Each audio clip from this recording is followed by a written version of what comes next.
Chi. Chi. Chi. Chi. As the prelude to the battle, the two honeycomb flying sword containers on the shoulders of No. 9's Thunder Axe Battlesuit were fully opened, sending out dozens of rays of lights in the color of lavender which dashed towards Li Yao like a neatly knitted net, screaming. Flying swords attack.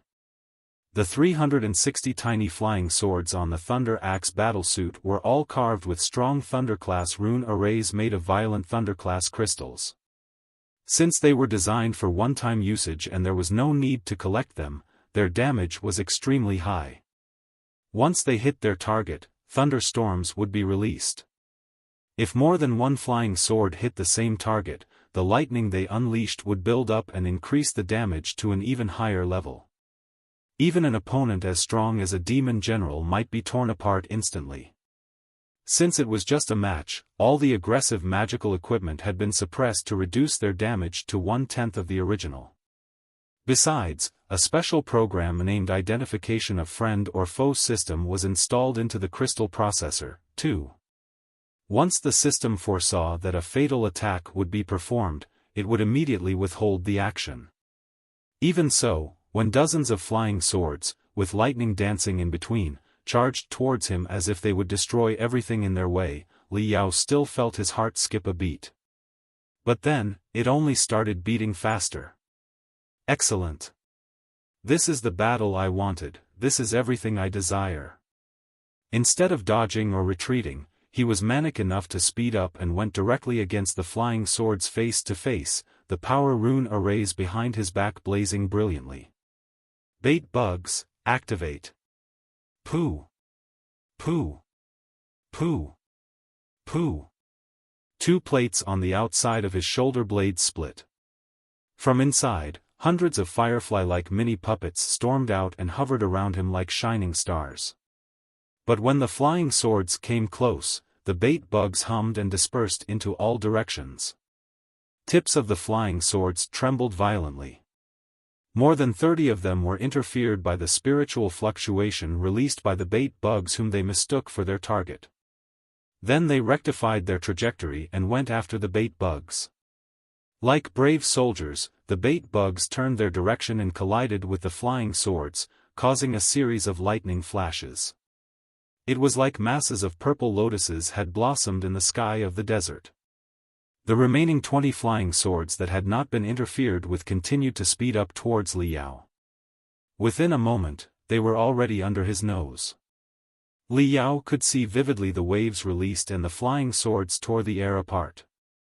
He was instantly tied by voltaic arcs. All the attack rune arrays of the flying swords were triggered, causing a sandstorm that was dozens of meters tall to swallow him like a giant yellow beast. In the stomach of the beast, Li Yao put everything he'd learned over the past month into practice. He didn't condense a full-scale spiritual shield, which would consume too much spiritual energy and also affect his senses and swiftness. Instead, he only formed a thin spiritual shield which covered him in crimson. Then he started dodging with amazing agility and speed in the super-heavy crystal suit that weighed more than 10 tons. The tracks of the flying swords were all transparent. Thousands of pieces of data were collected and analyzed by the crystal processor before it produced the most reasonable dodging plan in his brain. In a moment, the Thunder Axe Battlesuit blurred and disappeared into hundreds of shadows, just like an elephant dancing in a storm. All the flying swords missed their target, however close they were.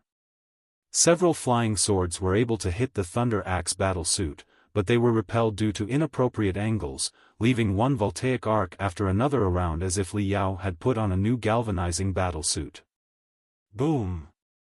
Li Yao rushed out of the sandstorm. Really? All the spectators exclaimed in great surprise.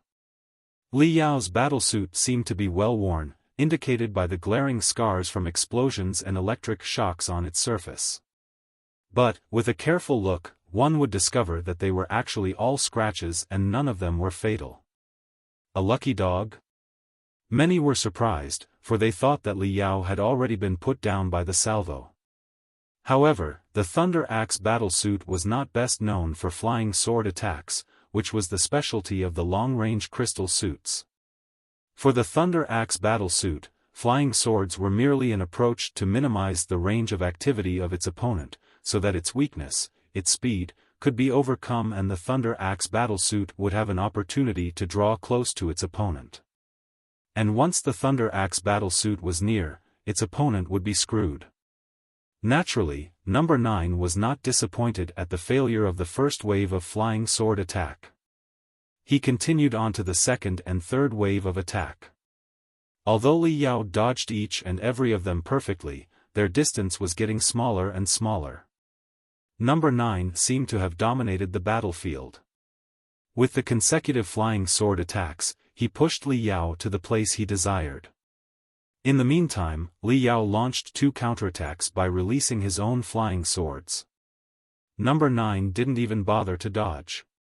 In the 10th level of the refinement stage, with the enhancement of the Thunder Axe Battlesuit, he was able to form such a dense spiritual shield that none of Li Yao's flying swords could break through. A month ago, in the refiner's registration examination, the tarantula that Li Yao used was so much heavier than the Wolf King that it just ignored the opponent's remote attacks. But this time, the roles had been swapped. This time, it was his opponent who had more weight, more strength, and more spiritual energy. Very soon, the distance between the two had been reduced to less than 100 meters, which was the perfect distance for the Thunder Axe Battlesuit to sprint. Number 9 roared. He threw all the remaining flying swords he had. Then he stomped his feet, under which the power runa rays seemed to be transformed into 2 burning suns venting endless light and heat. His speed was brought up to its maximum and he dashed towards Li Yao like a rushing, high-speed crystal rail train. Li Yao's bait bugs had run out. Facing the intense attack of hundreds of swords, he had to move to one side fast and try to find a gap in the profound sword array.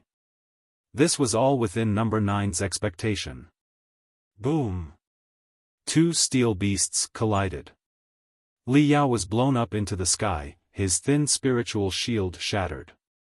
What a brutal collision! Many watchers felt that their blood was freezing. Number 9's strength was one of the best among all students.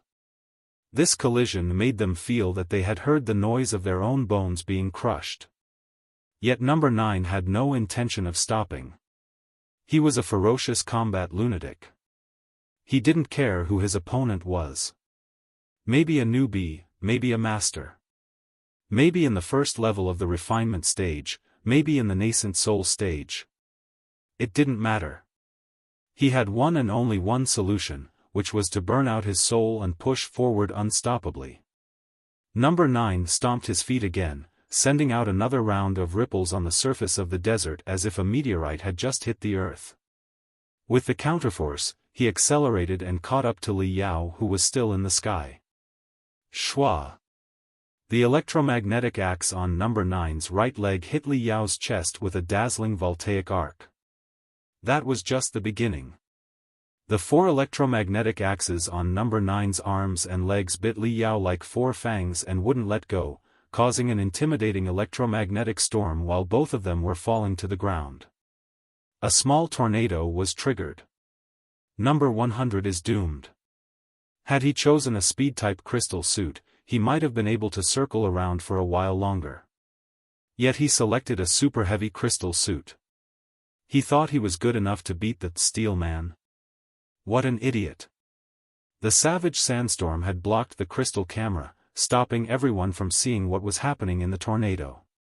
But they all knew that the match would end within several seconds. No, it wasn't a match but a predominated slaughter.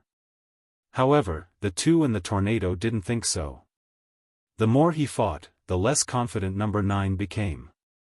Although he hit his opponent time and time again, the feedback from the axes was different from usual when he hit the target with the burst of his spiritual energy.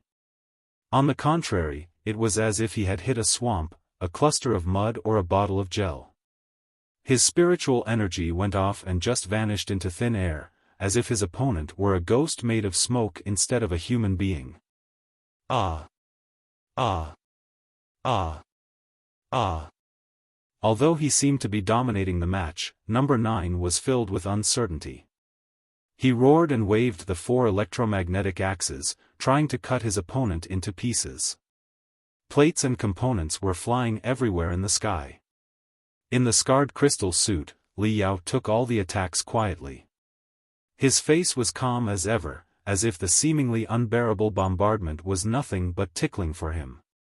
Every second, his body would move dozens of times in small scale, so that he could avoid number 9's giant axes before they hit him, or set an appropriate angle for the edge of the axes to slip away on the round plates. While he dodged, he was observing his opponent's attack and concluding his fighting style and habits. Then he speculated the fatal flaw based on his observation.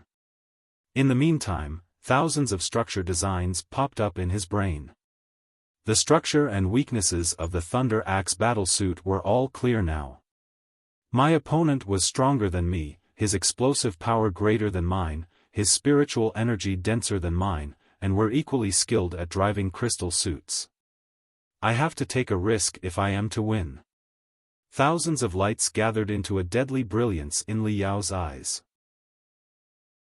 Li Yao's movements sped up exponentially. Every part of his body left a few blurred afterimages behind, as if a clear reflection in the water was stirred by the intrusion of a stone. Shwa! Li Yao withdrew from number 9's storm of attacks. He dashed backwards like a slippery loach. Had he not seen it with his own eyes, number 9 would have never believed that someone could drive a super-heavy crystal as swiftly as a light one. Before number 9 came back to himself from shock, Li Yao had launched his counterattack. The 2 honeycomb flying sword containers on his shoulders were opened, like the mouth of a fierce beast baring its fangs. All the flying swords were unleashed and targeted at number 9's outline. Number 9 sneered. He released all his bait bugs and condensed his spiritual shield to its maximum in the meantime. Since he had much more spiritual energy than Li Yao did, he could resort to a war of attrition without worrying he would run out of resources. However, the flying swords were not interfered by his bait bugs, nor did they hit his spiritual shield. Instead, they found their way down into the desert and boomed underground, causing a sandstorm that was even more violent than the previous tornado. Most of the crystal cameras on number 9's suit were blocked. He couldn't see through the dust. His ears were full of the growling of the wind. The enemy's movement had been entirely covered.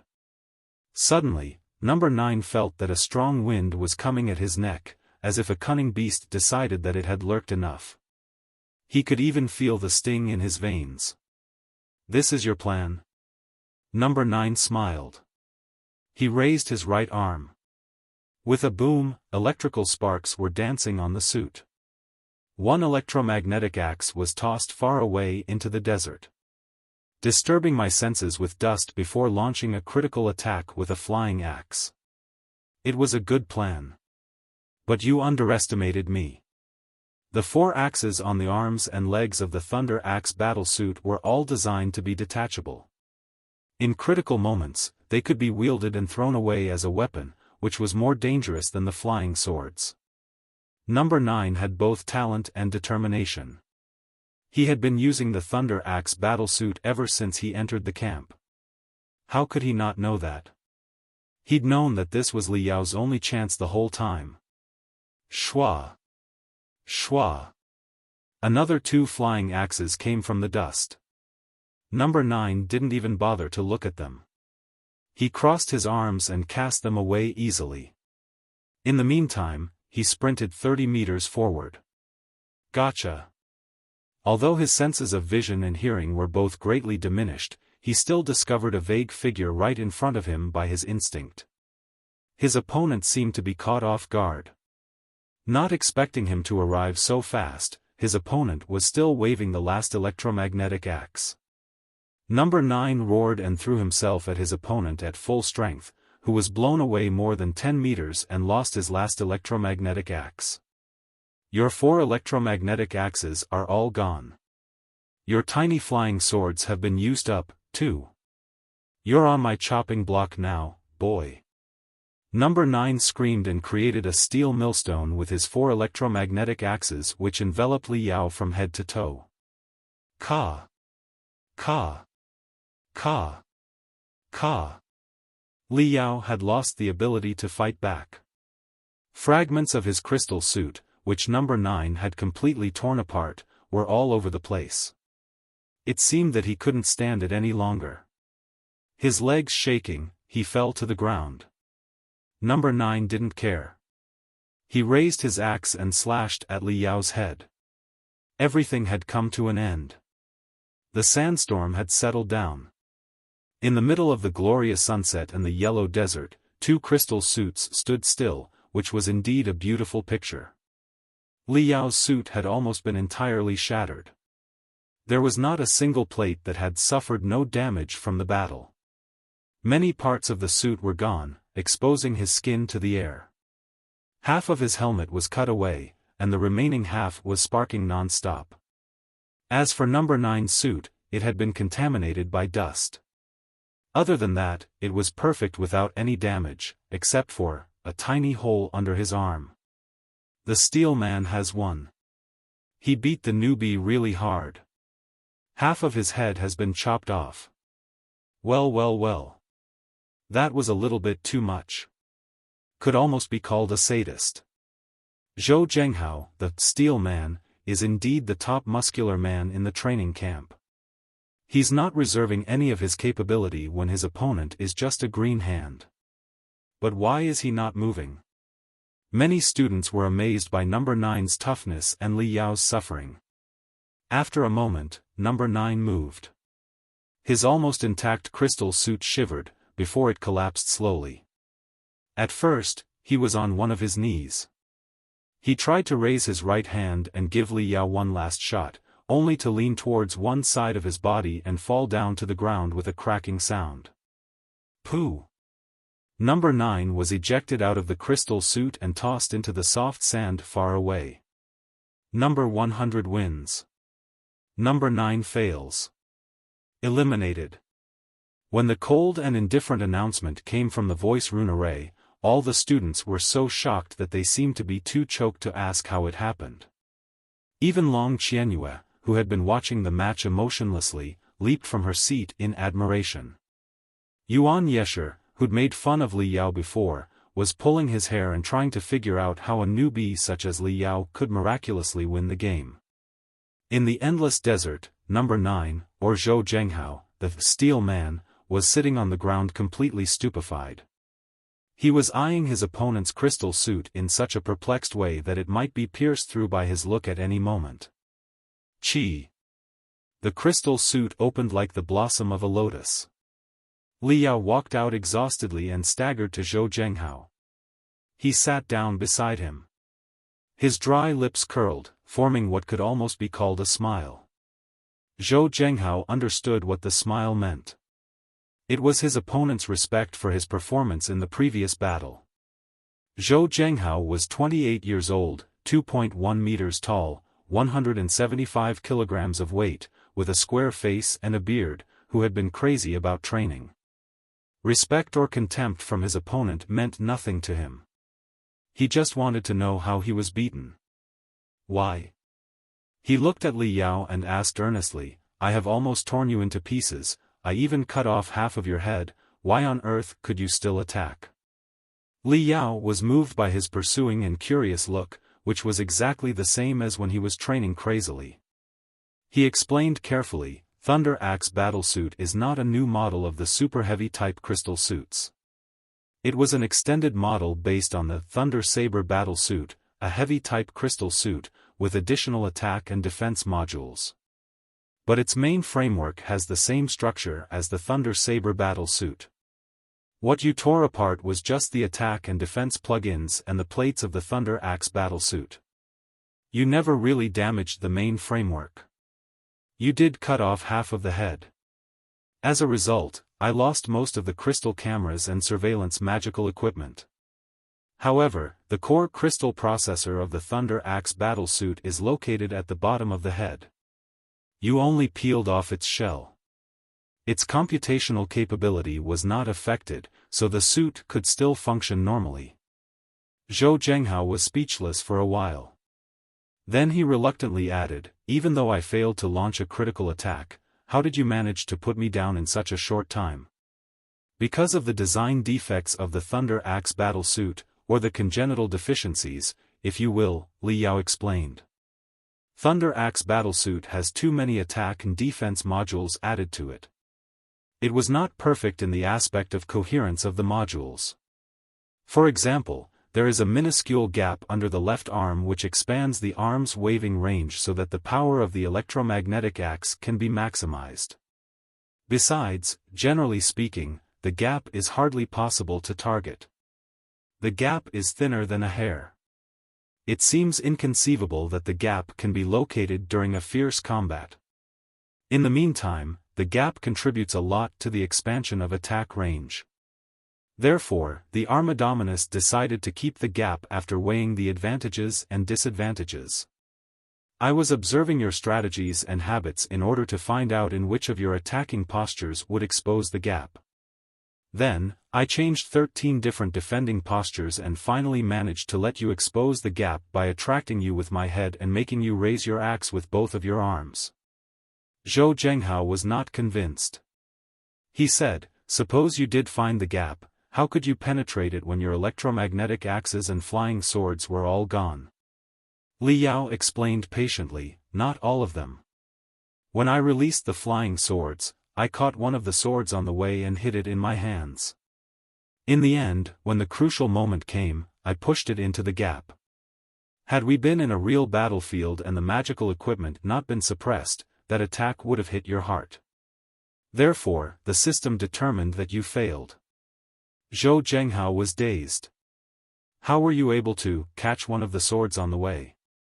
Is it even possible?" "It's very simple." Li Yao frowned. "It is much easier than the training of catching miniature beast puppets, don't you think?" Zhou Zhenghao had no idea what he was talking about. What kind of training involves catching miniature beast puppets? "The one in which 100 miniature beast puppets are released and—" "Okay, never mind." Li Yao curled his lips, knowing that he was fooled by the chief instructor again. Nobody except him had ever done that kind of insane training. Everything's clear now. Zhou Zhenghao was not a beginner. He had thought everything through soon after Li Yao explained the key to his victory. He smiled bitterly. "You were passive at the beginning because you were analyzing my attack patterns and styles and also because you wanted me to be less wary. After I took away the attack and defense modules from your suit, your weight was reduced and your speed was higher, making your critical attack easier to launch. And I thought I was the one winning the match. I'm sincerely convinced by your performance in this combat that you're more qualified to stay in the Thunder training camp than I am. Thank you for explaining everything to me. Number 100, no, I should call you Li Yao. I really appreciate it. Now I can die without regret." Zhou Zhenghao stood up and nodded at Li Yao. Then he turned around and walked out of the arena. "Wait." Li Yao suddenly stopped him. "May I ask if your left knee was seriously injured before?" Zhou Zhenghao came to a halt. He turned his head, shocked, as if he had seen a ghost. He cried, "How did you know?" "I can tell from the abrasions on your battle suit." Li Yao explained, "I'm a refiner. Most of the crystal suits that we use have been maintained by me. Few people choose a super heavy crystal suit such as the Thunder Axe Battlesuit. Of the 2 Thunder Axe Battlesuits in the outer camp, one was sealed and rarely used, while the other one has been used on a daily basis. I assume it is you who has been wearing it." Zhou Zhenghao nodded in surprise. He never knew that besides training, Li Yao had been working on the maintenance of all the crystal suits, too. That was a tremendous workload. Did he not need sleeping? Li Yao continued, "While I was maintaining the Thunder Axe battle suit, I discovered a problem. As a super heavy crystal suit, it has many elastic gaskets made of the bones of the Sanskrit sun demon fish on its legs as buffers, so that it won't be collapsed due to its own weight. However, for this particular Thunder Axe battle suit, the elastic gaskets on the right leg are 0.41% more worn than those on the left leg. The disparity of abrasion suggests that the exo who's wearing the suit tends to be lopsided on his right leg, and that even when he's using both of his legs, the force from his right leg is always greater than that from his left leg. Generally speaking, cultivators have perfect control over their bodies. Unless they're using some special skills, their bodies should be absolutely balanced during their training. The simple tricks of balance control should be easy for a cultivator in the 10th level of the refinement stage such as yourself. So, I assume that your leg was too seriously injured before to function normally like your right leg. Indescribable expressions appeared on Zhou Zhenghao's face. He exclaimed, "That's correct. When I was 21, I was engaged in a brutal battle with demon beasts in the depths of the Grand Desolate Plateau in which my left knee was chipped and my left leg was almost entirely melted due to the demon's poison. It took me a whole year to fully recover. But, although my body was healed, there has always been some unresolved issue on my mind. I can't use my left leg as fluently as I use my right leg. There's always a tiny difference. It's sort of an inner demon for me. But the difference is so small that few people can recognize it. Li Yao, now that you've pointed it out, is there anything you can do about it?" Zhou Zhenghao knew that Li Yao must have had more to say about the issue. For years, he had been looking for doctors and experts for his leg. In fact, his leg injury had been cured a long time ago. It was the mental problem that had been haunting him. But he was a stubborn man and not the type of people who would be easily influenced by interferences. Therefore, although he had many hypnotherapy sessions, they didn't really help. Seeing that Li Yao could find out about his old ailment based on just a few elastic gaskets, a glimmer hope was rising from the bottom of his heart. Li Yao thought for a while and nodded, "Now that your injury has become a mental issue, it's definitely not something that I can fix up. However, I do have a few suggestions for you as a refiner. Your problem right now is that your speed and reactions in combat are affected because of your imbalanced legs. I'm not sure how the problem can be sorted out in daily life, but I have two ideas if you're in a crystal suit. Firstly, change the elastic gaskets in the right leg of the Thunder Axe Battlesuit into something made of softer materials. There are many kinds of elastic gaskets. Sanskrit sun demon fish's bones have medium elasticity. You can choose a softer material so that the force from your right leg will be more absorbed than your left leg is. This way, your two legs will remain balanced. Secondly, if you don't want to change the elastic gaskets, you can also ask a refiner to increase the weight of the electromagnetic axe on your right leg, or reduce the weight of that on your left leg. All in all, the point is, to restore balance by foreign aids. The two approaches can't resolve your mental issue. But at least they will increase your combat abilities in a battlefield. As to precisely which kind of elastic gasket you should use, or how to reshape the electromagnetic axes, you'll need to hire an experienced refiner who will observe your legs and run calculations to figure out the delicate differences before modification. Zhou Zhenghao beamed and nodded. Although Li Yao's proposal was only palliative, it did solve his urgent problem and was not difficult to put into practice. In fact, it was much easier than resolving the insubstantial mental issues. His depression caused by elimination was instantly gone. Zhou Zhenghao even felt that he was lucky to have met Li Yao in the elimination match. Eliminated by the Thunder training camp, he could still try other training camps, or accumulate experience from real combats. There was still a good chance that one day he could become a strong exo. But without Li Yao's enlightenment, the leg injury would have been likely to bother him forever. "I can't thank you enough." Zhou Zhenghao paused for a while. Then he said, "Li Yao, from the way you tossed the axes just now, I can see that your speed and strength were both good enough, albeit not without a lack of subtleness. It appears to me that you haven't done much training with flying axes and you were merely throwing them away with brute force. In fact, there are many tricks you can use to flying axes. Once you get to the bottom of it and wield axes with your full abilities, the axes will be 10 times more intimidating than the flying swords. I've practiced axes flying for a while, and I think I have some shallow understandings about how to best use it. If it's not too presumptuous of me, we could discuss this and see if there's any improvement. He was trying to return the favor and also make friends with Li Yao. After the soul-stirring combat, Zhou Zhenghao was aware of how strong Li Yao was and thought Li Yao deserved his respect. Also, Li Yao pointed out his problem without holding back and helped to resolve it, which indicated a good personality. Moreover, Zhou Zhenghao had long known that Li Yao was a refiner whose name was on the rise. Now that he was lucky enough to meet a young, strong, upright, genius refiner who was destined to be the star of tomorrow in the world of cultivators, how could he miss such a rare opportunity to make friends of him?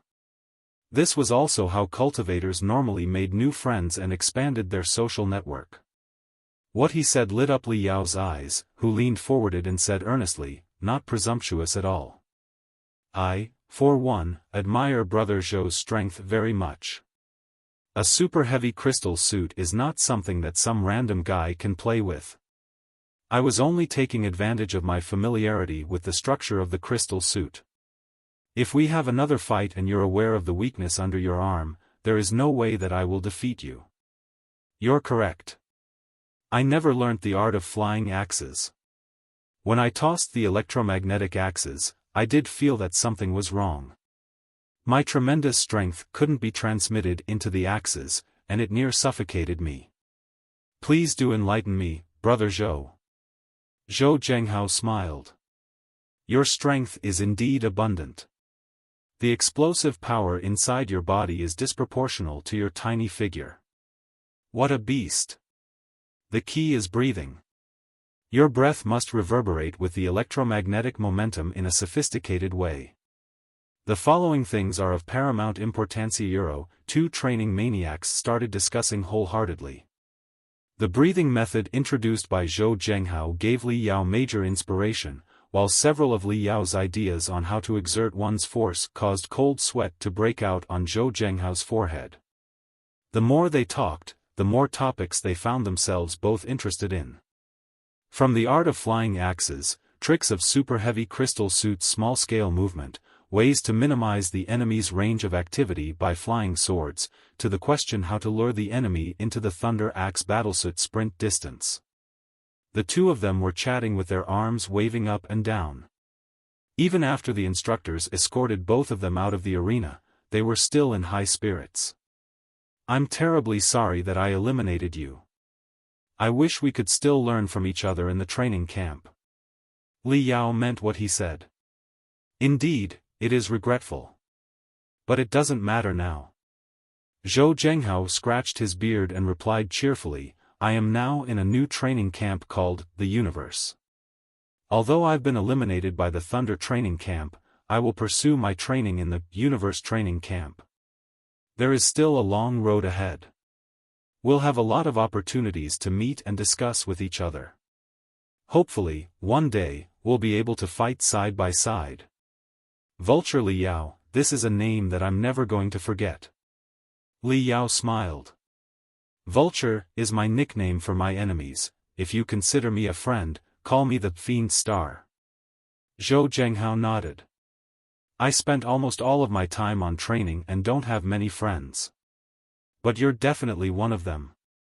There's still some time before the end of the elimination match. Would you like to watch the game with me in my preparation room and talk about the crystal suit skills? That's exactly what I want. They talked and laughed on their way to the preparation room. The audience was stupefied and couldn't understand what was going on. Blocked by dust, they couldn't see clearly the actions of the two Thunder Axe battle suits.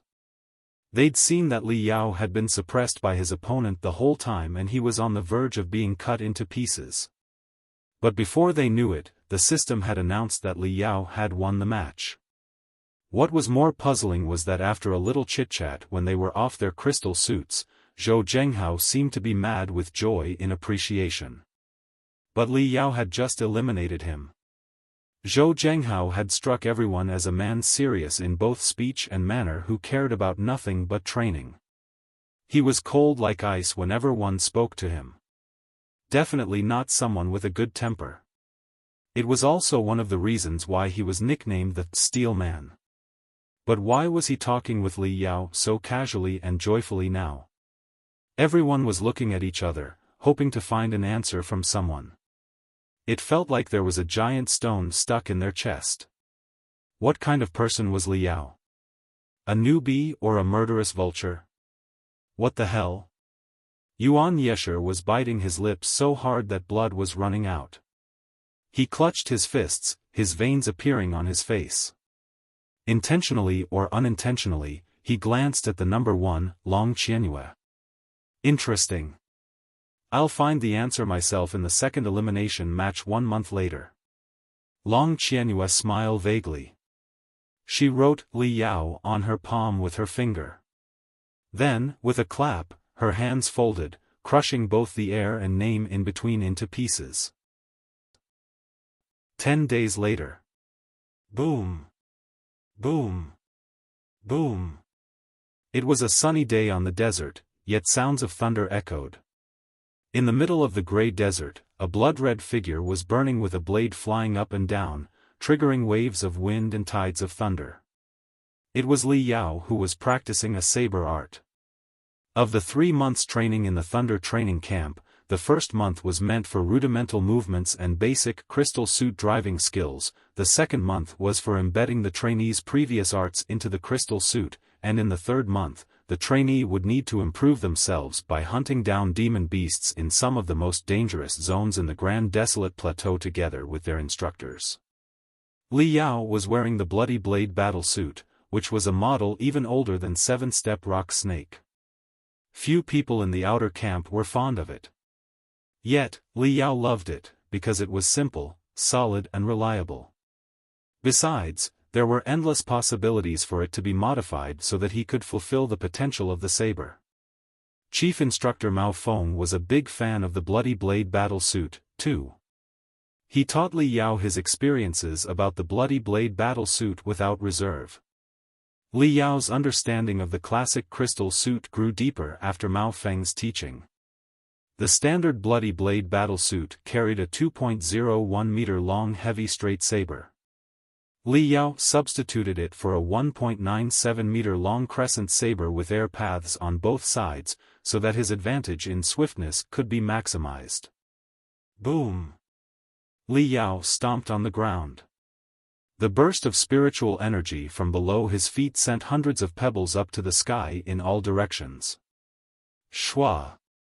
The Bloody Blade Battlesuit turned into dozens of crimson shadows which enveloped most of the pebbles. Li Yao's movement was too fast to measure. With several cracking sounds, the pebbles were all cut into halves and fell to the ground. Bang! The last few pebbles exploded into powder because of the spiritual burst. Li Yao put back his saber. The crystal camera on his suit beamed red rays and scanned the field. Then he sighed grimly. Of the 372 pebbles, 364 were cut into 2 halves, 6 were hit too hard that they were crushed into pieces, and 2 fell to the ground before I reached them. I still can't utilize the crystal suit perfectly. I don't have enough control over my strength and I can't manipulate it the way I want. 3 days.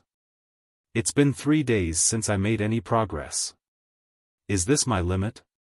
Li Yao was somewhat irritated. Since he entered the second phase of the training, his progress had been slower. He missed the feeling of joy in the first phase when he was improving every second. In the last 3 days, he even came to a halt. However crazily he trained himself, he found himself not improving at all. Mao Feng told him that was normal. Every training had bottlenecks and limitations. An adolescent would still grow taller even if he didn't eat much food, but when he became an adult, it would be difficult for him to be even 1 centimeter taller no matter how much food he ate. If a man was growing and improving every second, even only by 1/1,000,000th each time, he would be formidable. What Li Yao needed most was a good rest. He had to slow down and chew over what he had learnt. But Li Yao didn't buy it. He only took half a day's rest. Then he went to the desert to practice the saber art again. How long will it take before I can wave the saber as fiercely as Long Wenhui? In the bloody blade battlesuit, Li Yao picked up a small stone from the pocket on his waist. It was the very stone that the core formation stage cultivator Long Wenhui, vice president of 100 Saber Alliance, gave to him. Every facet of the stone had been left with Long Wenhui's saber demonstration. Each demonstration contained endless mysteries. After repetitively studying it, Li Yao only had a partial understanding of 3 demonstrations on the stone. He was like a beginner who was asked to copy a masterpiece painting when he'd only just learnt how to use a brush. Long Wenhui is in the core formation stage. His saber demonstrations are not that easy to follow. But with the enhancement of the crystal suit, my combat ability is 3 times stronger than before. I wish I could understand even one of them. One move. I just need one move. Holding his breath, Li Yao touched every facet of the stone again. Although his fingers were covered by the suit, the delicacy of senses were transmitted into his brain perfectly. But the essence of the saber demonstrations was still intangible as if in mist. Putting the stone back into his pocket, Li Yao resumed the tedious training. Blade out, speed up, slash, blade back.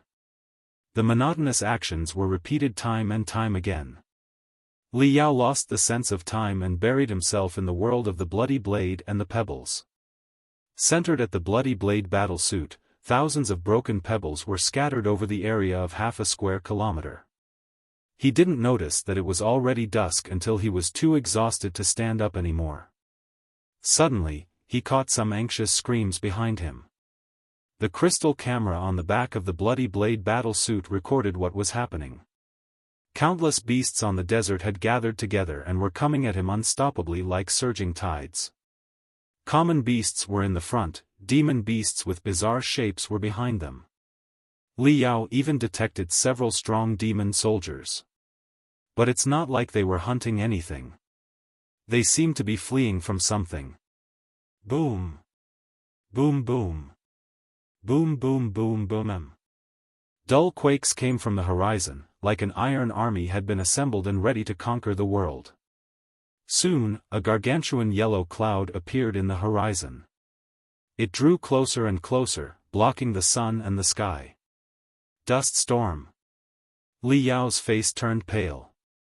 Dust storm was one of the most destructive natural disasters in the Grand Desolate Plateau, in which hundreds of tornadoes were aggregated with millions of tons of sand and stones. The disaster was often caused by the disorder of natural spiritual energies and showed no signs before it took place. According to the damage, it was classified into 10 levels. A level 10 dust storm, which was the least damaging, was already powerful enough to send humans and animals into the sky. A level 7 dust storm was strong enough to blow away a crystal rail train.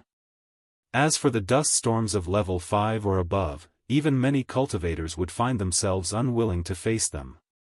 This particular dust storm was vast, yellow in color, and dark like ink. Thunder and lightning seemed to be brewing in it, too.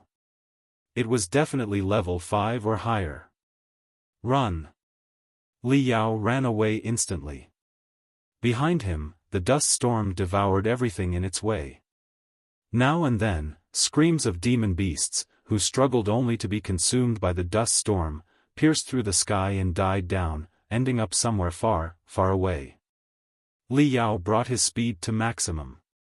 Many red letters were jumping crazily on the screen, warning him that all the power rune arrays were overloaded. The crystal reactor in the stomach was burning so hard that he felt he was holding a fireball. Run! Run! Li Yao didn't care. He ground his teeth and carried on fleeing. The power of nature far exceeded any human's wildest imagination. After dozens of kilometers of running, he was caught and swallowed by the dust storm. Inside the dust storm seemed to be a totally new world.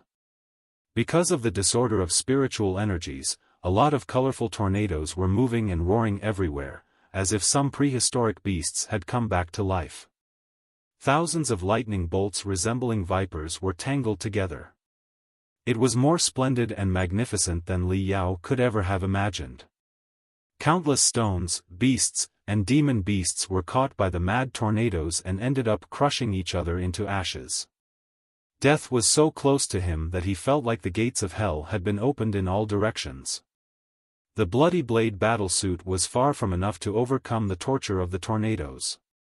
Li Yao tried to turn on the power rune arrays in hope to flee out of the dust storm, only to wreck 2 power rune arrays instantly.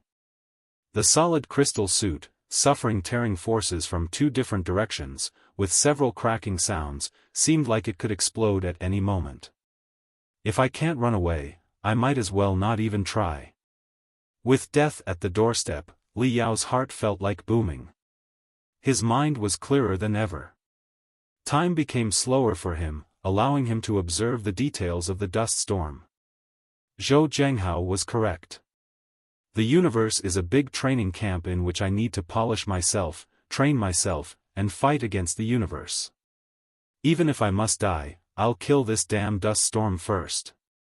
Li Yao's eyes blazed and he roared like a beast. Instead of running, he boosted the power rune arrays to maximum in the same direction as the swirling of the tornado. At a speed faster than ever, he continued charging forward. He was not taking the trip passively, but slashing everything aggressively in his way. Who? A giant stone was thrown at Li Yao by a tornado. For a moment, the saber demonstration that Long Wenhui had left woke up in Li Yao's brain and streamed into his limbs and organs like shooting stars after an explosion. Shua! In the storm of death and the swirl of various colors, Li Yao slashed the giant stone into pieces in the most overwhelming way. Ouch! Ouch! A flying demon beast was drawn into the swirl, too. It dashed towards him while it was trying to maintain its balance. Li Yao bellowed. He tilted the power rune arrays to change his direction and rushed towards the beast in wind and thunder. In an almost perfect arc, his crescent saber slashed the high-level demon soldier into 2 halves. Boom! Boom boom! A violet tornado moved at Li Yao in the most formidable way. Li Yao roared again.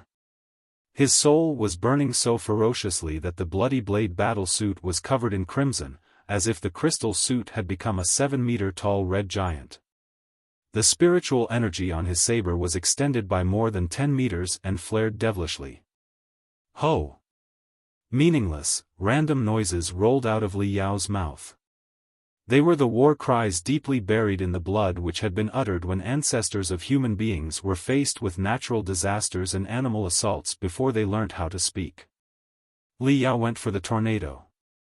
The crescent saber, in a sky-tearing brilliance, hit in the middle of the tornado. His violent spiritual energy had ripped a giant hole on the tornado which he dashed right through. Then, the tornado dissipated into countless clusters of wind, before they were absorbed by other tornadoes and completely vanished. The tornado was killed by Li Yao. Just like that, Li Yao waved and slashed the saber in the dust storm like a devil. Stones, demon beasts. Whatever stood in his way was immediately cut into pieces. Time seemed to have stopped. The only thing that could be seen was the crimson twinkles of his saber. He didn't know how long it had been, but the dust storm eventually came to an end. In the colorful tornadoes, the lightning bolts as thick as dragons shrank into the size of boas, then the size of earthworms, before they completely vanished. With the dispersion of tornadoes, billions of tons of sand started falling. The prehistoric beast had died and decayed. Li Yao regained control over his body. After several bursts from the bloody blade battlesuit, he ripped a small hole in the dust and ran out through it. Boom! After he was out of the dust storm, Li Yao finally couldn't bear it any longer. He flew in the sky at a low altitude, then he landed and staggered forward. Ultimately, he lost balance and fell over, raking a deep fissure behind him. At the end of the fissure, he tried to turn his body around. Stretching his arms and legs, he lay on the ground and looked at the sky. It was late at night. The dust storm had cleared all the clouds, making the starry sky all the more brilliant. Watching through the crystal camera, every star had a different halo, as if many fireflies were dancing and singing. Li Yao grinned. Only after one faced the terror of death could one appreciate the beauty of life. Shua. Li Yao waved his hands casually. Spiritual energy ejected from his palm and formed a light blade of over 3 meters, which flew forward with the wind and thunder for more than 10 meters. Saber Aura. It's the real Saber Aura that could destroy the enemy from a long distance away. While I was in the dust storm, cutting the tornadoes and slashing the lightning, I was able to blend the Desert Storm Saber technique with the Saber demonstrations from Long Wenhui. Now, I have a basic understanding of Saber Aura. But this is just the beginning. There is still a long way to go before I can use Saber Aura in real combat. As my very first Saber Aura, it is different from the Desert Storm Saber technique as well as Long Wenhui's Saber art. Moreover, it is endowed with the feeling of tornadoes and thunder from back in the dust storm. I shall call it Thunderous Tornado Saber art. For the next 20 days, my primary task will be to fully embed the Thunderous Tornado Saber art into the crystal suit, and create my unique crystal suit technique. Li Yao thought about something. He opened the map that covered 500 square kilometers around the Thunder training camp in his crystal processor. The Grand Desolate Plateau was a place of perils. There were forbidden zones everywhere because of the disorder of natural spiritual energies. Some of them, due to the special terrains and the fluctuation of natural spiritual energies, were extremely likely to be struck by dust storms. They were also known as the dust storm area, which were specially marked with a skeleton pattern on the map.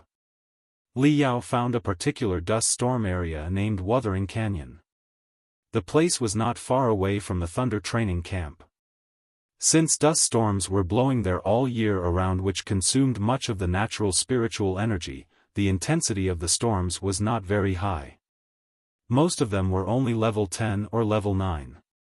It was a very stable dust storm area. Wuthering Canyon will be my personal training ground. Li Yao had made up his mind. From that day on, Li Yao went to the Wuthering Canyon to practice his aviation skill as well as his saber art alone after he finished his designated, daily training. Mao Feng thought that he was out of his mind. However, the training camp did not ban students from training in the way that they deemed most suitable for themselves. After all, since Li Yao escaped from the dust storm, he seemed to have broken through his bottleneck and started climbing towards a higher peak. Therefore, after discussing with Mr. Su, Mao Feng didn't reject the plan. Instead, he arranged a modified shuttle to send him to the Wuthering Canyon every day. A deep sleep capsule was installed to the shuttle, in which Li Yao could take a good rest on his way to the Wuthering Canyon or back, so that he could make use of every minute of the day in training. The only problem was that the Bloody Blade Battlesuit was breaking down due to the high intensity of training. Every time, after a crazy training session, the Bloody Blade Battlesuit would be seriously damaged, with some power rune arrays set off and some components distorted. It was lucky that Li Yao was a refiner himself.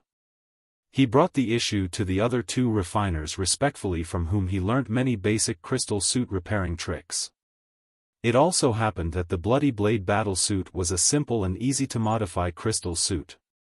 Based on his modification experiences and the performance of the Bloody Blade Battlesuit in the tornadoes, he made some minor revisions during the repair to make the suit better fit his own combat style. Technically speaking, the Bloody Blade Battlesuit was the Thunder training camp's possession. Li Yao had no right to modify it. However, the Bloody Blade Battlesuit was so antique that few students ever used it. In fact, it had been idling in the corner all the time before Li Yao wore it. Besides, Li Yao claimed that he was only repairing the suit, and after everything was completed, the performance of the suit was above standard. Therefore, after consulting with the 2 refiners, Mao Feng didn't interfere. He was curious, too, as to how far Li Yao could go. His position was highly dependent on his students. If he could bring up a strong student, his position would be more stable, too. Days came and went. Every day, from dawn to afternoon, Li Yao would receive the harshest training in the training camp. At 3:30 p.m., he would go to the Wuthering Canyon in deep sleep in the shuttle, where he would practice the saber art in the dust storm. At 9:30 p.m., after he returned to the Thunder training camp, he would head to the crystal suit warehouse and maintain the crystal suits for all the students. Then he would handle his Bloody Blade battlesuit and learn to repair and modify it. Every second was fully occupied. The letters to Ding Ling Dang were quickly reduced to several lines. 20 days had passed. In the Wuthering Canyon, the sky was so clear that it seemed to have been washed. Stars were blinking in delight. It was a peaceful night after a dust storm. Li Yao relieved himself from the Bloody Blade battlesuit and sat down beside it. He played with the stone that Long Wenhui had left for him in his hands. Suddenly, Li Yao crumbled the stone with a cracking sound. All the saber demonstrations on the stone had been learnt by heart. When he closed his eyes, he could see every detail of Long Wenhui's movements with the saber in front of him. Although he couldn't comprehend all of them, he no longer needed the help of the stone. Every movement of the saber had been carved in his brain. He could study them at any moment. Li Yao brushed off the stone powder in his palms and took out the second item that Long Wenhui had offered him. The mysterious card. Now that his spiritual energy was stronger than before, he could summon the stars in the card at his will. A starry sky in the card. A starry sky over the head. The two skies flickered against each other. They were equally splendid, magnificent and quiet. Li Yao held his breath and appreciated the beauty of the universe in silence. Hundreds of spiritual threads from his spiritual root crowded towards the mysterious card. Ripples appeared on the surface of the card. All the spiritual threads were absorbed in. Li Yao had long discovered that the card seemed to be a two-dimensional thin paper. But inside the card, there was a vast, complicated, three-dimensional labyrinth. His hundreds of spiritual threads were at the entrances of the labyrinth. But no matter how he tried to extend his spiritual threads, he never reached the end of the labyrinth. His spiritual threads were not even able to meet one another in the labyrinth. The labyrinth in the thin card was boundless.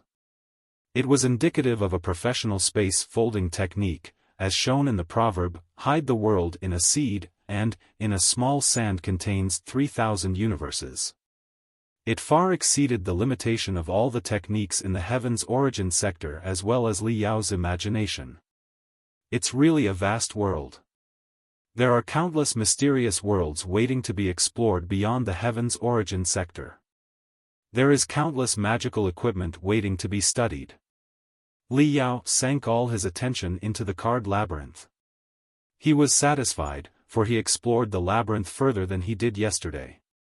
He believed that he would unravel the labyrinth and reveal the secret behind the card one day with persistence. But his priority currently was the 20 out of 50 elimination match the next day. The 20 students who passed the match and entered the third phase of training, led by their instructors, would embark on a journey to the depths of the Grand Desolate Plateau, a real battlefield. Strong demon beasts would be waiting for them there. There would be invaluable heavenly materials and earthly treasures. An inconspicuous flower might be worth billions. If anyone was fortunate enough to discover a new mother lode, their fame would soar and they would be a powerful person in the world of cultivators. Li Yao rose, put on the Bloody Blade battle suit, and strode out of the Wuthering Canyon. Swoosh! Boom! A firecracker exploded in the sky, dyeing it into various colors. The second round of the elimination match would commence in 5 minutes. The 20 out of 50 elimination match was to be held in a special world fragment. This world fragment had a coverage of around 50 square kilometers. Tall trees over 100 meters tall were all over the place. Even if one entered the fragment in a crystal suit, one could still feel freezing chills blowing non-stop. Therefore, this world fragment was named Darkwood World. Deep in the gloomy, creepy forest, 200 light spots were randomly scattered, which were all miniature beast puppets that would send out special spiritual energy waves. The light spots that looked like fireflies were the targets for every student. Everyone who collected more than 10 light spots and held them for more than 10 minutes would be considered a winner. The more light spots one student had, the more waves would be sent out from them. Other students could detect the waves easily and attack the student to grab their light spots. There were 200 light spots in total, which meant there would be only 20 winners at most. As the match went on, the unclaimed light spots would be fewer and fewer, and the competition would be fiercer and fiercer. In the Darkwood world, there were no demon beasts. But there were many demoniac plants. The most notorious one of them was the dry snake vine, that often clung to the trees, which could be as long as hundreds of meters and as thick as a python. The bumps on its skin contained corrosive sap, too. It could be really tricky if one was caught. 50 students were all in their crystal suits now. They were doing final checks on their suits. Li Yao observed his opponents carefully. After 2 months of hard training, everyone had advanced greatly. They were riding their crystal suits so naturally that the suits seemed to be part of their bodies. Most of the students were already in the high levels of the refinement stage. With the enhancement of the crystal suits, the air around them indicated that they were as powerful as the building foundation stage cultivators. It was going to be a brutal battle. While Li Yao was observing the others, he was being observed, too. He'd chosen the bloody blade battlesuit that he was familiar with camouflage patterns painted on the skin. It was striped with yellowish and greenish colors and did not look very attractive. But no one dared to look down upon it. If someone could take down Zhou Zhenghao, the Steel Man, they would be definitely stronger than they currently looked.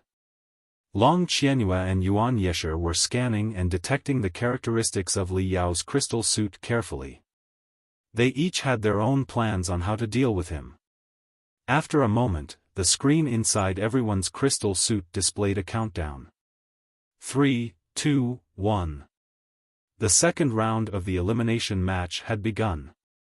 50 crystal suits, unleashing intensive exhaust flames, dashed into the dark, primitive forest from all directions. The moment he entered the forest, Li Yao turned the power rune arrays down to minimum and switched to stealth mode. He moved in the forest quietly. Instead of searching for the light spots scattered in the forest immediately, he decided to get familiar with the territory and figure out a forest combat strategy first. Swish! A dry snake vine lunged at him ruthlessly. Shwa! After a flash of the saber, the vine was cut into 2 slices. The corrosive sap from the fracture almost reached Li Yao when he shunned it hurriedly. The sap fell to the ground and emitted terrible smell. Li Yao observed his surroundings carefully. All the plants in the Darkwood world were larger than normal. The thorns were thicker than his thigh. None of the trees here were lower than 100 meters, forming a cage that locked everything inside. He stayed in the forest for quite a while, and it was not until cries and explosions were echoing not far from him that he shifted his attention to the map. 200 light spots were glimmering in the map. Some of the light spots had been gathered together, releasing a brightness that was even more distinctive than fireflies at night. They were the ones that were already claimed by some students. There were not many unclaimed light spots now. Under the guidance of the map, he leaped forward from tree to tree like an agile ape. Very soon, he found a light spot floating in the air among twigs. The shining miniature beast puppet flew upwards the moment it felt a crystal suit was drawing near. Li Yao stomped on the tree and followed it like an arrow just unleashed from the bow. He caught the light spot in his hand. His spiritual threads crowded into the miniature beast puppet and activated the control program. The miniature beast puppet stopped moving and stayed over his head. The first light spot had been collected. Soon, the second and third light spots were dancing over Li Yao's head, too. However, just like he could see the light spots on the map, so could everybody else. As more and more light spots were claimed, there was too little meat for so many wolves. Conflicts were brewing. Under the fourth light spot, Li Yao came across another student, who already had 4 light spots over his head. The two of them stood and stared at each other quietly. All added together, there were only 8 light spots here in total, which was not enough for either of them to win. Therefore, they didn't start fighting immediately. After a moment, Li Yao slowly retreated to darkness. The other student was relieved. He thought that Li Yao feared his capability and didn't want to fight over a single light spot. However, the relief didn't last long. Li Yao dashed out of darkness at him like a giant serpent. His retreat was only meant to increase the distance between them so that he could sprint fast. Li Yao was too fast. The student was aware that Li Yao was not a newbie, but it never occurred to him that Li Yao would be so strong. There was no time to dodge. He waved his chain's word by instinct. Li Yao felt great danger, but he still went directly for his opponent. He lowered his body, allowing the chain's word to leave deep damage on his left shoulder. Then, in a flash of moonlight from down to top, he broke through the other student's spiritual shield and slashed his saber at his opponent's neck, the weakest part of the crystal suit. Dazzling spiritual energy sparks burst out from the other student's crystal suit. He was immediately determined to be dead by the system and fell to the ground, unable to move anymore. The light spots on his head were freed and pulled over by Li Yao's spiritual threads. Now, Li Yao was in possession of 8 light spots, which made him extremely bright in the map. He could feel that several crystal suits were coming close at a high speed even without the help of the crystal suit. He moved his shoulder, and found that although its defense capability had been greatly diminished, the shoulder could still function normally. Li Yao licked his lips. Then he began carrying out his plans. Half a minute later, after a rattling sound, a crystal suit charged out of the bushes towards the target it just locked. When he reached it, he found that his target was rigid and had no light spots over his head because he was already determined to be dead. Above his head, 2 dry snake vines snuck down toward him. He waved his blades and cut the 2 vines into pieces. But before he caught his breath, a chain's word pierced into his chest from inside the tree in front of him and eliminated him instantly. Li Yao had dug a hole in the middle of the tree, put the chain's word in it, and pasted the bark back. With the burst of his spiritual energies, the chain's word was boosted and hit the newcomer instantly. The student collapsed, completely stupefied. 2 light spots were floating slowly. Li Yao smiled and stretched his spiritual threads to catch them. He had gathered 10 light spots, which met the first requirement. Now, the countdown began. He needed to keep the light spots for 10 minutes. Since he had 10 light spots already, his mark on the map turned into dangerously red, making him a target for everyone. Li Yao started running without any hesitation. In less than 2 seconds, the place where he had been stood was pierced by more than 10 flying swords. Soon, he noticed that he had several pursuers. He put the body movement technique he'd learnt in the dust storms into practice, turning himself into an erratic leaf in high winds. For a time, he was on the top of the hundreds of meter-tall trees. For a while, he was among the branches that were tangled together. For a moment, he was diving to the ground like he was committing suicide and didn't turn his direction until he was only half a meter away from the ground. The followers found it difficult to chase him. 2 of them even crashed into each other because of Li Yao's delicate, small-scale movements. The distance between Li Yao and his followers grew larger and larger. Right then, ahead of Li Yao, the bark of a giant tree twisted weirdly. A faint brightness shined and disappeared. Li Yao felt that his heart had been pricked by a needle. He knew a great danger was coming. But there was no time for him to react except to lift his left arm in the hope to hold it back. Schwa. He felt that his left arm was on fire. Dozens of warnings appeared on the screen of the crystal suit, indicating that his left arm had lost all functions. If it were in a real battlefield, his left arm would have been cut off already. A crystal suit in an exotic shape revealed itself in the trunk. It was tall, thin, and green in color. 2 sickles were installed at the ends of its arms. All in all, it looked like a metal mantis. Green Sickle Battlesuit, one of the most dangerous melee crystal suits, has 4 mimesis rune arrays on its skin, which gives it with the ability of imitation.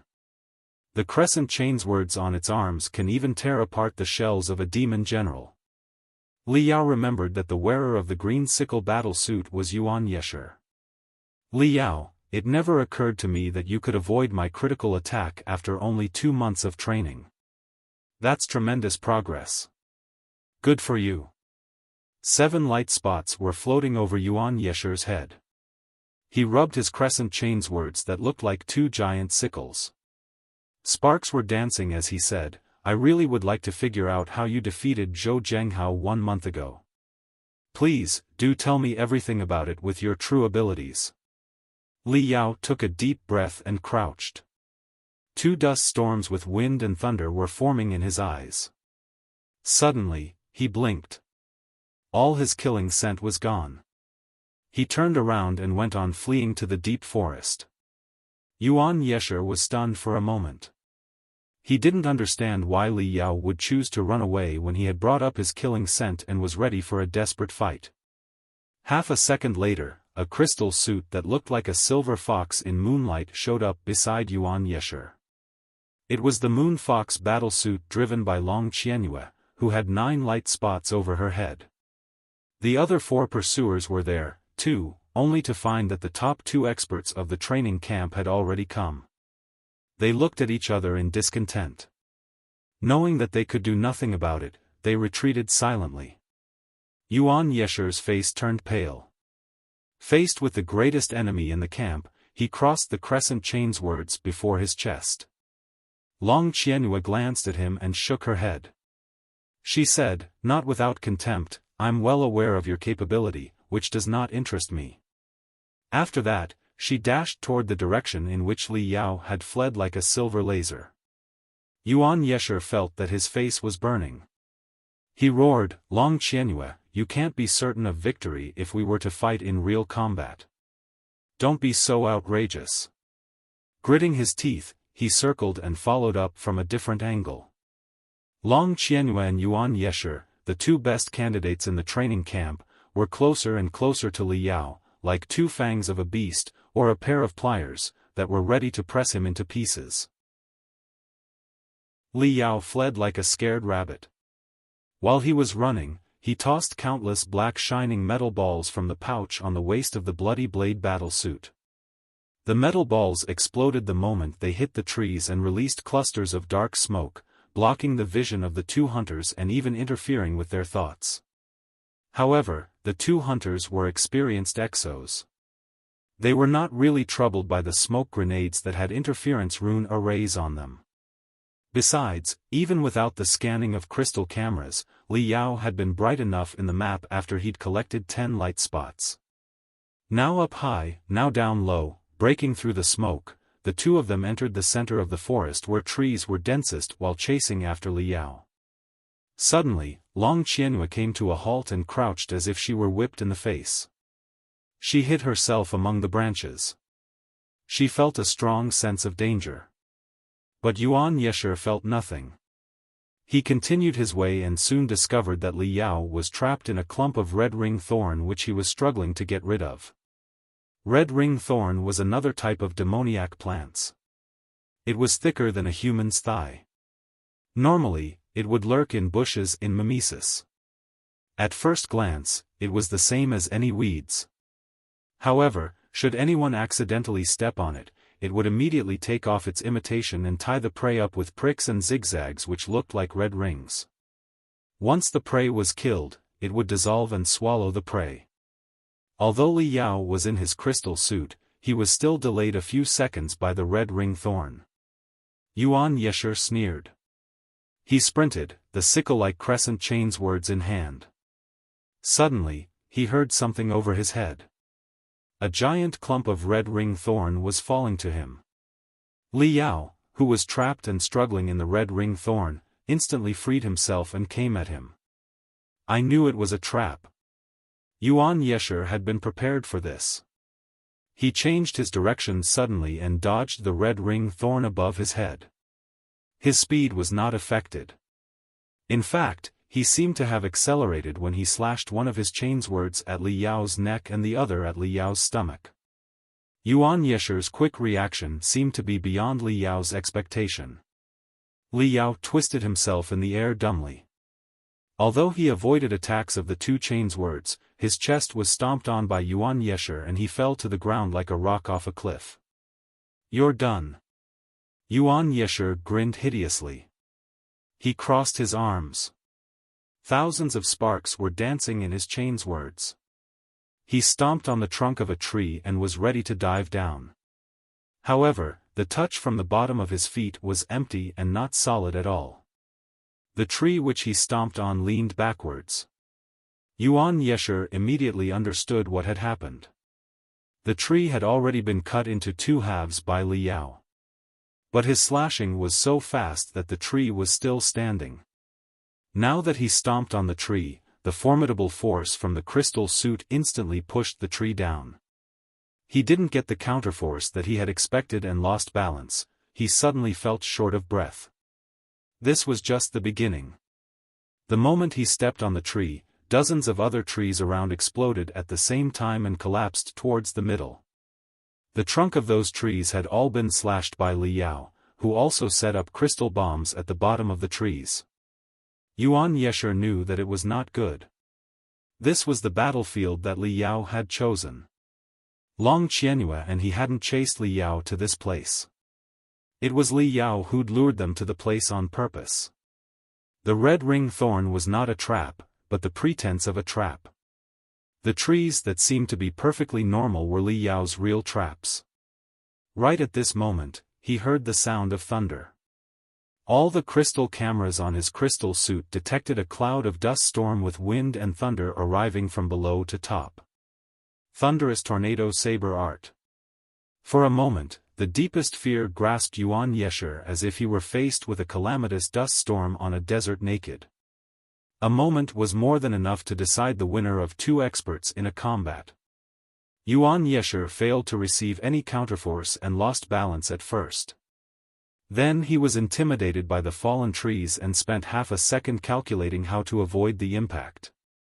Before he finished his calculations, flashes of Li Yao's saber had enveloped him. The vigor in Li Yao's attack was beyond his imagination. But as a Battlesuit major student from Deep Sea University, Yuan Yesher calmed down at the face of death. He was aware that Li Yao's attack was accumulative. The more he tried to avoid it, the fiercer Li Yao's attack would become. What's more, dozens of trees were falling upon him from above.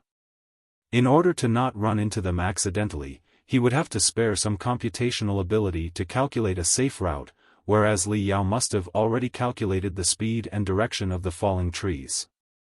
Chances were that Li Yao had even already sorted out the safe route in which he would dodge the trees. If he went on dodging, Li Yao would dominate this combat. Before the trees reached the ground, he would be annihilated. A brutal light burned in Yuan Yesher's eyes. With a grim face, he gave up on his defenses and charged towards Li Yao, ready to die together with him. Li Yao. Suppose your plan goes well and you kill me, I will still be able to heavily wound you before I die. Long Qianyue, the top expert in the training camp, is waiting outside the trees. Let's perish together for her to enjoy the fruit. Yuan Yesher spoke fast. His words dashed to Li Yao like flying swords. Li Yao had spent so much time and effort to make this trap and was on the verge of success. Apparently, he wouldn't choose to die together with him. He would definitely retreat. As long as Li Yao retreated, or stopped his current actions, there would be flaw in his attacks. He would have 1,000 ways to make a comeback. However, Li Yao seemed to have heard none of it. His speed increased to limit. Yuan Yesher's sneer changed into desperation. In confusion and fury, he screamed, "Then, let Long Qianhua take advantage of us." Two crystal suits collided. The spiritual shields sprayed out dazzling sparks and scattered into pieces. Broken chainswords flew to the sky and fell to the branches of a tree. Li Yao's crescent saber was blown away, too. In half a second, Yuan Yesher was dead, Li Yao seriously wounded. The crystal suits fell to the ground without support, because most of the power rune arrays on them had already blasted and lost the aviation ability. Boom! Boom! Boom! Boom! The trees finally collapsed to the ground and buried the two of them, forming a giant tomb. Why? To this moment, Yuan Yesher still couldn't figure out why Li Yao chose to die together with him. Yes, he was eliminated. But before his death, he'd also wounded Li Yao badly. Any random exo could come and kill Li Yao right now. Li Yao didn't say anything. He lay in the mud with four limbs stretched out, waiting in the darkness silently. Noticing the trees tangled together above them, Yuan Yesher suddenly understood everything. Asshole. Blowing up the trees was not just meant to interfere my thoughts. More importantly, the trees are being used to cover him and buy him some time. Outside Li Yao's trap, Long Qianhua was staring at the fallen trees, not knowing what to do. She knew that Li Yao was hiding somewhere under the trees. But to get inside the heap of trees was indeed tricky. Every tree weighed hundreds of tons. It was not difficult to cut each of them in half, but to move them away would be quite a different story. Long Qianhua thought for a moment. A silver light appeared in her palm and she dashed towards the tree on the top of the heap. After a crack, the tree was broken into two parts. But the two parts, after rolling for a while, stopped at the top of the heap. Long Qianhua frowned. A sense of powerlessness gripped her. There was no way that she could slash all the trees into pieces within several minutes. Eventually, she gave up slicing them and tried to reach the bottom of the heap through the gaps between trees. Boom! Right then, a dull explosion echoed under one of the trees, indicating the existence of yet another crystal bomb. He installed crystal bombs on the trunks, too? Long Qianhua felt like her blood was freezing. She did not know how many crystal bombs had been installed. If they exploded as she passed by and Li Yao was nearby, the situation would be terrible. Long Qianhua didn't know how seriously Li Yao was wounded. But she did know that Yuan Yesher was sure to have been taken down.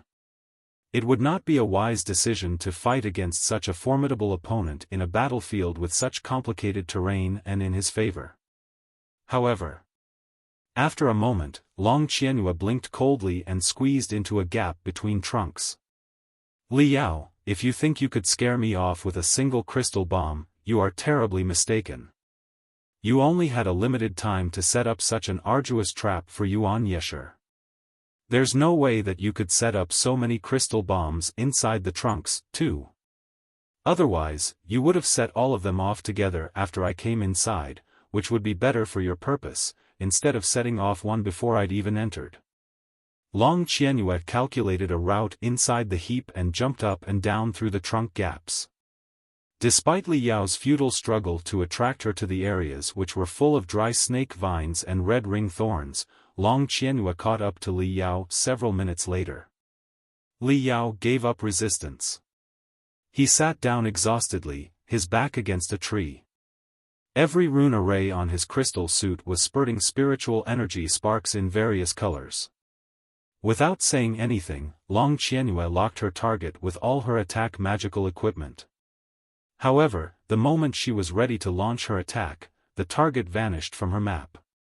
The IFFS-1 had determined Li Yao to be unassailable because Li Yao had survived for 10 minutes. He'd become the first student to pass the second elimination match.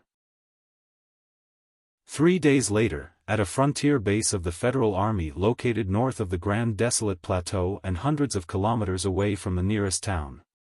In a well-guarded military base where crystal railguns could be seen everywhere, 25 Exos were doing last-minute checks for their journey. They were the 20 winners of the second elimination match of the Thunder training camp and 5 top instructors in the camp who were going on a field trip to the depths of the Grand Desolate Plateau. The Northern Defense Line, consisted of thousands of military bases, is the furthest frontier of the Star Glory Federation. The territory beyond this defense line, although claimed to be the Federation's domain, has a harsh natural environment with a lot of unexpected dangers and strong demon beasts. No humans could ever live there, nor could any ordinary army station the area. We cultivators are in charge of cleaning the place regularly. Mao Feng paced to and fro.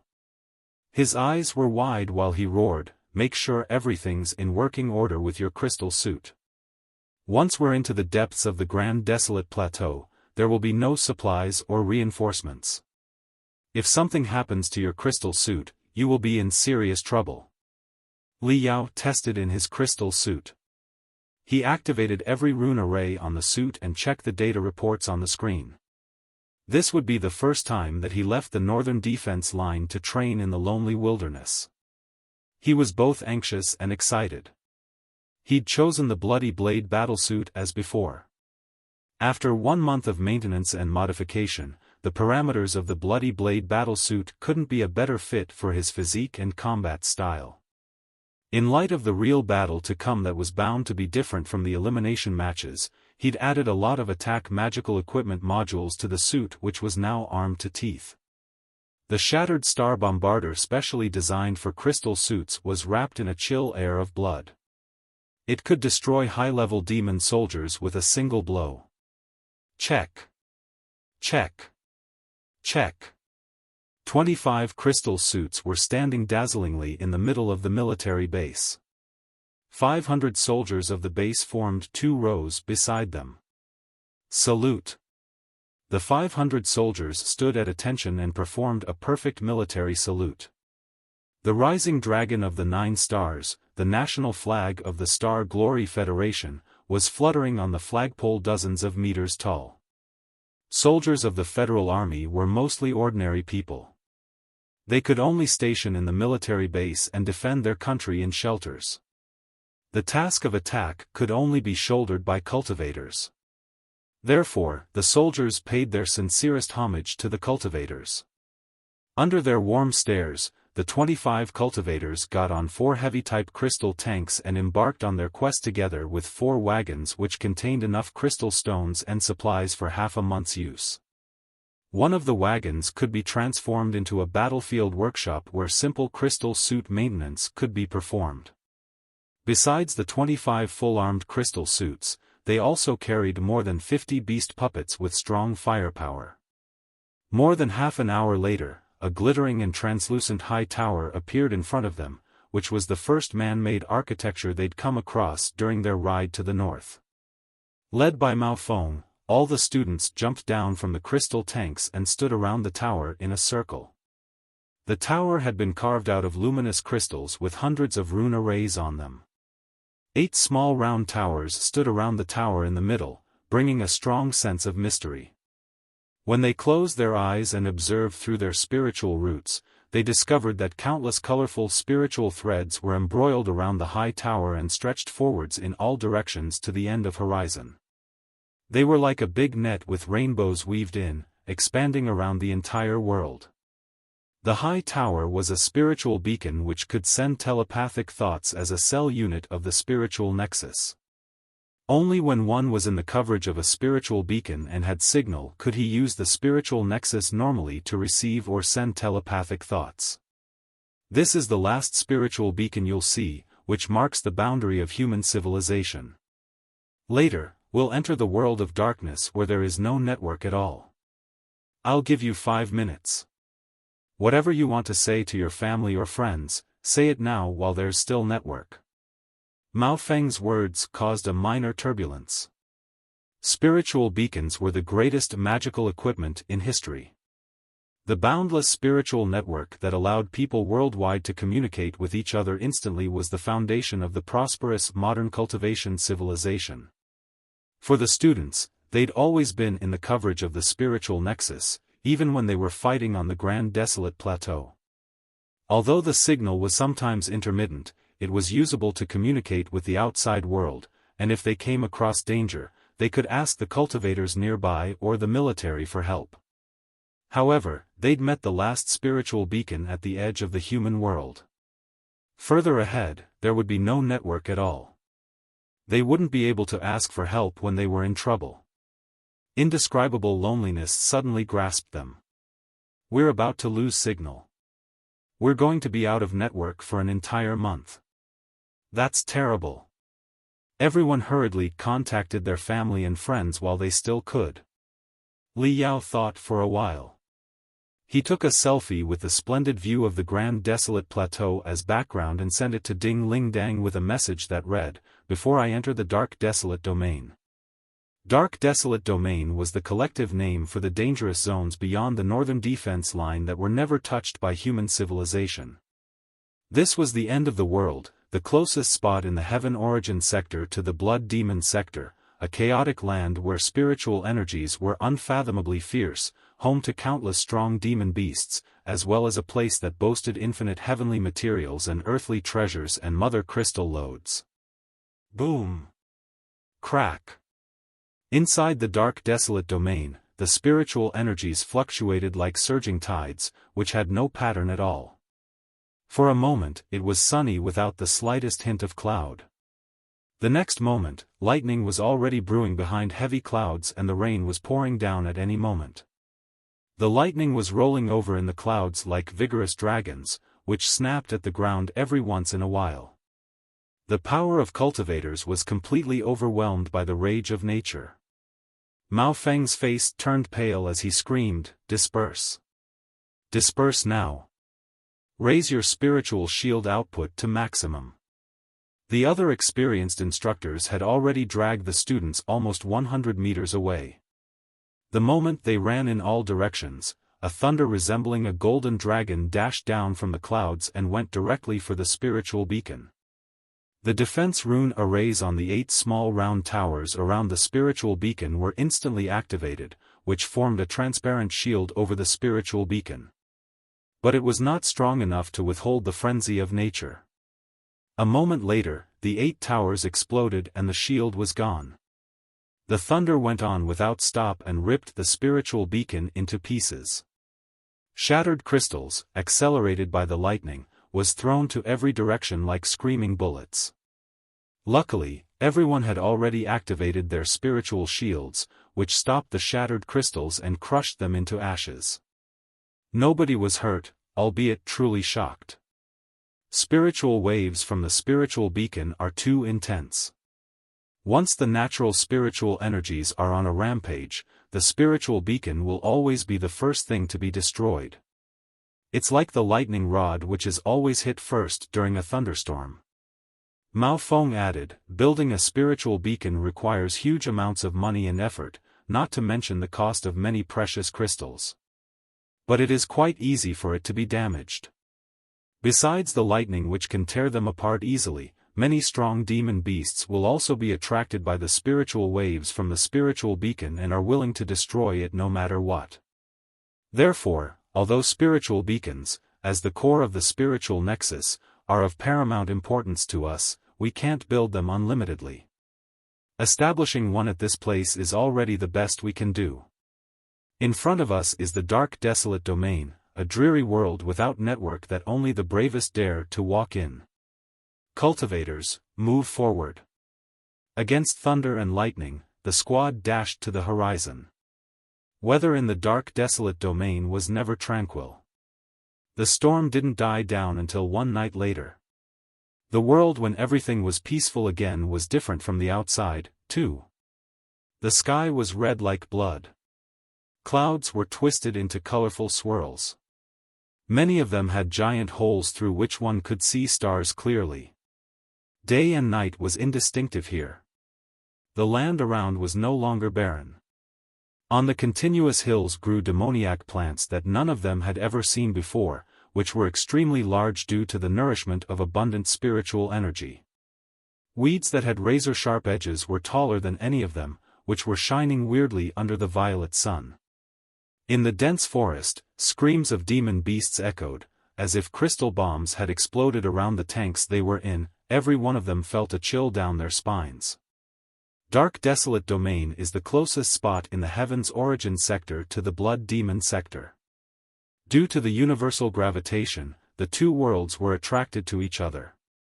All the students sat down around Mao Feng and listened to the rules of the Dark Desolate Domain. Mao Feng had two big demon beast eggs in his hands. He lifted them up. Let's say this egg represents the Heaven's Origin sector, and the other egg represents the Blood Demon sector. He put the two eggs together and knocked them gently. The eggshell was thick. There were many cracks on the surface. The eggs didn't break, but they were pinned together. The Heaven's Origin sector and the Blood Demon sector are like two crushed eggs. The Dark Desolate Domain is the point of impact. The sky on the Grand Desolate Plateau is like the cracks on the eggshell. Why do wormholes often appear on the Grand Desolate Plateau? Because there are many cracks due to the impact of the two worlds. As for the inland of the Federation, the sky there is as intact as a smooth eggshell without a single crack. Naturally, no wormholes will ever show up. It is through these cracks that the demon beasts find their way into our world. Observe the two eggs. Isn't the point of impact most crowded with cracks and most likely to crumble? It is also the case with the real worlds. The Dark Desolate Domain is the most fragile and perilous place in the entire Heaven's Origin sector. Many of the students had read Introduction to Cosmology before and had a basic understanding about the distribution of parallel worlds. They nodded in agreement. But some of them didn't know much about the universe.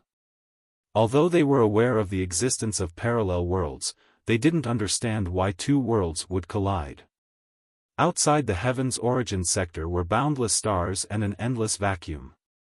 Even the closest galaxy was thousands of light years away. They couldn't imagine how the collision took place. Seeing the confusion in their faces, Mao Feng further explained, yes, from a three-dimensional point of view, all the different worlds are located in the same universe in their respective galaxies. The Heaven's Origin sector is in one of the galaxies, while the Blood Demon sector is in another. Theoretically speaking, there are no barriers between the parallel worlds. We can sail anywhere we want freely. The only thing that stops us is the long distance. With the current level of technology in the Heaven's Origin sector, if we refine a crystal warship that can sail in the universe, it might take us millions of years to reach our neighboring galaxy. Or the parallel world next to us, if you will. In the three-dimensional level, the Heaven's Origin sector and the Blood Demon sector are at two ends of the universe with a very long distance in between. There's no way that the two of them will ever be related. But if you were to jump out of the three-dimension and move on to a higher level, everything would be different. In a higher dimension, every parallel world is a sealed egg that is placed next to each other in a way that we can't comprehend. If two eggs are too close, there will be attraction between them which may lead to collision and even fusion of a brand new parallel world. The Heaven's Origin sector and the Blood Demon sector is exactly such a double-world system.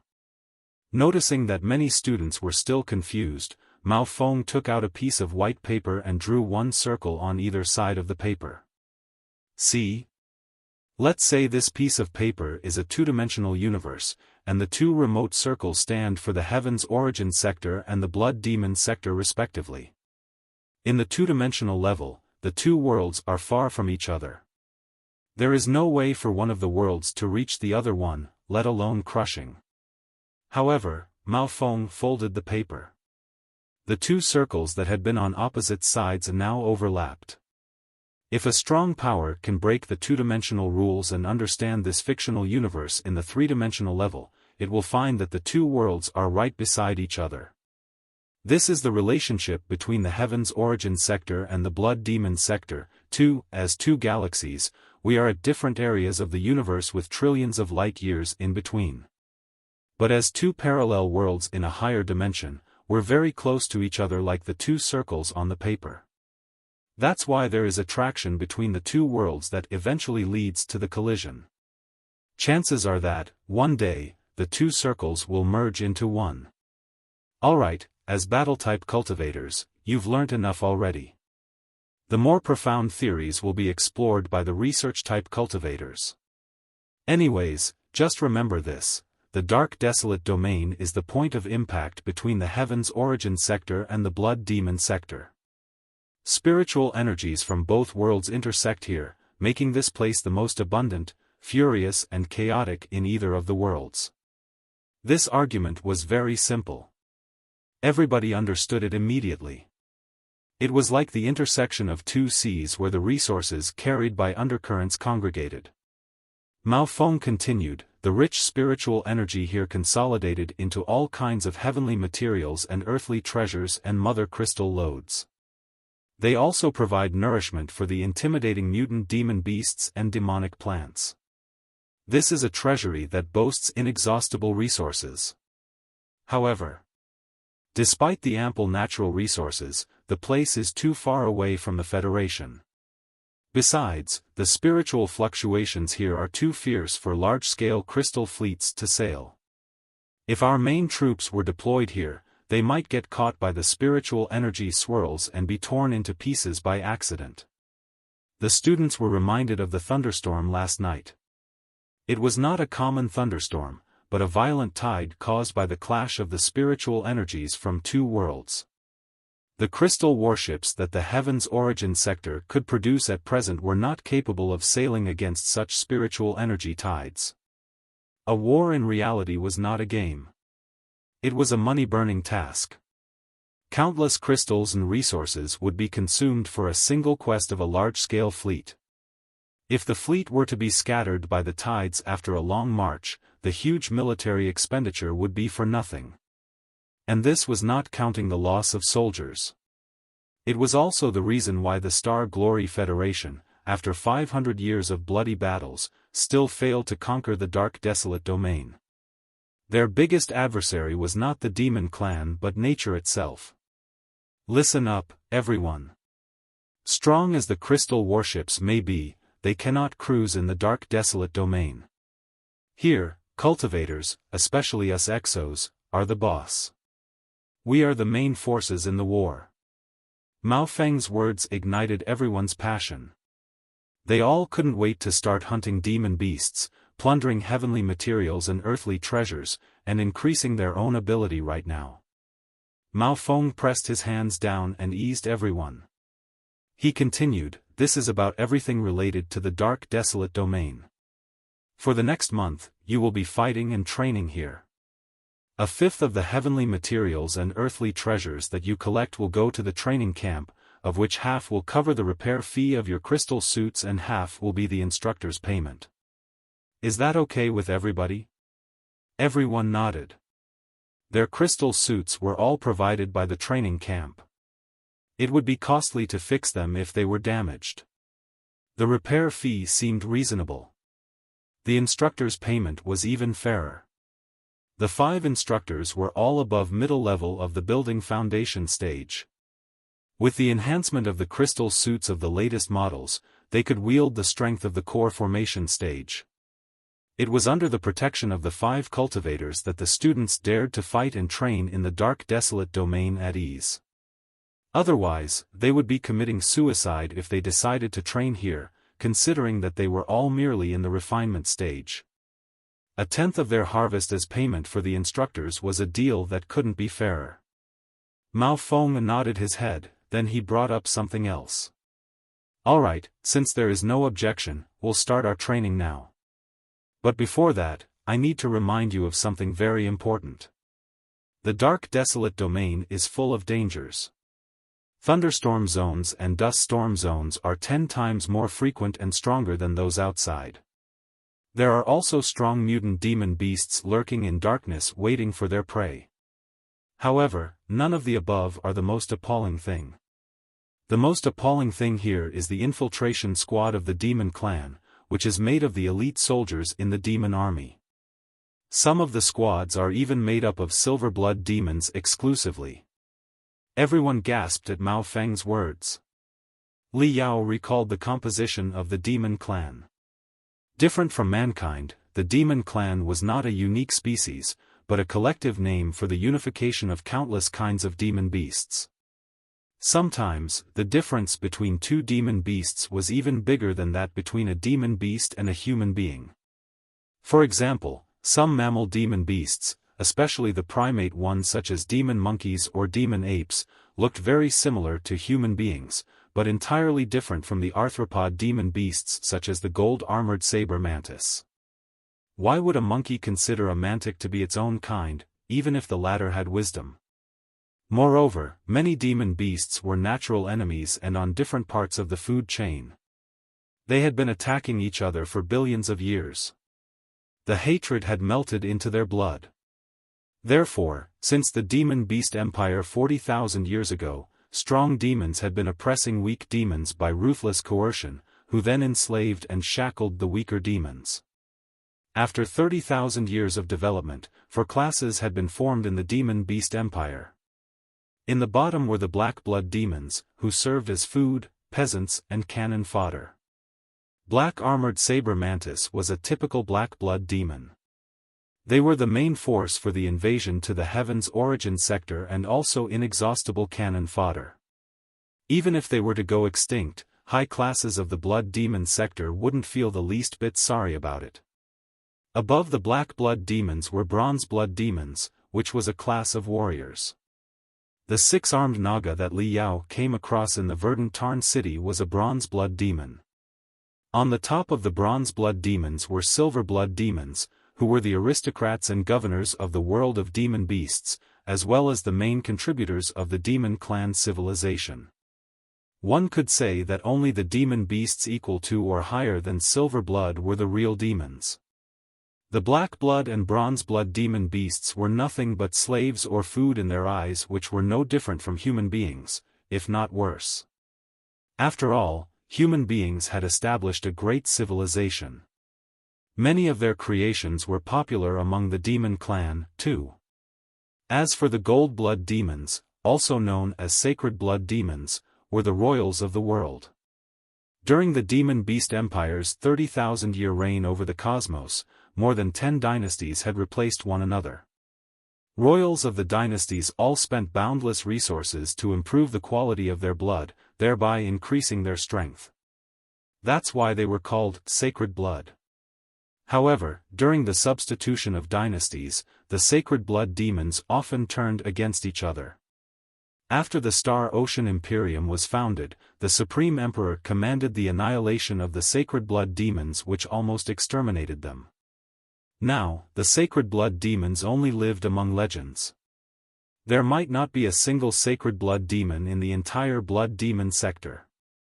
The current blood demon sector was made up of hundreds of demon cities created by silver blood demons. The cities were fighting and merging in conflicts.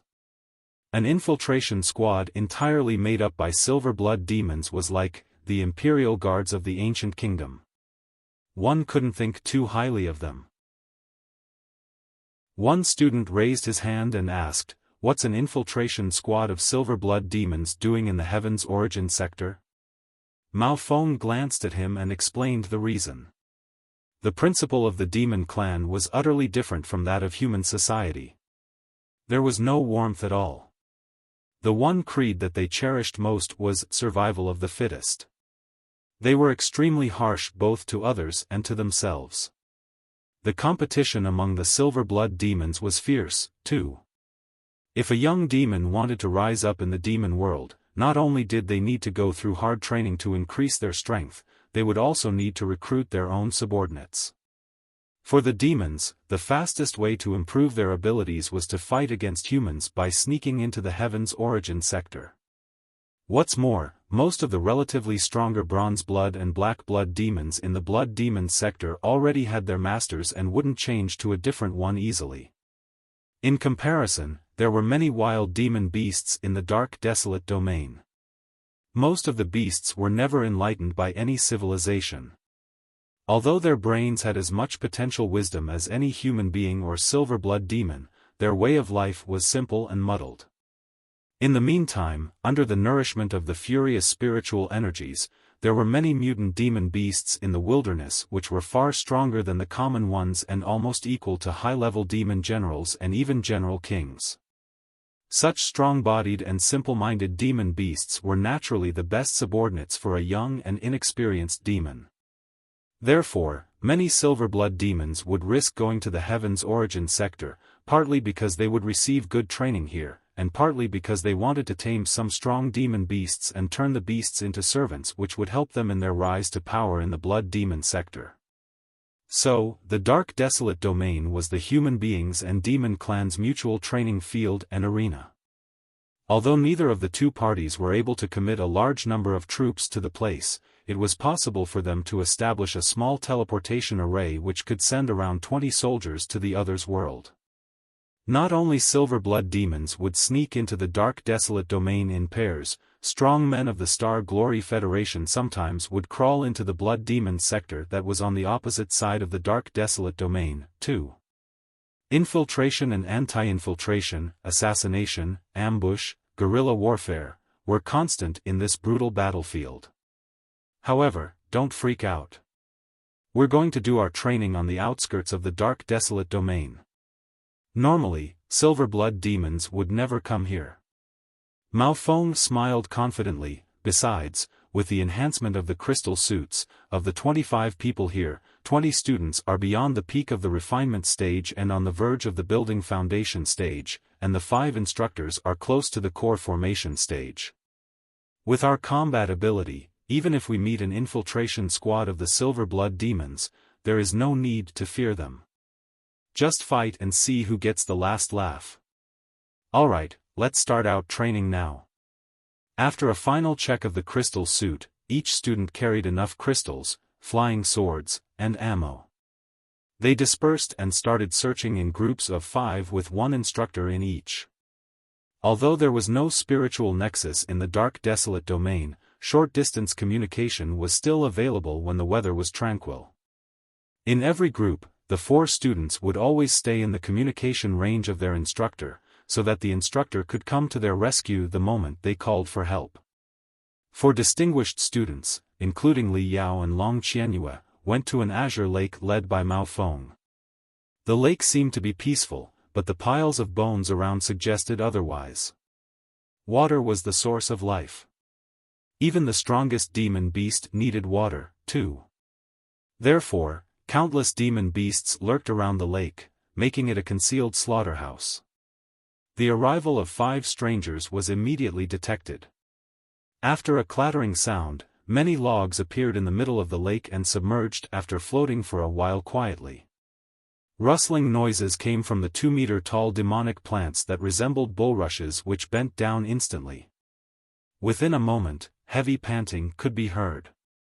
In the sky, many strange gray birds were hovering overhead maliciously. They looked like a combination of eagles and bats. Their wings spanned more than 10 meters with sharp edges like blades that were shining coldly in the air. They were not strong enough to hunt. So, they could only hope that the strong hunters hiding around the lake would leave some leftovers after they enjoyed the humans in the iron tanks.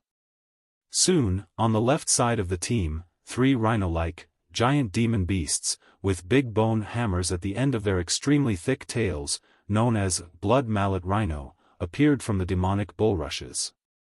On the team's right, 2 giant crocodiles that were more than 10 meters long with bronze bone armors all over their bodies opened their hideous, smelly mouths. He! The strange birds in the sky cried like children chillingly. Li Yao, Long Qianyue, the strength of the 5 demon beasts are between that of high-level demon soldiers and low-level demon generals, which is perfect for your practice. Who wants to go first? Li Yao and Long Qianyue looked at each other and rushed out simultaneously. Crazy killing ensued. As the days went by, the lake turned from azure to crimson, and there were more and more demon beast bones around the lake. Li Yao was improving at an amazing speed. On the 3rd day of the field trip, Shua! Li Yao crouched on the ground. He dashed below a blood mallet rhino like a cunning viper with a twist of his body and subtle manipulation of the power rune arrays. After he flashed to the back of the demon beast, the crystal camera on the back of his head immediately locked onto the target. He slashed the crescent saber backwards deep into the abdomen of the demon beast without turning around. The blood mallet rhino weighed more than 20 tons and had solid armor all over its body. When it was running, it was like a crystal tank. Its only weakness was a soft spot on its abdomen. Li Yao pulled heavily. The brightness formed by his spiritual energy was more than 3 meters long, which cut all the inner organs of the blood mallet rhino into pieces. Then he squatted and dodged the demon beast's dying counterattack. At last, he dashed forward dozens of meters away. The whole attack was so fluid that it only took less than 2 seconds. The blood mallet rhino roared. It tried to turn around and rushed to Li Yao, only to collapse after several steps. In the sky, many hovering scavengers called chuckling baby bird dived down, hoping to steal the fresh food. Shwa! The shattered star bombarder on the back of the bloody blade battlesuit flipped up to the left shoulder and fired. For masses of red air swelled out and hit the 4 chuckling baby birds in the lead precisely. The 4 masses of air were like 4 lumps of magma which could not be rid of once it was touched. Soon, with ear-piercing screeches, the 4 chuckling baby birds were burnt to ashes and fell to the ground. The other birds all dispersed and didn't regather for a long time. When they came back, their chuckles turned into low curses. Not knowing what to do, they could only float hundreds of meters above Li Yao's head and pooped on him to vent their anger. But, of course, could such beasts hit the nimble Li Yao? On the 7th day of the field trip, Li Yao stood still, his saber hidden on his back like a serpent in a crevice. He was confronting a blood mallet rhino. Boom! The blood mallet rhino lowered its head and started charging at full speed. It was not until the horn of the demon beast nearly pierced into his chest that Li Yao dodged to the side in his bloody blade battlesuit. Simultaneously, his saber moved like lightning and slashed at the neck of the rhino with the frightful speed of lightning and thunder. The neck of the blood mallet rhino was covered in dense armor, too. One slash, even if boosted by spiritual energy, was not enough to cut it open. However, it was not Li Yao's first slash. During the time of the seemingly single slash, Li Yao had already attacked 8 times at the same spot, which left a clear trace on the armor of the blood mallet rhino. The 9th attack finally surpassed the limit of the armor. The bone armor was ripped open and the saber pierced through. A surge of spiritual energy then cut off all the arteries and organs inside the demon beast. Puff! When the saber left the demon beast's body, a cluster of blood was squeezed out. The blood mallet rhino collapsed, not even able to give a dying scream. As for the chuckling baby birds, none of them dared to steal food from this formidable human being anymore. On the 20th day of the field trip, Li Yao sat alone with his legs crossed on one side of the lake. Below him was a strange gold snake that was more than 30 meters long with 2 small spikes on its head. Critical part of the snake had almost been slashed into 2 pieces. The only reason that it remained intact was its skin. Blood of the snake flowed along the ground, emitting a weird fragrance. Li Yao put the big gallbladder of the snake over a leaf, then he took out a piece of square-shaped magical equipment named Fiery Wave Box and aimed at the gallbladder. Shwa! The Fiery Wave Box shot out a green light which enveloped the gallbladder. A 1-minute countdown was displayed on the box. 1 minute later, the green light disappeared automatically, and the snake gallbladder was already cooked and ready to eat. Li Yao was desperately hungry. He grabbed the gallbladder and finished it in several bites. Not satisfied, he chopped off a slice of the snake flesh and cooked it together with the snake heart. The mutant demon beasts in the dark desolate domain, nourished by the spiritual energies of both worlds, contained far more spiritual energy than those on the outside, which made them the best food ingredients.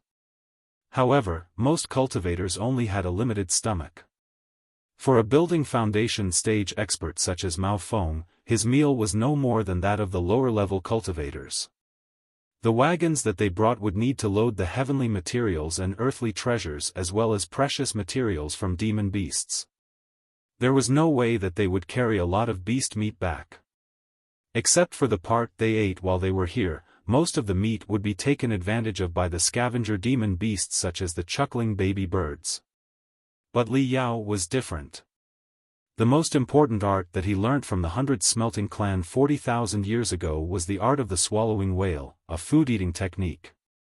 Back when he was an ordinary man, he had already been able to devour dozens of cans of the giant creatures of Starry Sky's meat. Now that he was already at the 7th level of the refinement stage, his stomach was much bigger than before, which could almost be called a bottomless hole. Endless and valuable demon beast meat was sent into his belly and absorbed by him. During the past half a month, he'd eaten so much good stuff that it was enough to feed a common cultivator for years. With the nourishment of the heavenly materials and earthly treasures, although his level hadn't advanced yet, Li Yao's understanding of the 1000 tempering 100 refining technique, the strongest quenching body exercise of the 100 Smelting clan, had reached a whole new level. When he stretched the spiritual energy inside his body and brought the 1000 tempering 100 refining technique to maximum, his body no longer was the color of brass. The essence of the technique had sunk deeper into his body.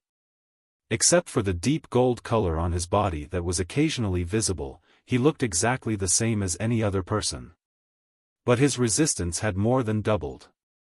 Body strength of a body practitioner, magical equipment control of a refiner, and combat skills of an exo had integrated perfectly in Li Yao. On the 25th day of the field trip, Li Yao had become the focus of the other 19 students. He was the weakest among all the students.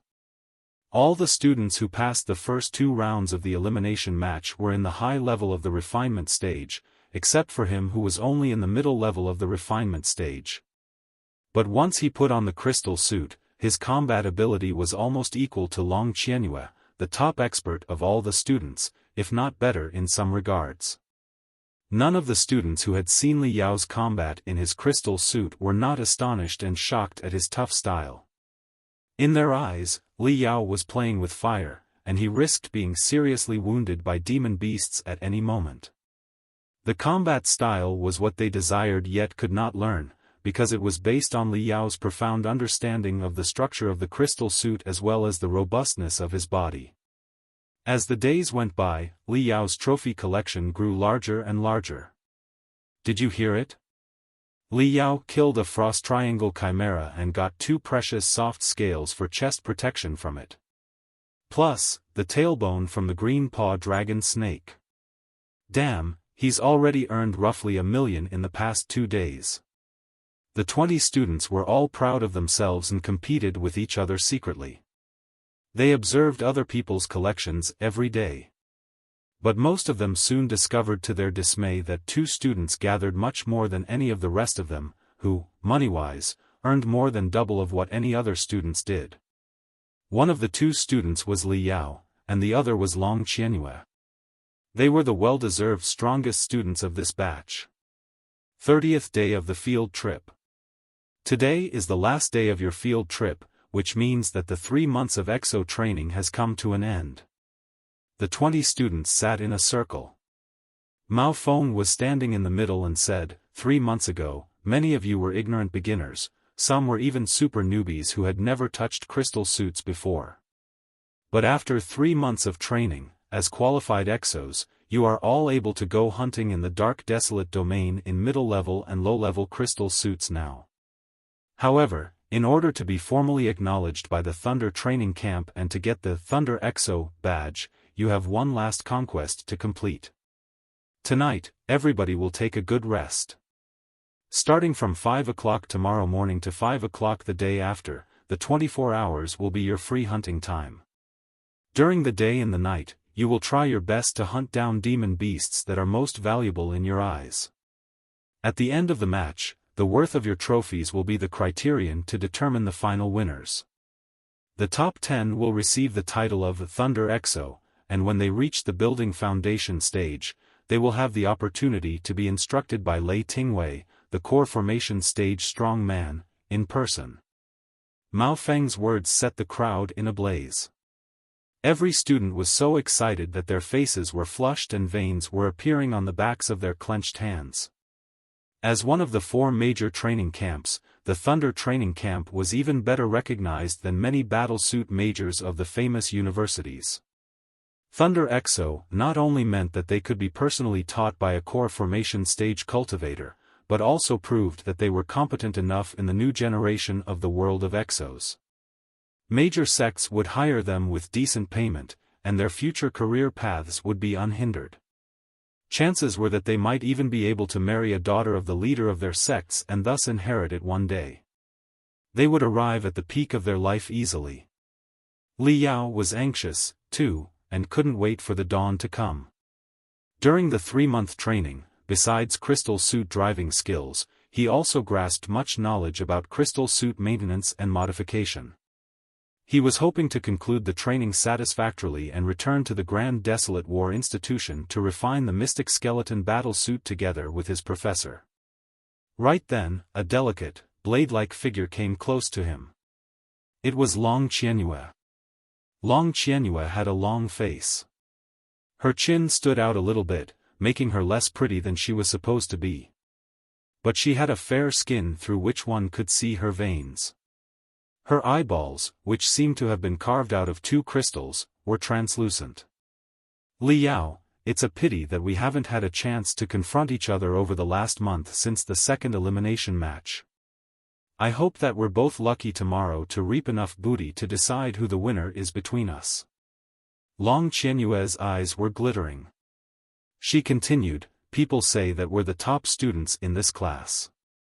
It's hilarious. How can there be 2 top students? I would rather be defeated and stay in the 2nd place temporarily than share the 1st place with someone else. I believe that you are the same as me, aren't you? Li Yao stared at her in the eyes and grinned a moment later. He rose up, feeling that every artery in his body was inching and every cell expanding. Unable to control it any longer, he decided to practice the thunderous tornado saber art while the night was still young. There was no moon in the sky. Many giant swirls made of stars were spinning in the sky, crushing and swallowing each other. Endless natural spiritual energies flooded out towards the ground of the dark desolate domain from the center of the swirls like volcano eruptions. Swoosh! Under the mad starry sky, a rainbow-like laser flashed in the darkness, which was caught up with and hit heavily by 2 faster lightness. The rainbow-like laser came to a halt and revealed its true self, a dreadful demon beast that looked like a hybrid of a lion and a dragon. It had a lion head, but its body was long and narrow, which was covered by deep gold scales like the body of a dragon. It had legs as strong as those of a lion and paws as sharp as those of a dragon. Silver blood could be found on the tip of the paws. On 2 sides of its body grew 2 wings that looked like those on a bat. However, they were folded close to the body, indicating that they could only be used for sprinting but not flying. The most attractive part of the demon beast was its caltrop-like dragon tail that was galvanizing in darkness like clusters of crystals condensed together. A lion dragon, a hybrid of a liger demon beast, and a dragon demon beast. And it was not just a common lion dragon. Judging from its bizarre shape, it must have been mutated by the intense spiritual energies somewhere in the dark desolate domain. Its capability was almost equal to that of a demon king. However, the demon king level mutant lion dragon was not in its best state. It quickly rose up after it was knocked over. Roaring back to something in darkness behind, it accelerated and disappeared into the murky forest. A moment later, more than 20 figures showed up where the mutant lion dragon just fell over. They looked very similar to human beings, with distinguishable limbs and face, albeit not devoid of characteristics of beasts. They were in a glorious panoply. Besides cold weapons such as swords and saber, they were also carrying heretical thermal weapons. It was an infiltration squad from the demon clan. A young demon, with a strong air of leadership, stood in the middle of the circle of demons. Few features of beasts could be found on his body. At first look, he looked just like a tall, handsome young man. He had gold curly hair and gold eyes. Even his neatly trimmed beard was completely gold, too. He was wearing bright gold battle armor decorated by crystals that formed the head of a roaring lion. His countenance was also as majestic as that of a lion. A wicked, tongue-wagging demon walked out of the circle and crouched to the ground with 4 limbs. The tip of his nose was bouncing hard as he tried to smell something from the ground. A moment later, he found a blood spot. "Young master, this mutant lion beast has been wounded and its blood is flowing out. It will be easier next time. We can definitely track it by its blood so that we can tame it and make it your subordinate," the demon dog said in a high pitch. The demon clan was created by human beings. Many of their training technique were actually based on the cultivation arts of the human beings. Therefore, they spoke the human language, too. Very good. The voice of the young master was hoarse, yet with a strange attractiveness. He observed, "I never expected that I would discover a Demon King-level mutant lion dragon on this trip to the Heaven's Origin sector. My influence will grow much stronger once I subdue it. You will all be rewarded according to your contribution when everything is done. Let's follow the mutant lion beast from a greater distance so that it won't come at us. It is in the Demon King level and far stronger than any of us. But as long as we stalk it, my 2 teachers here will find an opportunity to deal with it." 2 invisible demons covered in mysterious black mist snorted in agreement. Wild demon beasts, especially strong ones such as the mutant lion dragon, were proud animals to the bone and unwilling to listen to any commands easily. To tame them, the best way was to beat them into a grievous state and let someone treat it, during which time manipulation shackles would be enforced to their brains. Only with both stick and carrot, as well as the manipulation shackle, could a wild demon beast be tamed. "Hurry!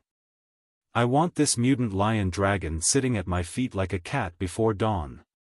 The young master waved his hands. The demons vanished into the forest. The next day at dawn, on the thunderous Sound Mountain at the corner of the dark Desolate Domain. It was the most intimidating mountain in the southeast part of the dark Desolate Domain. Shrouded by demonic plants, the world inside the mountain was gloomy and drab even if the purple sun was shining brightly outside. Li Yao hid himself inside a clump of crimson bushes. He withdrew his spiritual energy as much as he could with the soul-converging technique. Not only did he smear a layer of mud on his crystal suit, he also wrapped it up with camouflage cloth with stealth rune arrays. He had completely melted into the dark forest. A red bird with sharp teeth stopped over his head, only to be tied up by a spider thread from the trunk hole nearby and dragged into the hole without a dying scream. The sound of cracking of bones came from inside the hole. A thin scent of blood could be smelled. Neither the predator nor the prey detected Li Yao's existence. Li Yao was a bit irritated. These second-rate demon beasts were not the trophies that he was looking forward to. Demon beasts around the anonymous lake had almost all been eradicated by him. Due to his desire for victory, Li Yao risked entering into the thunderous Sound Mountain. But more than half a day had been gone and not even one valuable demon beast had come by. Had he known it previously, he would have stayed in the plateau and gone hunting there. "Come on, big fellows. Otherwise, I would have to be a rogue hunter." A rogue hunter in the thunderous Sound Mountain would be in much more peril than ambushing would. Many predators were lurking in darkness waiting for the audacious prey to fall into their trap. After careful consideration, Li Yao finally dropped the thought. He was not strong enough for the task. Ambushing in the outskirts of the thunderous Sound Mountain was already the best he could do. Besides, this place was still within the range of communication. He could call for the instructor if anything should happen. But if he were deep into the thunderous Sound Mountain, he would not be able to reach out to the instructors, and if he were surrounded by strong demon beasts, there would be no one that could save him. Li Yao had always been a patient man. But after wasting more than an hour in the bush, he felt that he couldn't bear it any longer. The weather was muggier and muggier, too. Boom! Crack! Right then, a furious thunder boomed from high above. Within a moment, countless thunders echoed with one another as if a bloody battle was going on in the sky. Clouds rolling, purple lightning dancing, rain pouring. The forest became a world of swelling water. Many giant purple trees in the forest were reverberating with the thunder. Some even attracted the lightning toward them and sent them out from the branches, forming an intensely knotted electric net above the forest. The trees were a special kind of demonic plants in the dark desolate domain known as Thunder Echo Plant. Naturally endowed with thunder attributes, they tended to attract thunder and lightning during a storm before forming an electric net above the forest and sending out thunder roars. This was also how the thunderous sound mountain got its name. Damn weather! Li Yao frowned and cursed.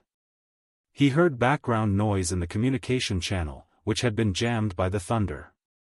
Hesitating no more, Li Yao jumped out of the bush and decided to return to the plateau where he could still hunt down some low-level demon beasts under the protection of the instructors.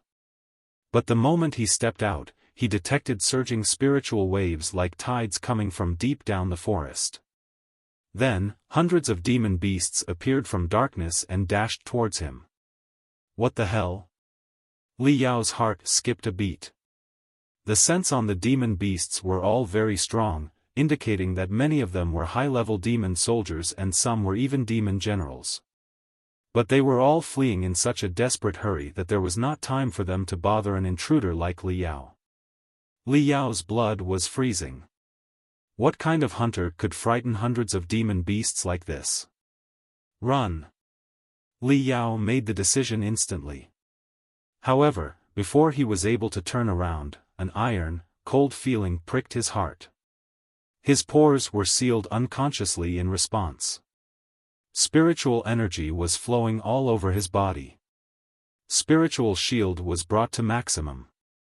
Shwa! A rainbow laser flashed beside him. It was a hideous mutant lion dragon. Somehow disturbed by his presence, the lion dragon waved its paws impatiently. It was not meant to be an attack, but more like a human being who was waving his arms to drive away the flies. Boom! Li Yao felt that a thunder had directly hit his spiritual shield and left many cracks on it through which demon power penetrated into his limbs and organs. In a dull grunt, Li Yao was blown away. He tried to change his direction more than 10 times while he was airborne, but none of it succeeded and he ended up crashing into a tall tree. With a cracking sound, the tree was broken into 2 pieces and hurtled to the ground.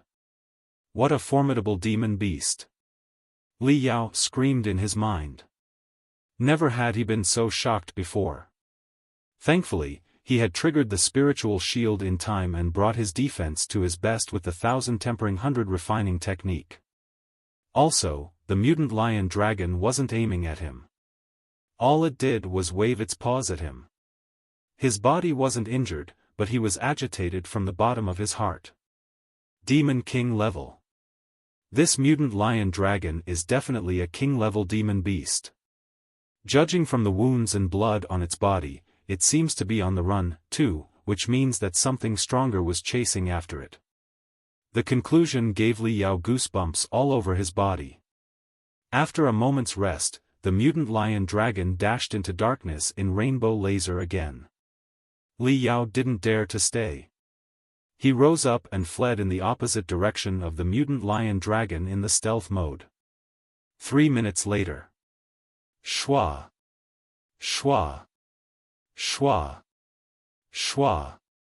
The demon squad showed up where Li Yao and the mutant lion dragon had just stood.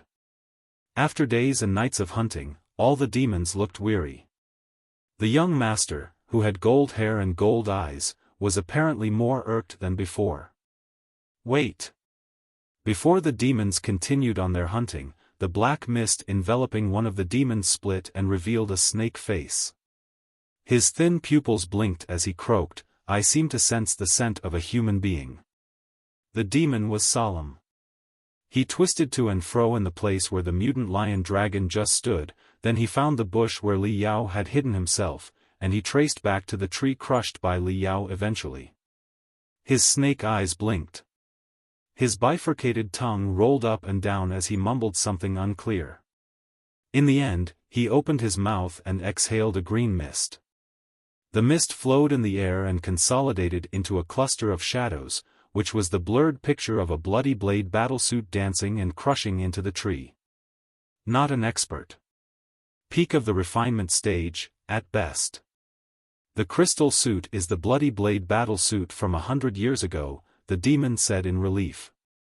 The young master pondered for a while and said, following the mutant lion dragon, we've already reached the edge of the dark desolate domain. Many low-level cultivators have been training around here. This refinement stage cultivator in bloody blade battlesuit must be one of them, which means he has companions outside of the forest. If he escapes and informs them of the existence of our prey, it will be a nuisance. However, with the thunderstorm and chaotic spiritual energy fluctuations in the forest, we might lose the mutant lion dragon's tracks if we are delayed for a while. We've been hunting it for such a long time. There's no way that we're giving it up at the doorstep of victory. Blood Hand. Night Owl. Two demons stepped forward. The demon on the left looked like a hybrid of a human and a wolf. There was crimson fur on his both hands, which seemed to be soaked in blood. The demon on the right had dense feathers all over his body. He had two big eyes that were glittering brutally like two dim lights, but there were no pupils in the eyes. The young master continued, you are both low-level demon generals adept at jungle hunting. You should be more than enough to deal with the cultivator, who, at best, is only at the peak of the refinement stage. Now, after you follow up and kill this ignorant cultivator who doesn't know what he's doing, contact us through our secret technique. I'll tell you the rendezvous then. Remember, if you find other cultivators, give up the hunt immediately and report to me. The rest of us will continue chasing the mutant lion dragon until we completely take control of it under the lead of my teachers. Yes, sir. Blood Hand and Night Owl nodded at the same time.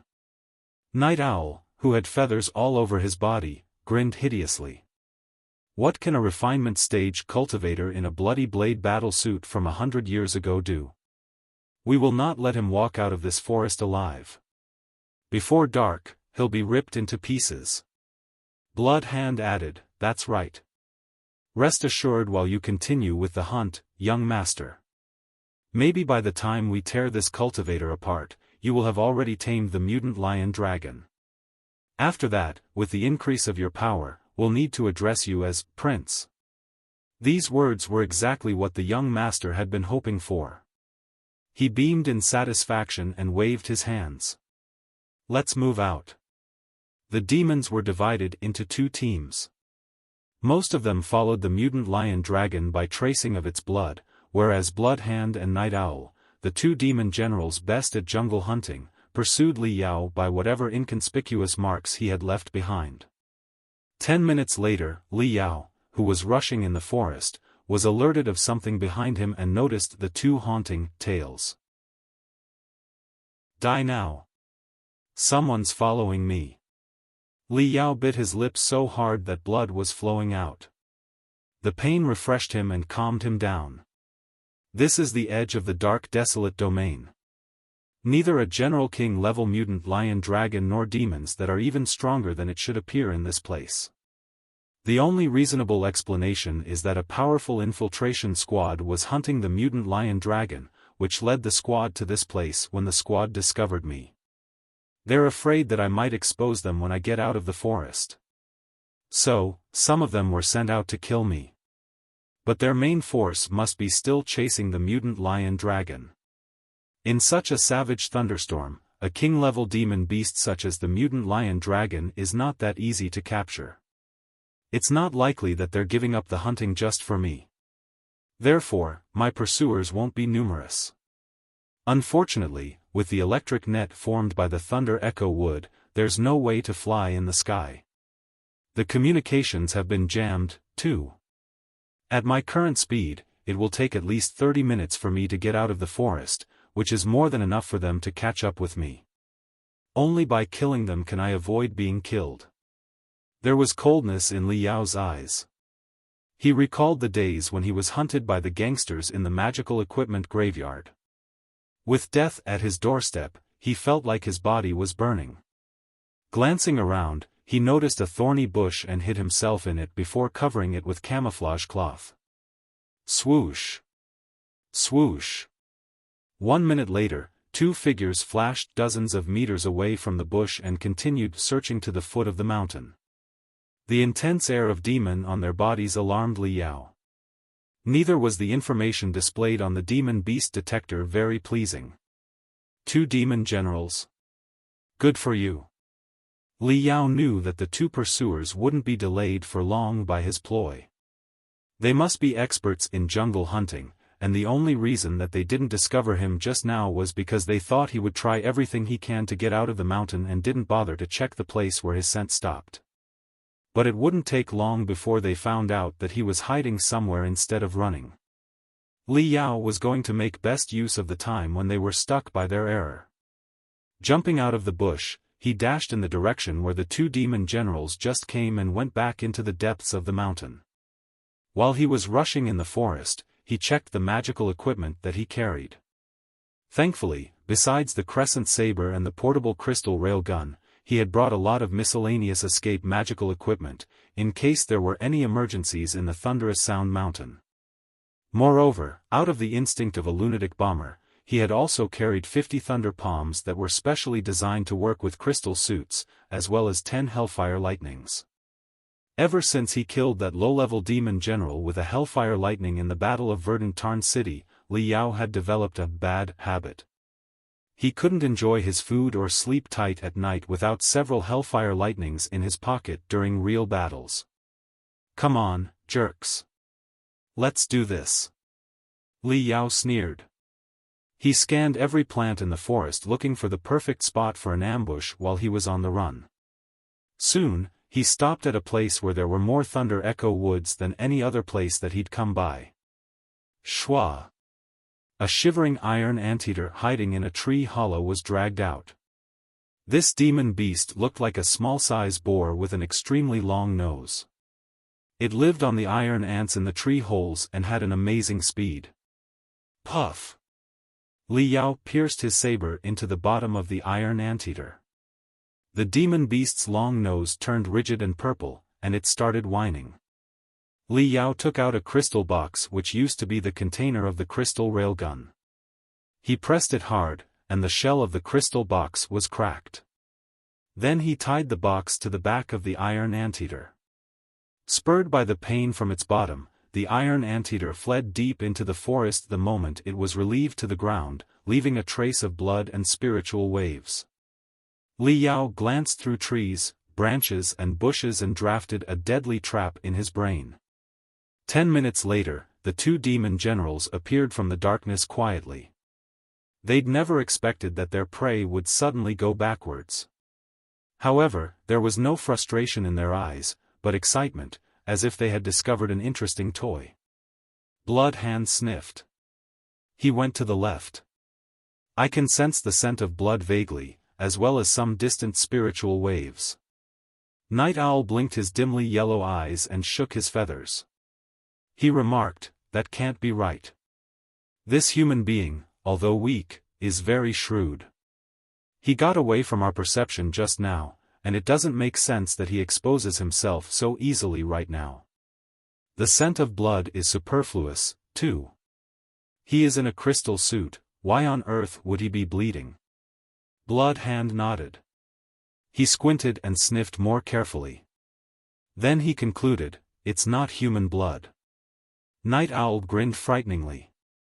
That means this human being wanted to give us a wrong impression that he was fleeing into the forest in this direction.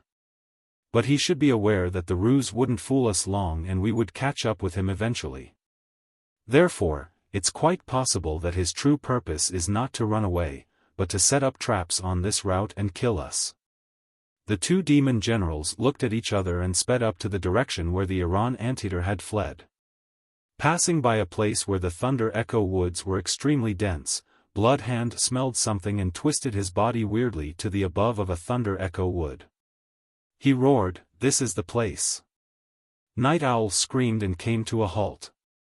He shook his arms, unleashing almost 100 gray feathers from his body, which flew into the woods like bullets. Boom! Boom! Boom! Boom! Boom! The 20 thunderpalms deployed in the woods were triggered by the feathers and exploded at the same time. They melted into a giant fireball and floated to the sky. The ball then was torn into pieces by the electric net over the forest. At the same time, a scarlet figure dashed out of branches and ran away, only to be caught up with by the two demon generals who had been long prepared for his appearance. It was exactly Li Yao. Bloodhand howled horrifyingly. The red fur on his paws stood up like venomous iron needles. With a strong scent of demonic energy, he punched the back of the bloody blade battlesuit hard. The demonic energy, flowing through the needle-like furs, pierced Li Yao's spiritual shield and left deep traces on the battlesuit. Night Owl shrieked, too. His dim eyes suddenly turned brighter than ever with a freezing coldness, which directly launched a soul attack penetrating through the crystal suit. The prey in the bloody blade battlesuit seemed to have been overwhelmed by terror from the soul attack and couldn't defend Bloodhand's attacks. In less than 10 seconds, the crystal suit was already on the verge of falling into pieces. Swoosh! The prey seemed to be too scared to fight anymore and started running away in desperation, only to leave his back wide open for the two demon generals. Bloodhand and Night Owl both grinned and sprinted. However, right before their paws were able to push into the back of the bloody blade battlesuit, the ancient crystal suit accelerated and miraculously dodged the deadly attacks with a perfect small-scale movement. Bloodhand, Night Owl and Li Yao landed simultaneously. It was not until they reached the ground that the two demon generals discovered that they had fallen into a swamp. The swamp had used to be a muddy area and only became a temporary swamp due to the pouring rain. It had the same appearance as the ground nearby. One could never tell that it was a swamp without careful examination. And as it happened, their prey was outside of the swamp. Such a small swamp was far from enough to trap two demon generals. The best thing it could do was to delay them for about a second. But during the 1 second when they were stuck in the swamp, Night Owl wailed and jumped out of the swamp up into the sky. Bloodhand was slower than him. He didn't notice anything wrong until the volcano eruption in the swamp took place. His eyes were blinking in fear, but it was already too late. Boom! Boom! Boom! Boom! Boom! Boom! This was Li Yao's real trap. He deployed 30 thunderpalms plus 5 hellfire lightnings in the bottom of the swamp. The ferocious spiritual energy surged in spasm and swallowed Bloodhand in a dazzling light ball. The power of crystal bombs could be maximized in a swamp because of the limited space.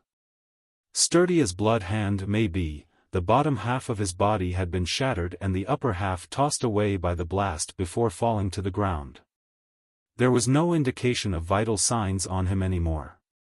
Night Owl's legs were damaged, too. But he had detected the danger faster and flown to the sky. Also, legs were not that important to him since he was a bird-type demon. He was ready to tear the sordid refinement stage cultivator into pieces. Pa! Pa! Pa! Pa! Pa! Right then, countless flashbangs with blaze rune arrays on them exploded among the branches around Night Owl, illuminating the place as if it were a bright day. Night Owl's big yellow eyes turned gray like light bulbs that just cracked. Boom! Boom! Boom! Boom! The portable shattered star bombarder on the bloody blade battlesuit fired dozens of heat streams instantly. Night Owl roared. Although he couldn't see anything, he dodged the heat streams flexibly like a ghost and moved higher and higher. Wicked human. Don't count on that crystal railgun of yours too much. Once my vision is restored, I will tear you apart. I will. Before he could finish his word, boom. Crack. A lightning split the sky and thundered down. The thunder echo woods reverberated and a brilliant electric net was formed. Unconscious of his whereabouts, Night Owl stopped on a branch of the woods, which happened to be the center of the electric net. Night Owl was electrocuted. This was Li Yao's true purpose.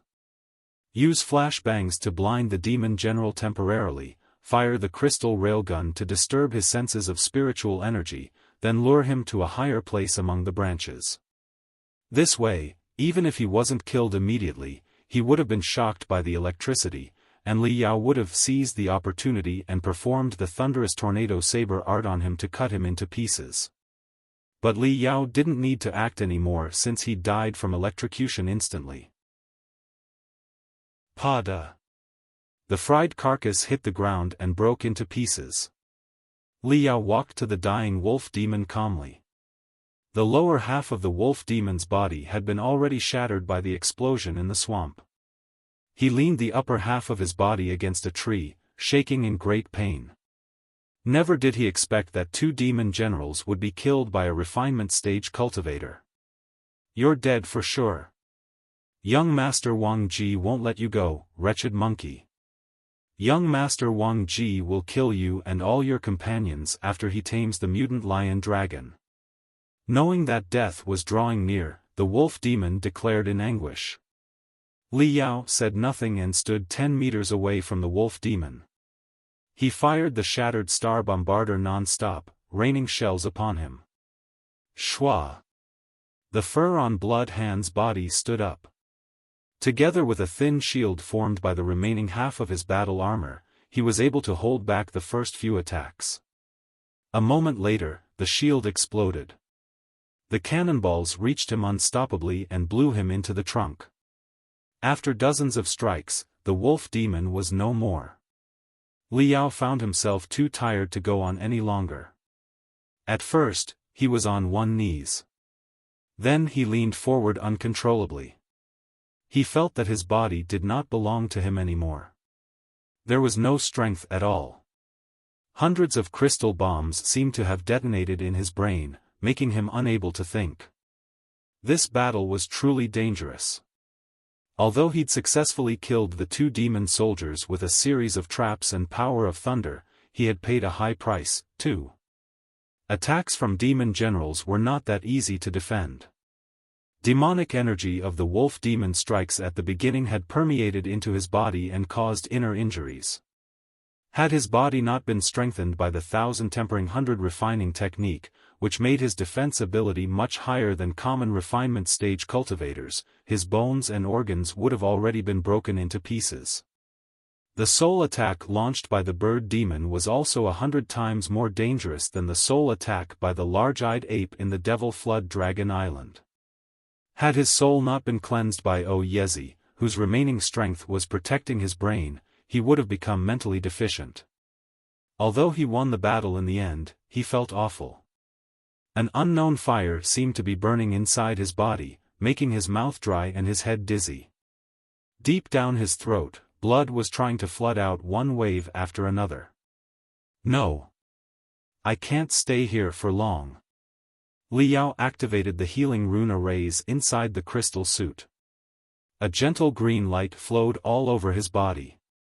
Then he felt a prick on his spine, through which a lot of medical liquid was injected into his body. Like a long-expected rain after a drought, the medical liquid was absorbed by his cells greedily. Li Yao waited patiently. As much as he wanted to rush off immediately, he had to wait for the medicines to suppress his injuries so that his combat ability could be partially restored. Otherwise, there would be no chance that he could walk out of the thunderous sound mountain alive. Countless strong demon beasts were waiting to rip apart his crystal suit and devour him. This place had the remaining scent of 2 demon generals. Common demon beasts wouldn't dare to come close. 10 minutes later, preliminary treatment was completed. Li Yao's brain was clearer. He struggled to rise up and check the status of his crystal suit. Thankfully, since he had always kept the critical parts of the crystal suit in mind, the wolf demon only managed to destroy the plug-in modules. Key components of the crystal suit were not affected. However, some ancillary magical equipment had malfunctioned due to the corrosion of demonic energy and the intense impact. Young Master Wang Ji. He sounds like a big shot from the Demon Clan. Leading an infiltration squad to hunt a Demon King level wild beast in the Heaven's Origin sector, he must be really strong. I need to find an instructor as soon as possible. We may be able to intercept this infiltration squad. Despite the sharp pain, Li Yao didn't dare to stay any longer and rushed to the outside of the forest in the healing mode. 3 hours later. Puff. Puff. Puff. Puff. Li Yao was breathing heavily after running for a long time. He felt his heart was going to burst out through the crystal suit at any time. Shortly after he stood beside a thunder echo wood and covered himself in camouflage with stealth rune arrays, a bunch of inferno fenrir's, whose tails were burning in purple flames, passed by and leaped into darkness with scary howls. Li Yao knew it was not good. He had lost the way. With the compass rune array inside his crystal processor, he could get out of the forest as long as he stuck to south. However, the direction that the rune array guided was completely wrong, maybe because of the spiritual energy chaos under the extreme weather, or maybe because it had been interfered by the demonic energy in the previous fight. Thunderous Sound Mountain was not a single mountain. It was the collective name for the hundreds of mountains that were very close to each other in the area. While Li Yao thought he was coming close to the foot of the mountain, he was, in fact, moving towards the deep inside of the mountain and ended up in another highland. There was no way to turn back now. Many strong demon beasts in the Thunderous Sound Mountain had got their eyes on him. Under the pursuit of the demon beasts, he had absolutely no chance to change his direction. After getting rid of 7 or 8 waves of demon beasts, he was completely lost and arrived at the center of the Thunderous Sound Mountain where barely any human being had ever set foot in. These demon beasts have been stimulated by my blood and gone mad. They won't let me go easily. After a 2 minutes rest, Li Yao started running desperately again. His body was exhausted, but his head was clearer than ever, like a burning torch, although running of fuel, was brighter towards the end. To avoid being followed by the demon beasts, he even took a risk by moving forward by leaping between the branches of the Thunder Echo Woods. The electric net was literally at his fingertips as he went on. Right then, ho! An earth-shaking roar echoed on a peak far away, as if a thunder had brewed on the ground and hit the sky. Thunder and the sky were eclipsed and went silent for over half a second. Li Yao was so astounded that he almost fell off the branches. He scanned the source of the roar with his crystal camera immediately. The place where he was at was in a relatively higher altitude. Therefore, he discovered without difficulty that on the top of the mountain over there, giant trees were falling and clusters of lights were colliding with ear-splitting noises. It must be the infiltration squad of the Demon Clan led by Wang Ji and the mutant lion dragon. Bitterness grasped him. He didn't expect them to be so close to himself. A combat that involved Demon King level beasts was too intense for a refinement stage cultivator such as himself to meddle in. He only wanted to run away. But he was in the middle of hundreds of mountains, all of which looked exactly the same in a long distance. It was still raining cats and dogs with thunders and lightning. There was no way to tell which direction was which direction. There was nowhere to run even if he wanted to. While he was hesitating about what to do next, he heard several wolf howls. Looking down, he found dozens of purple lanterns glimmering dimly in darkness. Shwa! Shwa! Shwa! Shwa! Several inferno fenrir's climbed up the tree at an amazing speed. Deep inside the forest, many other demon beasts also sensed the scent of his blood and were coming close. Having no place to hide or run away to anymore, Li Yao felt that the brutality in his blood had been triggered. He drew his crescent saber out of the sheath and went for the wolf pack. Right then, lightning struck the ground, illuminating the electric net over the Thunder Sound woods. With the terror of wind and thunder, Li Yao performed Thunderous Tornado saber art at its maximum capacity. Dozens of saber flashes slashed at the Inferno Fenrir. Wind blowing, thunder echoing, rain pouring, crescent saber crushing flesh and bones, composed a battle hymn of destruction that played for a long time in the forest. Li Yao didn't know how many times he had waved his saber, nor did he know how many times the healing rune arrays had been activated, although the medical liquid was already running out. He even lost track of time, like he was back to the day when he was trapped by the dust storms, when his soul was burning crazily and his saber art was advancing remarkably, and when he was determined that he could slash anything in front of him into pieces. Suddenly, there was nothing in his surroundings anymore. He had killed all the demon beasts around him, leaving a bunch of scattered, dead bodies. But not very far away, another batch of demon beasts were closing in fast. Li Yao turned around and started running without hesitation. Hundreds of demon beasts that were after him gathered into a furious tide, ready to drown him. The distance between them was shorter and shorter. Li Yao could even smell the foul stink of many of the demon beasts. His spiritual energy had been brought to maximum. If it continued to be consumed at such a crazy rate, he might be able to avoid the fate of ending up in the stomach of a demon beast, but his brain would surely be burned to ash due to being overloaded.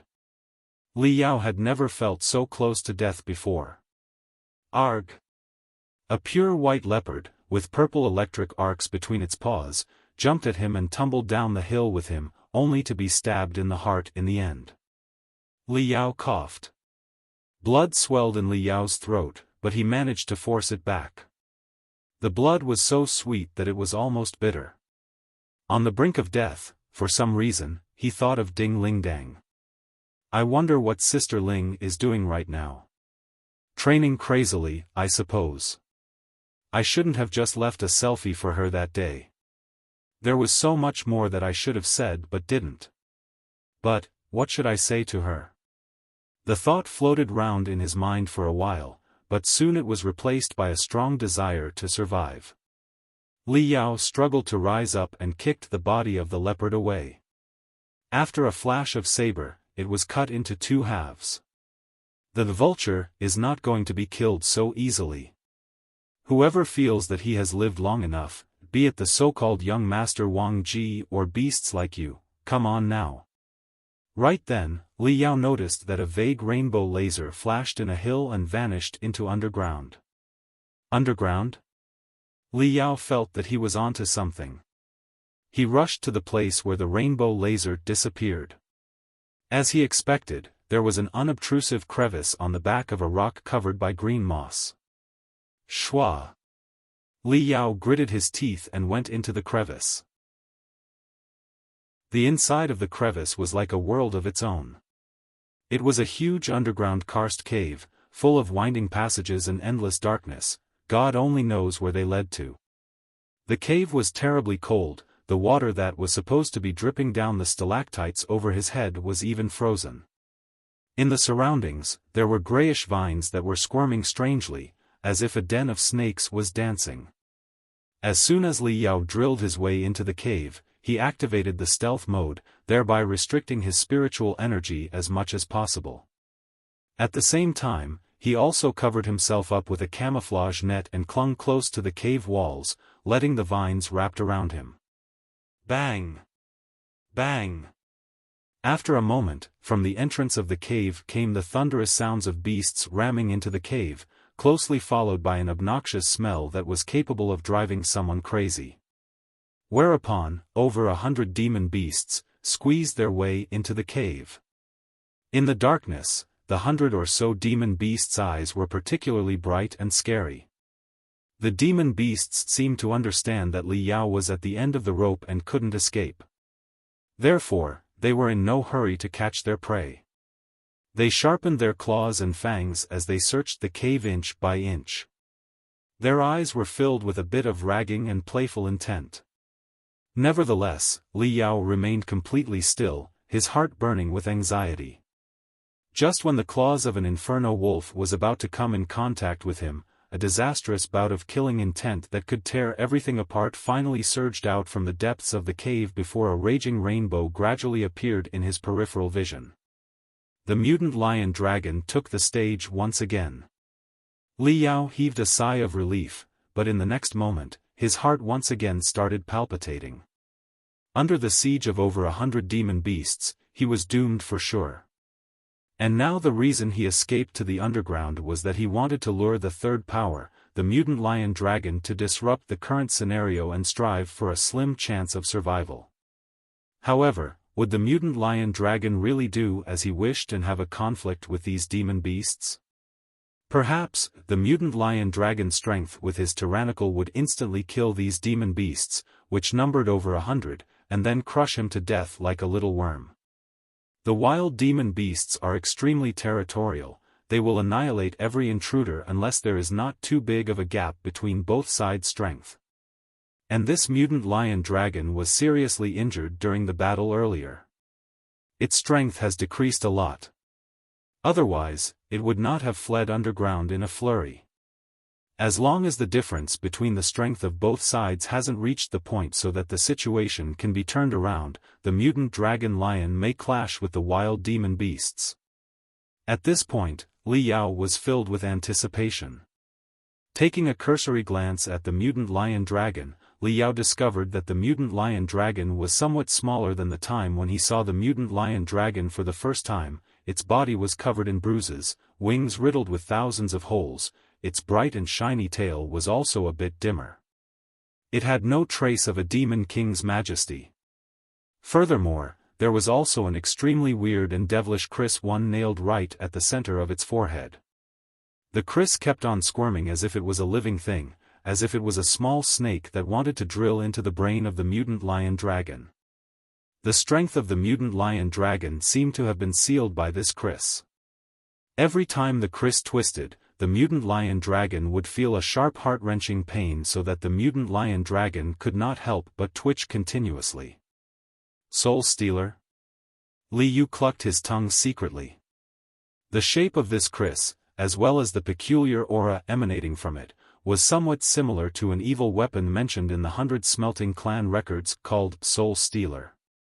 Once it drilled into the mutant lion dragon, it could quite possibly steal its soul, and thence, the mutant lion dragon could only obediently follow the command of the Soul Stealer's master. There is also an expert refiner in the demon clan. Under the attack of the Soul Stealer, the mutant lion dragon was a lot weaker than Li Yao had imagined. The mutant lion dragon and the group of over 100 wild demon beasts discovered each other at the same time. At first, the wild demon beasts were shocked. Their instinct was to turn around and flee immediately. However, the extremely weak, unimposing manner of the mutant lion dragon once again made them greatly confused. Soon after, they immediately discovered the peculiarity after looking carefully. The wild demon beasts glanced at each other, their eyes flickering with fierce gleams, as they silently communicated with each other and came to a tacit understanding. The mutant lion dragon's flesh had stronger demonic energy stored inside, then there was also the dragon blood, dragon marrow, demon core, all of which were incredibly rare heaven and earth treasures, far more precious and rare than the flesh of a refinement stage cultivator like Li Yao. They weren't hunting for Li Yao so that they could elevate their strength by devouring Li Yao. No, their strength would improve by bare minimum only, it was just to vent their anger, that's all. If they could drink the demon blood from the heart of mutant lion dragon, or swallow the demon core, it would be greatly beneficial to them, just maybe, they could evolve as well.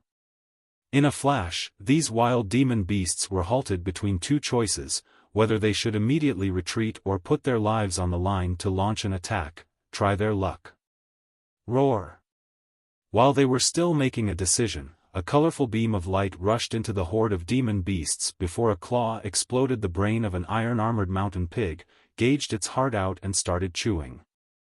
The mutant lion dragon had taken the initiative to attack. One could even say that these wild demon beasts had run out of luck. The mutant lion dragon had been hunted by an infiltration squad of demon clan led by young Master Wang Ji for days and nights continuously. And as such, had amassed a lot of anger in its belly. At this time, the mutant lion dragon was tyrannical to the extreme. Furthermore, it had suffered grievous injuries, its strength had regressed, not to mention, the soul stealer had drilled into its forehead as well, sealing half of its power and corroding its soul. It was hurting so much that it hardly wished to live anymore. Then, the wild demon beasts had simply delivered themselves into its jaws for it to have a delicious meal. As long as it could devour them one after another, some of its strength could be restored, allowing it to continue escaping or even launch a counterattack. After all, the experts of the demon clan infiltration squad had also been injured by it. Their condition was no better than its own. Roar. Oh. Hiss. The wild demon beasts had gone mad completely. All of them could see that the mutant lion dragon wasn't planning on letting them off. Although the mutant lion dragon was displaying its might, it was only strong from outside, that's all. If they retreated, it would pick them off one by one. However, they just might be able to acquire the demon blood and demon core if they fought. Just as this thought flashed in wild demon beasts' mind who were born just for fighting, their beast blood started to seethe just as if a raging fire had been lit in their bodies as they rushed forward. Tear. A centipede that was thicker than a python was torn to pieces under the mutant lion dragon's claw before the centipede was ruthlessly thrown to the cave wall. Nonetheless, just before it succumbed to death, the centipede sprayed a mass of yellow-brown mist that covered the eyes of the mutant lion dragon. Crack! A giant bear that was as majestic as a small hill and had its white fur at its chest form a ghost face diagram was ruthlessly hit by the mutant lion dragon, breaking its bones into pieces. But the giant bear's paw also heavily landed upon the ears of mutant lion dragon, bursting forth with a thunderous bang, so loud that Li Yao who was hiding not too far away trembled with fear, and a buzzing noise rang in his ear. Li Yao had completely covered himself with a camouflage net, as the saying goes, something is better than nothing. However, whether it was mutant lion beast or the wild demon beasts, if they wholeheartedly searched for him, he would be discovered for sure. However, both sides were engrossed in a bloody battle. All they could think of consuming the flesh and blood of opposite side. Where did they have the time to take care of a refinement stage cultivator shrimp like Li Yao? Li Yao, with light steps and softest movements of his hands, pushed the vines apart and made his way towards the cave entrance, sticking close to the walls. As Li Yao raised his head to look, he secretly groaned. Originally, a few wild demon beasts were worried that he would escape, therefore, they had blocked the cave entrance tightly. Li Yao was helpless, all he could do was obediently curl up in a corner of the cave. While he was pulling back, the battle had taken a strange turn. The mutant lion dragon and the wild demon beasts were surprisingly well matched, both sides had sustained great losses. In the blink of an eye, half of the wild demon beasts had actually been massacred by the mutant lion dragon. However, the demonic energy circling around the mutant lion dragon also appeared to be dwindling, as if it was being squashed by a mighty storm. The mutant lion dragon was covered in bruises, bleeding from numerous wounds. A lot of wounds were also being corroded by poison which continued to seep into its body. The remaining wild demon beasts became even crazier. They lunged towards the mutant lion dragon without an ounce of fear of death, only trying to tear off a chunk of mutant lion dragon's flesh. The strength of mutant lion dragon has already fallen to lower than a middle-rank demon general, and continues to fall at that. "I've still got a chance," shouted Li Yao in his heart as he carefully observed the weak points of mutant lion dragon, while quietly recalling the saber technique cast by the Golden Core powerhouse, Long Wenhui in his brain. He only had one chance, and he only had one card left as well. He must grasp the opportunity. Eventually the mutant lion dragon had also caught up with the last remaining Inferno Fenrir and was just about to tear it to death. The mutant lion dragon's strength had also fallen to unprecedented weakness, leaving it only at the level of a low-rank demon general. Whereas more than half of the kriss had penetrated its forehead as well, leaving only a bit of the handle outside. At first glance, it looked like a fiendish red dot. The mutant lion dragon's strength, stamina, perception, demonic power, all fell to rock bottom. Li Yao took a deep breath as his brain cell activity jumped to 180%. 230%. 280%. 331%. Super perceptive state, activated. In the blink of an eye, the bloody blade battlesuit was adorned with a crimson cloak, emitting a dazzling bloody brilliance. Immediately after, Li Yao jumped out from the camouflage net and charged at the extreme limit of his speed. Every part of the crystal suit was making crackling sounds as if the suit was under a tremendous strain and could explode at any minute. Bang! Bang! Bang! Bang! Bang! Bang! 6 bloody beams of light shot out of the crystal railgun, flying straight towards the vital points of the mutant lion dragon. At the same time, the saber cut through the air. Immediately after, a white fog silently bloomed in the cave. After a brief moment, the sound of saber cutting through the air rang out. This strike had surprisingly transcended the speed of sound. Even though the mutant lion dragon's strength had fallen to the level of a low-rank demon general, the crystal railgun was unable to make the mutant lion dragon pay heed to it. However, plunging towards the left side instinctively, the mutant lion dragon landed right where Li Yao wanted. Evidently, Li Yao had long calculated the position and angle accurately. The saber strike, which had been tearing through the air, thrust straight towards the heart of the mutant lion dragon. The entire scene felt as if the mutant lion dragon was ruthlessly charging straight towards Li Yao's piercing saber, which had broken through the sound barrier. Puff! The saber pierced right into mutant lion dragon, tearing its heart directly. The mutant lion dragon's eyes went wide. Just as it wanted to launch an attack, the soul stealer on its forehead drilled into its brain completely with a whoosh.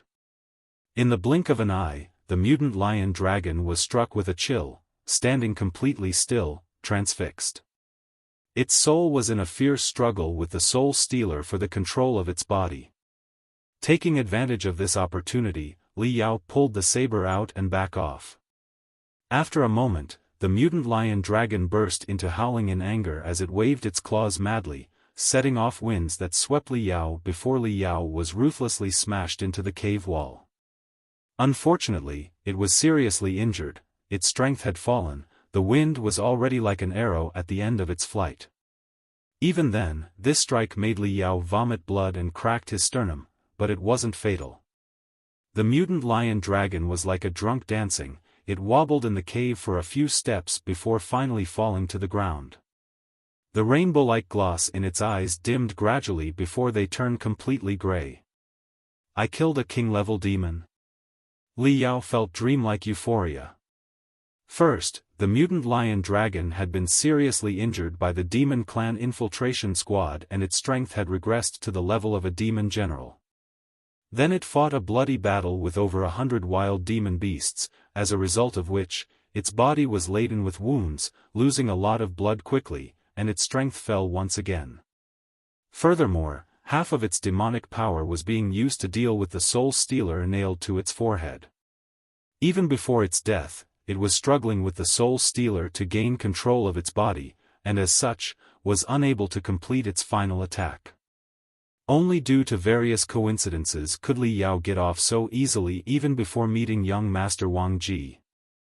I wonder when young Master Wang Ji discovers that the king-level great demon he so anxiously wanted to tame had been killed by an insignificant refinement stage cultivator and all of this happened because of his own plans, won't he go crazy?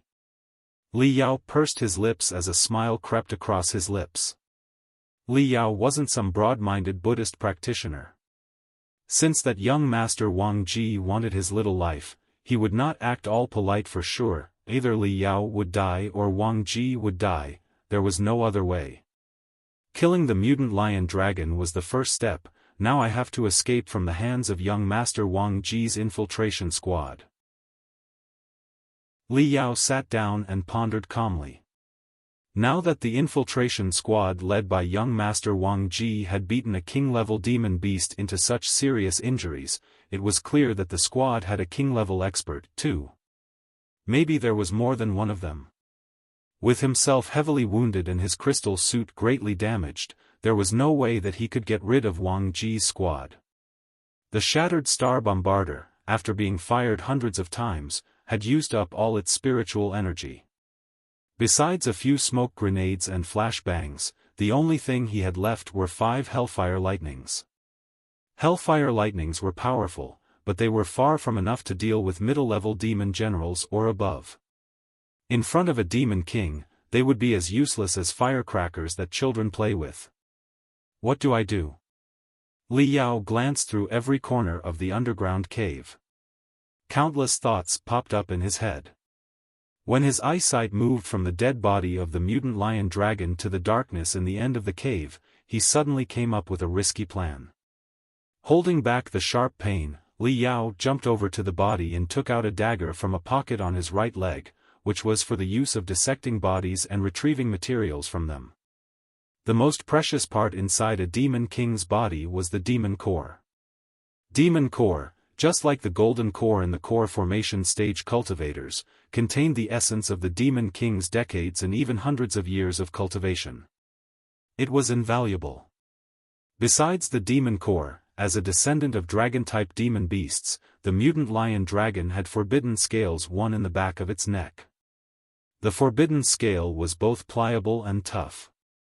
When it was used to carve rune arrays on, the performance of the rune arrays would be greatly enhanced. It was a perfect material for refining shields or plates, too. The blood in the heart of the mutant lion dragon was the essence of its blood. It would take years of time before the lion dragon could form 1 drop of such blood. 1 drop of such blood was the perfect nourishment for low-level cultivators. Sometimes it could help them to overcome their barrier and advance their level immediately. Li Yao waved his dagger and started working on the abdomen of the dead body without hesitation. He had butchered countless demon beasts over the past month and gained much experience in retrieving useful materials from them. After searching for a while, he cut off a fist-size, gray stone from the end of the spine of the mutant lion dragon. At first look, it looked like any other stones. But when Li Yao tried to spread his spiritual threads into the stone, he felt demonic energy as enormous as ocean inside it. This was the demon core. There was hesitation in Li Yao's face for a while, which was replaced by determination a moment later. Invaluable as the demon core may be, his own life was much more precious. He got out of the bloody blade battlesuit. Then, he took out the 5 remaining Hellfire Lightnings and 3 flashbangs. After that, he tore the shattered star bombarder off his crystal suit. In the end, his hands swung up and down and built a piece of strange magical equipment with the demon core of the mutant lion dragon at the center, the 5 Hellfire Lightnings on the periphery, and the 3 flashbangs as triggers. Cold sweat was dripping down Li Yao's forehead. He put his self-made, strange magical equipment aside in the most gentle way possible. Then, he fumbled along the spine of the mutant lion dragon with his dagger and found 3 forbidden scales which he chopped off immediately. The heart of the demon beast was pulled out in the same way. He squeezed the heart with the secret technique of the 100 Smelting Clan. 8 bright gold drops of blood flowed out from the deep inside of the heart and spun around the tip of the dagger. Turning the dagger, Li Yao dropped the blood into a bottle that he had prepared. He got in the crystal suit after storing the forbidden scales and the blood. Then, he expanded the incision on the abdomen of the mutant lion dragon, through which he stuffed the strange magical equipment inside its stomach while holding his breath. Later, he closed the incision and covered the mutant lion dragon with a few other dead bodies. He was exhausted when everything was done, but it was not time to rest yet. Biting the tip of his tongue hard, Li Yao walked towards the inside of the cave. The cave was quite spacious. Deep crevices that led to who knows where were all over the place. After more than 10 turns, Li Yao finally reached the end of the cave. There was no path in front of him anymore, but a small pond. Li Yao jumped into the pond and waited in patience while staring at the star-like brightness over his head. Almost at exactly the same moment when he jumped into the pond, the infiltration squad, which had been chasing the mutant lion dragon, appeared outside of the cave. After the brutal battles, especially the desperate strikes from the mutant lion dragon when it sensed that there was nowhere to run, the squad was in a much poorer state than previously. Every demon had deep-to-bone wounds on them. The 2 mysterious demons covered in black mist now had to reveal themselves due to lack of demonic energy. The infiltration squad consisted of more than 20 demon generals and 2 demon kings, which could almost be called a splendid team. However, their purpose was not to remove the mutant lion dragon, but to tame it.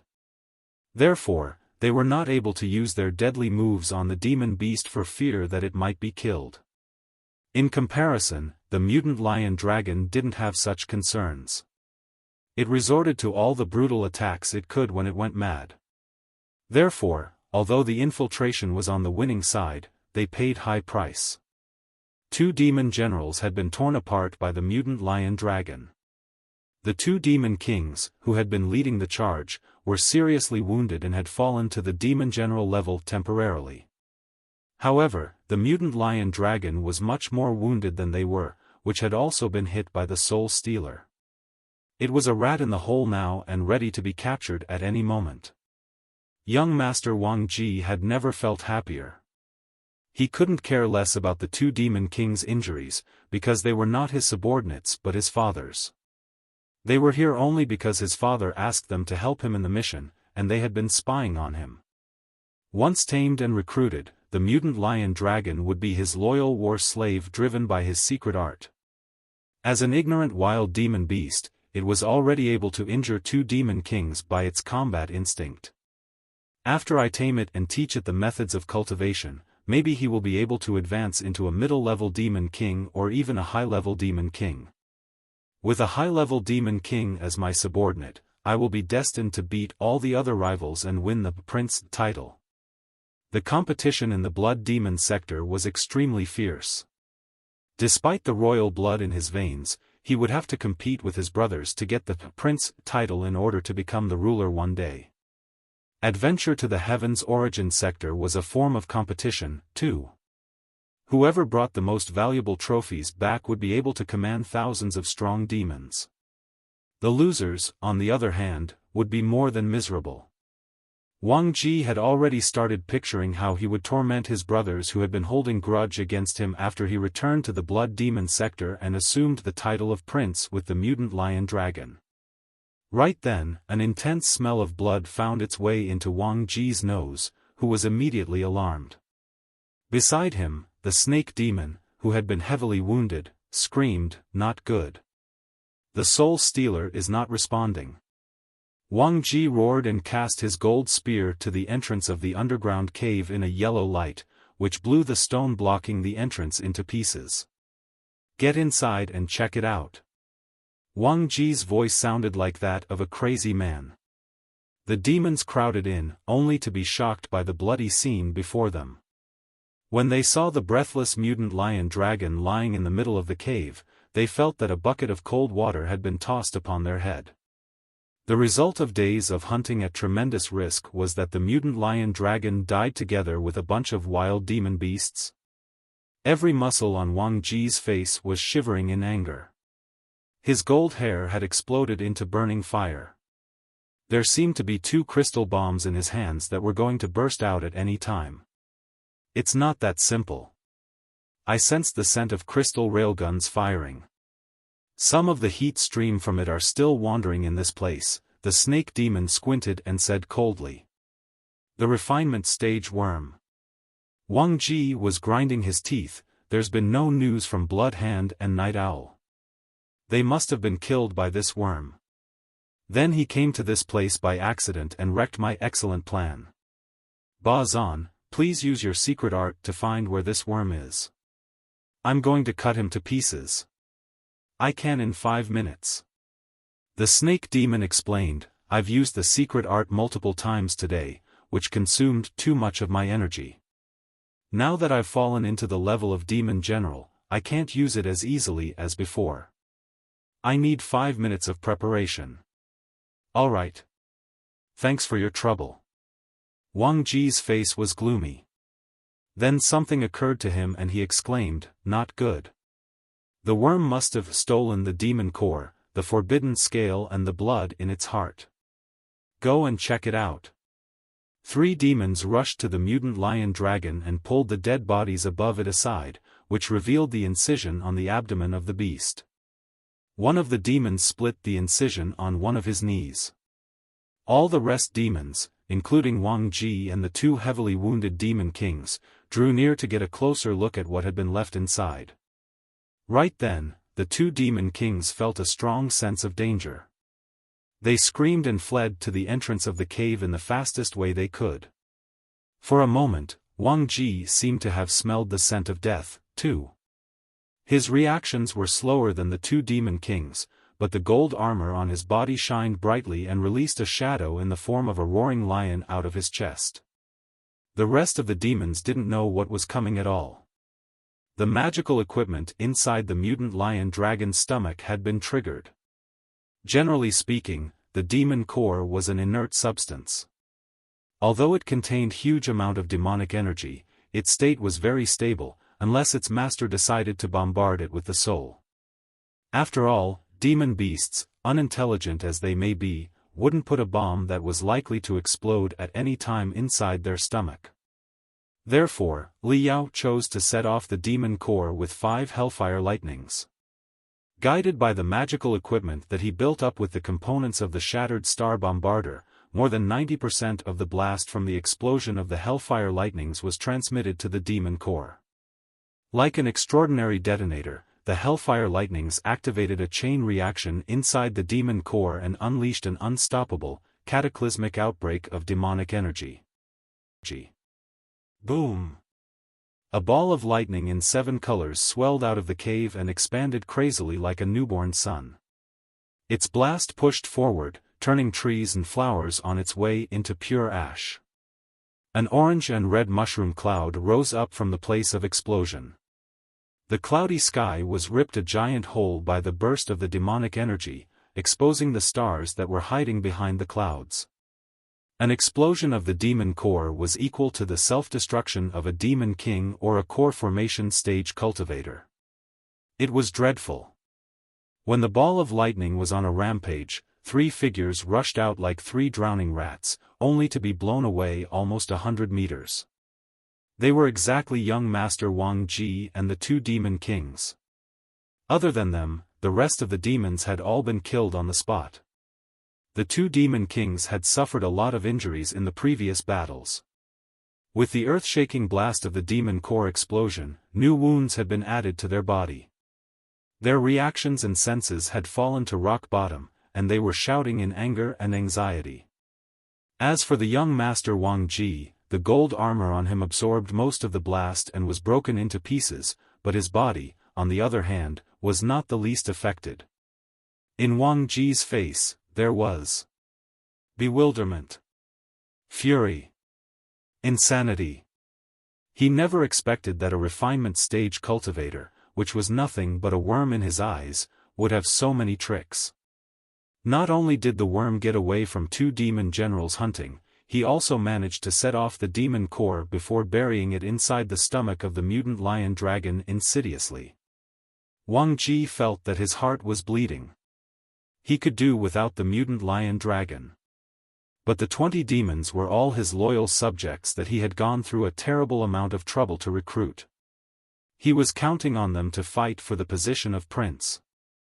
Now, all of them were gone. What did he have to compete with his atrocious brothers? In the Heaven's Origin sector, the most common practice to deal with losers in a Game of Thrones was to let them invade heavily guarded human towns leading a bunch of black blood and bronze blood demons. The only outcome was, no doubt, death.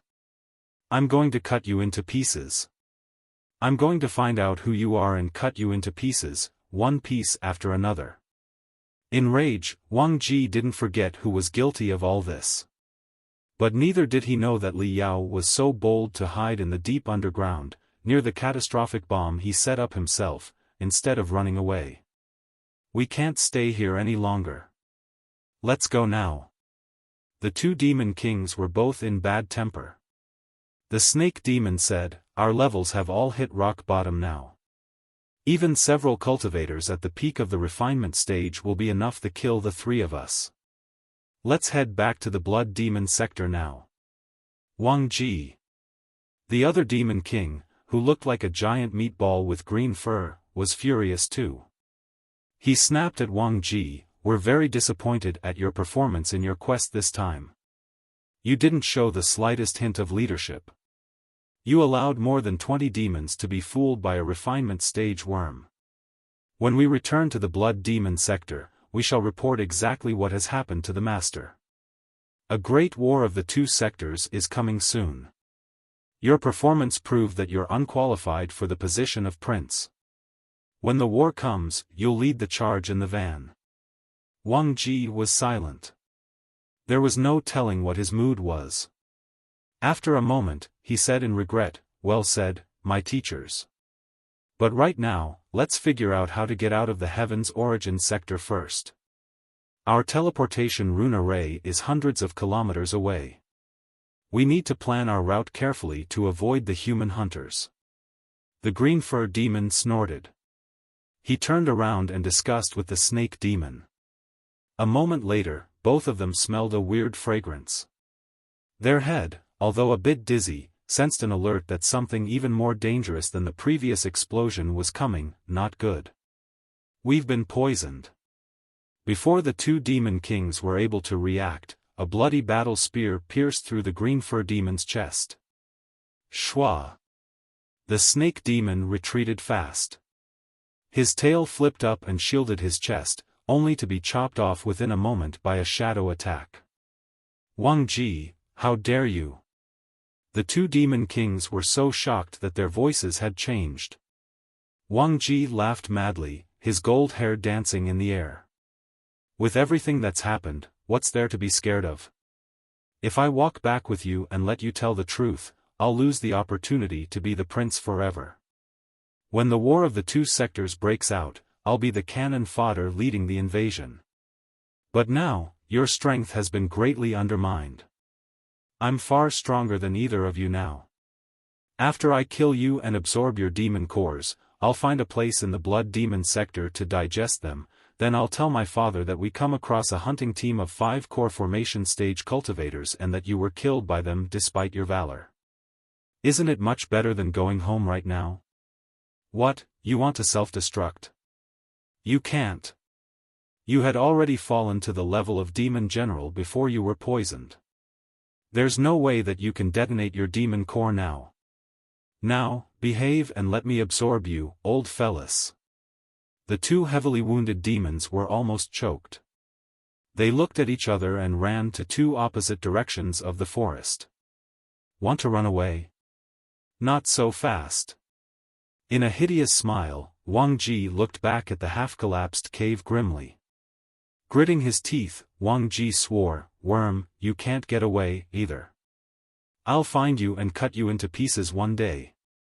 Deep underground. Li Yao was not aware that infighting was taking place 100 meters above his head, because he was in peril himself. The explosion of the demon core was so powerful that when it reached Li Yao's shelter after countless turns, it was still rushing at him like a raging tide or a furious demon. The pond that Li Yao had been hiding in was boiling. He condensed whatever left of the spiritual energy in the bloody blade battlesuit into a shield above his head, and he covered his face with the forbidden scales of the mutant lion dragon. Still, it didn't help. In a moment, his skin dehisced and blood was streaming all over his body. "If it goes on like this, I'll be dead for sure in half a minute." The current situation was within Li Yao's expectation.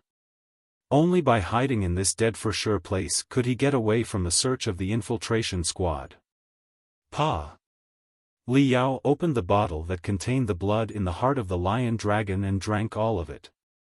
The blood in the heart of the demon beasts, despite the intensive spiritual energy, was not readily drinkable, because it contained a lot of impurities as well as demonic energy. One could only drink it carefully after multiple refining procedures. If low-level cultivators were to drink it without refining, they would either be blown into pieces because of the overwhelming power, or turn into a bloodthirsty killer because of the mental corruption.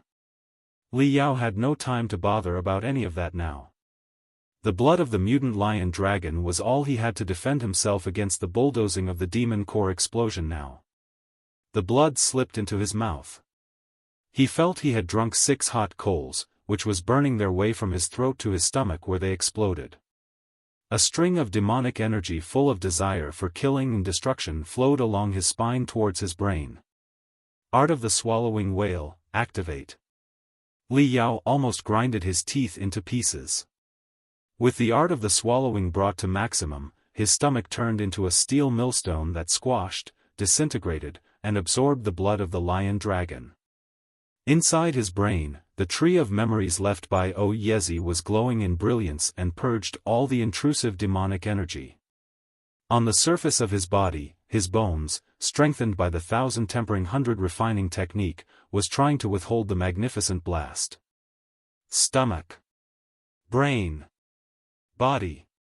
Li Yao was engaged in 3 battlefields simultaneously, which were equally dangerous.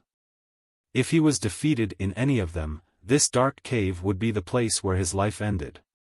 In dizziness, Li Yao seemed to have returned to the dust storm where he was slashing his way forward among thunder and lightning. His soul calmed down. With the sharp edge that once slayed a tornado, it roared more astoundingly than any thunders ever did. After he didn't know how long, everything became peaceful again. Li Yao came back to himself from a lengthy nightmare and found that the pond had already evaporated. The only thing left was a clump of stinky mud on the bottom of the pond. His body's state couldn't have been better. The blood from the heart of the mutant lion dragon has been fully absorbed by me. To defend myself against the explosion, I have been performing the 1000 tempering 100 refining technique all the time, which had brought my body's sturdiness to a whole new level. And my cultivation level. Li Yao felt that there was inexhaustible spiritual energy inside his body flowing through his veins and arteries. He triggered a thought. Spiritual energy popped out from his pores and consolidated into 2 dark gold wings around his body. Soaring into heaven in one leap, his soul-igniting law, was enlightened by the imposing vibe when the king of eagles flew freely in the vast sky. Therefore, the presence of his spiritual energy was also in the form of wings. Compared with before, the spiritual wings had added the majesty of the lion dragon. There was even a vague rainbow in the periphery of the wings, too. Li Yao focused all his attention and started burning his soul. The spiritual wings were brighter and brighter, illuminating the dark cave as if it were in broad daylight. Such dominance. Such brightness. I advanced 4 levels to the 11th level of the refinement stage while my life was in peril. How could it be? I understand now. This is the end of the cave. When the blast of the explosion swallowed me, it pushed the blood of the lion dragon, which had nowhere to run, into my own flesh and blood like a pressure cooker. Common cultivators can't absorb the entire heavenly material and earthly treasure even if they find one. The best they can do will be 60 or 70%, which is decided by their body's limit. However, I managed to absorb 100% of the blood of the lion dragon. Not only did it help me reach the 11th level of the refinement stage, my future training will benefit a lot from it, too. Li Yao yelled in great satisfaction and happiness. The 11th level meant that he belonged to the high level of the refinement stage now, which was completely different from the levels equal to or below the 10th level. Many cultivators had spent their entire lives circling around in the middle level of the refinement stage and couldn't break through the barrier to a higher altitude, however thin the barrier seemed to be. With the capability of the high level of the refinement stage and the enhancement of a well-chosen crystal suit, he could fight several generals face to face without resorting to traps now. The Bloody Blade Battlesuit was completely ruined. Its crystal processor had lost most of its functions, but the time module was working, which showed that a day and a night had passed. The infiltration squad must have left by now. Li Yao pulled the crystal processor of the Bloody Blade Battlesuit out and packed it up with the 3 forbidden scales in what was left of his clothes.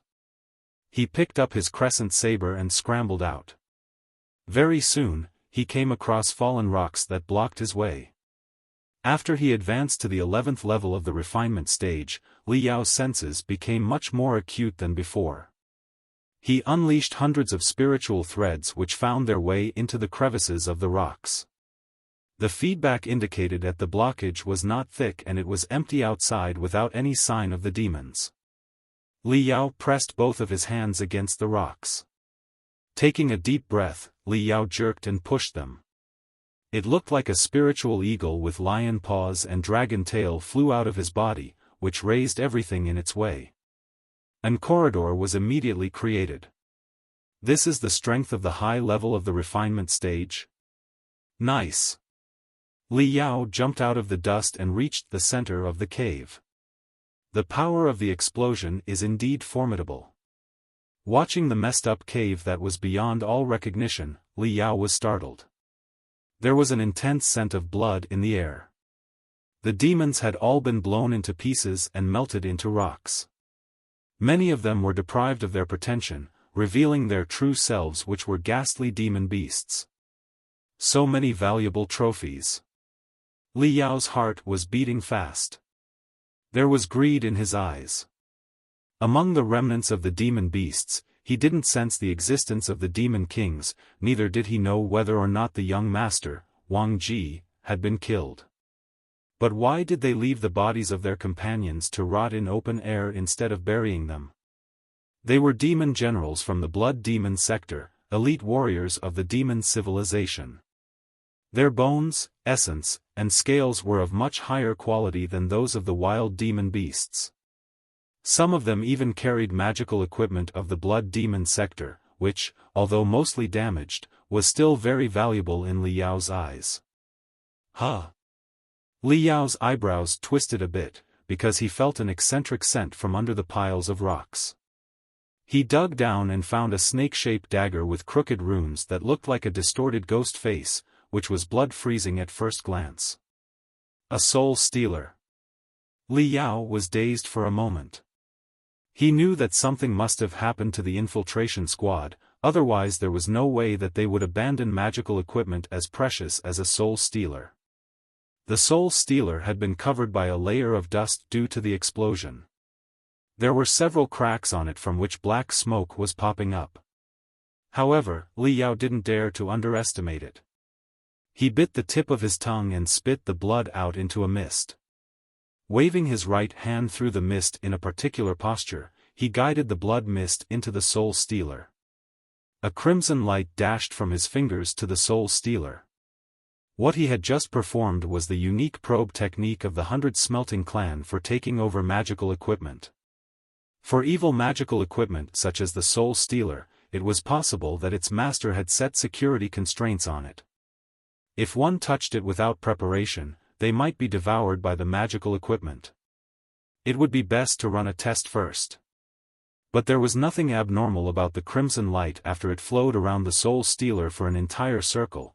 There was not even the slightest reaction of spiritual energy. It means that the former master of the soul stealer has died. It is currently unowned. Weird. The master of the soul stealer can only be either Wang Ji or the demon kings. None of them are likely to have been killed by the blast. Li Yao put the soul stealer into his pocket and decided to study how to refine it after he returned. Turning back, he found it troublesome to deal with the 20 demon bodies. There are so many precious items here. How can I take them all? After pondering for a while, he decided to check the situation outside the cave first.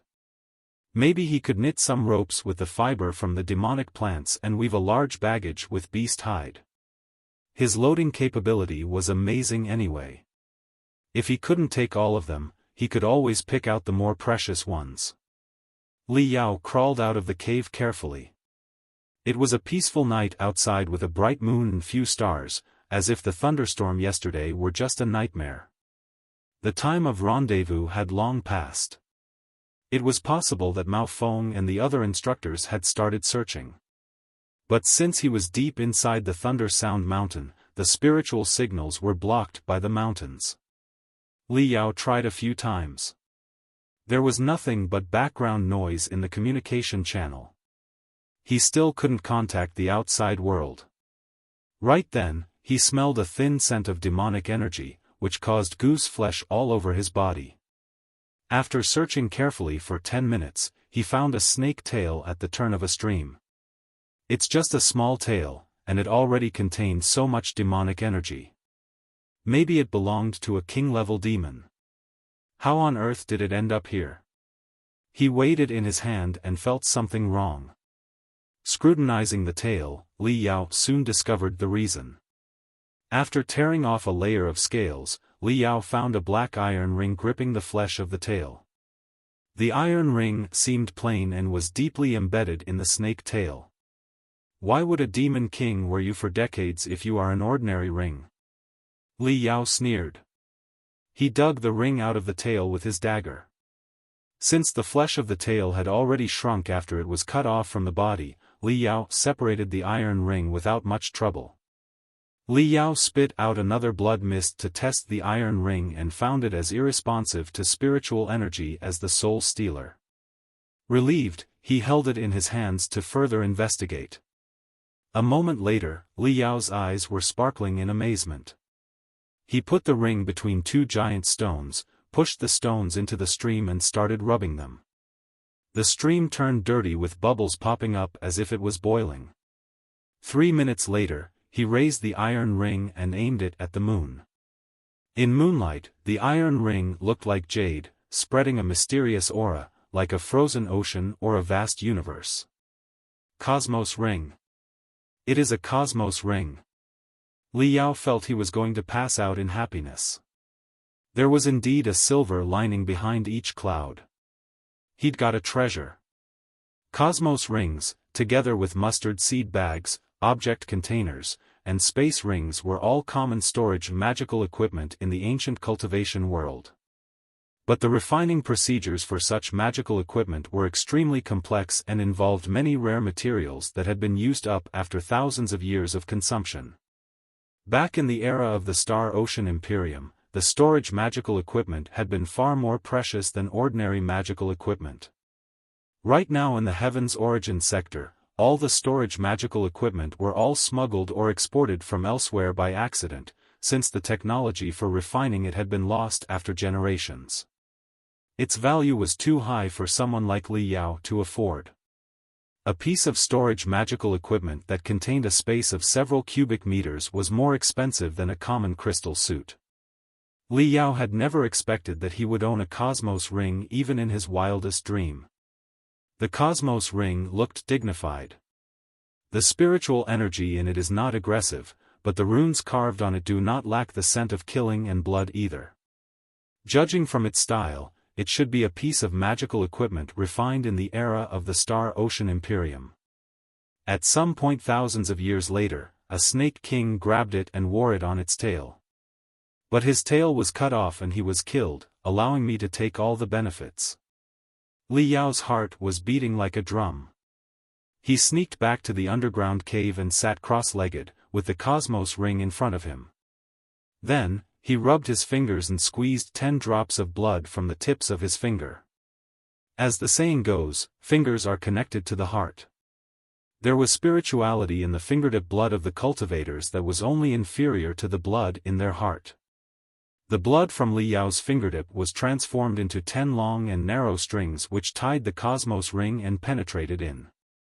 He was offering sacrifice to the Cosmos Ring by the ancient technique of the 100 Smelting Clan. Unlike evil equipment such as the Soul Stealer, the Cosmos Ring was peaceful in nature and utterly devoid of aggressiveness. As a product of the Star Ocean Imperium, its former owners had been mostly human beings. Therefore, it didn't reject Li Yao as its new master. An hour later, Li Yao had basically gained control over the Cosmos Ring. He could see the operation menu of the ring in his brain right now. The Cosmos Ring was divided into 2 zones by its former owner. One of them was sealed by a secret art, making it impossible to detect what was contained inside, let alone retrieving the items inside. The other zone was empty, with a space of more than 10 cubic meters. The space is enough for me right now. As for the sealed zone, I'll attack it with the most advanced, large-scale crystal processor after I return to the Grand Desolate War Institution. Such a small seal will be decrypted in no time. Li Yao was satisfied. Then he used the processing technique of the 100 Smelting Clan to make the ring look even duller than previously, before he put the ring on his finger in relief. Over the next day and night, Li Yao searched the cave carefully and stored the magical equipment and materials that the demons carried into the Cosmos Ring. He was also surprised to find a lot of bones and paws of the mutant lion dragon, which were tough enough to survive the demon core explosion without being damaged at all. They would be perfect as raw materials to refine attack magical equipment. 5 days later, Li Yao was striding through the thunderous Sound Mountain. Since the weather was clear, he could distinguish directions by the location of the sun. He had the crescent saber in hand, a demon beast detector in his ear, the crystal processor of the crystal suit behind his back and 3 forbidden scales in front of his chest. The rest of the stuff had all been placed in the Cosmos Ring. When he met a small number of demon beasts, he would slay them as training. When he met a large number of demon beasts, he would took out the demon bones and demon core from the Cosmos Ring, which often immediately scared the beasts off. Li Yao decided to keep what happened here a secret after much deliberation. Not because he distrusted other people. It's just that he would be unable to explain why he remained sober after overdrinking the blood of the mutant lion dragon instead of being mentally corrupted and turning into a killing machine. If he were to explain everything, he might have to bring Yezi up. This was Li Yao's biggest secret, which was also related to the source of his soul. He would rather no one know anything about it. Since he was on foot and engaged in combat with demon beasts now and then, he was much slower than when he was in the crystal suit. It took 3 extra days before he walked out of the mountains and saw the splendid plateau again. Beep! Beep! Beep! Dozens of emergent calls crowded in the communication channel. Li Yao turned back and looked at the dark and inky forest for one last time. He had a feeling that Wang Ji was not dead yet. Next time we meet each other, it's going to be me who does the hunting, Wang Ji. I'm finally back. 3 days later, looking at the Wild Waves city not far ahead, Li Yao sighed. Although he didn't get the title of the Thunder Exo, at the end of the journey to the Thunder training camp, he had grasped enough knowledge about crystal suits to drive the mystic skeleton Battlesuit in the future. Also, he made a great fortune in the thunderous Sound Mountain. This trip was definitely worth every penny. Li Yao was surprised when he got out of the train station. In the square before the train station, besides Yuan Manchio, there were some 50 young men carrying the burning gear flag of the Starfire Union, who painted a giant banner with the mystic ray that read, "Welcome home, senior brother of the Starfire Union." Li Yao noticed a few familiar faces in the crowd. They were the bad boys, including Li Sanhao, of the Empyrean Terminus Central High School. These bad boys have really been admitted by the refining department of the Grand Desolate War Institution? Since the competition between Li Yao with the I-type Tai-E crafting furnace and the refiner from the Empyrean Terminus Sect took place, students of the Empyrean Terminus Central High School had been impressed by Li Yao's professional performance and they had kept in touch. For the students who had better grades, their target was, of course, the refining department of Deep Sea University. But for the bad boys, of whom Li Sanhao was a good example, their GPA was far from enough to meet the requirement of the Deep Sea University. Therefore, they decided to give up the thought and come to seek the shelter of their senior brother Li Yao instead. Besides the bad boys stood distinctively another bunch of gloomy, indifferent young men who looked more like assassins than refiners. Li Yao muttered something to himself. He had no idea who they were. "Welcome home." In a big smile, Yuan Manchio greeted him and gave him a bear hug. Li Yao felt that if he had not advanced many levels in the training camp, he would surely have been choked now. "Senior brother! Senior brother!" The freshmen stood in 2 rows and started shouting. The bad boys, led by Li Sanhao, and the gloomy young assassins appeared to be competing. They were trying to shout louder than their counterpart, and even when they were out of breath with flushed faces, they were still looking at Li Yao with such obvious adoration that Li Yao felt the back of his neck was prickling. It was not until Yuan Manchio explained to him that he finally understood everything. The refining department successfully recruited 2 classes of students as planned. The bad boys from Empyrean Terminus Central High School made up a large part, but the majority of the new students came from Verdant Tarn City. Verdant Tarn City was almost obliterated in the Beast Tide outbreak more than half a year ago, of which many parents of the freshmen were victims. Their studies and training had been severely affected because of the accident. Therefore, the federal government had issued an act, allowing the students of the Verdant Tarn City taking the university entrance exam this year to be admitted at a lower score. The students, especially those who lost their parents in the accident, naturally preferred the Grand Desolate War Institution, the local academy. The Grand Desolate War Institution made a great contribution in the Battle of the Verdant Tarn City. The performance of its staff and students left a deep impression on them, who hoped that they could become strong cultivators in the Grand Desolate War Institution so that they could avenge their parents one day. The number 1 goal for most of the students was the combat department. But beyond everyone's expectation, the refining department received the second most applications, which was even more than the medical department and the liberal arts department did. The reason was simple. Li Yao's accomplishment was too brilliant in the Battle of the Verdant Tarn City. With 10 Hellfire Lightnings, Li Yao killed a preliminary-level demon general despite the fact that he was only at the middle level of the refinement stage. After details of the battle were revealed, many young men considered Li Yao to be their role model from whom they learnt the strength of magical equipment. "If I go to the combat department, I don't know how long it will take before I can break through the barrier of the building foundation stage. Maybe it will take the rest of my life. But with strong magical equipment, even a refinement stage cultivator can be capable enough to blow a demon general into pieces." For the young men who were desperate for revenge, joining the refining department might be a more direct and suitable path for their vengeance. Li Yao's recent achievements were more astonishing.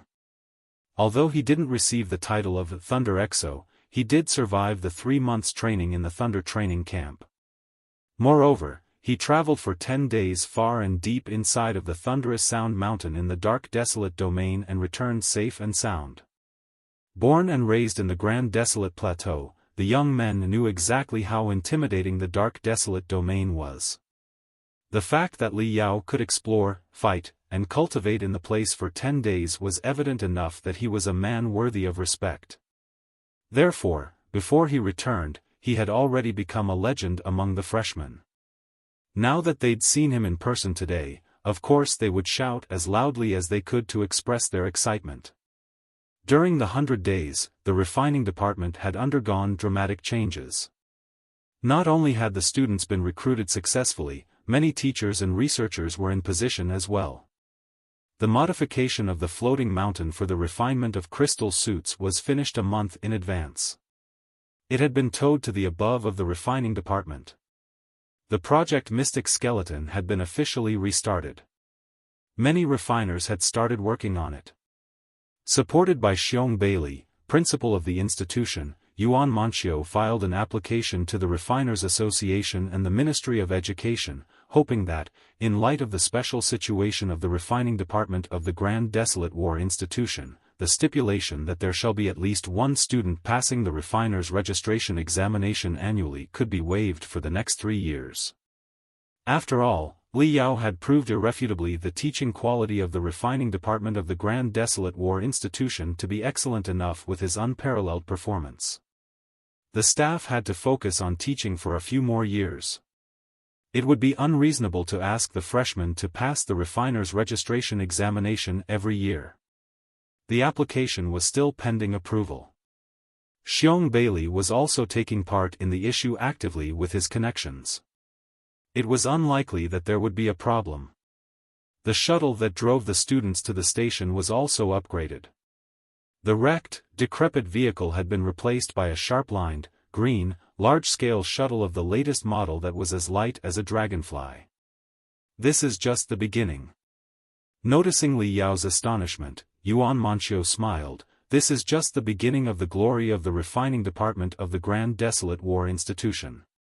When the Dragonfly shuttle carried them back to the refining department, Li Yao almost failed to recognize the shambles where he had been training crazily for the past year.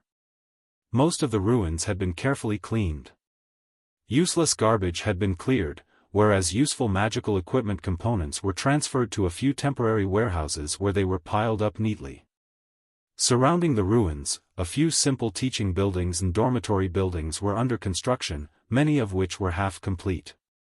A lot of semi-automatic construction magical equipment were floating around them. An impressive scene of rebirth from devastation. In the sky, a delicate floating mountain was spinning silently. It was round and looked like a silver water drop. The freshmen who came to greet Li Yao were dismissed. Yuan Manqiu brought him to the front of the silver water drop, which sucked them in with a mystic ray. The designing purpose of this floating mountain was to refine crystal suits. Although it was not large in size, its layout was much more scientific than the previous one. Strong defense rune arrays and alarm systems were installed, which would send out warnings once they detected an abnormal spiritual tide. Yuan Manqiu and Li Yao toured the floating mountain floor by floor. Inside the spacious laboratories and refining workshops, a lot of refiners were focusing all their attention to the work at hand. The white hair on their heads and the intense spiritual waves around their bodies, as well as the hundreds of magical equipment components flying in air at their disposal, suggested their seniority in the trade. Li Yao even recognized a few faces that he had seen in the magical equipment magazines he used to read. They were all famous masters. After 100 days of insane training in the Thunder training camp, Li Yao was no longer a crystal suit newbie. It didn't take much time before he realized that many refiners were making great progress in their research and the framework of the mystic skeleton battlesuit was beginning to take shape.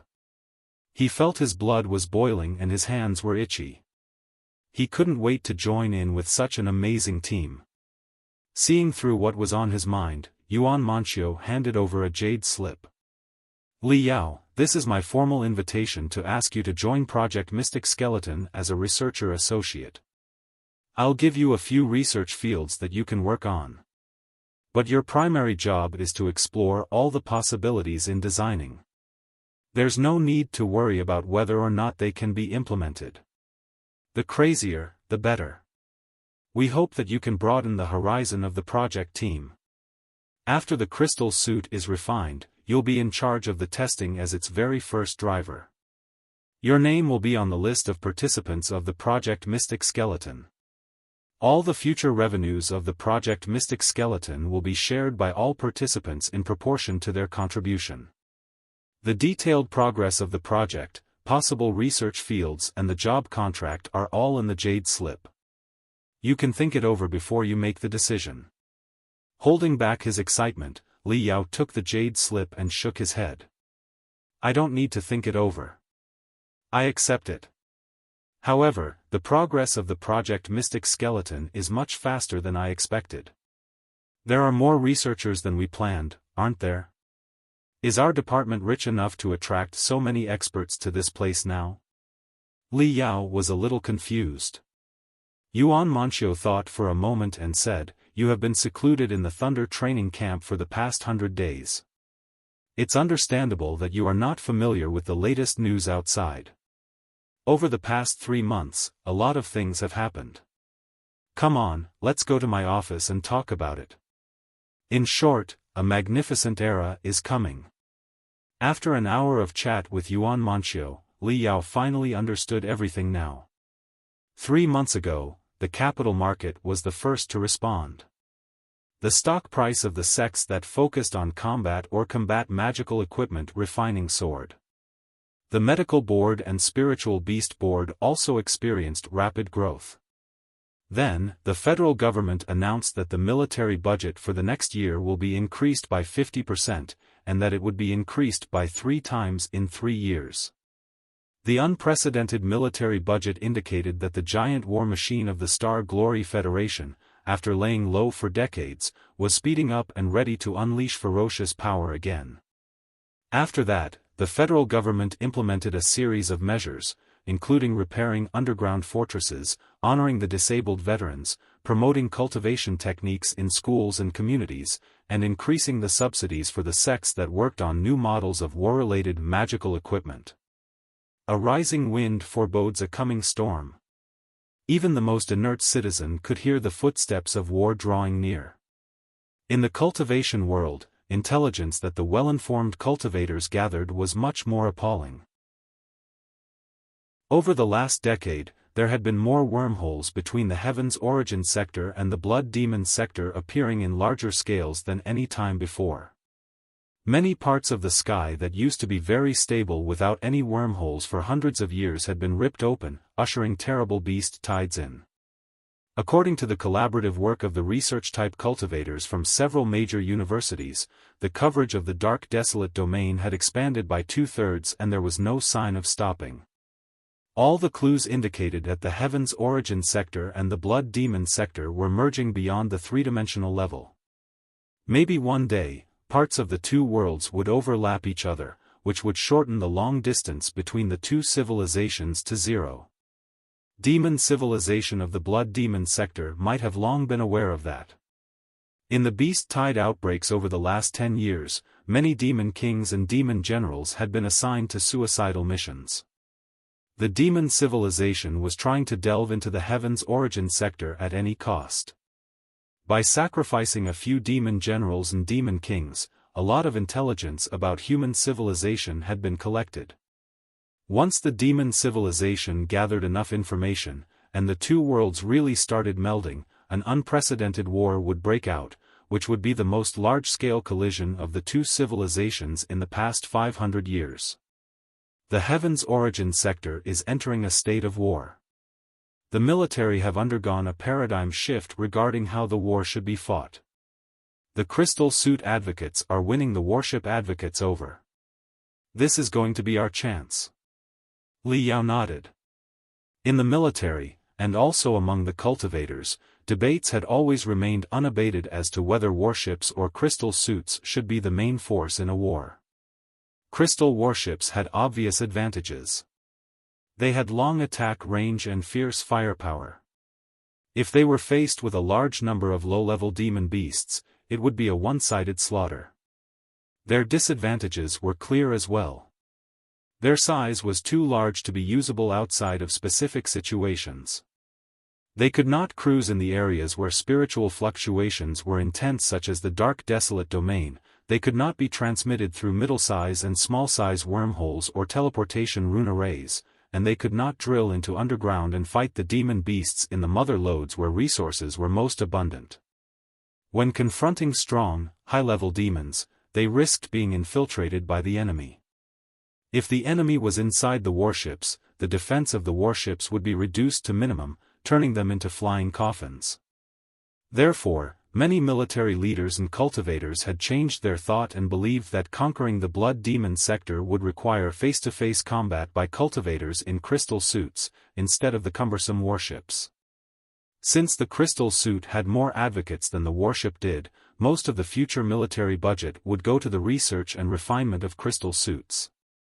Yuan Manchio continued, the military has notified the 9 elite universities and the top 500 cultivation sects that the army will purchase a model of crystal suit on a large scale in the coming 3 to 5 years. The research and refinement of this particular model will be put out to be outsourced, and the 9 elite universities and the top 500 cultivation sects will bid for the qualification. Each university and sect can come up with their own design. We'll have 1 year to prepare for that. In 1 year, the model that beats all the rivals in the competition will be fielded to the soldiers of the Federal Army and become the main equipment. Li Yao's heart was beating fast. The news was amazing. Since the foundation of the Star Glory Federation 500 years ago, it had persevered with the strategy of homeland defense. Crystal warships were enough to deal with the beast tides. Crystal suits had never been mass-equipped. Although some elite troops had been armed with crystal suits, the crystal suits they wore were of different models. There had been no uniform standard. Right now, the military wanted a mass-produced crystal suit as the standard crystal suit for the army. Everyone could see the value of the project. Whatever won the bid would undoubtedly be the king of crystal suits. However, why has the military decided to determine the model of the crystal suit this way instead of refining one themselves? Li Yao mumbled. The reason is simple. The military and the cultivation sects are the two wings of the Federation. With a great war coming close, the two wings must cooperate in order to unleash the full power of the Star Glory Federation, Yuan Manchio explained. Li Yao nodded in agreement. The military and the cultivation sects had always been in a subtle relationship. Before the Federation, it had been the era of sections. There was neither government nor military. All human beings relied on the cultivators and the sects to fight against the demon beasts. Conflicts were brewing among the countless sects, which eventually turned against each other.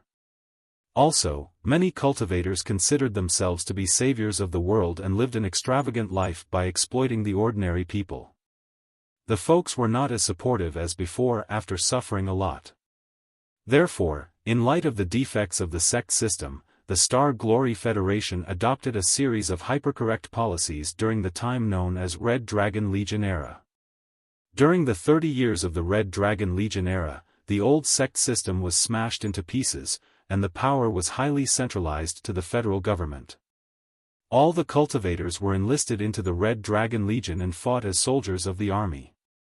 When the Red Dragon Legion was first established, it contributed a lot to the banishment of the demon clan with its amazing strength. But as time went by, the main drawback of the new system, its rigidness, was revealed. Creativity and epiphany were of paramount importance in cultivation. A eureka moment had been what all the cultivators looked forward to. Besides, due to their domineering strength, the cultivators often preferred freedom to restraints. They might go wherever for training whenever they wanted to. However, the top principle for soldiers was obedience. They didn't need to think. All they needed to do was to play their part in the war machine. When organized in the form of an army, the cultivators immediately lost vitality. The cultivators who were willing to research new techniques or new magical equipment grew fewer and fewer. Many of them turned into submissive nerds who focused all the attention to the stern military training rules, which distorted their mind and transformed them into utter killing machines. Some even set on the path of devil cultivators. Just like that, 30 years after the Red Dragon Legion was established, its battle capability plunged. All kinds of riots were taking place in the Legion. There were even cases where the entire troop turned into devil cultivators. The cultivators who dwelled on the sect era were also conspiring to tear the Star Glory Federation apart.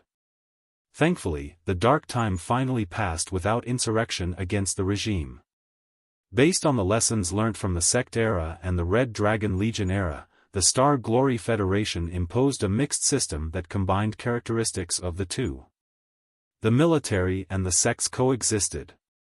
The military represented stability, the sects represented creativity. The military had a large number of soldiers who had dominative strength in a battlefield, whereas the sects were famous for their advanced technology and magical equipment. With the checks and balances of the two sides, the world of cultivation and the Star Glory Federation both witnessed peaceful and rapid growth. At this time, the military's outsourcing for the main force Battlesuit was clearly a signal that even if a war were to break out, the time that the military controlled everything such as the Red Dragon Legion era wouldn't come back. All sects should rest assured and work together against the common foe. Li Yao finally understood why so many more refiners had joined the Project Mystic Skeleton. Yuan Manqiu said, "The refining department of the Grand Desolate War Institution has been working on crystal suits for mass production since more than 10 years ago. Although we haven't made many achievements, we did have collected a lot of data and documents. Therefore, many experts decided to join us, especially those who believe in the grassroots ideologies. However, we have formidable competitors, too." The moment the military's decision of outsourcing was announced, the universities and sects that had the ability all started their own mass-production crystal suit refinement projects. They may lack experience, but they have a long history of crystal suit refinement. Some sects are even refining low-cost crystal suits by simplifying the crystal suits that they already have. Naturally, their research speed is much faster.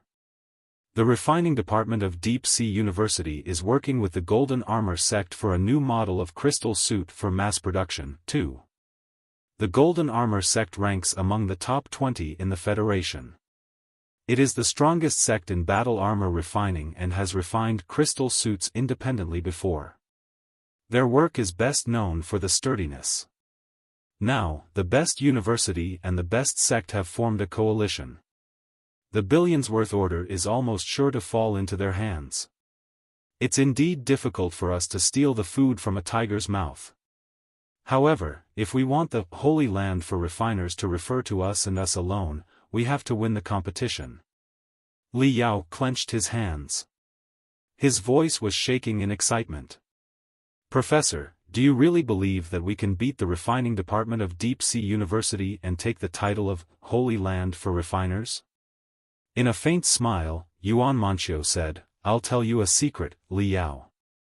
Ever since the day I went separate ways with Chu Xiuhong, my professor, and walked out of Deep Sea University, there hasn't been a day going by over the past decades without me yearning to beat the refining department of Deep Sea University and assume their title, Holy Land for refiners."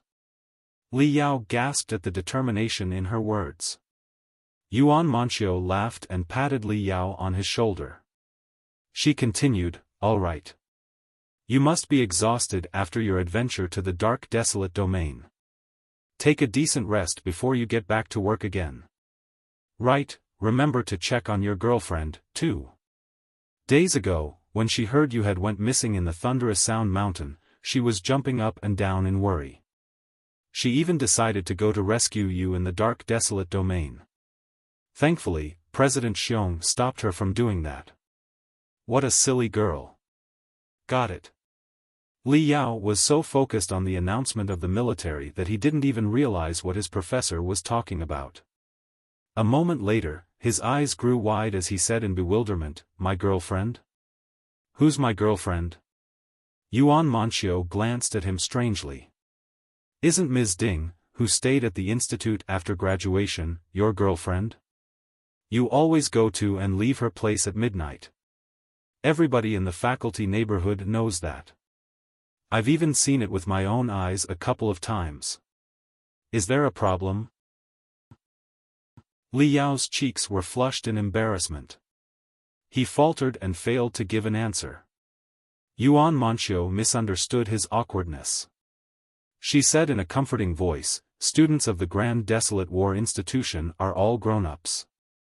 The institution does not forbid students and teachers being in a relationship. Your situation is special, too. You've been more than qualified for graduation based on the facts that you passed the refiner's registration examination and the 3 months training in the Thunder Training Camp. Now, you are already a research associate of the institution. So, there is no need to worry about the code of conduct." "It's not like that, Professor." Li Yao tried to explain, vaguely, "Ding Lingdang and I are only training partners." After saying that, Li Yao felt somewhat both jealous and lost. He was dazed. He didn't understand why he felt that way. Yuan Manqiu was surprised. She stared at him for a long time before she said, "Li Yao, I've read the report from the Thunder Training Camp which concluded your advantages and disadvantages that were observed during your 3-month training. The Thunder training camp gave you a high score in every regard. There was only one shortcoming: you are too crazy about training. Li Yao didn't understand. What's wrong with training crazily? Yuan Manxiu was quiet for some time. Then she continued, not without sadness, Li Yao, do you know the one thing that I regret most in my entire life? 1 year ago, the night before what we thought would be the day of the Project Mystic Skeleton success, old Mo told me that he made a reservation in a nice restaurant and he wanted us to go to dinner alone to celebrate it in advance. When the refinement of the supercompressed crystal reactor succeeded the next day, the entire refining department would definitely celebrate together in great joy. There wouldn't be private space for us. However, I turned him down, because of an unimportant data assessment task. Over the years before that, we had fully devoted ourselves to the Project Mystic Skeleton like two fanatics. We barely expressed our feelings to each other. Our meals were either eaten in the school cafeteria or were takeaways that a lot of people gathered together to eat. I could hardly remember when was the last time that old Mo and I went out for a serious dinner. At that time, I always thought that it was not important. Training and research were what mattered most. Also, after the Project Mystic Skeleton succeeded, we would have the rest of our lives to share with each other. I was wrong. You know what happened the next day. I don't regret that I left Deep Sea University. I don't regret that I walked on the path of the grassroots refinement ideology. Even old Mo's accident by itself never shook my perseverance in cultivation. But I deeply, deeply regret that I didn't go out to dinner with him that night. Even if one day the Mystic Skeleton Battlesuit is successfully refined and the refining department of the Grand Desolate War Institution becomes famous all over the world, I'll never have the opportunity to talk with old Mo about our sufferings in the past decades and share the happiness of success with each other at a dinner table anymore. Li Yao sniffed. He felt that something deep down his heart was touched. Yuan Manxiu sighed and said solemnly, crazily training is good. Greatness cannot be achieved without obsession. How can you break the barrier of cultivation without a bit of craziness? But bear in mind that the purpose of cultivation is to become a genuine human being, instead of a training machine. Refinement, building foundation, core formation, nascent soul, spirit transformation, the path of cultivation never ends. There are countless worlds in the boundless cosmos. But the precious things in your life are likely to be gone forever before you can appreciate them. And once they're gone, you can't find them again even if you become the best cultivator in the entire universe. Remember, you are, first and foremost, a human being and then a cultivator. Training is important, but it's more important to be a human being first. Therefore, I want you to withdraw from your crazy training for a moment and examine the beautiful things in your life. Only after you've tasted the beauty of life can you face brutal battles valiantly. Only after you've found the things that you cherish most can you understand the true meaning of cultivation. Li Yao bit his lips. He was breathing hard. His eyes beamed out two thin lights. He felt his brain was in a mess. Many memory pieces that looked like glittering glass surged in his brain and gathered into a giant smile, a smile so contagious that anyone who saw it would immediately start smiling, too. Ding ling dang. Yuan Manxiu said seriously, Ms. Ding's mother was also a faculty member of the Grand Desolate War Institution. She was a colleague of mine for decades. Although our research fields were different, and we didn't communicate a lot, I have been very familiar with her daughter ever since she was a little girl. Ms. Ding is a good girl. But her parents' accident was too much for her. She has been somewhat stuck in the mire of cultivation. For years, she has been a lunatic in training like yourself. There is nothing but training, training and training in her head. You are the first one to have ever disrupted her training and let her forget it temporarily. Li Yao opened his mouth, but he didn't know what to say. Yuan Manxiu glared. Don't you dare say again that the purpose of you meeting each other alone at midnight is for training. Why don't you come to me for training at midnight? Failing to come up with any rebuttal, Li Yao shut his mouth. Yuan Manxiu glanced at him and told him one last shocking message: the day before you reached out to the outside world again, when everyone thought that you were dead, Ding Lingdang was the only one determined to go to search for you in the dark desolate domain. She even cried in front of the principal. Li Yao's head went blank. The world seemed to have turned into a giant cloud on which he was standing dizzily. He jumped up and dashed out. I'm going to find her now. Li Yao was running through the campus. It was a cool autumn day. Red leaves that looked like fire were everywhere on the ground, burning Li Yao's feet and pushing him to be faster and faster. Ding Lingdang and he were back in touch several days ago. But during their talk via the spiritual crane messenger, she was talking and laughing as usual and never mentioned anything about her rescue plan. Why didn't she tell me? Did she really cry? Every moment since they first met each other popped up in Li Yao's head. It was not until now that Li Yao realized he remembered everything so clearly, as if he had a crystal processor inside his body that recorded Ding Lingdang's every smile. Ba bump. Ba bump. Ba bump. Li Yao's heart was beating like drumming and his sweat was pouring from his forehead. He felt more anxious than when he was faced with the two demon general hunters. Rushing all his way, and by a lift in the end, Li Yao finally arrived at the floating mountain of the combat department. Yuan Manxiu told him that Ding Lingdang would be teaching the physical exercise class for the freshmen of the combat department. Although there was still a long way ahead, Li Yao was already able to see Ding Lingdang dashing like wind and fire, kicking dozens of freshmen down before she roared that they needed to do long-distance running while carrying plates of hundreds of kilograms. Li Yao couldn't help but smile. She was just like the old days, a phoenix flying in fire that would never stop on the ground. Li Yao sat cross-legged beside the playground, leaning on one of his elbows while waiting for the class to be over. Or rather, he was waiting for the class not to be over. It felt good to watch her dancing cheerfully so far away. Soon, Ding Lingdang noticed him and put on a big smile. Look over there. Ms. Ding is smiling. So gently. Are my eyes deceiving me? I never saw such an expression on Ms. Ding's face before. What's going on? Has she been possessed by a devil? The freshmen were all stupefied. Many of them, not realizing that their plates had fallen on their feet, didn't even scream out in pain. The playground was caught in a weird vibe. Their school had started only a few days ago, but they had all learned the toughness of Ding Lingdang already. Ms. Ding was truly a devil in training. Her crazy training methodology had put the most enthusiastic students in tears. After consulting the sophomore students, they learnt more history about this human-shaped Tyrannosaurus. Apart from everything else, the fact that she was the sole female president of the Iron Fist Club was evident enough of her resolution.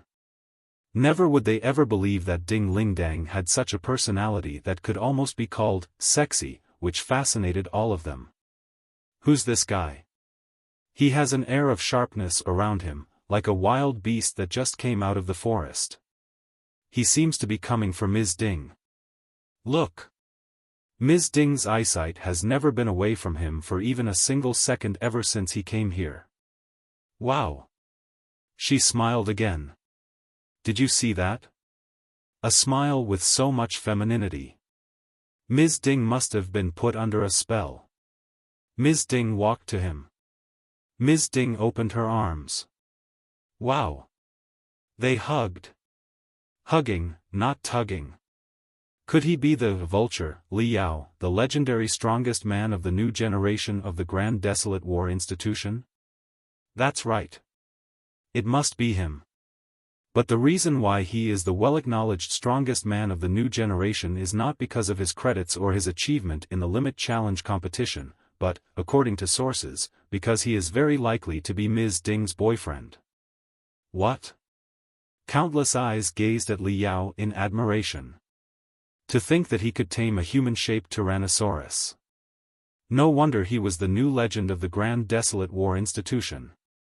What a godlike man. At night. The roof of Ding Lingdong's house was surrounded by bamboos. Lying on the roof, one would feel like sailing in a sea of bamboos with nature as the helmsman. It was quiet and peaceful. Stars were dancing in the sky. Their brilliance gathered and formed a big smile. Li Yao shook his head to get rid of the illusion. He rubbed his face hard. Ding Lingdang came out through the skylight. She laughed when she saw Li Yao's grimace. "What are you doing?"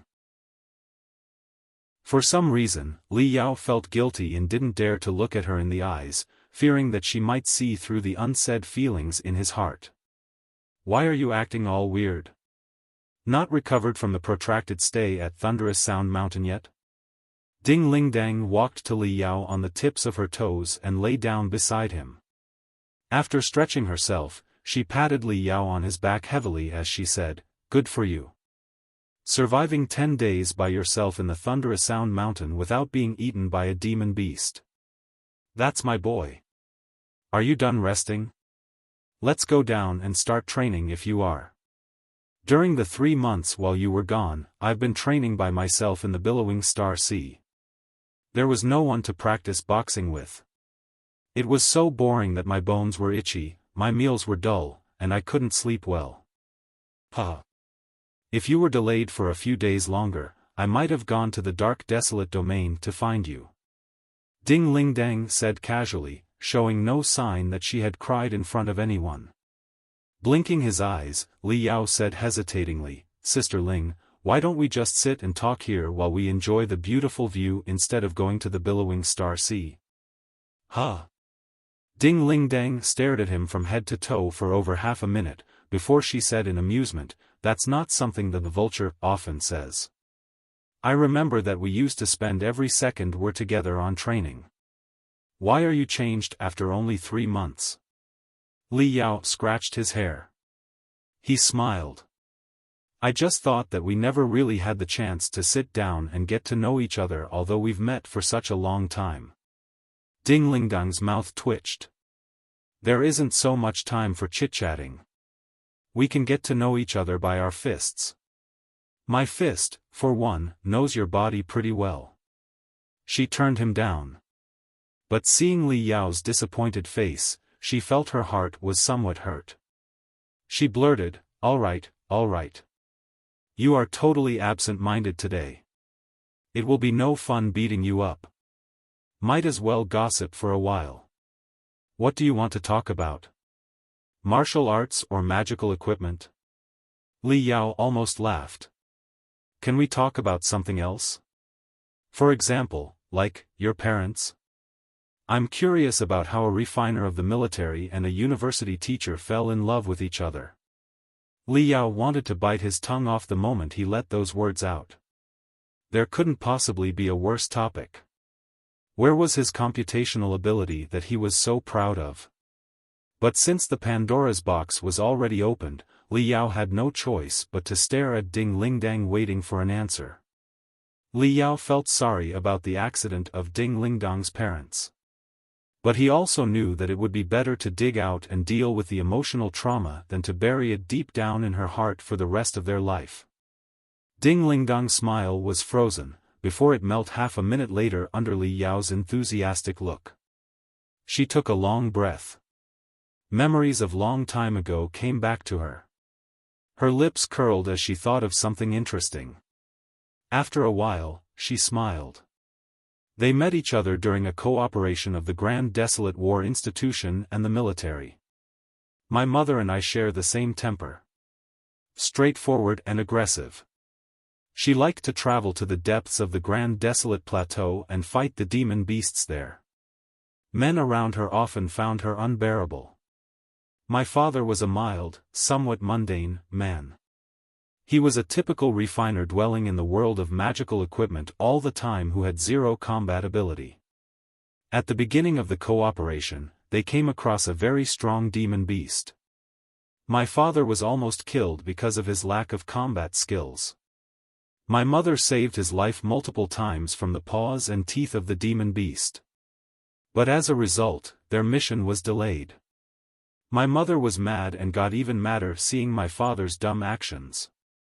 Therefore, she went to my father whenever they were not occupied during the mission and taught him basic self-defense skills, in case he dragged the team down again. But according to my father, my mother was simply looking for more opportunities to pick on him. Anyways, that was how my mother and my father met. After the cooperation was over, my father came to the Grand Desolate War Institution for my mother whenever he had free time, claiming that he needed to learn more about the self-defense skills my mother taught him, which he found extremely useful. My mother was innocent enough to believe that my father was really trying to learn the martial arts, so she taught him without being guarded against him. My father finally got a chance. Later, he even filed an application to the military to study martial arts in the Grand Desolate War Institution for half a year. Just like that, during the learning and teaching, my mother fell in love with my father as well. They loved each other very much. You've seen the two delicate puppets in my house, haven't you? Those are my father's masterpieces. Born in the Grand Desolate Plateau and serving in the military all the time, my father was kind of a grassroots refiner. He wasn't good enough to refine such exquisite magical equipment. But he spent all his spare time polishing one crystal stone after another and refining one component after another. Finally, he created those two wonderful puppets as a gift to my mother on their 10th wedding anniversary. He said that my mother was the high and mighty 7-colored parrot and he would be the little snake staying by her side and protecting her. But my mother laughed and said that he was too weak to protect her and that he should just stay at home and let his wife protect him. No one had been bold enough to talk with Ding Ling Dang about her parents. She never had the opportunity to share their stories with other people either. Now that she started talking, she found herself hardly able to stop.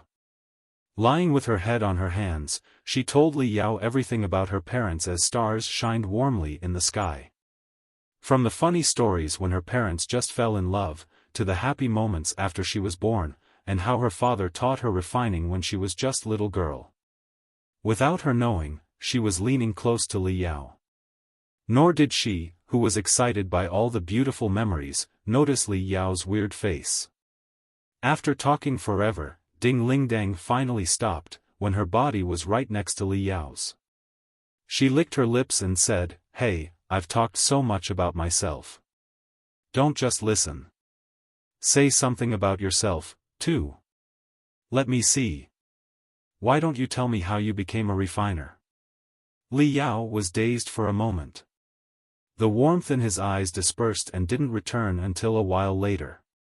With a childish smile, he murmured, "When I was 4 or 5, I was still struggling in the magical equipment graveyard. One day, I came across a flying music box by accident. You know what a flying music box is, don't you? It's like a little bamboo dragonfly that can float in the air and play beautiful music. The more advanced models could unleash a 3-dimensional light beam that displayed music videos. To this day, I still remember clearly that the flying music box I picked up could play 4 music clips with 4 different light beams, which were the sceneries of a peaceful forest in 4 seasons. Every night, I would listen to the music box and enjoy the seasonal change of the forest. That was my happiest moment in a day. At that time, I truly believed that there were gods in this world. Who else could create such amazing magical equipment other than gods? Later, I learnt that such magical equipment was crafted by refiners. That's when I decided that I would be a refiner one day and make the best flying music box in the world. Li Yao laughed vainly. But after I became a refiner, I never once refined civil magical equipment such as a flying music box. What I refined has been nothing but weapons for battles and combat. Under the guidance of my father, I did try to refine a flying music box before. But it was ugly and had imbalanced wings, which caused it to fall every time it flew for a while. Ding Ling Dang leaned close. I never knew that small talk could be so much fun. Let me see what else I've got for you. The two of them chatted and laughed, until stars over their head quenched one after another. They both fell to sleep on the roof after they didn't know how long. Li Yao was made of flesh and bones like anybody else. 3 months of overtraining in the Thunder training camp and 10 days on the run in the thunderous Sound Mountain had drained him. During the days after he was rescued, he found his brain too excited to sleep, however his body tried to, even when he was placed in a deep sleep capsule. Right now, lying beside Ding Lingdang and smelling her perfume, Li Yao felt that the burden on his mind had been removed and fell asleep easily. When he woke up again, broad daylight was already shining on his face. The autumn sun was comfortable and cozy. Coldness of the night couldn't do any harm to the cultivators. Li Yao felt refreshed and vigorous as he could ever be. Even the world had become more beautiful in his eyes. His left hand was numb. Then he realized that Ding Lingdang was taking his left arm as her pillow. He swallowed and moved his hand. Ding Lingdang seemed to have felt something. She frowned and crawled into Li Yao's arms, like a kitty scrambling to a warm shelter in coldness. She moaned and muttered something. Li Yao's heart was beating fast. He turned his ear to listen carefully, his earlobe almost kissing Ding Lingdang's burning lips. Ding Lingdang repeated what she just said. This time, Li Yao got it loud and clear. It was, "Damn, you wusses. Faster. Faster. Run faster." Li Yao was stiffened. With a shivering of her eyelashes, Ding Lingdang opened her eyes. The dumb look on her face indicated that she was not fully awake yet. She stayed still for a long time, unwilling to get rid of the warmth around her. It was not until half a minute later that her eyes went clear again. She jumped and stretched her arms. Then she combed her hair with her fingers, only to make it messier than before. Ho-hum. Ding Lingdang yawned comfortably. She was smacking her lips as she said, "That was a short night. It will be fun just chatting casually every once in a while. It's officially decided then. Let's spare one night for chit-chatting every month, no, every fortnight, no, every week, what do you think?" "Works fine for me." Li Yao smiled. "But you haven't answered the last question I asked you yesterday." "I haven't?" Ding Lingdang's big eyes were blinking in confusion. "I forget it. What was the question again?" "Your future plans. Like, what you will do in the future, what kind of boyfriend you're looking for, etc." Li Yao's eyes were unsteady. "We talked about that last night?" "I don't remember any of it." With puffy cheeks, Ding Lingdang thought for a while. Then she said, "About the future, I probably won't be a college teacher forever. The reason I stayed at school after graduation was partly because of my mother, and partly because I wanted to learn some more stuff in the Grand Desolate War Institution so that I could be stronger and avenge my parents one day. However, after I truly became a teacher, I found the job completely unsuitable for me. The weak-ass freshmen really dispirit me. I don't even have the passion to abuse them anymore. Maybe the free hunting in wilderness lifestyle is more my cup of tea. One day, when I'm strong enough, I might become a demon beast hunter. It will be awesome, won't it?" Well, Li Yao was actually more interested in the latter half of the question. "As for boyfriend, I haven't given it much thought. It doesn't matter what I think anyway. You know my personality best. However hard I try to pretend to be an elegant lady, I'll end up betraying myself within half a day. Any normal guy who sees me burping after eating 5 grilled jiggets for a single meal will surely be scared off, won't they?" "I think so, yes. However, there are many guys that are not so normal in this world. Let's just say there is an abnormal guy who can tolerate your quirks. What would you expect him to be like?"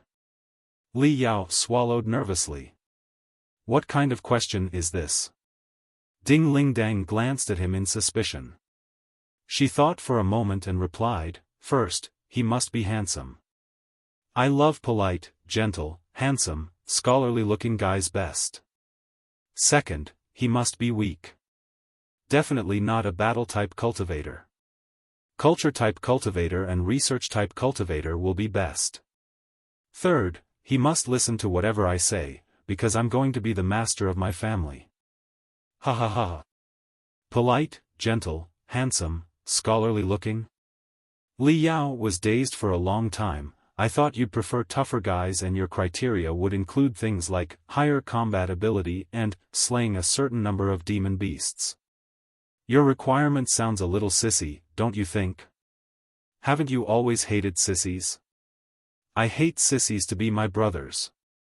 Only tough men such as the Vulture deserve to be my brothers. I despise soft, weak crybabies most.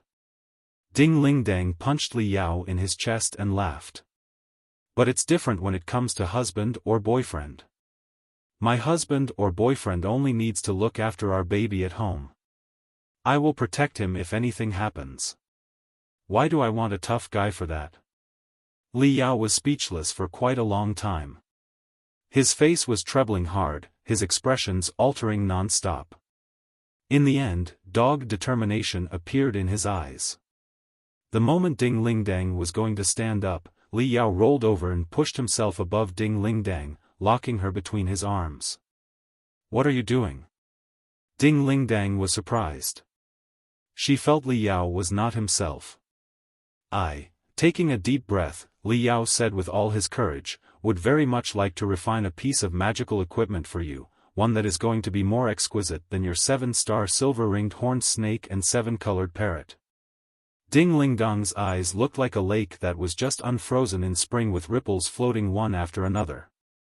Pushed by Li Yao's yearning look, she was breathing heavily. A drop of sweat was flowing down the tip of her nose. Right then, her mini crystal processors buzzed. With an exclamation, Ding Ling Dang jumped up and, failing to control her strength, hit Li Yao's chin with her head. Li Yao was knocked over, and his tongue was bitten by his teeth, making him unable to say anything because of pain. I have a class this morning. I'm running late. Ding Ling Dang stuttered as she tried to comb her hair again. She jumped off the roof without going through the skylight. After a moment, she leaped out while her toothbrush was still in her mouth. It was not until she was out of the bamboo woods that she finally shouted, "There are many delicious foods in my home. They're all in their old places. You must have been starved after the long journey to the dark desolate domain. Cook them and try to get some nourishment." Li Yao rolled his tongue for a long time before he regained the ability to talk. At a long distance, Ding Ling Dang looked like a bolting rabbit that was being chased by a wolf. She was nearly tripped over several times. She ran away, just like that? Li Yao couldn't believe his eyes. This was the first time that he had ever seen Ding Ling Dang running away from anything. In the training room on the floating mountain of the combat department, the freshmen were whispering to each other and eyeing Ding Ling Dang strangely. The room had an odd vibe. Why are you guys acting so weird today? Do you want me to increase the difficulty of your training because you didn't enjoy yourself enough yesterday?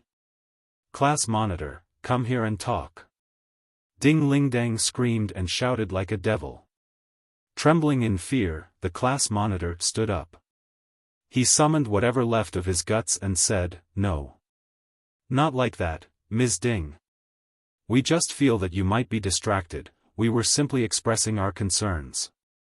"I am distracted?"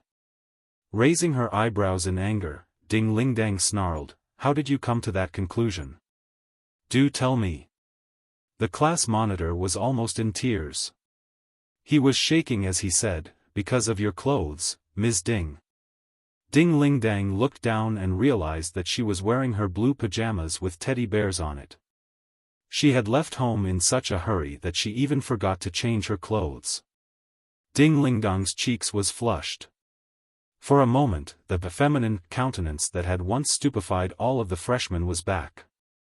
But soon, the human-shaped Tyrannosaurus restored control over her body.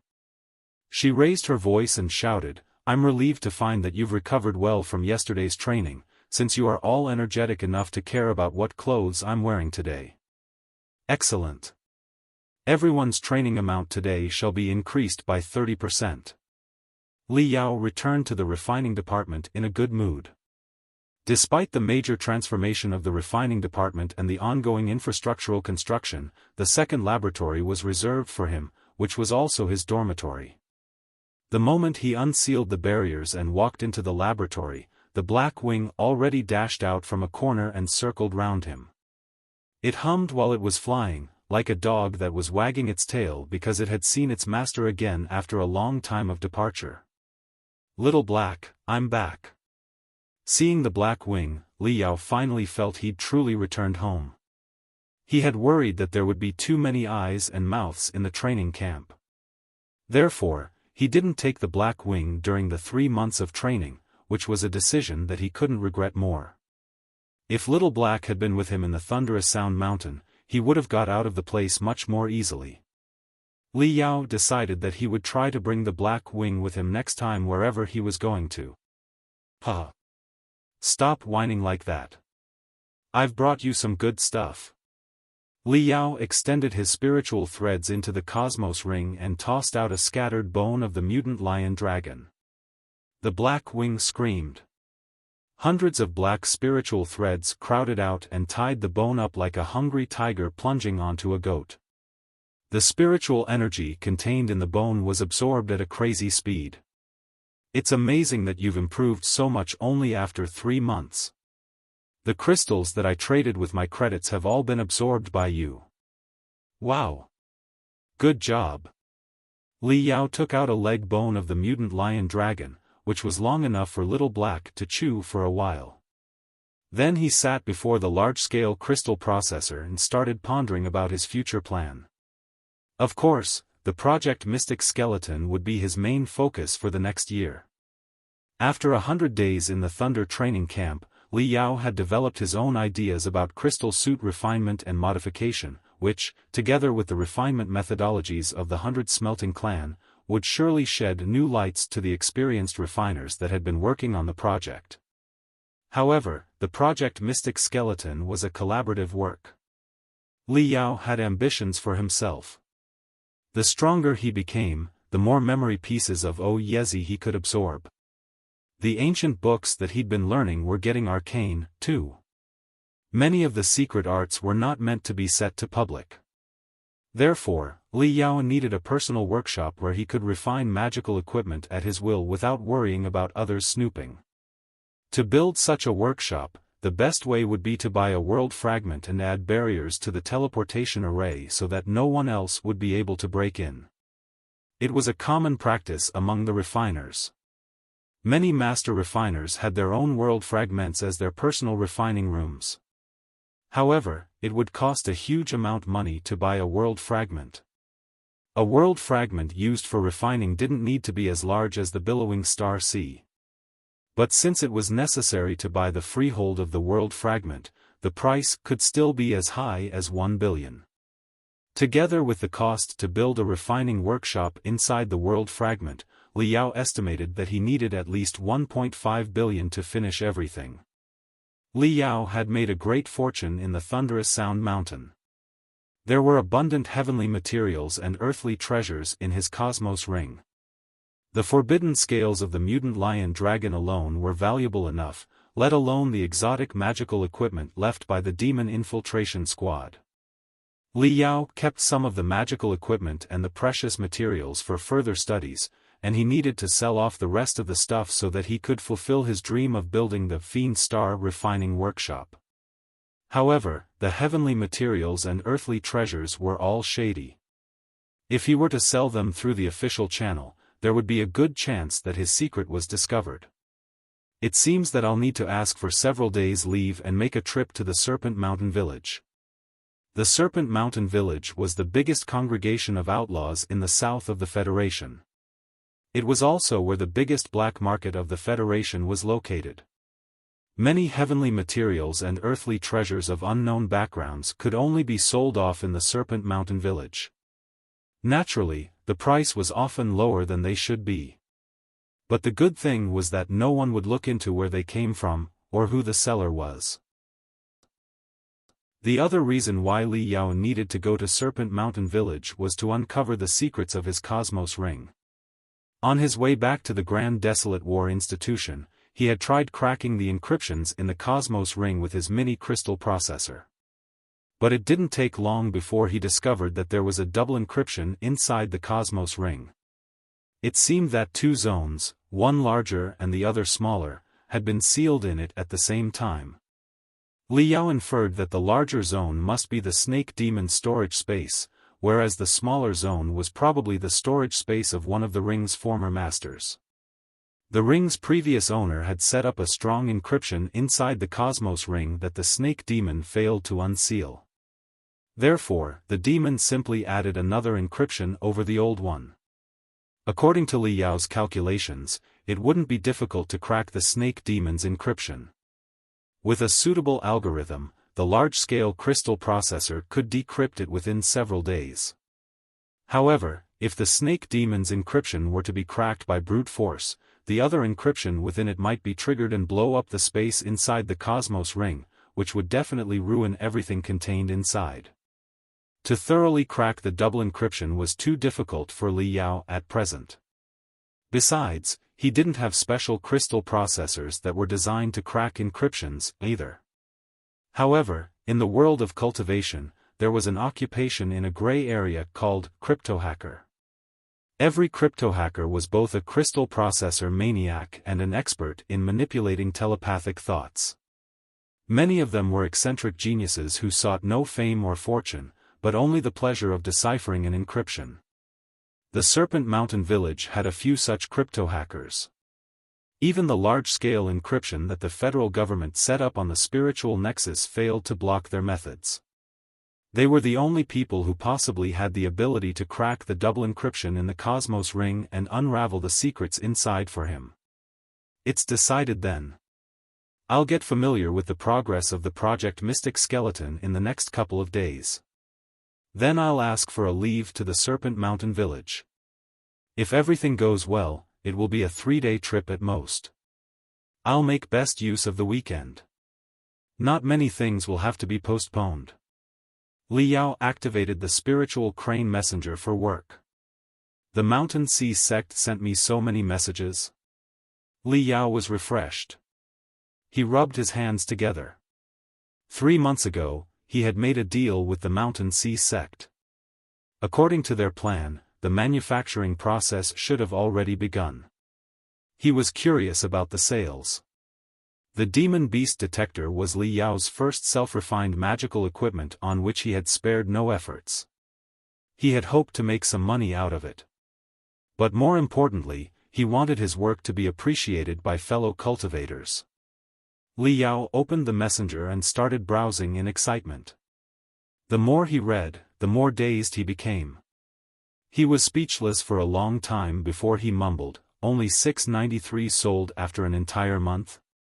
Bad reviews are all over the magical equipment magazines and the spiritual nexus forums.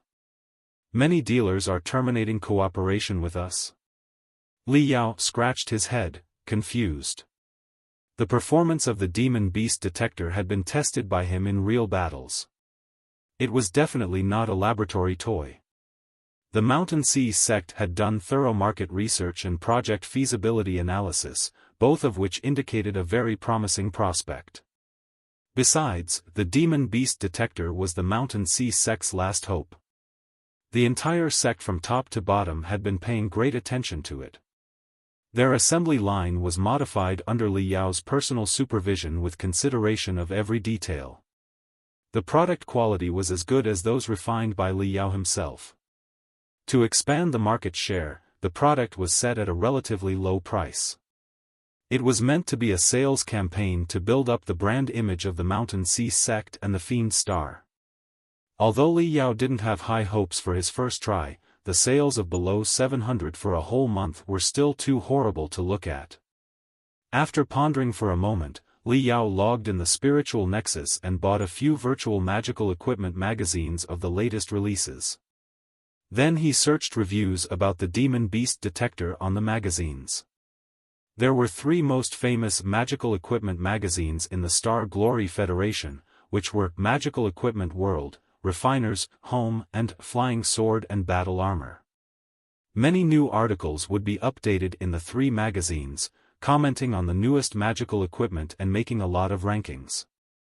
There were good lists such as Golden List, Most Popular List, and Most Creative List, as well bad lists such as Black List, Rotten Eggs List, and Most Superficial List. Countless new models of magical equipment appeared in the world of cultivation every day, which was too much for any cultivator to test in person. Therefore, the reviews of the magical equipment magazines played an important role in helping them decide what to buy and what not to. It was acknowledged that if a piece of magical equipment received unanimous approval from all the 3 magazines, its sales would be sure to soar. On the contrary, if all the 3 magazines criticized a piece of magical equipment at the same time, it would be gone from the market very soon. The Demon Beast Detector, as a beginner's work, didn't attract much attention in the cultivation world. There were only several articles written by some mediocre critics in the magazines. Li Yao opened the review posted in the magical equipment world and started reading patiently. At the beginning, the article listed some of the advantages of the Demon Beast Detector casually, such as handiness, precision, quick reaction, and so on. Then, the article changed its style with a big however. However, since the Demon Beast Detector has been refined in the form of a monocle, the popping of information will surely block the wearer's vision. Besides, since it is designed to be worn on one side of the head, it risks bringing lopsidedness and thus imbalance to the body. Under extreme circumstances where the crystal glass was broken, it is very likely to fly into the wearer's eye and affect their combat ability. Moreover, the article, in a seemingly candid tone, listed more than 10 defects, before it was eventually concluded with, all in all, as an interesting plaything created by a college student in his spare time, this piece of magical equipment is good enough in regard of completeness. Li Yao's nose was almost put out of joint because of anger. Perfect magical equipment did not exist. The Demon Beast Detector had its own defects and limitations just as any other magical equipment did. But the article was simply nitpicking the Demon Beast Detector based on criteria so harsh that were bordering on absurdness. It could be compared to criticizing a chainsword for lack of long-range attack abilities and decrying a crystal railgun because it was unsuitable for melee combat. It was utter BS. It was correct that putting on a Demon Beast Detector on one of the ears would affect the body balance, but so would a chainsword or any other magical equipment carried by a cultivator. Never would any cultivator carry a chainsword on the middle of their back for the sake of balance control. It was also true that the crystal glass might stab the eyes when it was broken. But any battle armor and crystal suit would have the potential danger of stabbing the wearer's body when they were broken. Criticizing magical equipment for that was just like giving up eating for fear of choking. Li Yao cursed the writer of the article in mind and opened the review in Refiner's Home. This article didn't talk much about the shining points and shortcomings of the Demon Beast Detector itself. Instead, the main topic of the article was Li Yao and the Mountain Sea sect. It didn't vilify them. On the contrary, there were words of praises between the lines all over the article.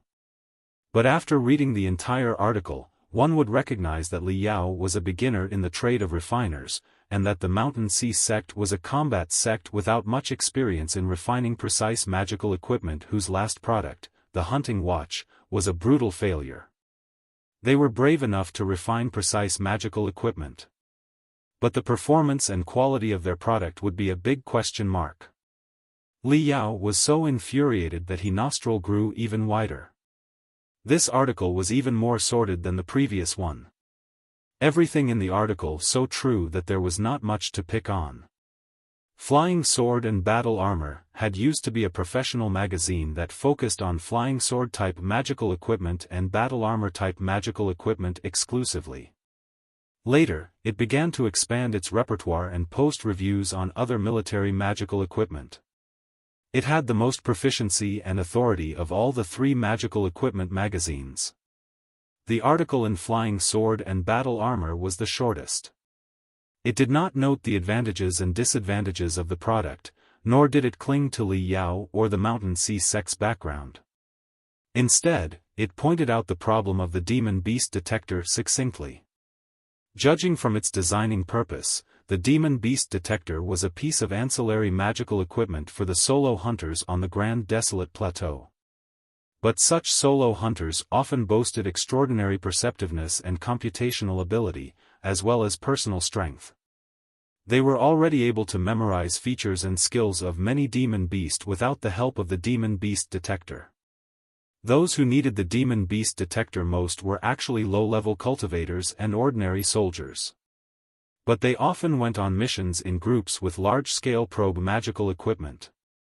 The Demon Beast Detector was redundant for them. A product of mixed-up orientation with uninspiring functions. This was the conclusion in Flying Sword and Battle Armor. Li Yao was sincerely convinced by the article. He had been thinking of the target customer and function limitations lately and was preparing to add communication and map functions to the new version of Demon Beast Detector. But the problems alone were obviously not enough to pull the sales down to only 600. Li Yao thought for a while and entered a forum named Blood and Slaughter. It was a famous forum among demon beast hunters with a lot of cultivator users who'd share their experiences in the Grand Desolate with other people. There was a board in the forum that was especially for posting the personal experiences with a particular piece of magical equipment, which was quite popular among middle-level and low-level cultivators. Li Yao found 57 threads that were related to the Demon Beast Detector, none of which were positive. This is absolutely garbage. It worked fine at first but was entirely broken after I was tripped over one time during the battle. Later, it couldn't even distinguish low-level demon soldiers from middle-level ones, which almost killed me. Poor design. Very uncomfortable when pinned to ear.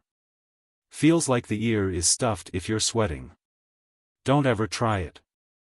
It is just a scam concocted by a college student and some third-rate sect. Reading the threads, Li Yao squinted. Sharp glint was shining in his eyes. Only 600 pieces had been sold off.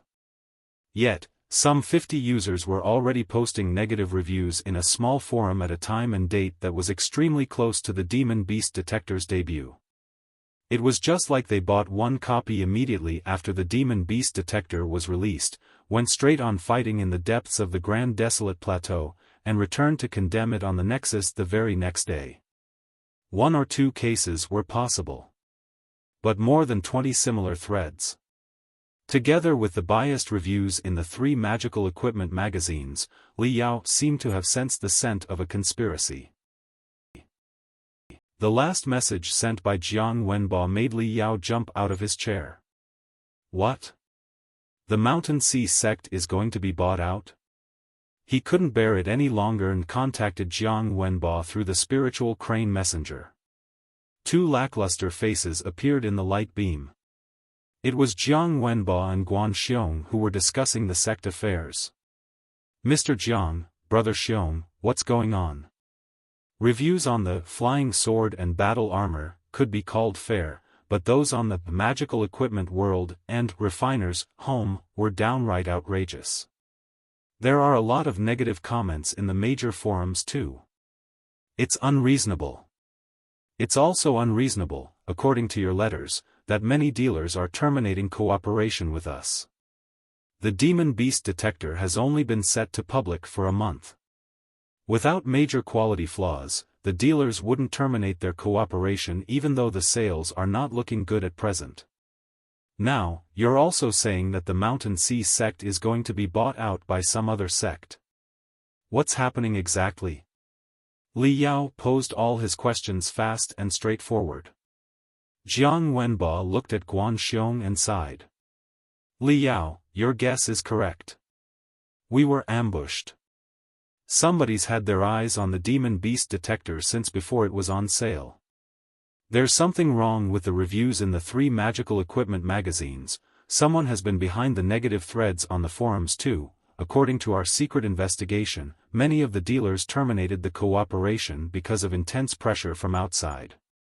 However, none of that is our biggest problem. The Demon Beast Detector is a finely made piece of magical equipment.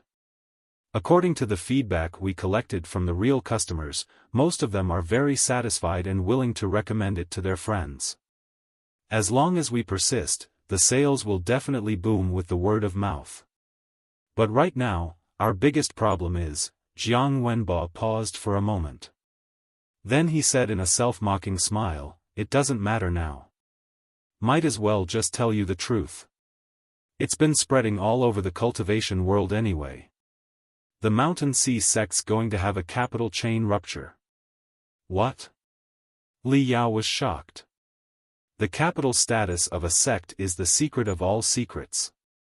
Once the capital chain rupture is known by the public, the following chain reactions will destroy a sect easily. The fact that Jiang Wenbo was telling him the top secret meant that it was not a secret anymore. Jiang Wenbo smiled bitterly. A few reviews on the magazines or forums are not fatal. Even though many dealers have terminated cooperation, I still have a lot of lifelong friends supporting us. Also, we can always sell them on the Nexus. But right now, it was the crystal camera supplier that set us up. Our crystal camera supplier, after providing the first batch of crystal cameras, had been delaying the delivery of goods with all kinds of excuses. When we communicated with them, they guaranteed that everything was all right. The postponement was due to force majeure, specifically, short of raw materials. They promised that they would deliver the rest of the goods before the deadline and compensate for our loss because of the delay. There had been a deep trust between us after many years of cooperation.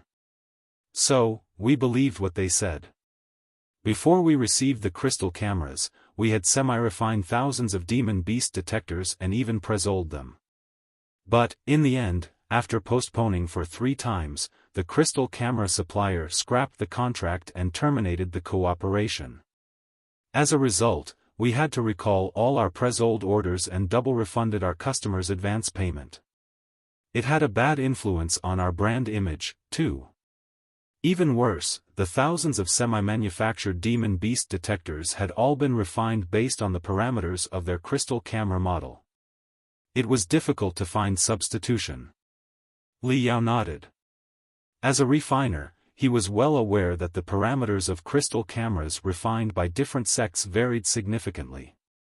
In refining, a 1 mm divergence would be more than enough to stop the component from being universal. But there was one other thing he didn't understand. Mr. Jiang, when you signed the contract with this crystal camera supplier, there must be breach clauses on it, wasn't there? The liquidated damages must be a lot more than your loss, aren't they? Jiang Wenbo said, Li Yao, you're not an admin-type cultivator. You don't understand. Yes, there are breach clauses on the contract. But now, they refuse to acknowledge the contract. So, we'll have to file a lawsuit and sort everything out in a federal court. The trial might take 1 year or even 2 years. Of course, we will win the case in the end, but it's going to be 3 to 5 years later when we really get the liquidated damages. Li Yao thought for a moment. But he was still puzzled. But what can they gain from all this? They're losing both their money and their credit. Have they decided to commit suicide while dragging the Mountain Sea sect down with them? Jiang Wenbo shook his head. You're wrong. The Mountain Sea sect will die before them. 2 of our loans will be due by the end of next month. We lost a fortune because of this accident. There's no way we can pay the loans now. What is even weirder is that the capital status of the Mountain Sea sect was somehow leaked. The entire cultivation world now all know of the Mountain Sea sect is going to go bankrupt at any moment. No one dares to lend any money to us right now. Li Yao frowned. A moment later, he asked, Mr. Jiang, can you tell me how much the capital gap is for the Mountain Sea sect? Jiang Wenbo was dazed for a second. Guan Xiong, who'd been sitting beside him with a grave face, said, with everything going to this far, there's nothing worth hiding now. Even our financial statement has been set to public. Besides, the Demon Beast Detector is our mutual project. Li Yao is our partner. He deserves to know our actual status. Now, the entire sect, from top to bottom, is trying everything we can and pulling all kinds of strings. We estimate that there will be a 300 to 500 million funding gap next month. If we can't work it out, the Mountain Sea sect will be doomed when the capital chain rupture occurs. Li Yao nodded in agreement. A 300 to 500 million gap might not seem very much for a sect, but the actual situation was a lot worse than it sounded. A chain is a serial assembly of links that are closely connected to one another. The Mountain Sea sect had been in debt due to ill management for many years. To embark on the Demon Beast Detector project, it borrowed a lot of loans from banks and other sections. The total loans were as high as several billion. All the investors had been paying close attention to the sales of the Demon Beast Detector as well as the capital status of the Mountain Sea sect. If the Demon Beast Detector became an instant hit with amazing sales, the banks and sects definitely wouldn't try to recover their money in a hurry. Instead, they might even lend more money to the Mountain Sea sect in order to accumulate more interest. But as it turned out, the Demon Beast Detector was a bummer in the market. With the cash flow of the Mountain Sea sect running out, there would be chain reactions that may lead to bankruptcy. No bank or sect would agree to lend loans under such circumstances. They would only demand the Mountain Sea sect pay their debts as soon as possible. The Mountain Sea sect would be hopeless if so. Li Yao had a vague feeling that this whole incident had been a serial trap from the very beginning. Somebody must be behind all this. Do you have any theory who might be targeting the Mountain Sea sect and our Demon Beast Detector? Li Yao asked coldly. Dangerous brilliance was beaming in his eyes. Before Jiang Wenbo opened his mouth, Guan Xiong said furiously, I don't have any valid evidence. But 10 days ago, the Zephyr Guild spoke boldly that it was going to acquire the Mountain Sea sect and make us a sub-branch of the Zephyr Guild. The Zephyr Guild. It immediately occurred to Li Yao that the Zephyr Guild had reached out to him when he just got the patent of the Demon Beast Detector, which wanted to buy out his patent at a very cheap price and was turned down by him. Jiang Wenbo said, the Zephyr Guild is a traditional conglomerate in the field of precise magical equipment refining, which has been shifting to the probe magical equipment in recent years. Their advertising expense has been astronomical. However, the Zephyr Guild was first known by the watches they refined. Their probe magical equipment is all worn on wrists. I bought several of their products before. The design and precision are indeed much better than those of our Demon Beast Detector. But I still think the Demon Beast Detector will work better in real battles. Li Yao squinted and said, you mean, if the Demon Beast Detector goes popular, the market of the Zephyr Guild's probe magical equipment might shrink and cause them great losses? Of course. Jiang Wenbo added, also, the foul moves that we've been suffering from recently are exactly the style of the shark. Li Yao didn't know the name. Who is this shark? He is the nickname of the young master of the Zephyr Guild, Qiu Guanyu, a talented admin-type cultivator. Although he's only 29 years old, he has led several mergers and helped the Zephyr Guild swallow many sects that are of smaller size. Jiang Wenbo continued, Qiu Guanyu is both meticulous and merciless. He is best known for his style of killing without spilling blood. If he wants to take over a sect, he will try everything he can to suffocate the sect until it has no choice but to be devoured by the Zephyr Guild, with furs, skins, bones, and all. In the 7 years since he started his career, he has taken over 11 sects in such way. Every year, 1 or 2 sects will become his new sacrifice. Therefore, he has been nicknamed the Shark. So, this is the case. I understand it now. Li Yao asked again, Mr. Jiang, Brother Xiong, what are the opinions inside the Mountain Sea sect about the takeover? Of course we hate it. Guan Xiong shouted, if it were months ago when the Mountain Sea sect was in desperation, we might have agreed to their terms if the Zephyr Guild wanted to buy us out, however unwillingly. But right now, with such an excellent product, the Demon Beast Detector, when we're ready for something big, this sleazy shark jumped on us and wanted us to bear the insult without complaints? Whoever wants to go there can go, but I definitely won't. To think that I might call the shark master one day in the future is enough to kill me. Anyways, if the Mountain Sea sect is to be taken over, I'll just resign and be a free cultivator. Jiang Wenbo said, few in the Mountain Sea sect are looking forward to the merger. But is there anything we can do about it? Li Yao didn't give an answer.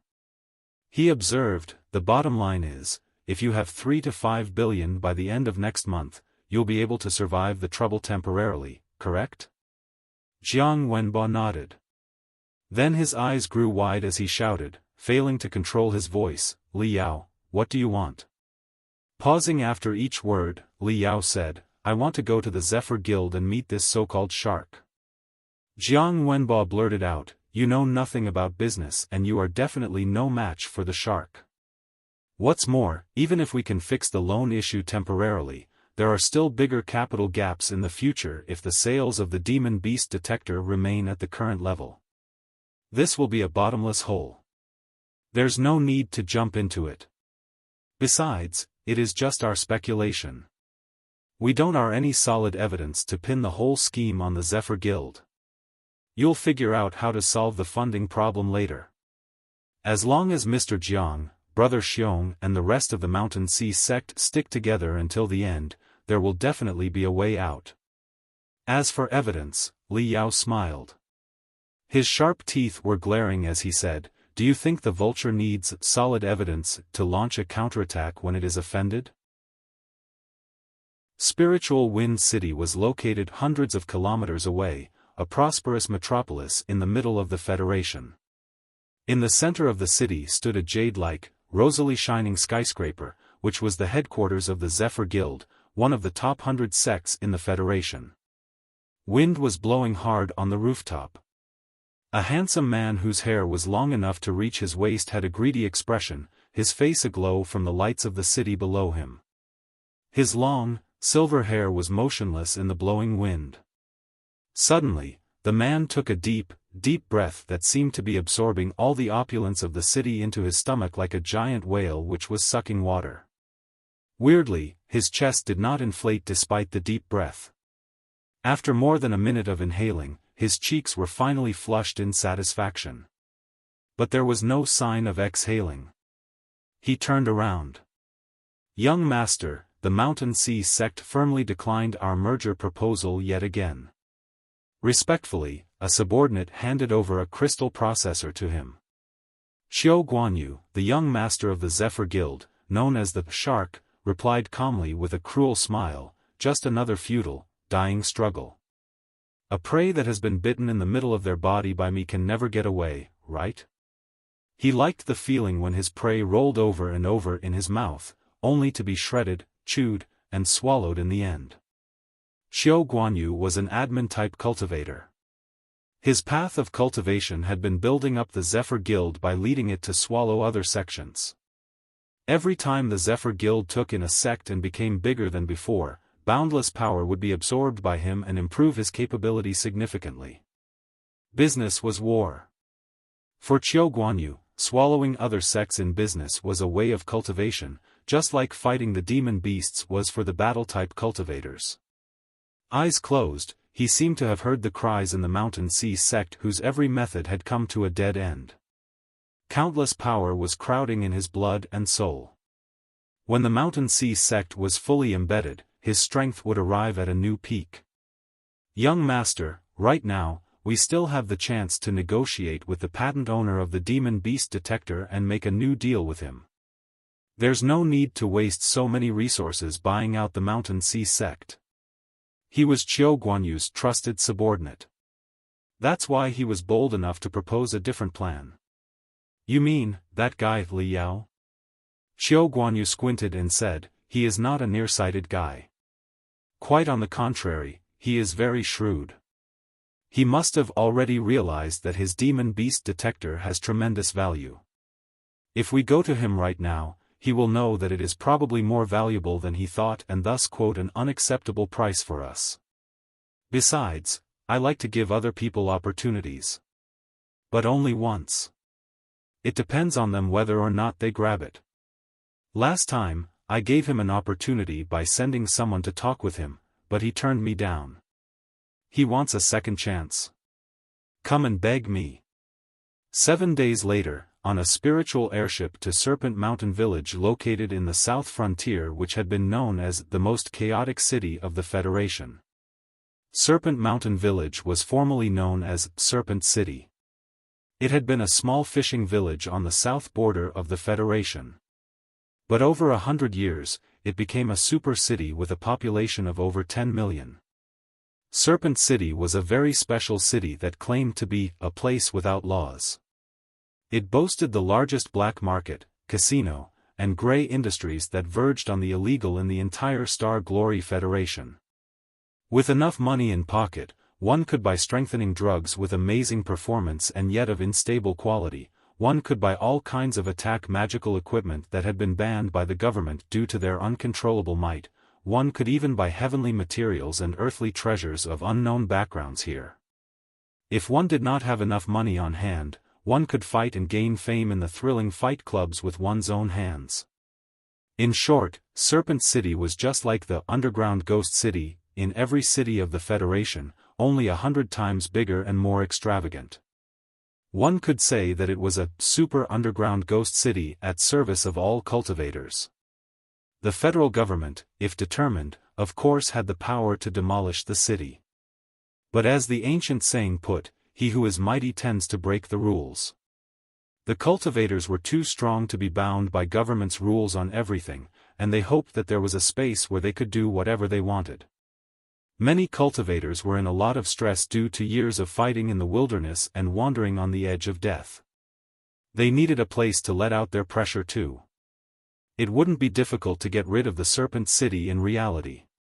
But it would be another thing to demolish the Serpent City in every cultivator's mind. This was how humanity worked. Cultivators were human beings, too, who had their bright side and their dark side. Suppressing darkness did not mean that it would be gone, it would only lead to greater trouble once it was accumulated. Therefore, the government might as well designate a special area for their catharsis. For example, Li Yao, who had got a batch of heavenly materials and earthly treasures and did not wish their background to be known, could go to the black market of the Serpent City to sell them off. However, he would still have to find a place to sell them if there were no Serpent City, in which case he'd need to make secret transactions with the potential buyer, which might lead to a gang fight due to mutual distrust. In light of this, Serpent City was kept as a sanctuary for the darkness and lawlessness of the cultivators, as depicted in the saying, "When the water is too clear, there will be no fish living in it." Right now, the government had two, and only two, ironclad rules for Serpent City. Firstly, the affairs inside the Serpent City should be handled within Serpent City. Any matter that was out of the range of Serpent City should be left alone. Secondly, the conflicts among cultivators should be settled among cultivators and wouldn't be investigated unless either party asked to, even if there were murder cases. Moreover, it was strictly forbidden for cultivators to harm the interests of ordinary people, and if anyone did, the guilty cultivator would be sentenced with much severer punishments than outside. The two iron rules had been well carried out. Right now, the daily cash flow of the Serpent City was at the scale of billions. Major forces of the city were all endorsed by top sects of the Federation, who worked together to maintain the order of the city and would never allow any psycho to interfere with their business.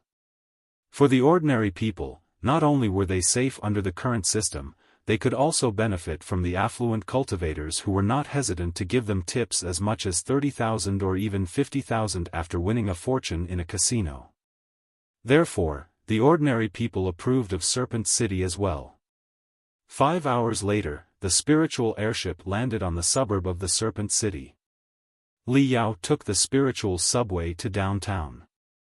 Walking on the street with palms and coconut trees on both sides while the sea breeze brushed his face gently, Li Yao felt nice and cozy when he saw the citizens walking and talking in laughter. It never occurred to him that the most chaotic city of the Federation, a place without laws, could be as peaceful as other metropolises and so much more elegant than the underground ghost city of Floating Spear City. However, Li Yao was not going to let down his alert so fast. He had pinned 2 face twisters inside his mouth, which was a kind of special magical equipment that could twist the user's facial muscles by unleashing special bioelectricity. Wearing them, it seemed that Li Yao had done a plastic surgery. Through spiritual energy manipulation, his height had also shrunk by a large degree. Right now, Li Yao seemed to be a 10-year-older low-level cultivator who was ready to enjoy himself a little bit after brutal battles on the Grand Desolate Plateau. People like him were everywhere in the Serpent City. He was carrying a gray military backpack which contained some heavenly materials and earthly treasures of little value. A chainsword was swinging on his waist to add to his disguise. His trump cards were all inside his Cosmos ring. The reason why he was delayed for 7 days was to refine more attack magical equipment. Other than the regular stuff, he'd also brought 50 Hellfire Lightnings. This time, he didn't forget to bring Little Black and also hid it in the Cosmos ring. It would be best if everybody just left him alone. If he was pissed off, he could just throw the 50 Hellfire Lightnings to their base and fly away on the Black Wing. Nobody would ever be able to catch him.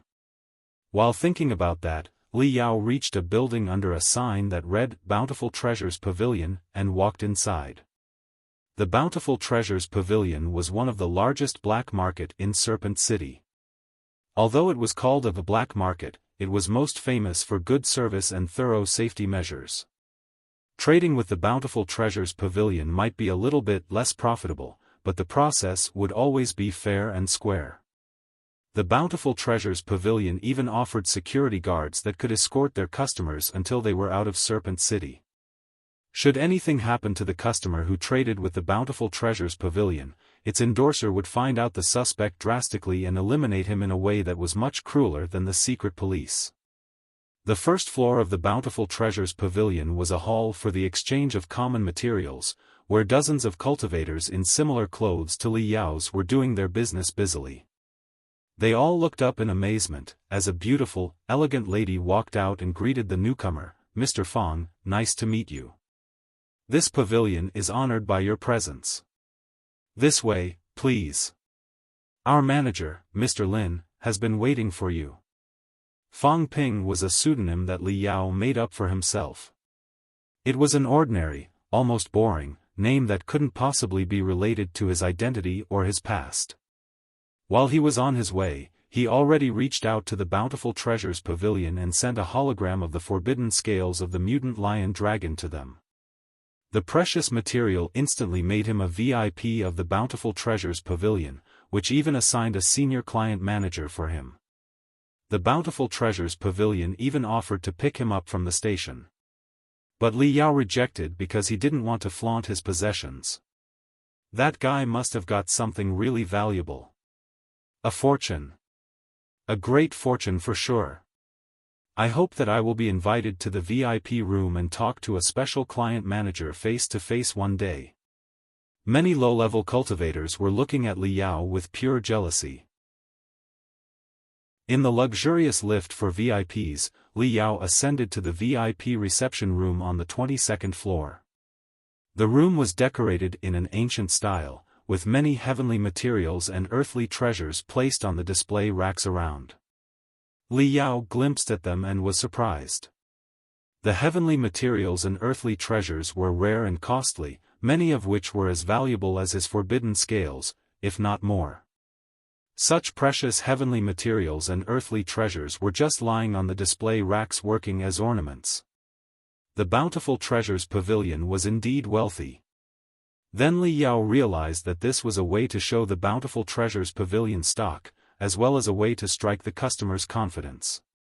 If a customer walked into the room and saw so many precious materials, he would subconsciously believe that the items he was going to sell were not as valuable as they should be and thus give a lower quote for them. "Mr. Fong, hello." A scholarly-looking middle-aged man with glossy hair walked to Li Yao. "I am Lin Cheng, the VIP client manager of the Bountiful Treasures Pavilion. Please sit down." Li Yao nodded to him. Then he patted his backpack, indicating that he did not want to waste his time in small talk and would rather get down to business directly. Smiling, Mr. Lin showed Li Yao to a giant crystal table. The crystal table had been carved out of an intact, flawless crystal. Data and information were jumping non-stop inside the table, suggesting that it was an embedded crystal processor with amazing computational ability. An ivory mist enveloped the crystal table. A hybrid of the Liger-type demon beast and the dragon-type demon beast is very rare in the market. Also, according to the hologram that you sent to us, it is a mutated one, which makes the materials from it all the more valuable. Please rest assured, Mr. Fong. They will be worth a fortune, if they're truly authentic. Mr. Lin talked straightforwardly, as if he were really on Li Yao's side. Li Yao, although aware that the manager would try to slash the price later, still felt that what he said was genuine and warm. This was what a real businessman should look like. Li Yao took out 2 forbidden scales from his backpack and put them on the crystal table. The ivory mist blinked, then it swelled and crowed to the forbidden scales, which were carefully examined without any detail being left out. Hundreds of pieces of data popped up inside the crystal table. Typing fast on the virtual keyboard for a moment, Mr. Lin raised his eyebrows and said hesitatingly, "Mr. Fong, not that I intentionally quote you at a low price, but things are complicated here. The 2 forbidden scales of a mutant lion dragon that you offered contain the power of both lineages. What's more, mutation has made their sturdiness much better than the scales on common dragon-type demon beasts. They're excellent materials indeed. However, their state of preservation is not very good, which seems to be a result of an intensive collision. They look good on the surface, but there are cracks everywhere inside them. Mr. Fong, you should know that materials like forbidden scales are best for the refinement of shields or armors. However, given that the 2 forbidden scales are full of inner cracks, the defense ability that they can provide is questionable. Therefore, their worth may not be as high as you expected." Mr. Lin continued typing on the virtual keyboard for a while. Then he looked up and said, "Mr. Fong, this is your first time to do business with us. Forbidden scales of the mutant lion dragon are rare too. In light of our future cooperation, I'll quote you 50 million for the 2 forbidden scales. How does it sound?" Li Yao didn't give an answer.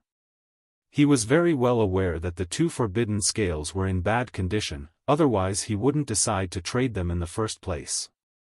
Back when he was in the Thunderous Sound Mountain, in order to resist the scourge of the demon core explosion, he had raised all the 3 forbidden scales above his head as a shield, 2 of which were so seriously damaged that he could tell it with his bare hands. The 3rd forbidden scale was relatively intact. He couldn't bear to sell it and planned to refine an ancient-style light armor with the secret technique from 40,000 years ago as well as some other materials. However, a quote of 50 million. Li Yao didn't show any sign of approval or disapproval. He took out from his backpack a lot of neatly conserved demon tendons, demon bones, demon paws and demon teeth, which all came from the mutant lion dragon. Mr. Lin was sort of surprised. He glanced at Li Yao quickly and then focused on the new materials wholeheartedly. A moment later, he nodded in satisfaction. "Good. Good. All of the materials are from the same mutant lion dragon. Although they are all damaged more or less due to what seems to be a big explosion, they can help improve the defense ability of the forbidden scales if they're refined together." Li Yao didn't stop. He continued bringing out the trophies he got from the infiltration squad of the demon clan, which finally caused Mr. Lin's eyes to light up with astonishment. Although members of the infiltration squad were only at the demon general level, a lot of them had carried magical equipment of the blood demon sector.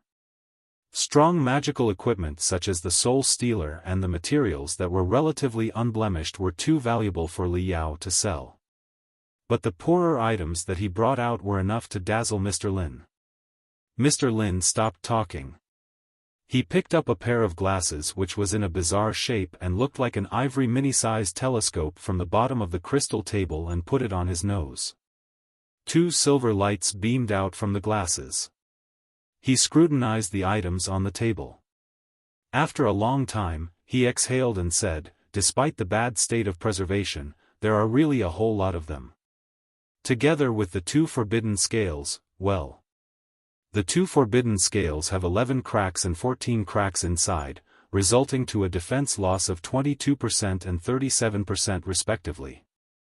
But since you've brought a lot of demon bones that are of the same origin with the forbidden scales, we can grind them and insert the powder into the forbidden scales to fill the cracks. Before he was able to propose his new quote, Li Yao interrupted him. After repairing, sturdiness of the 2 forbidden scales should be able to be recovered to above 85%, which is similar to another precious defense material named Ink Snake 7-inch skin. But Ink Snake 7-inch skin can rarely be so large. Usually, it has to be stitched together to make it larger, and the joints are its fatal weakness. At market, an Ink Snake 7-inch skin of such size is worth more than 70 million, and you may not have the chance to buy it even if you have the money. Although the Bountiful Treasures Pavilion is a black market, a quote of only 50 million for the 2 forbidden scales of the mutant lion dragon is still too unfrank. I think we can stop here if you insist on your quote. Mr. Link was truly shocked by what he said. He changed his attitude from superficial hospitality to sincere respect. He wiped the cold sweat on his forehead. Calculating in silence for a moment, he said, Mr. Fong, you are an expert of the trade. Let's just call a spade a spade. It's correct that the 2 forbidden scales, once repaired, could be as sturdy as the Ink Snake 7-inch skin. But they have been damaged in battle after all in the first place. Many rich cultivators wouldn't like to spend a fortune on a battle armor made of renovated materials, however perfectly it has been renewed. Therefore, the price of the Ink Snake 7-inch skin does not fit in this scenario. 100 million for the 2 forbidden scales. And another 100 million for the rest of the stuff combined. Mr. Fong, this is the best that the Bountiful Treasures Pavilion can offer. As an expert, you should know that the quote is about their true worth. After all, we need to make profit, too. Li Yao nodded slightly. 200 million was quite close to his estimation. Through official channel, he could sell them at a price 30 to 50 million higher, but there would be traces of the transaction. The black market, on the other hand, was much more direct and straightforward. Okay. I want 20 soul-marked cards with face value of 10 million. A soul-marked card was a special, anonymous gold transfer card provided by banks for the exchanges of significant size among cultivators. Although the card was anonymous, a cultivator could leave a unique soul mark inside the card and bind the soul mark with other bank cards. Once the card was stolen, the cultivator could feel it immediately and transfer the money in the card to other cards telepathically. The soul mark could also be used to locate where the card was. Since it was anonymous and theft-proof, the soul-marked card was quite popular among cultivators.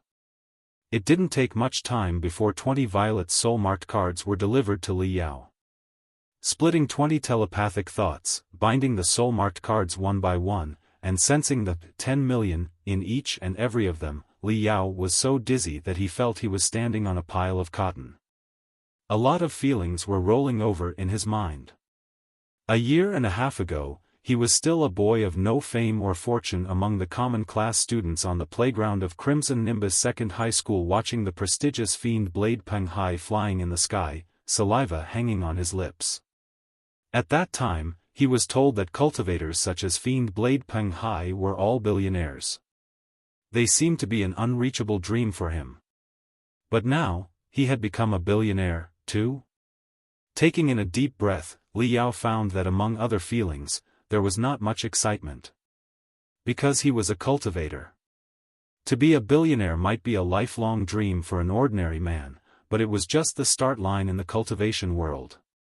What's more, what he was pursuing could not be bought by money. Mr. Lin smiled and said, "Mr. Fong, this is your first time here and you've already brought us such a big deal. I am personally benefited from you, too, with the brokerage that I'm going to get. Thank you very much, Mr. Fong. If there's anything else that you need, feel free to ask me. Although the Bountiful Treasures Pavilion is just a marketplace, we have a lot of connections in the Serpent City, and it is our top principle to serve the customers until they're satisfied. Li Yao thought of something. He asked, besides purchasing materials, I believe you sell them, too? Mr. Lin nodded. He pushed a crystal processor over and smiled politely. Of course. The Bountiful Treasures Pavilion is one of the largest material exchange centers in the south of the Federation. We provide whatever materials you're interested in. This is the latest inventory of materials we offer. Please take a look, Mr. Fong. The crystal processor had an amazing performance. The moment Li Yao opened the inventory, he entered a half-step great illusionary land. Countless streams of information flowed into his brain, which were introductions to thousands of materials. It was just the table of contents.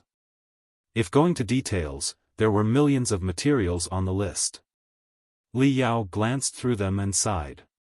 Whatever excitement he had when he just got the 200 million was completely gone now. These materials were too expensive. It seems that 200 million for a cultivator's is no different than 20,000 for an ordinary man. In the blink of an eye, it'll all be gone. Essence of the Sand Orchid, 40 million for one piece. Tiger Soul Eye Stripes Egg, 66 million for one piece. What, there's even the demon core of a heavenly thunder wolf. Modifying the Hellfire Lightnings with that can improve their power by dozens of times. But its price is insane, too. 250 million for one. Li Yao browsed through the inventory greedily. As a magical equipment maniac, he was dazzled by the rare heavenly materials and earthly treasures in the inventory and was of half a mind to buy all of them.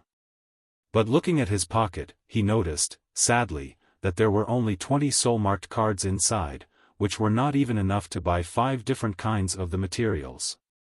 Li Yao seemed to have gone back to the day when he was staring at the roasted duck worthy of a few hundred bulks through the shop window hungrily with only a few coins in his pocket. Cultivation is indeed a money-burning job.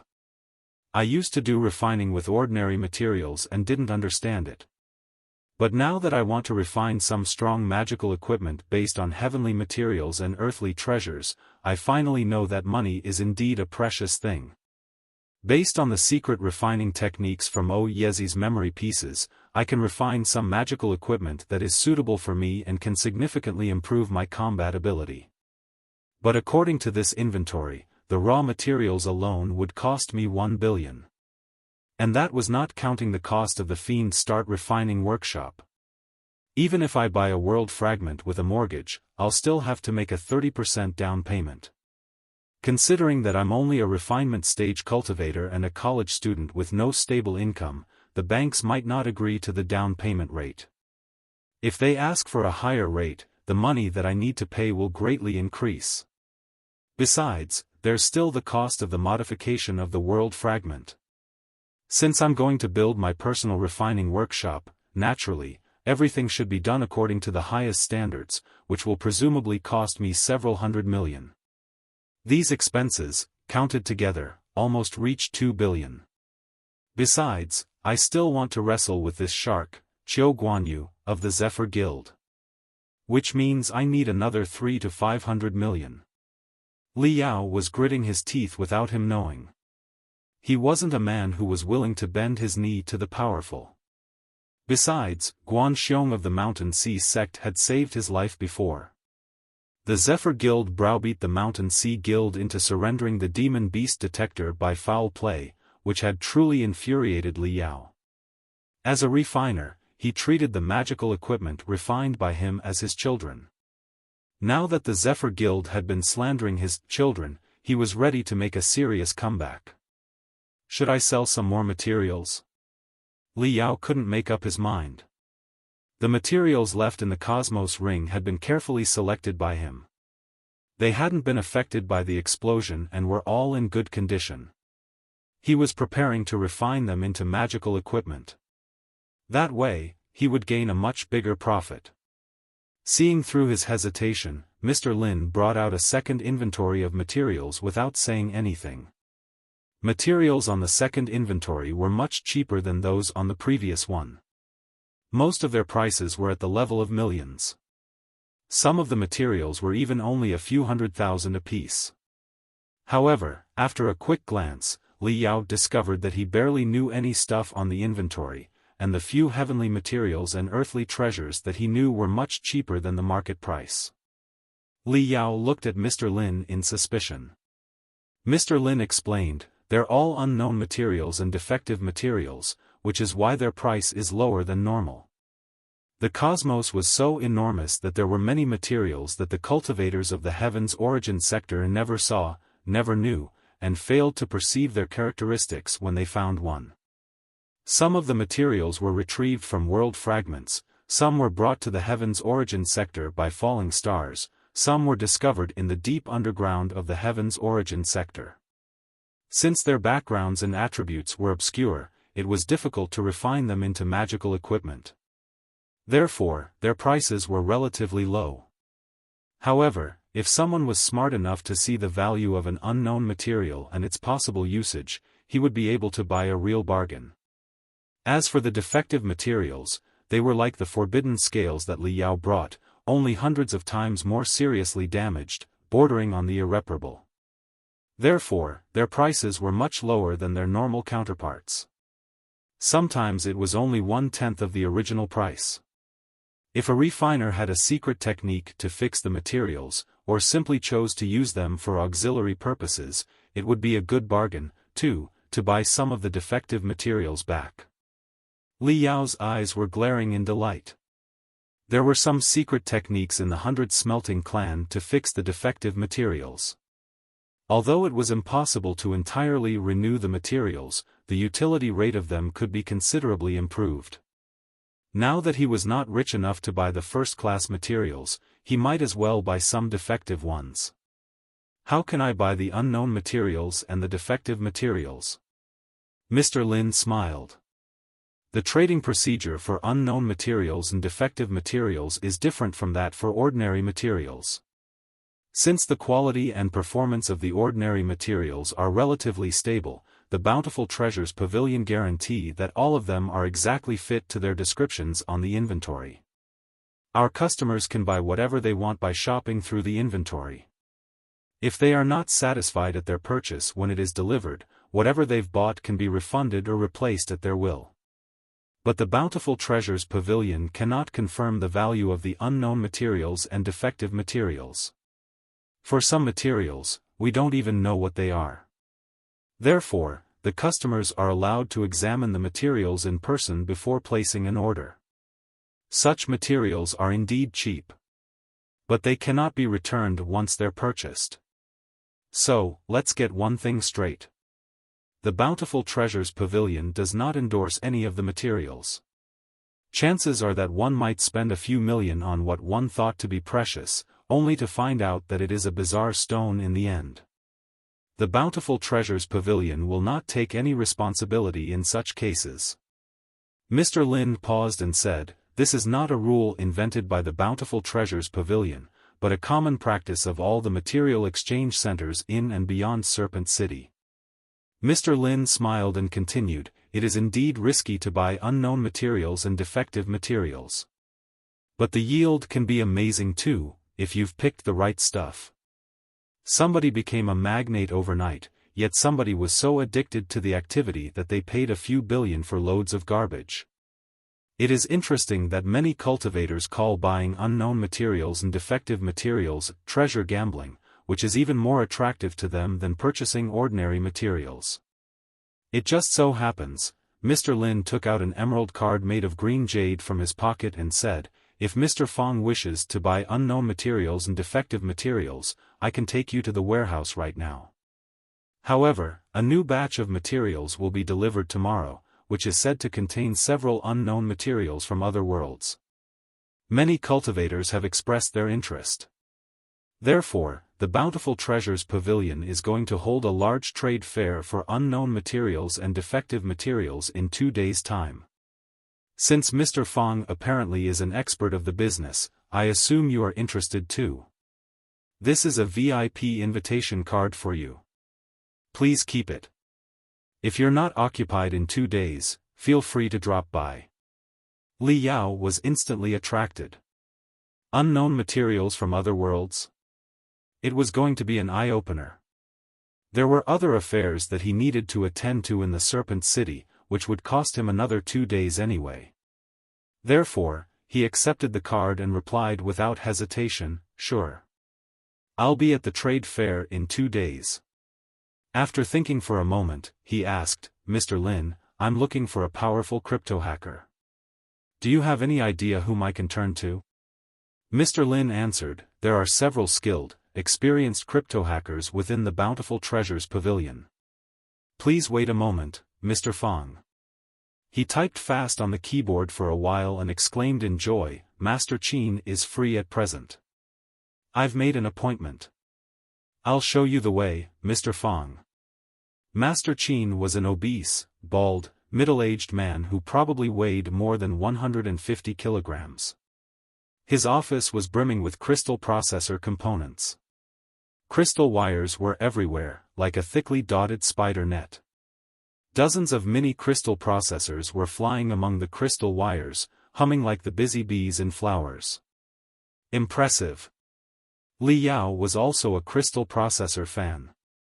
He immediately recognized that this Master Qin had assembled a super crystal processor of insane computation ability by dismantling 7 different kinds of mainframe crystal processors and modifying them. The room was the shell of the crystal processor. They were standing inside it right now. Of course, Li Yao was smart enough not to give him the Cosmos ring directly. He had parsed the double encryption in the Cosmos ring and input it into a mini crystal processor. As long as the crypto hacker showed him how to resolve it, he would be able to take care of the rest of the stuff. Li Yao handed over the mini crystal processor. Master Qin did not pay much attention to it at the beginning. He kept cramming dry fruits and cakes in front of him into his mouth, while a few crystal wires connected the mini crystal processor to the super crystal processor automatically. Shwa! 4 light beams appeared in front him. Rows of data poured down like a green storm. Half a minute later, Master Qin stopped eating snacks. Greasy sweat was flowing down his forehead. A minute later, Master Qin sat up straight. 8 light beams were blinking in front of him. His thick and short fingers were crushing the virtual keyboard. 2 minutes later, Master Qin's eyes were beaming in crimson. Oinking noises were coming from his throat, showing that he was taking it more seriously than ever. There were more than 50 crystal wires connected to the mini crystal processor, and 12 light beams were floating in front of Master Qin. 5 minutes later, Master Qin stopped all actions. His facial muscles were wrinkled together as he was thinking hard. 10 minutes later, after a long sigh, Master Qin collapsed like a rice bag that had just been emptied. This double encryption is very weird and does not seem to come from one person. Rather, there seemed to be a gap of hundreds of years between the 2 encryptions. Also, the 2 encryptions are both in odd styles. The first one is eccentric, the second one ruthless and aggressive. If I crack it by brute force, chances are that my crystal processor will be set off. Pondering for a moment, Master Qin shook his head and said, "The second encryption is obviously consistent with the style of ancient encryptions from the Star Ocean Imperium, of which I'm no expert. If I'm given another month, I might be able to create a new algorithm to bypass it. But the chances of success are not very promising. 30% tops, I estimate." Li Yao frowned. He didn't expect the encryption in the Cosmos ring to be so complicated. But it was reasonable on second thought.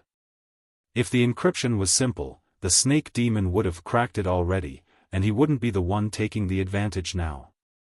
Li Yao said, "I could give you 1 month. But the 30% success rate is too low for me. Thank you for your effort, Master Qin." While he was talking, he took back the mini crystal processor. Master Qin sent the mini crystal processor into his chest by manipulating the crystal wires. He thought for a moment and said, "Ancient encryptions of the Star Ocean Imperium are a very special research field. Not many crypto-hackers in the Serpent City are familiar with it. Let me see. You can try and see if Yuan Qi, the invisible bug, could do something about it. He's a wizard of the field." Invisible bug? Li Yao squinted. He started to wonder what this nickname stood for. An hour later, Li Yao marched to the underground of Serpent City and stepped onto a giant lift. Every major city of the Federation had an underground ghost city. Serpent City was no exception. Or rather, the underground world 10 times larger than the one on the ground was the main body of Serpent City. Li Yao recalled what Master Qin told him. Yuan Qi, the invisible bug, didn't belong to any organization. He was an unaffiliated cultivator. As a research-type cultivator as well as a genius crypto-hacker, he had cracked countless encryptions and broken into the mainframe crystal processors of many major sections. He was like a small, shapeless bug that no barrier could stop. He had been wanted by the federal government due to the illegal intrusions. Later, he somehow made a deal with the federal government, or maybe the federal government valued his talent too much. Whatever the reason was, his name disappeared from the wanted list, and he moved to Serpent City. He had caused no more trouble ever since then. Or rather, he stopped causing trouble under the name Invisible Bug. Even if he caused trouble, no one could relate him to the name Invisible Bug anymore. He was exactly the kind of person Li Yao was looking for. Bam! The lift stopped at the -37th level underground Serpent City. The moment Li Yao walked out, a familiar scent of rust and hot waves hit his face. What came next was the sound of booming vehicles, hoarse shouting of the crowds, and screaming of the overloaded power rune arrays. Even the air was burning. In front of Li Yao was dozens of giant, dilapidated metal buildings which looked like bird nests made of steel. Among the gaps of the bird nests were tangled race tracks that weaved high and low. Almost 100 shuttles were rushing on the racetracks, none of which were willing to slow down a little bit. There were also many auditoriums inside the bird nests, in which many spectators were cheering in excitement. When a shuttle passed by them at a close distance, there would always be a round of crazy screams. The dome of the underground city displayed a lot of light beams, each standing for a different world fragment. The conditions of the world fragments were extremely bad. Some were raining hard, some had volcano eruptions, some were deprived of gravity and rugged stones were flying in the air. Countless shuttles were rushing like lightning in the world fragments. This level was the Super Shuttles Racing Arena, in the underground of the Serpent City. Super Shuttle was a special kind of shuttle. Armed shuttles such as the Mystic Bird Battle Shuttle and the Crimson Flame Battle Shuttle, despite their remarkable price, focused more on combat ability. Therefore, they often carried a lot of attack magical equipment.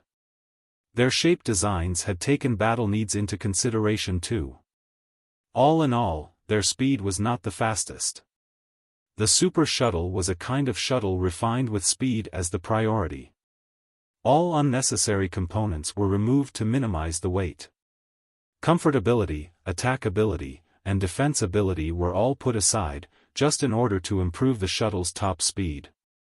Shuttle racing was a popular sport in the cultivation world. When they boomed into supersonic speed, even the cultivators could feel their heart beating fast and their blood swelling. Therefore, many cultivators loved shuttle racing very much. Yuan Qi, the invisible bug, was one of them. He was passionate about the sport, if not addicted. Standing outside of one of shuttle racing arenas, Li Yao was in a trance. Memories from nowhere flooded in and drowned him like rising tides.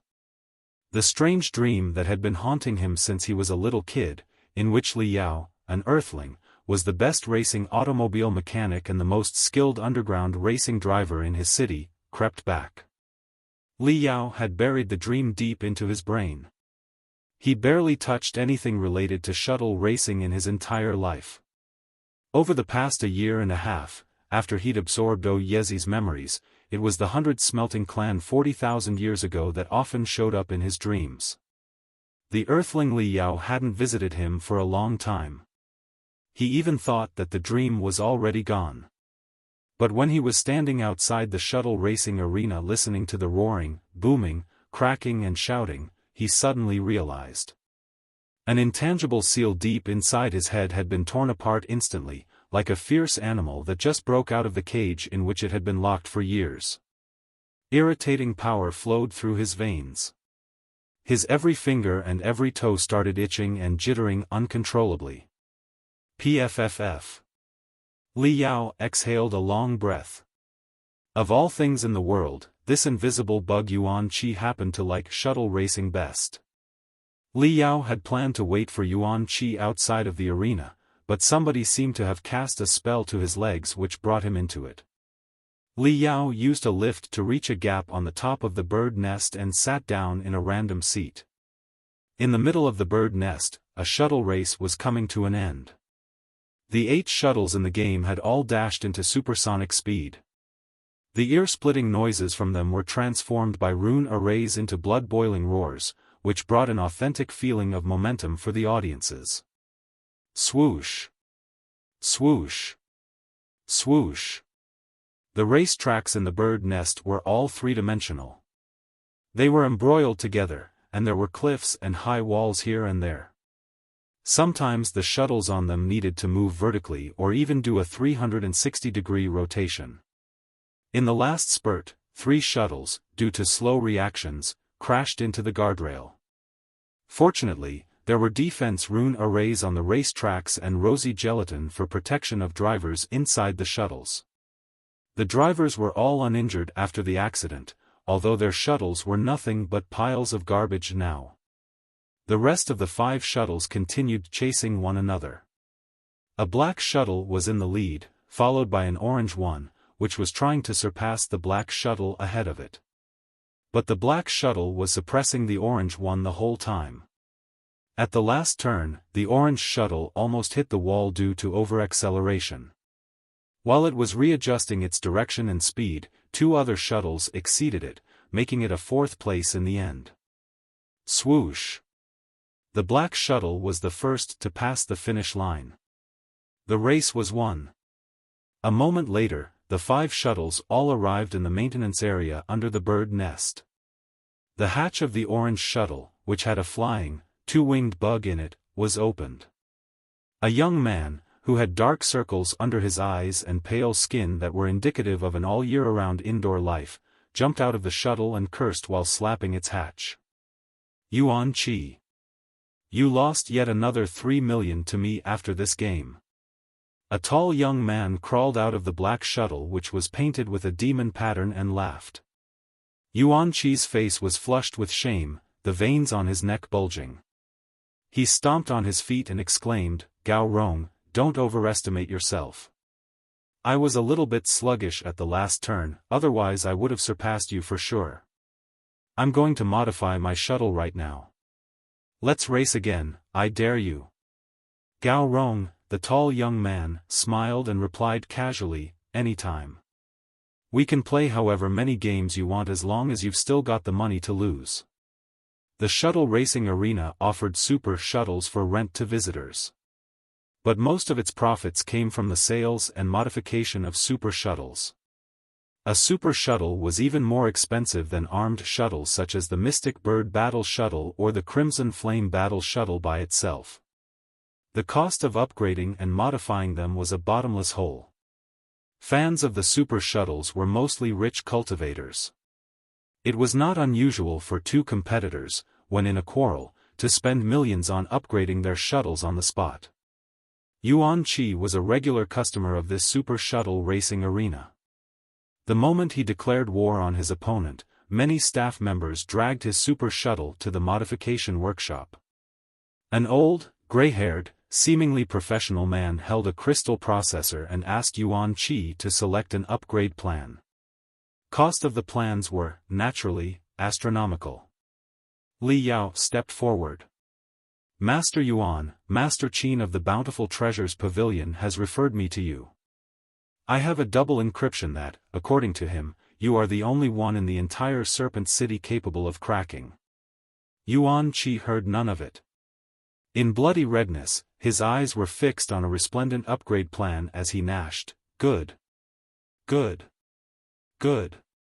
I want this power module of the latest model as well as the sprint system. Huh. My top speed will be increased by 3%. That boy Gao Rong is dead for sure." Li Yao frowned. He raised his voice, "Master Yuan." Yuan Qi didn't even bother to look at him. Waving his hand, he said unconcernedly, "Wait until I beat Gao Rong in the next game." Li Yao glanced at the upgrade plan and his eyebrows were even tighter.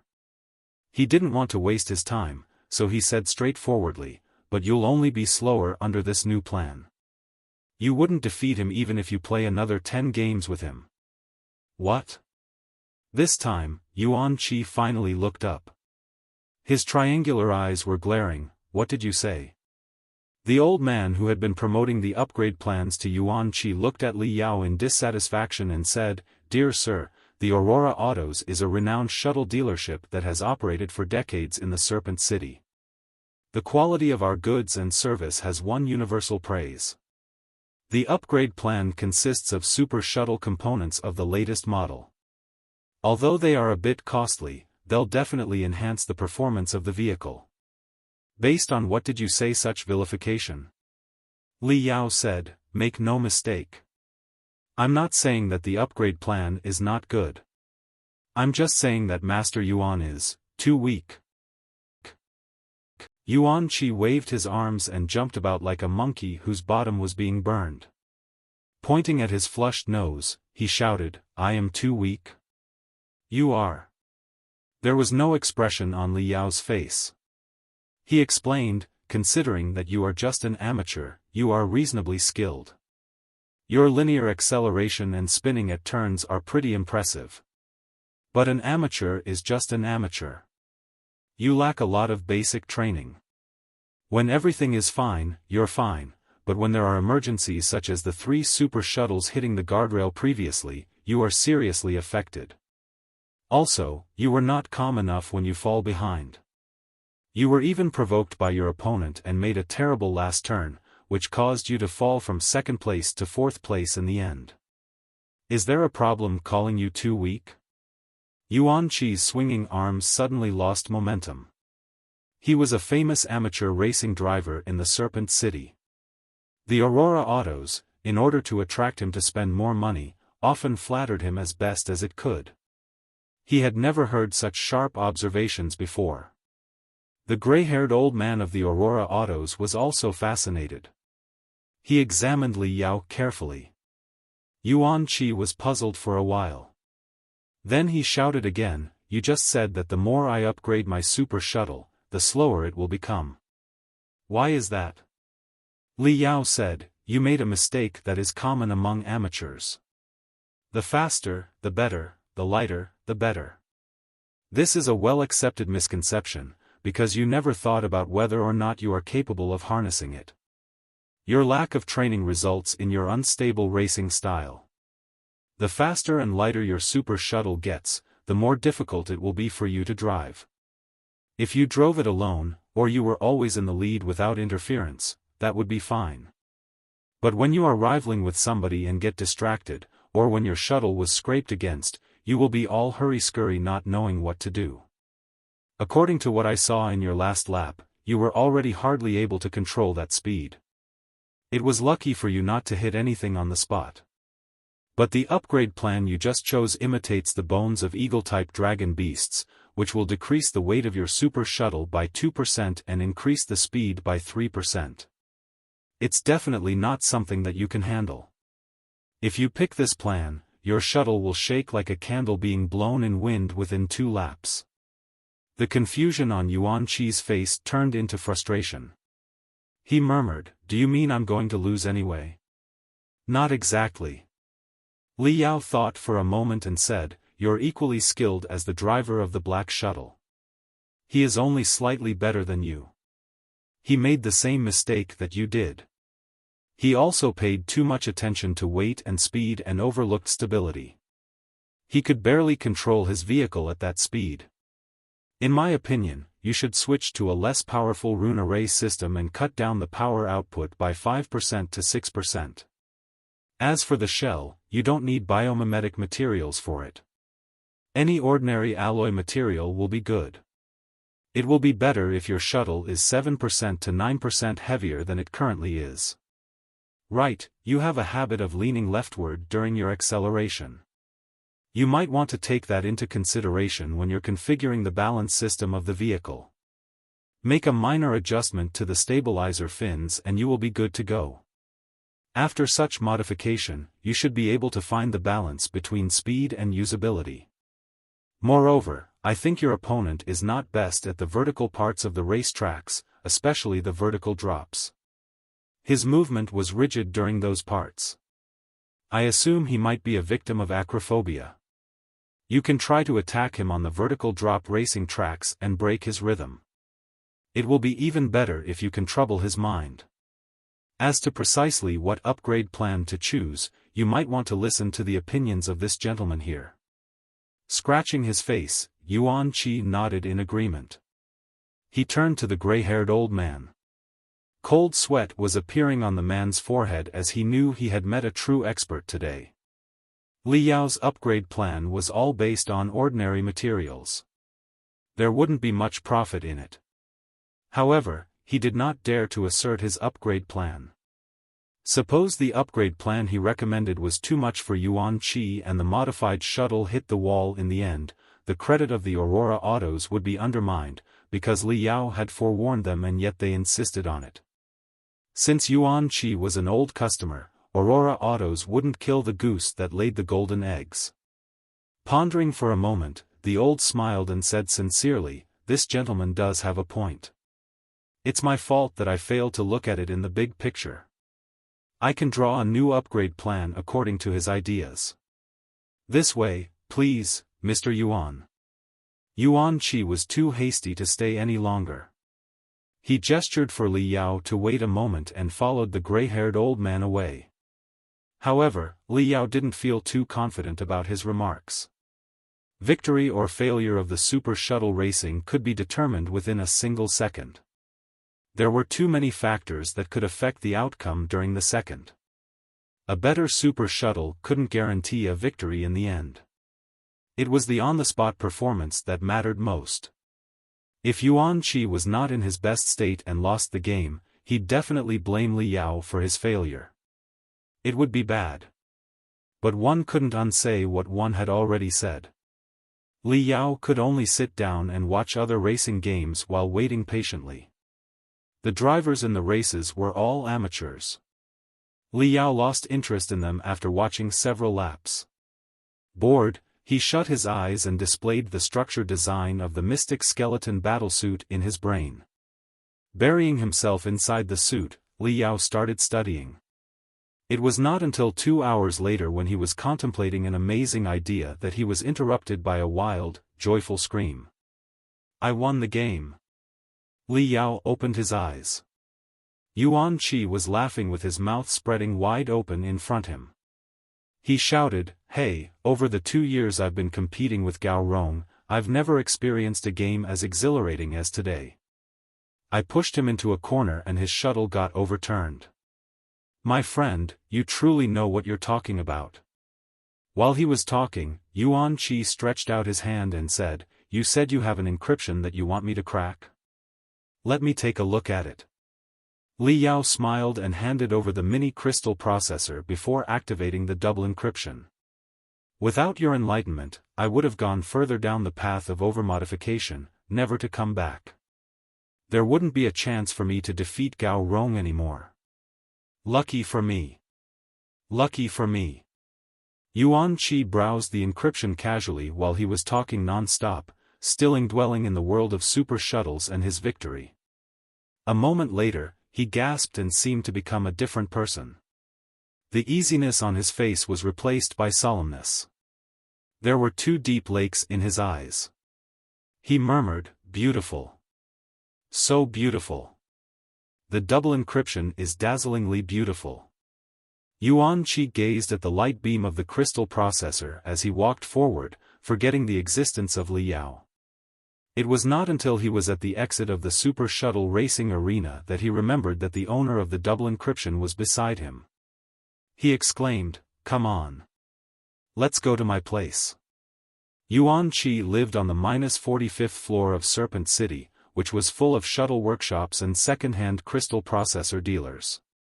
Super shuttle is my love, crystal processor is my life.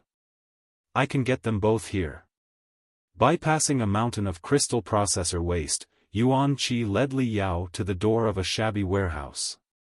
Li Yao scanned the environment with his spiritual threads and was shocked. Outside of the seemingly ramshackle building, there were some 20 complicated barriers that guarded its door like invisible devils. If a burglar unaware of their existence broke into it, he would definitely be trapped or even killed by them. Yuan Qi waved his hands. All the barriers vanished instantly, and the door of the warehouse opened slowly. "You're back, Master." Two virtual figures greeted them the moment they entered the warehouse. One of them was a beautiful, mature woman in her 30s, while the other was an alluring girl who barely reached adulthood. They were so vivid that one can see their breasts bouncing as they bowed to their master. Coughing, Li Yao was embarrassed. With a cunning smile, Yuan Qi boasted, "Little left and little right are two telepathic thoughts written by me. Their computational ability is so strong that they might as well be called artificial souls. They're much more useful than real-life girls, not to mention that they talk much less. I can write one for you, too, if you want. You can store it in your mini crystal processor and carry it with you wherever you go. This way, you can summon it whenever you want and do whatever you want on it. It is so much fun that I guarantee you will lose interest in ordinary girls." Li Yao showed no expression. He said, "Thank you, Master Yuan. I'm more interested in the double encryption at present." Yuan Qi's lips curled. Pitying Li Yao's lack of sense of romance, he tossed the mini crystal processor up above. More than 10 crystal wires dashed out of darkness and shrouded the mini crystal processor. Some 40 stereoscopic light beams fell down from the roof and formed a golden, glittering throne in which Yuan Qi sat down. Shwa! A colorful, virtual keyboard full of mysterious runes that was 5 times larger than common keyboards was deployed in front of Yuan Qi. Right now, Yuan Qi was like an emperor who had reassumed his crown, or a general who was going to inspect a parade of thousands of soldiers. The weasel was gone. Standing before Li Yao right now was a strong man with an intensive scent of spiritual fluctuation around him. Countless crystal wires were dancing behind him as if they were his hair. Is this the true strength of the invisible bug, the super encryption hacker? Li Yao complimented him in his mind. The invisible bug was indeed much more impressive than Master Qin of the Bountiful Treasures Pavilion. Awesome, Master. You are cracking yet another encryption, Master. You are so handsome when you're cracking an encryption, Master. The two artificial souls were singing and dancing around Yuan Qi. Now and then they would lean down to Yuan Qi's ear and moan in a way that was very sexually unsettling. Okay, I thought too highly to him. Li Yao was stunned and didn't dare to look at them. A moment later, the crystal wires behind Yuan Qi were all stretched straight. With the flooding of spiritual energy, they seemed to have expanded in size multiple times. In the meantime, countless figures and data streams appeared on the stereoscopic light beams which were then transformed into a weird pattern by Yuan Qi's slow yet firm operations. Thousands of small bubbles in red and white appeared on the light beams. Some black worms were wandering and looking for gaps in the bubbles. Once the worms found a gap, they would penetrate into the bubble through the gap and contaminate it. The bubble then turned black and withered quickly. This is an encryption cracking technique of my own invention. There was pride in Yuan Qi's voice. The red and white bubbles you see are the encryption that has been double parsed and double simulated. The worms are a corrosive, contagious telepathic thought that I wrote the other day based on 37 different algorithms. And I have named the telepathic thought, Black Worm. While they were talking, the red and white bubbles were inflated again, which looked exactly the same as before, except for the black spot at the center. You can picture the encryption as the immune system of a human being and Black Worm as a virus. Yuan Qi explained, since the double encryption is too complicated to be broken through all at once, the worms I deployed would compromise parts of the encryption first and take in their form so that the trigger system of the encryption would be fooled. When 90% of the encryption has been replaced by the worms, it will be the time for the general offensive. Yuan Qi stopped and looked at Li Yao in a very strange way. Li Yao didn't understand what was going on. He stared back at Yuan Qi. Half a minute later, Yuan Qi sighed and said, "The reason why I explained so much to you and even translated the arcane arts of encryption hacking into a simple and easy metaphor is because I want to tell you that this is an extremely complicated, awesome, and troublesome technique that I've been working on for many years, which means, it's very expensive." Li Yao was dazed. His face was flushed. "I'm sorry, Master Yuan. I wonder, how much will it cost to crack such a double encryption?" Yuan Qi replied, "Usually my customers have all consulted with other encryption hackers who can't solve their problems. That's why they come to me. So, my charge is relatively high. Generally speaking, 100 million for my service." 100 million? Li Yao trembled in shock. He was not used to the prices of the cultivation world yet, which seemed to him to be in a state of apocalyptic currency inflation. "Of course. How else do you think I can pay for my super shuttles?" Yuan Qi rolled his eyes. Then he changed his tone and said in a smile, "However, here's something I'm very curious about. Based on the few words you told me, I was already able to beat Gao Rong's ass and improve my personal record by 7%. What will happen if you help me modify a super shuttle, one that is best fit for my own driving style?" It was a very reasonable requirement. Li Yao thought for a moment and said, "But I can't do anything without a workshop and modification modules." Yuan Qi spoke fast, "I'm an old customer of the few super shuttle workshops nearby.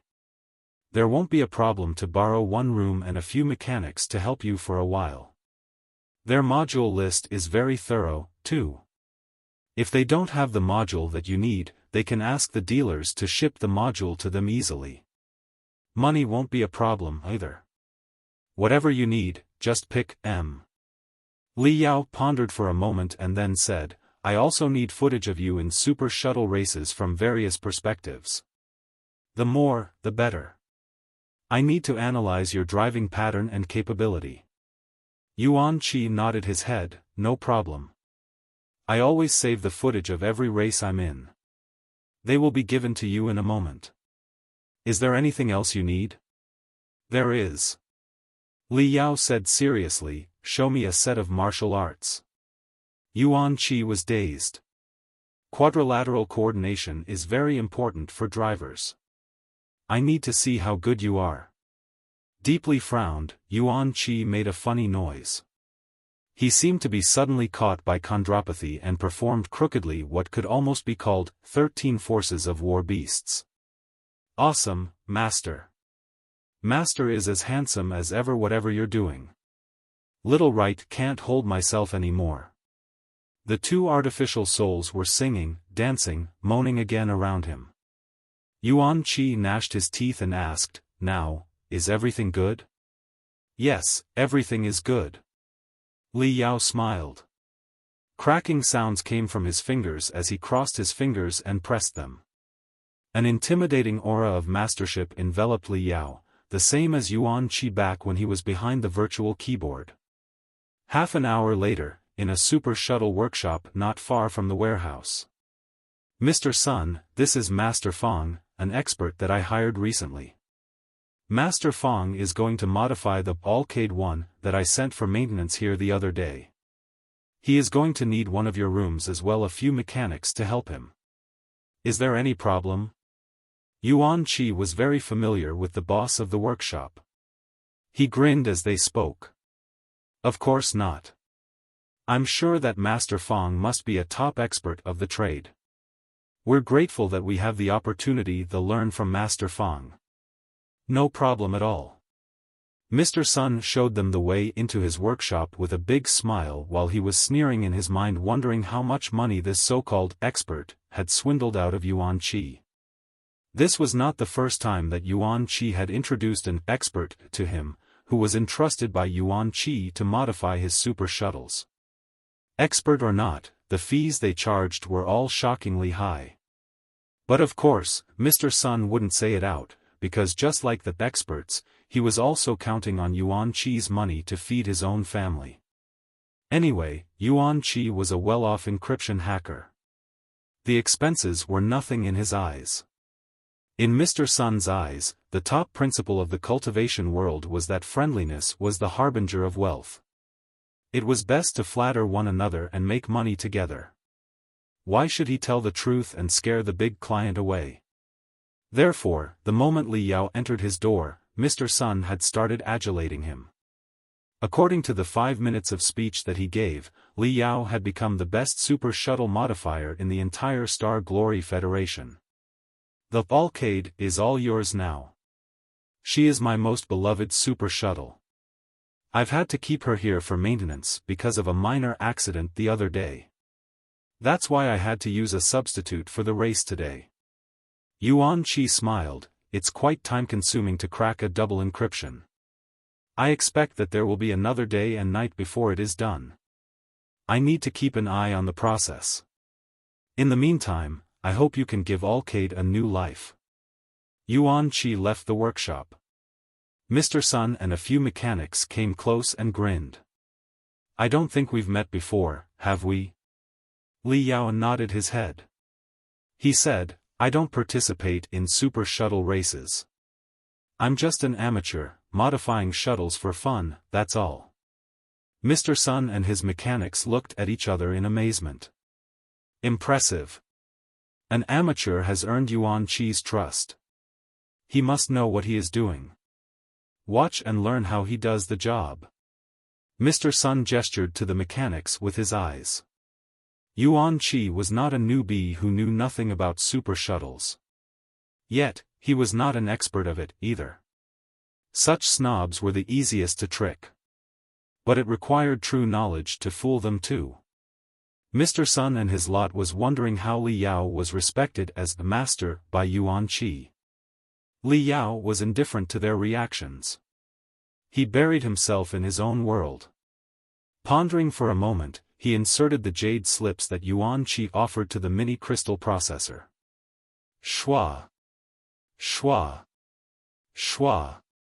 Schwa. More than 10 feeds of Yuan Chi's races were opened simultaneously. He concentrated his attention on them and started studying. 3 hours later, he was still studying. Li Yao was frozen solid. Even his eyelids seemed to have been glued. The 300 or so video clips had been played for 7 times, yet they were replayed in slow motion for another time. One mechanic couldn't help but ask, is he asleep? Everybody was impatient after long time watching. Many of them were yawning. Even Mr. Sun was feeling drowsy. An hour later, Li Yao rose up and woke Mr. Sun, who was taking a nap. Where's the ALKAID?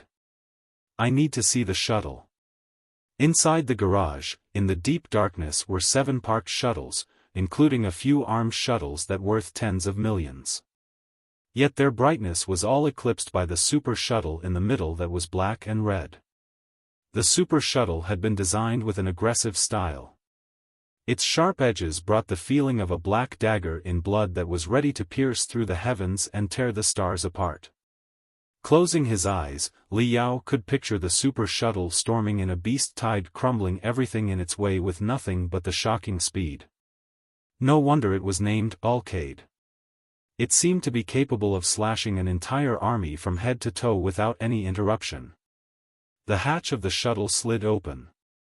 Li Yao sat inside and stretched his spiritual threads to every corner of the super shuttle. He felt that the super shuttle and him had melded into one which shared the same blood and soul. Lup-dub. Lup-dub. Lup-dub. Lup-dub. The hatch was closed. The whole world disappeared in silence. The only thing that could be heard was his own heartbeat that was faster and faster. Lup-dub. Lup-dub. Lup-dub. Lup-dub. Lup-dub. Lup-dub. Lup-dub. How long had it been since he last felt his heart beating so fast? The dashboard was filled with spiritual energy. By telepathic thoughts, one control rune array after another was lit up. Boom. Boom. Boom. The anti-gravity rune arrays of ALKAID started working. It floated from the body of the shuttle, shivering with heavy breath, like an excited fierce beast who was ready to lunge at its prey after a lifelong wait.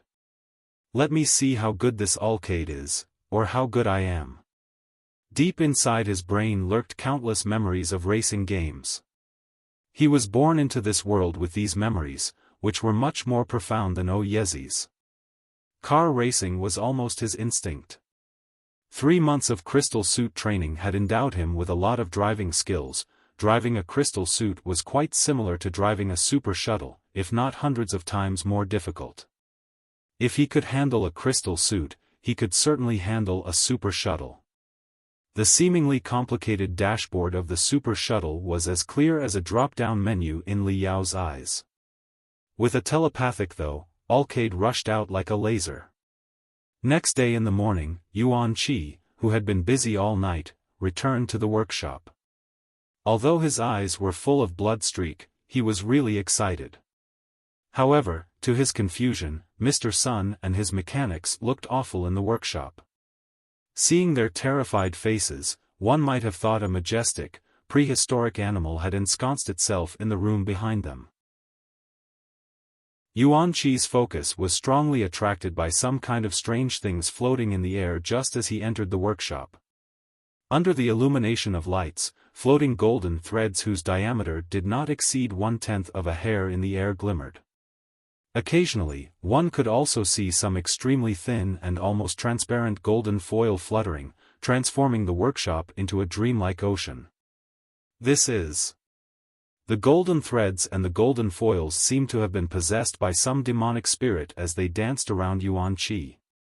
Yuan Qi could not help but stretch out his hand, but the golden threads and the golden foils were too light and too soft, just like a gentle breeze, just like flowing water, quietly slipping away from the gap between his fingers, leaving only a faint velvety sensation on the fingers behind. Prior to this, Yuan Qi never knew that touching a metal could ever cause such a wonderful feeling. And parked quietly on the modifying bridge was ALKAID. Yuan Qi could not stop blinking as his lips parted, but he didn't know what to say. If Li Yao had modified the ALKAID to the point that it was completely unrecognizable, added some 17 or 18 wing stabilizers, some glittering propulsion kits, and even replaced all the anti-gravity array glyphs, Yuan Qi would not have been confused. As it was what all the previous experts whom he had invited before had done. However, the ALKAID modified by Li Yao was almost the same as before. At first glance, no could say it had been modified at all. But subtle differences that could only be sensed but not conveyed be found with rapt concentration and calm observation. The ALKAID became sharper and fiercer, even filled with an irresistible momentum and a sharp killing intent that could destroy the world and blast the stars under the shimmering lights. After pondering for a while, Yuan Qi was finally able to describe his own mood. It was like what he had seen in the past was a copied painting by a student, and what he saw today was the one that had been personally painted by the Grand Master himself. Although each and every stroke was almost the same, the final combination was completely different. One was the heaven and the other was the earth. It was like, what he saw in the past was a demon beast that was in a cage and had a binding spell cast upon it. And at this moment, he seemed to have come face to face with that very same demon beast on a narrow desolate mountain ridge, whereas this demon beast now could release its aura hidden deep within its bone marrow unscrupulously. Essence. Energy. Spirit. At this moment, the ALKAID possessed the essence, energy, and spirit. It had a soul. Grandmaster Fong, what exactly is this? Yuan Chi's heart was in a turmoil. He kept gawking for a long while like he was intoxicated. Only then did he notice Li Yao, who was meditating in the darkness. Li Yao was completely still like a Buddha. Yuan Chi could not help but ask in a low voice. When Yuan Chi said, "Grandmaster Fong," his voice was completely different from yesterday, like it had essence, energy, and spirit. Yuan Chi was now truly treating Li Yao as a super expert, a grandmaster level figure. SHH in the darkness, Li Yao's eyes glittered with a bright gleam as he put his finger upon his lips. All of a sudden, not only Yuan Chi dared not utter a word, even Boss Sun and the maintenance crew dared not breathe loudly. After having meditating for a moment, Li Yao suddenly stood up and walked up to the ALKAID in large strides. The very first thing he did was lightly caress the left side of ALKAID, which was followed by a cold light in between his fingers as an extremely thin white blade appeared. This blade was only the size of a fingernail. It was forged from a tailbone fragment of the mutant lion dragon. It was extremely hard yet somewhat flexible too. It also had a bit of vitality to it as well and could be won with its user.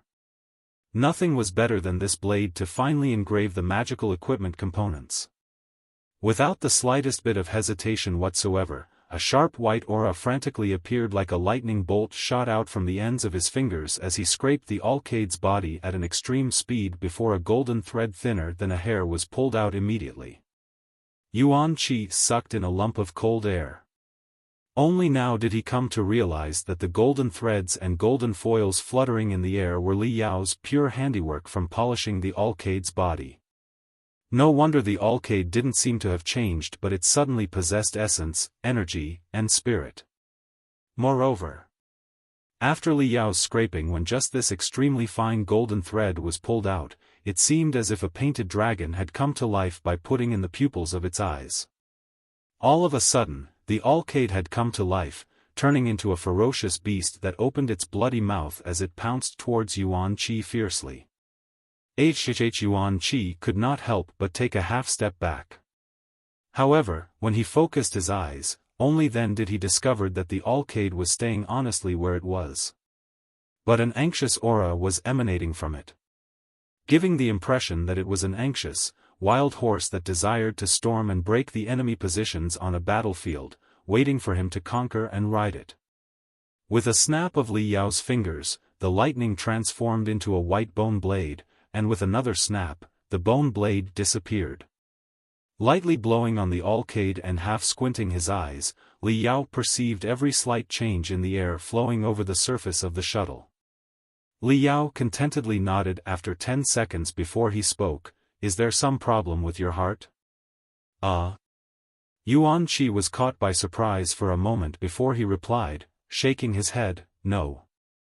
"Then go, fly it," said Li Yao, patting Yuan Chi's shoulder with a grin. Aurora Autos was in an uproar. This deafening and blood-seething morning was destined to belong to Yuan Chi and ALKAID. In Serpent City's amateur super shuttle racing community, Yuan Chi was also considered as a first-class expert. He also had a group of friends who were similarly enthusiastic about super shuttle racing like him. After Yuan Chi got his brand new ALKAID, he couldn't hold himself and called all his rider friends at night to the Aurora Autos. After which, they were slaughtered, butchered, massacred one after another. What in the bloody strengthening agent did Yuan Chi eat that he became so fierce overnight? That's insane. Gao Yen was once again forced to hit the wall. Wow, he actually completed the lap in 3 minutes 49.31 seconds. He has broken his own best record by 12 seconds, 12 freaking seconds. One after another, the first-class experts of the amateur super shuttle racing community fell completely like dominoes facing Yuan Chi, who was so brave that it seemed he was possessed by some god or devil before they could even scream. A contest between amateurs was greatly affected by the state of one's mind. As Yuan Chi became more and more excited, he became more relaxed, his body seemed to have turned into drops of water as they completely fused with the ALKAID. He displayed difficult maneuvers that he thought were impossible generally so easily, like passing clouds and flowing water, garnering everyone's exclamations again and again. Impossible, he performed 4 sidewinder rolls in one deep breath. My God, he actually accelerated doing a nose dive and only pulled up when he was just 3 meters away from the ground. For this maneuver, there is a very strict requirement for both driver and the super shuttle. This maneuver can only be performed by a professional player. Everyone, including the Aurora Auto staff, was scared to the point where their scalp tingled watching the insane performance of Yuan Qi.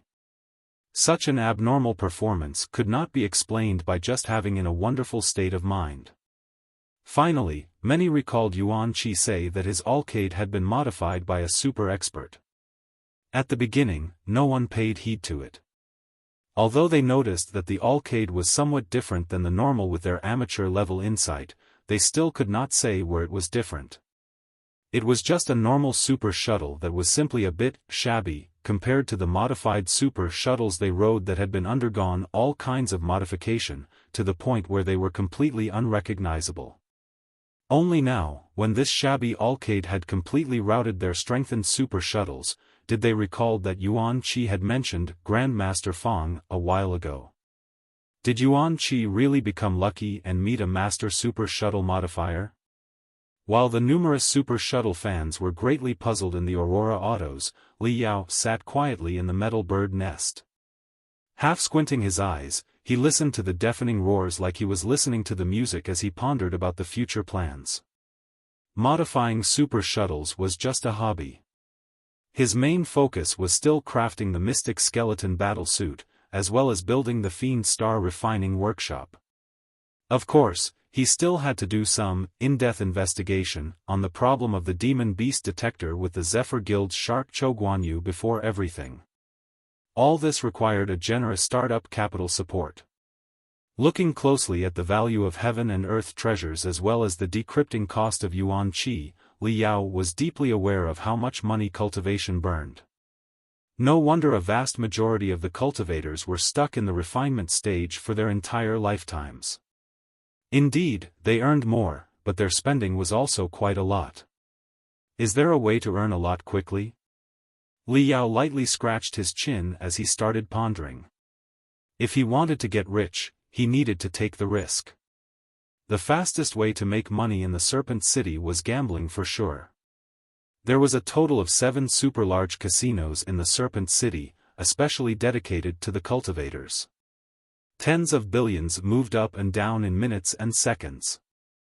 However, Li Yao knew his limitations. Although he had sinister insight and his hands were extremely fast due to training them with the 1,000-finger supple bone exercise derived from ancient stealing technique day and night which could naturally be employed in gambling.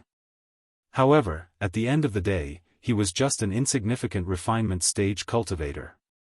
The big casinos in Serpent City were overseen by building foundation stage cultivators or even core formation stage powerhouses.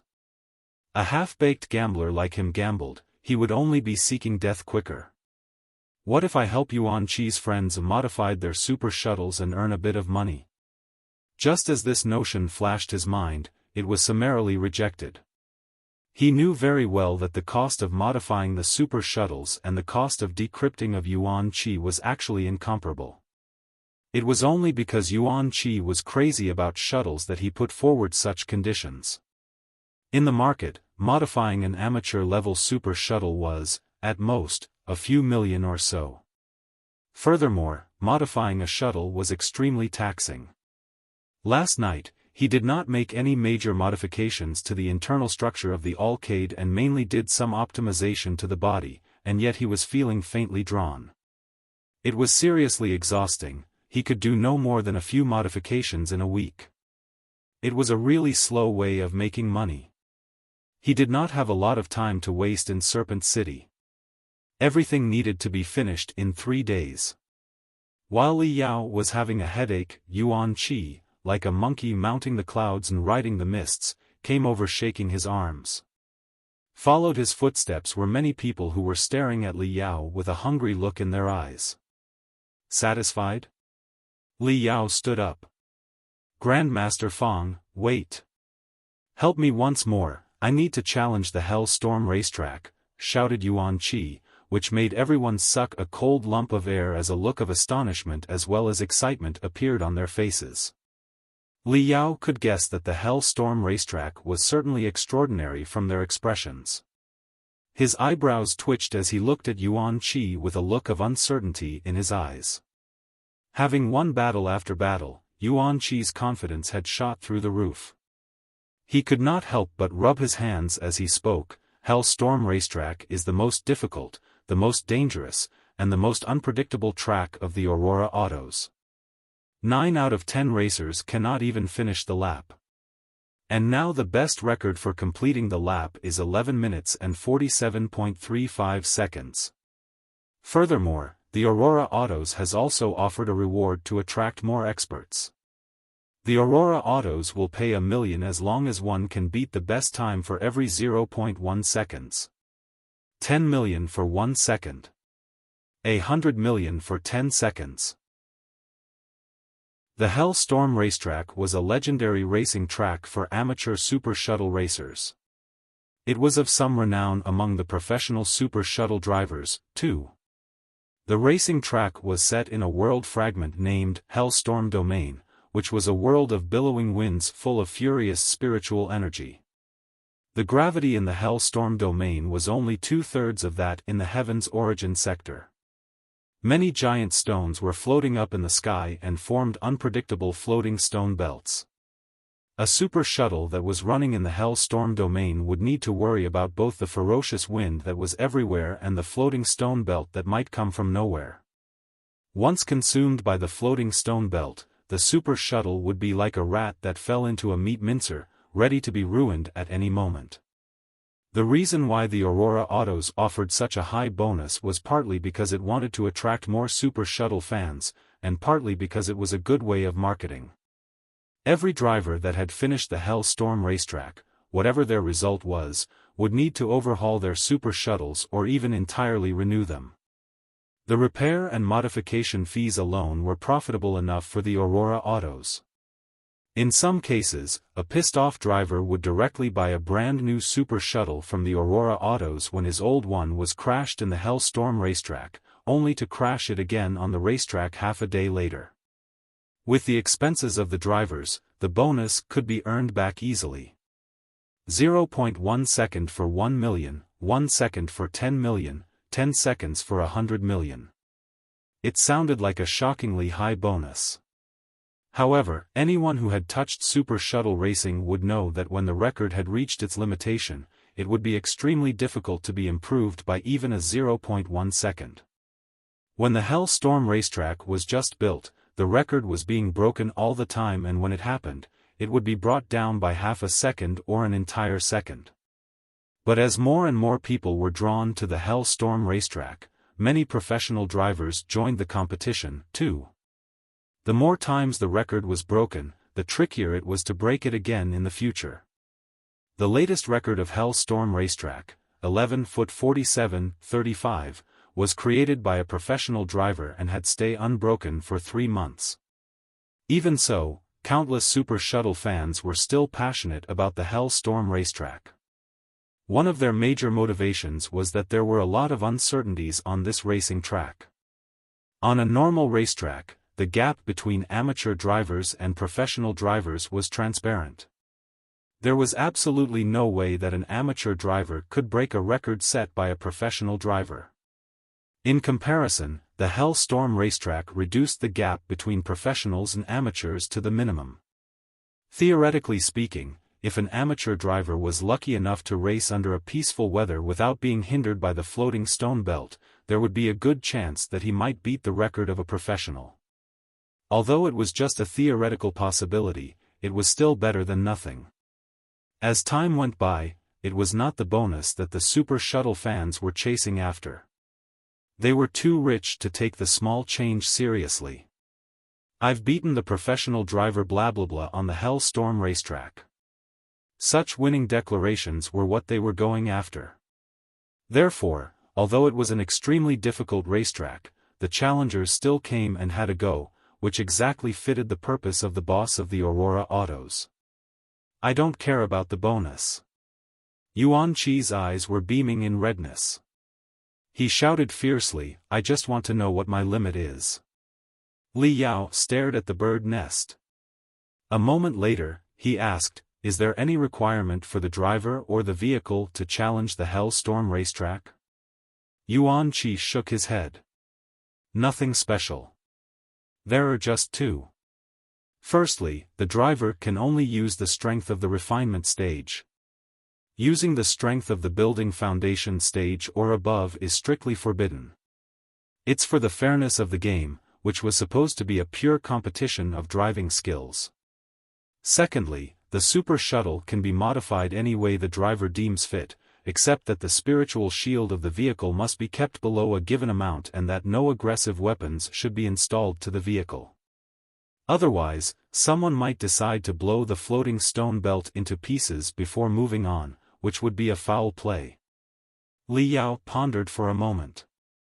He said, let's go and maintain your ALKAID first. I'm very interested in this Hellstorm racetrack, too. An hour later. Through a large-scale teleportation array, Yuan Chi drove ALKAID to the Hellstorm domain.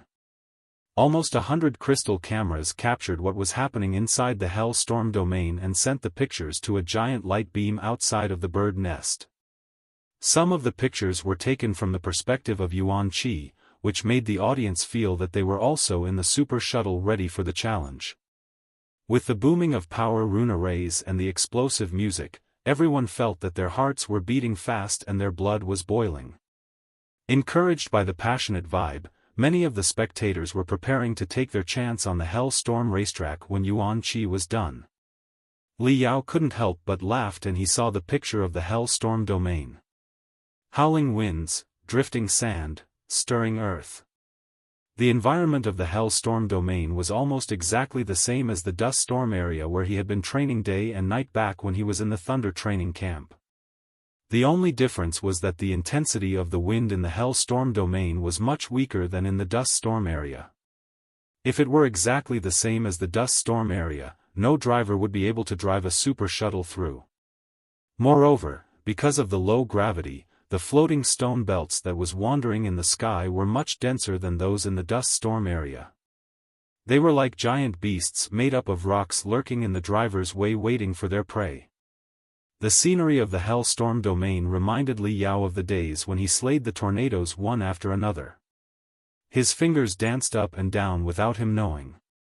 The racetrack in the Hellstorm domain was marked out by two mystic lights and extended deep into the wind and sand. ALKAID roared and thrusted into the sandstorm, like a mighty warrior who was charging at the formation of a hostile army alone. Li Yao focused all his attention on Yuan Chi, not missing even a minor movement he made during the race. Having challenged the Hellstorm racetrack multiple times, Yuan Chi was quite familiar with the raging wind.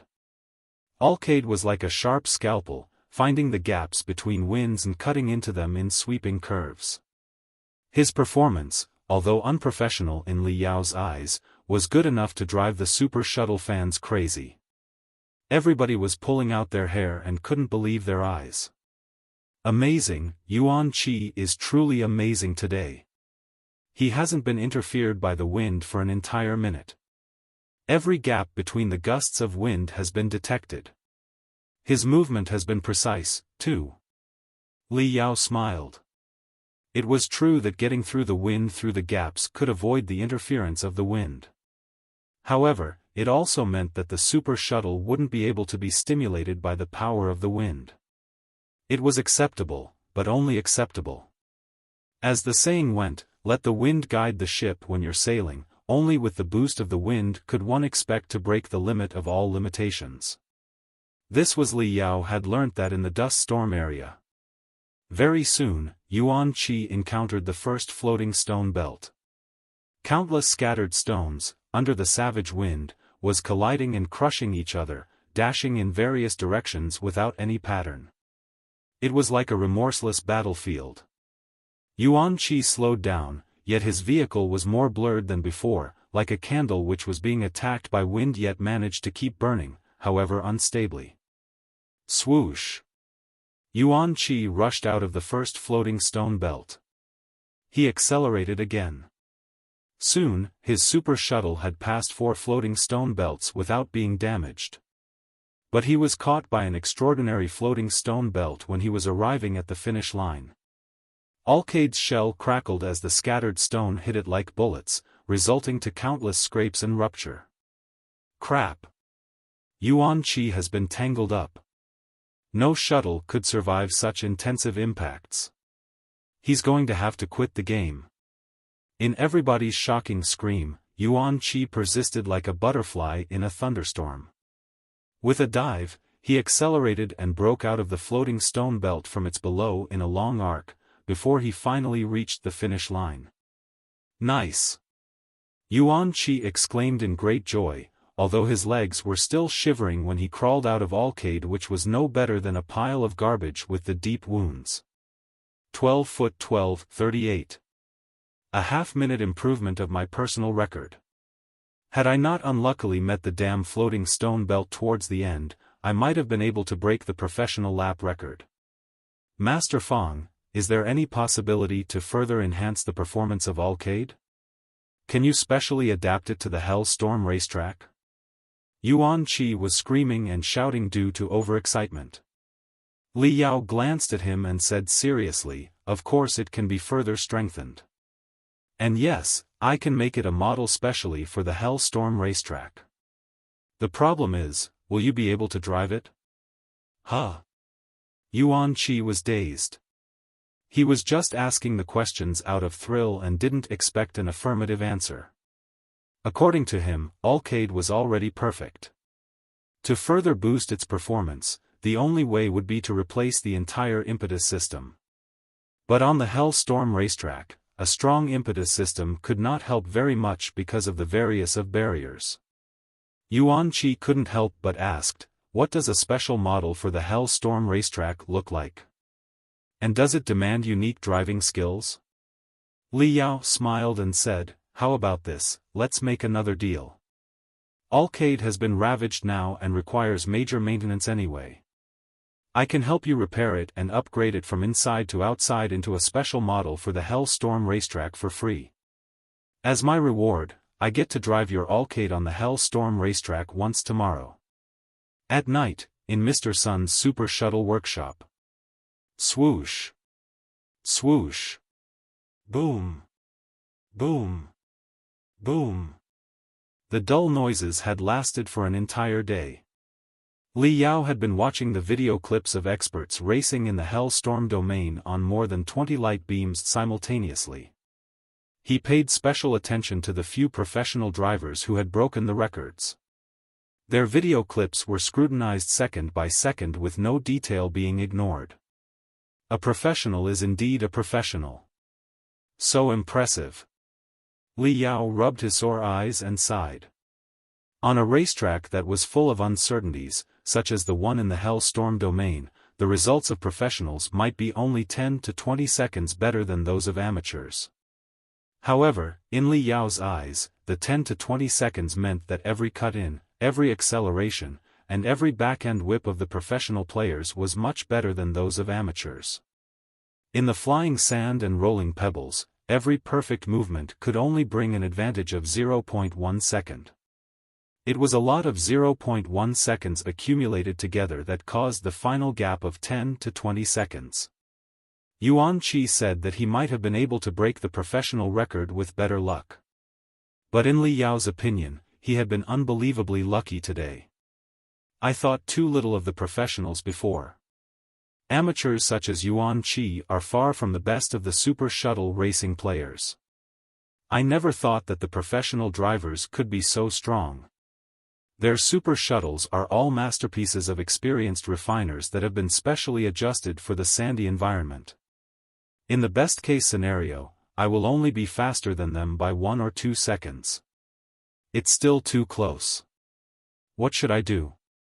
Li Yao gazed at the light beams, as if he were a Buddha statue made of mud, paying no attention to Mr. Sun and his mechanics' whispers. When a super shuttle was crashed by scattered stones and falling to the ground in the picture, Li Yao felt he was onto something. Deep inside his brain, although still not clear, a crazy modification plan and a set of out-of-mind racing strategies that had never been used before popped up. Another sleepless night had passed, yet Li Yao didn't feel the least tired. He felt that there was a tornado of thunder and lightning blowing inside his brain. Every one of his brain cells was screaming in the wind. With the coming of dawn, the illumination rune arrays on the wall and the dome of the underground world were gradually lit up, unleashing a brilliance as blazing as the sun. Li Yao drove the ALKAID that had been given a rebirth one lap after another on an empty track. After every lap he drove, he felt that his soul was burning brighter than the previous one. Fervor and passion seemed to have become thousands of ants that were tearing his body apart, setting off on the journey to infinity. At 10 o'clock in the morning, Li Yao was bursting with eagerness and ready for the match. Together with Yuan Qi and Mr. Sun, he had the ALKAID transported to Aurora Autos by a special super shuttle truck. However, he was truly shocked by the lively crowds outside the Aurora Autos. The steel bird nest was glittering invitingly with lanterns and lights. Almost 100 giant light beams were floating in the sky, playing the fantastic scenes of super shuttle racing games. There were even several stereoscopic light beams which caused rounds of exclamations when they covered the crowds, as if many super shuttles were diving down from the sky and hitting the crowds. The super shuttle fans that came to the Aurora Autos today were tens of times more than those of the previous day. There was anticipation in everyone's face. Several commentators were shouting desperately and firing up the audience, adding to the jollification of the scene. "They're here! They're here!" Many enthusiastic super shuttle fans moved at Li Yao and his companions while their eyes were beaming in joy. Li Yao looked at Yuan Qi in dissatisfaction. Although he was not crazy about keeping a low profile and did not object to showing off every once in a while, he did not intend to attract much unnecessary attention right now, considering that he was on a secret trip in Serpent City under a pseudonym after all. All he wanted was to earn some money and leave quietly. He thought to himself, what is wrong with this guy Yuan Qi? Does he have to invite so many people to watch my game and make such a fuss? Li Yao frowned and said unhappily, to be honest, isn't it, they're here. The master's here. Screaming and shouting, the crowds flooded to Li Yao. Yet they ignored Li Yao as if he didn't even exist and went on running to his back. Not very far away behind Li Yao, two giant super shuttle trucks were landing slowly. Two groups of people, with similarly impressive auras, walked out of the trucks as if they were two invincible armies. What's the matter, Master Fang? There are so many people today. Some big shot must have come. Yuan Qi was standing on his toe in excitement, trying to find someone he knew from the crowds. Never mind. Li Yao scratched his nose and replied, not without embarrassment, I was meaning to ask you, which big shot has come today? I don't know. I've been cracking your double encryption since I got home yesterday all day and night. I don't have any time for gossip. Wait a moment. Let me see if there's someone that can enlighten us here. Yuan Qi looked here and there. Suddenly he snatched a young man from the crowds. Gao Rong, what's going on? Is anyone special here? You haven't heard yet? For top experts contending on the Hell Storm racetrack. It's definitely not something that you want to miss. Gao Rong was screaming in thrill, I texted you, like, 20 times last night and I didn't get a single reply. This is the real summit confrontation. The super shuttle drivers and fans in the entire Serpent City have gone wild with joy. For top experts? Who are they? Yuan Qi was excited, too. He stood up on his toes and craned up his head, trying to see who was walking up in the front. It's Fiend Fire, Lu Feng and Battle Axe Guangdong, the two best professional super shuttle drivers and two rivals with a deep grudge for over 10 years. They're going to challenge each other again on the Hellstorm racetrack. Yuan Qi gasped. Fiend Fire and Battle Axe are both here? After a protracted, messy explanation while they danced waving their hands up and down, Li Yao finally understood everything. Fiend Fire Lu Feng and Battle Axe Guangdong were two first-class experts among the professional super shuttle drivers. They were classmates when they were little, and their driving talent was discovered at the same time. When they grew up, they became both friends and rivals. Not only did they compete in the professional championships of various levels, they also liked to travel in the Federation together and find interesting amateur racetracks to ride on. The Hellstorm racetrack was their favorite amateur racetrack. The lap record of the Hellstorm racetrack was set by Fiend Fire Lu Feng 3 months ago. That time, Battle Axe Guangdong was one step slower. He was beaten by 1.7 seconds. Today, he had come for revenge. Wait, you just said that 4 top experts contending on the Hellstorm racetrack. Who are the other 2 drivers besides Fiend Fire Lu Feng and Battle Axe Guangdong, the 2 lifelong rivals? Li Yao couldn't help but asked when he heard this part. That's why I said that this is not something that any super shuttle fan wants to miss. Gao Rong slapped his legs and exclaimed, what we're going to see is a dual competition. It is a match of both 2 best drivers and 2 best super shuttle modification masters. Well. I'm thrilled just thinking about it.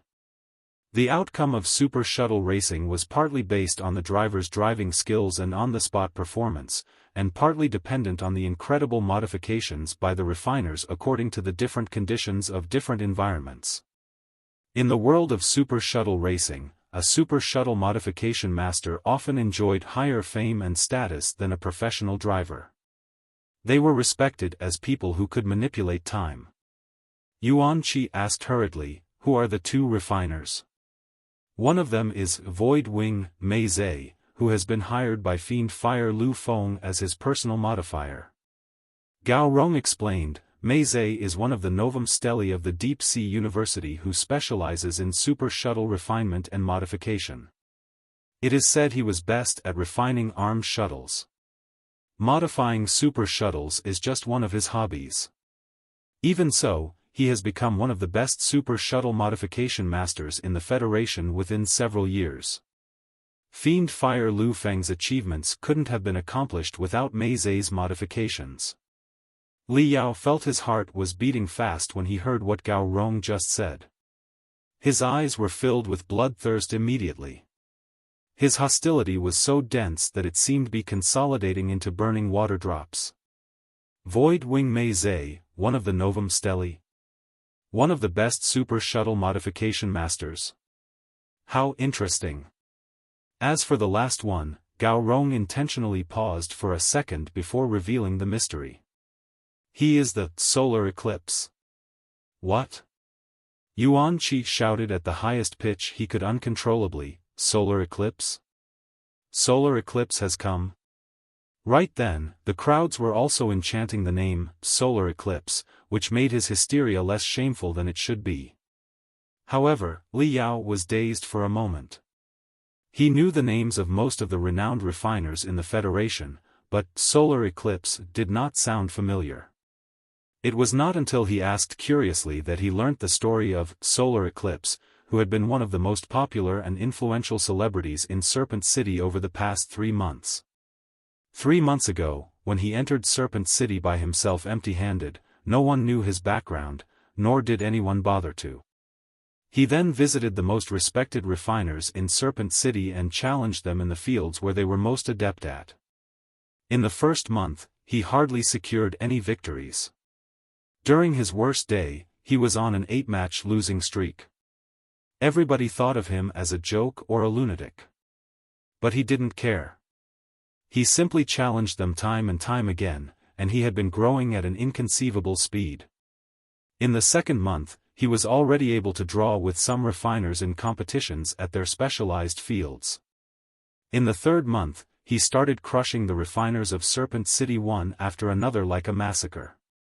Solar Eclipse rose to fame like a volcano eruption. He became one of the best refiners in the Serpent City after only 3 months. Considering his challenging frequency, it was believed that the one of could be dropped and he would become the best refiner in the Serpent City within the next year. His nickname, Solar Eclipse, came from his insane declaration. He claimed that he would become a burning star even brighter than the sun in the sky, and that when he showed up, his brilliance would be everything that could be seen. Even the sun would be overshadowed by him. That was why he was called Solar Eclipse. Although many people questioned his mental health, no one ever doubted his capability. On the contrary, the name, Solar Eclipse, which carried a vibe of lunacy, couldn't be more fit for a wild, chaotic place such as Serpent City. When his story was known, he quickly became of the idol of many young men in Serpent City. Wait a minute. Li Yao was deep in thought. This guy, Solar Eclipse, the best refiner of the Serpent City, doesn't happen to have a bald, shining head, does he? How did you know? Gao Rong nodded his head. Solar Eclipse is indeed bald. But his head does not shine.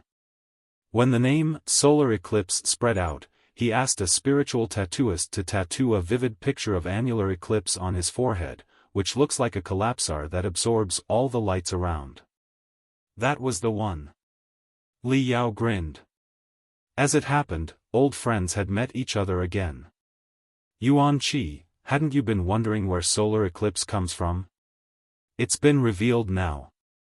Gao Rong continued, Solar Eclipse's true name is Jiang Shaoyang. He comes from the refining department of the Deep Sea University and is known as the 10th star, the top refiner apart from the Novum Stelae. He is also the nephew of Jiang Sheng, the supernova. What? Yuan Qi was shocked and shook his head. Solar Eclipse is not the kind of person willing to be below somebody. The top refiner apart from the Novum Stelae? It's like slapping his face. True that. Gao Rong was grimacing. Why do you think they are holding a match today? Jiang Shaoyang, the Solar Eclipse, is declaring war on the Novum Stelae with the Hell Storm racetrack as the battlefield. He is going to take out Mei Zhe, the super shuttle modification master of the Novum Stelae, in his first battle. He is? Yuan Qi was so elated that he felt dizzy now. It is indeed a dual competition. Fiend Fire Lu Feng vs Battle Axe Guangdong, Void Wing Mei Zhe vs Solar Eclipse Jiang Shaoyang. How marvelous it's going to be. Gao Rong and Li Yao tried to squeeze themselves through the crowd. A moment later, he realized something. Then he walked a few steps back and said to Li Yao while scratching his hair, Master Fang, it seems that today is not your lucky day. Jiang Shaoyang and Mei Zhe, 2 experts in refining, must have racked their brains and modified 2 perfect super shuttles for this confrontation. Fiend Fire Lu Feng and Battle Axe Guangdong, 2 ace drivers, will try their best in the upcoming game in their best state. Whoever wins will definitely set a whole new lap record for the Hell Storm racetrack. You won't stand a chance to compete with these guys. Lu Feng. Lu Feng. Guangdong. Guangdong. With the desperate cheers of the crowds, 2 ace drivers walked out onto the truck, which immediately set the super shuttle fans on fire. Fiend Fire Lu Feng was thin, with a pair of smart eyes. He looked like an unpredictable breeze. Battle Axe Guangdong, on the other hand, was tall and strong with a body size that was much bigger than ordinary professional super shuttle drivers. He had bushy eyebrows, scary eyes, and a square face, releasing an intimidating scent from him. He was truly like an unstoppable battle axe. The match was about to begin. Yet the 2 of them were still chatting and laughing in comfort. Lu Dong, I didn't expect that you would challenge me again after only 3 months. Are you sure you're ready? If it turns out that you are slower than me by that much again, it will be quite shameful. Fiend Fire grinned. Neither did I. Battle Axe Guangdong smiled and said confidently, half a month ago, I was told that there was this super shuttle modifier in Serpent City that was super awesome. Therefore, I paid a visit to him hoping that he could help upgrade my shuttle, only to find that he was biting the ground in a match with Jiang Shaoyang, the Solar Eclipse. I had the honor to invite Master Jiang to redesign a super shuttle specially for the Hellstorm racetrack for me. That's why I decided to challenge you again. Be very careful when the match begins. Master Fang is far more skilled than you will have expected. Isn't Jiang Shaoyang, the Solar Eclipse, originally the 10th star of Deep Sea University? Fiend Fire Lu Feng said very proudly, my modifier is Master Mei Zhe, the Void Wing of the Novum Stelae. I believe he is sort of Jiang Shaoyang's senior brother, if we get to the bottom of it. This time, when he heard that Jiang Shaoyang was your modifier, he did a comprehensive upgrade to my super shuttle. You'll know what I mean a moment later. While they were debating, Jiang Shaoyang and Mei Zhe were also confronting each other behind them. Shaoyang, you have disappointed the entire refining department of the Deep Sea University. Void Wing Mei Zhe was a serious man in his 30s. Although he was not very old, he had several deep wrinkles on his forehead that seemed to be carved by a knife. Mei Zhe had been a student of Jiang Sheng when Jiang Shaoyang was only 7 or 8. He had witnessed Jiang Shaoyang's growth from a child to a young man, and he didn't hesitate to teach him a lesson when he thought a lesson should be taught. Never have we thought that you would end up in a lawless, chaotic place such as Serpent City and be corrupted like this. Jiang Shaoyao was quiet. He used to be a radiating man that was the center of attention wherever he went. But right now, all his brilliance had been absorbed by the annular eclipse tattoo on his forehead, making him more eccentric than ever. He was speechless for over half a minute after Mei Zhe finished his sarcastic speech. Then he slowly said, I've been thinking of a question lately. If the refining department of the Deep Sea University represents the peak of the elite refining ideology and the refining department of the Grand Desolate War Institution represents the peak of the grassroots refining ideology, what path and ideology should I pursue in order to beat them both? I had contemplated the question for a long time without any answer, until I accidentally came to Serpent City. Mei Zhe squinted. Did you find a third ideology in this place? Jiang Shaoyang smiled, his white teeth glaring. No. As you said, Serpent City is a lawless, chaotic place. Refiners here do not care for styles or ideologies. There is only one thing that they care about.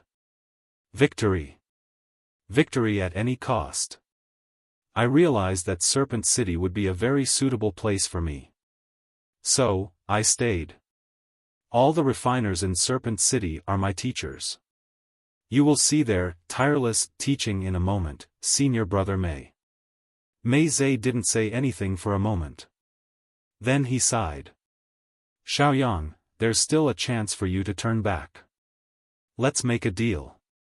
Come back with me if you fail today. How about it? Jiang Shaoyang's eyes bulged. He couldn't help but laughed. Senior Brother Mei, why are you academics always so childish? What is failure? Failure only means that victory has not come yet. That's all. I'm no longer the 10th star, the guy who had never failed a single time since childhood and therefore couldn't bear the thought of failure. I have failed thousands of times in the past 3 months. Many a time I was beaten like a stray dog. It was not until then that I discovered that failure could teach you so much more than success. It doesn't matter if you defeat me this time. In fact, it's quite possible.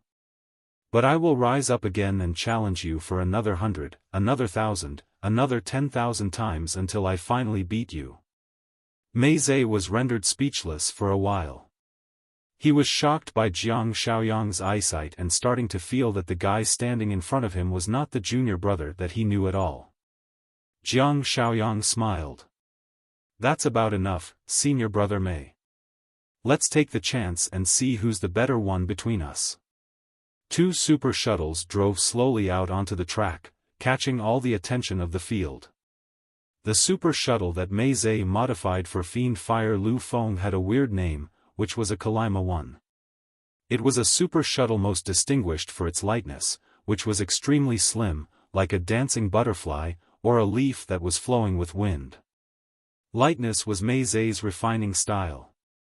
His nickname Void Wing was based on his masterpieces that were as light as the hollow feathers of birds. As for the super shuttle that Jiang Shaoyang modified for Battle Axe Guangdong, it was an ALKAID. Li Yao lost control and screamed out. He didn't know what to feel. Never had he expected that Jiang Shaoyang would design a vehicle based on an ALKAID, too. The universe must enjoy the show when Jiang Shaoyang and himself were put together. Jiang Shaoyang's ALKAID was full of spirit, like an irritated fierce beast. Li Yao could smell the scent of the irresistible force from it even though it was almost 100 meters away.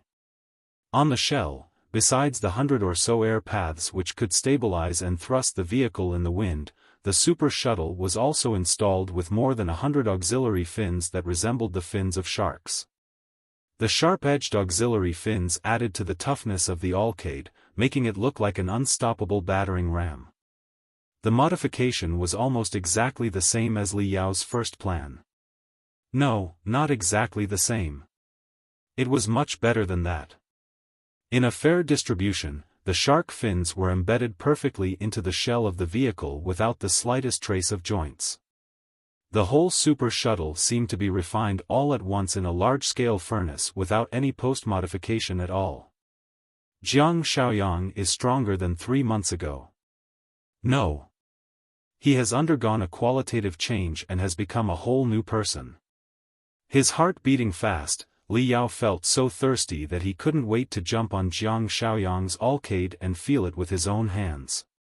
But before he was able to take action, the 2 super shuttles, as well as the drivers and the modifiers, were escorted out of the place under the protection of the staff of the Aurora Autos. The time of ace drivers and top modifiers was very precious. It was just a personal competition today and not a formal match which usually sold tickets. Therefore, only a moment later, the 2 ace drivers, in their Kalima and ALKAID, appeared at the start line of the Hell Storm racetrack. The audience were instantly ignited. The site was already on fire before the super shuttles were launched. Countless super shuttle fans were craning their head up outside of the Aurora Autos, trying to jostle into the stereoscopic light beams. The Hell Storm domain seemed to be even more furious than usual, with smoke blowing and wind growling like ghost. Fiend Fire Lu Feng vs Battle Axe Guangdong. Void Wing Mei Zhe vs Solar Eclipse Jiang Shaoyang. As the last of the 3 red lights floating on the sky turned green, the duel competition officially began. In a moment, the booming of the 2 super shuttles overwhelmed the passionate commentary and the enthusiastic exclamation of the audience, crushing all the other noises into pieces, while the 2 super shuttles turned into 2 thin light belts. Half a second later, the light belt changed into a series of blurred shadows, which didn't disperse until another half a second later. Right then, the roars of the super shuttles tearing the air apart finally reached the ears of the audience, indicating that the 2 super shuttles were already beyond the supersonic speed when they were just initiated. Fiend Fire Lu Feng and Battle Axe Guangdong were both among the best super shuttle drivers, yet their driving styles were completely different. Steered by Lu Feng, the Kalima was like a small boat on a surging sea. Although it seemed to be sailing hopelessly and ready to be overturned at any moment, the super shuttle continued on the racetrack in strange curves and cut into the gap of wind from various oblique angles. Not only had it avoided the assault of the wind, it even managed to be boosted by them. The ferocious wind seemed to have become a giant hand carrying the Kalima forward. In the meantime, the ALKAID, steered by Battle Axe Guangdong, directly slashed into the wind as if it were a heavy battle axe, not bothering the wind at all. The ALKAID that had been fully strengthened by Jiang Shaoyang boasted brand new air paths and stabilizer fins, which transformed the blowing wind that's supposed to be an interference into impetus that boosted the vehicle forward. The Kalima was looking for the gaps of wind in a curve, whereas ALKAID was going in a straight line. A straight line is, of course, always shorter than a curve. Together with the boost of the wind, ALKAID was suppressing Kalima the whole time in the first 2 minutes. Solar Eclipse Jiang Shaoyang is indeed impressive. The air paths and stabilizer fins are so delicate. It seems that the record will surely be broken this time. Might be an improvement of an entire second. Solar Eclipse. Solar Eclipse. Solar Eclipse. Jiang Shaoyang was more or less considered as a local refiner of Serpent City right now. Many young men looked up to him as their idol. Seeing that ALKAID modified by him was so remarkable in the game, his fans all shouted in excitement. Inside the Hellstorm domain, the 2 super shuttles had entered a floating stone belt. Kalima made best use of its lightness and swiftness. It danced countless small arcs in the limited space, as if it were drawing pictures of fish scales in the air. By the dancing, it avoided the randomly moving stones that were everywhere. Such dodging skill was known as fish scale dance. It was a very professional technique in super shuttle racing. The audience had recognized the technique, and all applauded for Fiend Fire Lu Feng's amazing fish scale dance. In the meantime, slowing down a little bit, the ALKAID crashed into the floating stone belt at a subsonic speed with vague greenness around its body. Guangdong is crazy to ride into the floating stone belt at a subsonic speed. How daring! Look at his auxiliary fins. The stabilizer fins of ALKAID started vibrating at a high speed the moment the super shuttle entered the floating stone belt. The scattered stones that luckily broke through the spiritual shield of ALKAID were all minced into powder by the auxiliary fins. It was then that everyone realized the auxiliary fins of ALKAID was only partly for the guidance of wind. More importantly, they were meant to crumble the stones. How many rune arrays had been carved inside the auxiliary fins to make them capable of both?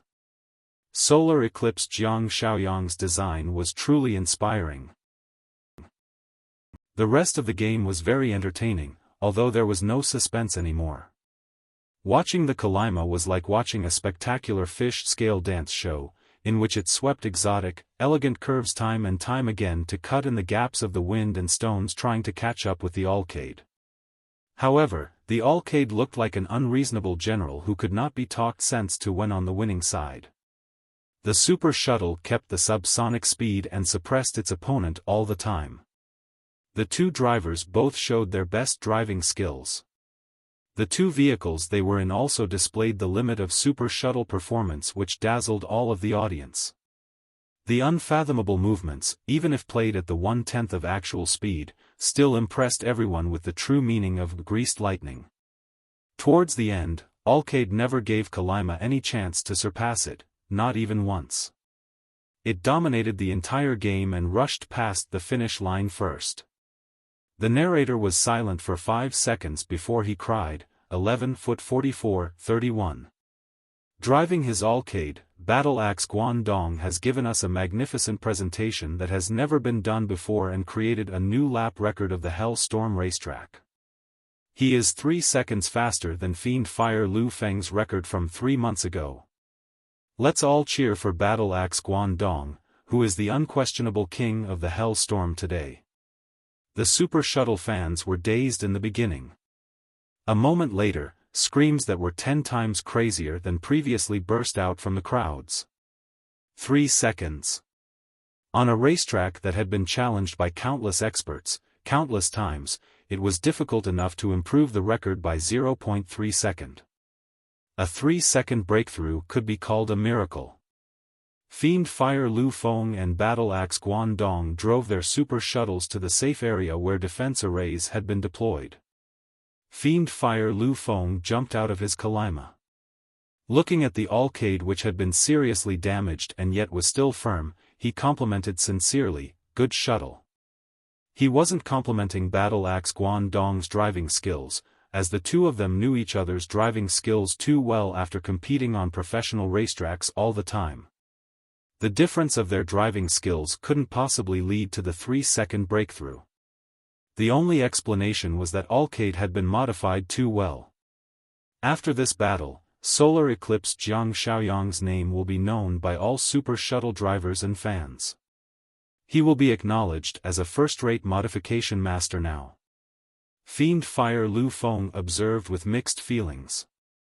Soon, the two Super Shuttles were transported to the workshop by staff of the Aurora Autos, where they would be fully maintained by Jiang Shaoyang and Mei Zhe personally. The Hellstorm racetrack was empty now.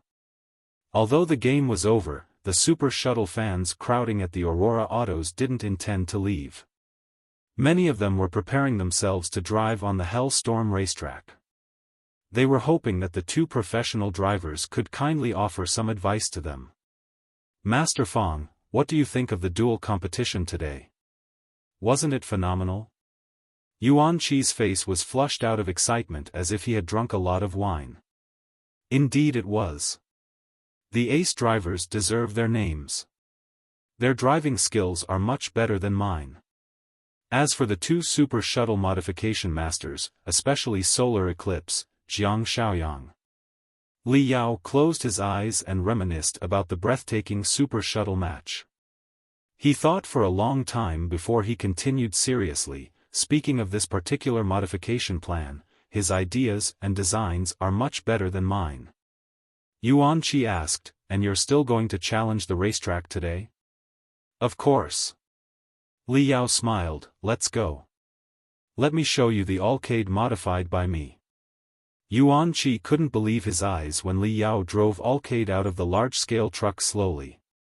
Looming before him was a gargantuan metal monster whose layers of plate armor were welded together in the crudest way, making the Super Shuttle look like an aerolite wearing several layers of steel clothes. The size of this metal monster was almost 10 times larger than that of an ordinary Super Shuttle. One could never tell that its prototype was an ALKAID from its outlook. What is this? Yuan Qi was stupefied. Bigger size meant higher spiritual energy consumption. Besides, it would be more easily affected by the chaotic wind in the wretched Hellstorm domain. The odds of it being hit by scattered stones were hundreds of times higher, too. Yuan Qi couldn't help but shouted, what kind of Super Shuttle is this?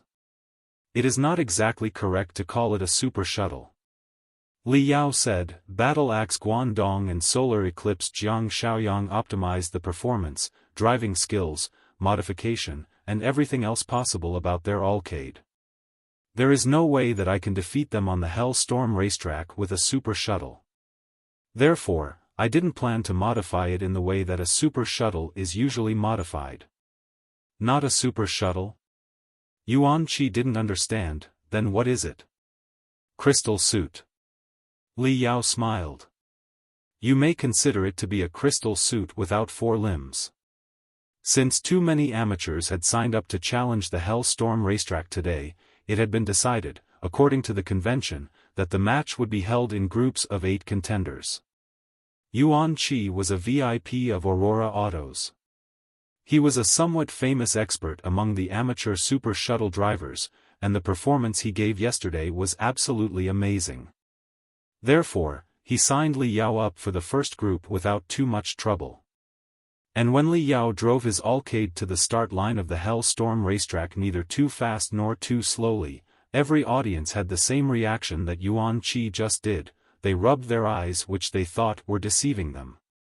The ALKAID, which was huge, ugly and clumsy, looked like a silly truck compared with the other 7 soft, light and elegant Super Shuttles. Judging from the outlook, even Heaven Uproar, a spiritual beast that was often used to carry heavy loads, could run faster than it. What is this thing? It's just a pile of scrap iron and copper. Is it even drivable in the blowing wind and sweeping stones of the Hellstorm domain? The shape design is the exact opposite of aerodynamic. Let's put Super Shuttles aside. Even an ordinary shuttle wouldn't be devised like this. This is just a big iron lump, is all. Laughter, boos, doubts were shouted out continuously from the crowds. Fiend Fire Lu Feng and Battle Axe Guangdong, after an exhausting match, were resting in the VIP room of the Aurora Autos waiting for their Super Shuttles to be maintained. Out of pure boredom, they turned on the light beam and started watching the competition of amateurs. Both of them laughed out aloud when they saw the grotesque super shuttle. It's actually a lot of fun to watch the amateurs' games now and then. There's never going to be a freak like this in a professional championship in 1,000 years. Inside the ALKAID, eyes closed, Li Yao was sensing the palpitation of every rune array in ALKAID, as if he were placed in a special crystal suit. The feeling was both familiar and strange. Beep. Beep. Beep. 3 red lights turned green one by one. Li Yao opened his eyes suddenly. The brilliance in his eyes seemed to be piercing through the heavy plate armor and cutting the wind and stones in front into pieces. The ALKAID roared and dashed out like an enraged rhino. Another round of laughter burst out from the crowds, because the ALKAID was the slowest to run off. The other 7 super shuttles had long marched forward like arrows just freed from bows. However, the 2 ace drivers in the VIP room both changed their face when they heard the boosting noise of ALKAID. As real experts, they immediately recognized the potential of the super shuttle's power rune array from the noise. The super shuttle was definitely not as boorish as it appeared. On the contrary, it was a super shuttle. ALKAID? Battle Axe Guangdong even stood up in concern. He realized through the booming that, behind the hideous heavy plate armor, the super shuttle was also an ALKAID whose power system had been as well adjusted as the one that Jiang Shaoyang modified for him. Huh! Jiang Shaoyang and Mei Zhe, who were maintaining the 2 super shuttles in the workshop, heard the noise of the shuttles, too. They both stood up straight and listened attentively. Shwa! With the roaring of power rune arrays, Li Yao charged into the blowing wind. The outmost plates of the ALKAID perked up, which, like 40 or so fan-shaped sails, shivered briskly in the air and caught the wind around, increasing the speed of the ALKAID exponentially. 1, 2, 3. The other 7 super shuttle that had been struggling in the chaotic wind were all surpassed by Li Yao within several seconds, unable to do anything about it. How could it be? All the audience felt that their eyes were deceiving them again. The wind in the Hell Storm domain was strong, chaotic and utterly unpredictable. The amateurs usually chose to dodge the wind. The professionals usually chose to slide through the wind from its gaps while borrowing part of its power. However, this mysterious driver played with the biting wind with the 40 sails as if it were a toy. Such technique was far beyond the category of super shuttle racing. After all, even the craziest super shuttle drivers wouldn't practice their driving skills in tornadoes if there was any sanity in their head. His sense of control and anticipation of wind was so impressive. How did he learn such skill? However, even if he can catch wind now, how is he going to deal with the floating stone belts with such a huge size and so many sails? In the exclamations, Li Yao rushed into the first floating stone belt. Pa! Pa! Pa! Pa! Countless scattered stones hit the giant shell of ALKAID savagely. Bow! Bow! Bow! Bow! The outmost layer of the plate armor that covered the ALKAID, after several cracks, suddenly broke up and formed an unconsolidated iron shield outside of the spiritual shield of the ALKAID. The iron shield held back 90% of the scattered stones. After letting go of the first layer of its plate armor, the ALKAID was much smaller in size, like a cicada that just sloughed. It accelerated and dashed out of the first floating stone belt. Shwa! Another 30 sails turned erect and, after subtle adjustment of angles, caught the wind around, boosting the speed of the super shuttle again. The audience finally stopped talking. They finally understood why this super shuttle was so huge. It was quite possible that there were 3 to 4 layers of plate armor each covering one another outside the super shuttle. In the chaotic wind, the plate armor could be raised as sails. In the floating belt, the plate armor would be dropped layer by layer as iron shields to defend the stones. Li Yao had passed 5 floating stone belts with the same method. The originally ragged super shuttle was slimmer and sharper every time it took off a layer of plate armor. None of the audience had ever seen such a driving technique. There could be one possible word to describe Li Yao: Windchaser. After passing through 5 floating stone belts, the plate armor of ALKAID had all dropped off, revealing the perfect, streamlined shell. It was not until then that much of the audience realized that this mysterious driver was driving the same model of super shuttle as Battle Axe Guangdong had, the ALKAID. What's more, the shell of this ALKAID also had an inlay of auxiliary fins that looked like shark fins. However, the fins were much fewer than those on the previous ALKAID. Also, they looked somewhat awry on the shell of the vehicle. At first glance, they unmistakably brought the feeling that not only would they fail to stabilize the super shuttle, they would also stir the chaotic wind into a more chaotic one. As it turned out, ALKAID lost the smoothness that it had had in the beginning and started trembling. What's the meaning of this? Even as a layman, I can tell that the distribution of the auxiliary fins is completely against aerodynamics. They're messed up. The previous modification was so brilliant. Why would he modify his super shuttle in such a way towards the end? It will do better without these auxiliary fins. All the super shuttle fans were gazing at the light beams with their full attention while pondering the reason. Even Fiend Fire Lu Feng and Battle Axe Guangdong were looking at each other in confusion. They'd been in countless super shuttle races. Never once had they seen such bizarre modification. They had no clue what its purpose was at all. Jiang Xiaoyang and Mei Zhe, who were in the maintenance workshop, both dropped their work and rushed out to study Li Yao's ALKAID. Li Yao's performance in the beginning was already shocking enough for them, especially for Jiang Xiaoyang, who thought he had explored all possibilities in the optimization of the ALKAID. He'd never expected that someone could modify an ALKAID that was even more crazy and brutal than his. Manipulating 40 sails at the same time in tornadoes to borrow the power of wind was not a skill that every super shuttle driver could handle.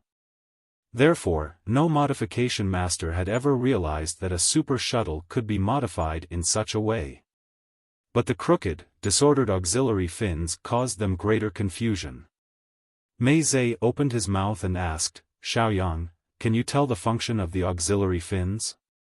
Him speaking first was a sign that he had admitted that Jiang Xiaoyang was better than him in the field of super shuttle modification. The corners of Jiang Xiaoyang's eyes twitched violently.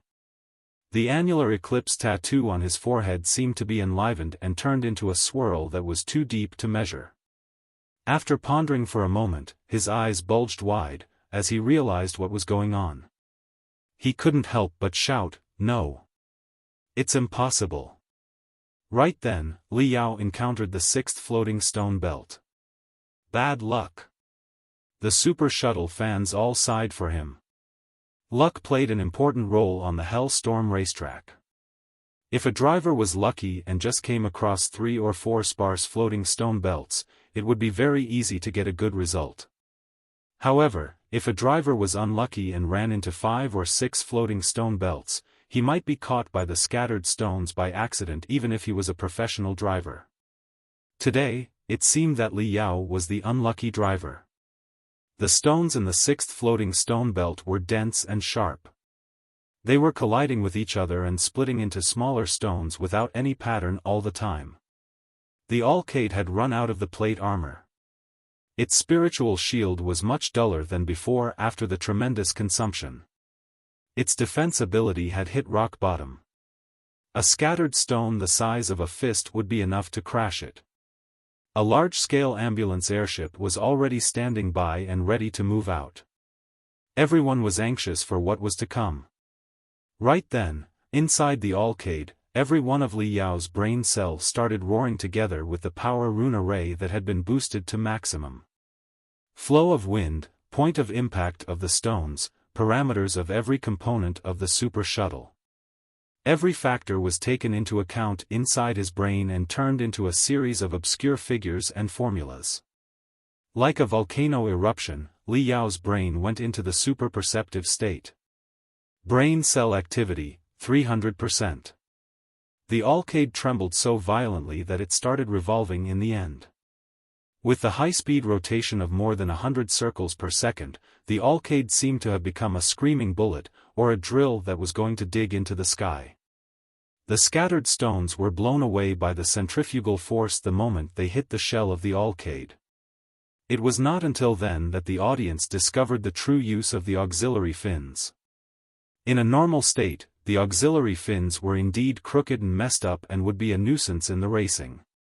However, in the state of high-speed rotation, the auxiliary fins turned into propeller blades that could not only help stabilize the trajectory of ALKAID, but also knock off the smaller stones that had come close to the super shuttle.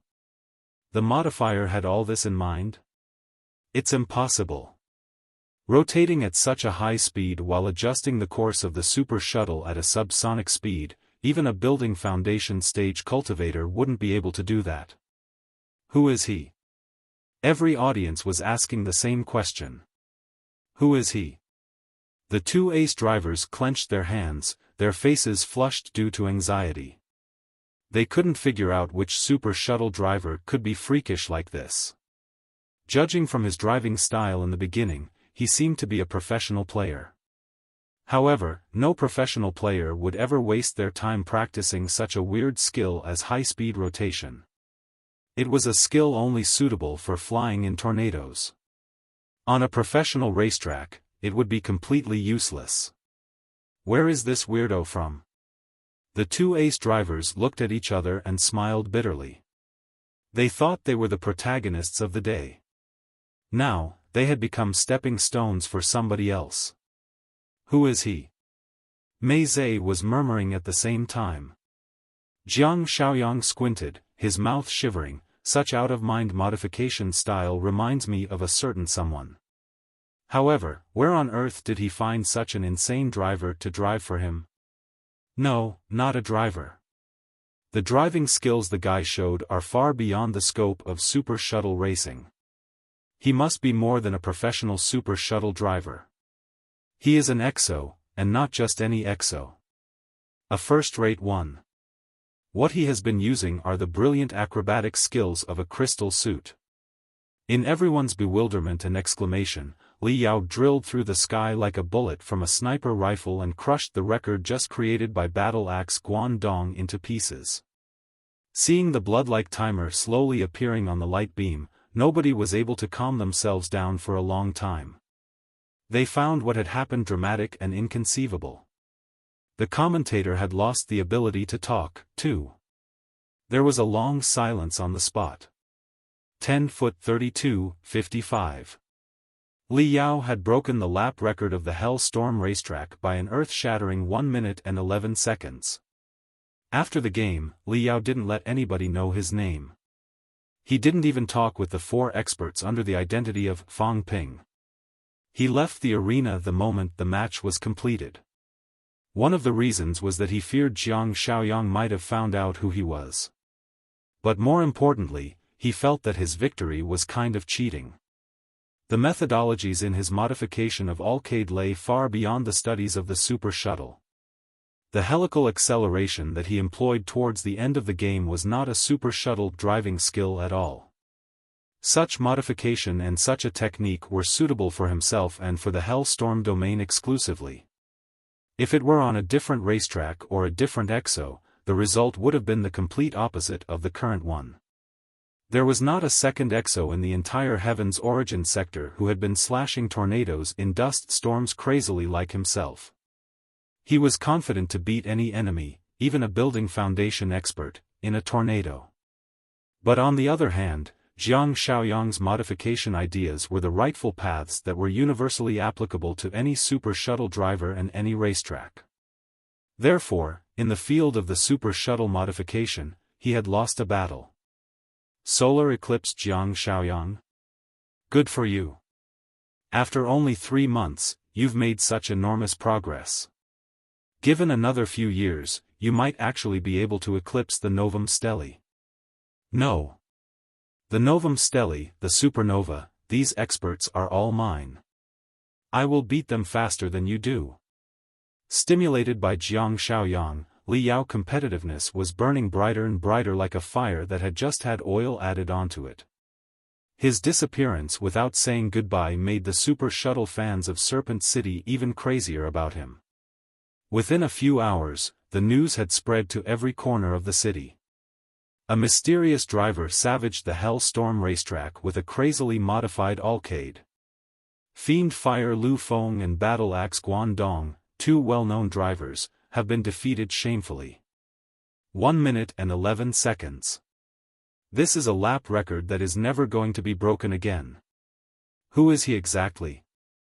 Is he one of the top 5 Super Shuttle drivers of the Federation who joined the competition in disguise? The fact that he had become a center of public attention caused a minor trouble for him. He was now in the Bountiful Treasures Pavilion's trade fair of unknown materials and defective materials. In case anyone recognized him, he wore a glittering silver mask besides his previous pretense. It was not something unusual in Serpent City. Most of participants of the trade fair did not intend for other people to learn of their real identities. Therefore, the trade fair had pretty much become a masquerade. Those without masks might not be showing their true faces, either. For example, although Li Yao had been with Yuan Qi for 3 days, he was not sure that the Yuan Qi he saw and heard was Yuan Qi's true face and voice. There was nothing special about the trade fair itself. Before he went to the trade fair, he'd fantasized about picking up some heavenly materials and earthly treasures by chance that were overlooked by other people. As it turned out, he had been thinking too much. The heavenly materials and earthly treasures allegedly from other worlds were all weird and beyond recognition of attributes or usage. Li Yao found no useful material even with the help of the probe technique of the 100 Smelting Clan from 40,000 years ago. However, he did find several useful ingredients from the defective materials. Although they had been damaged due to various reasons and wouldn't be of much use to other refiners, he might be able to revive them with the secret technique of the 100 Smelting Clan. Therefore, Li Yao spent a fortune on a batch of defective materials and quite enjoyed the feeling of being rich, however briefly. Besides that, 2 other interesting things happened in the trade fair, which educated Li Yao on the craziness of treasure gambling.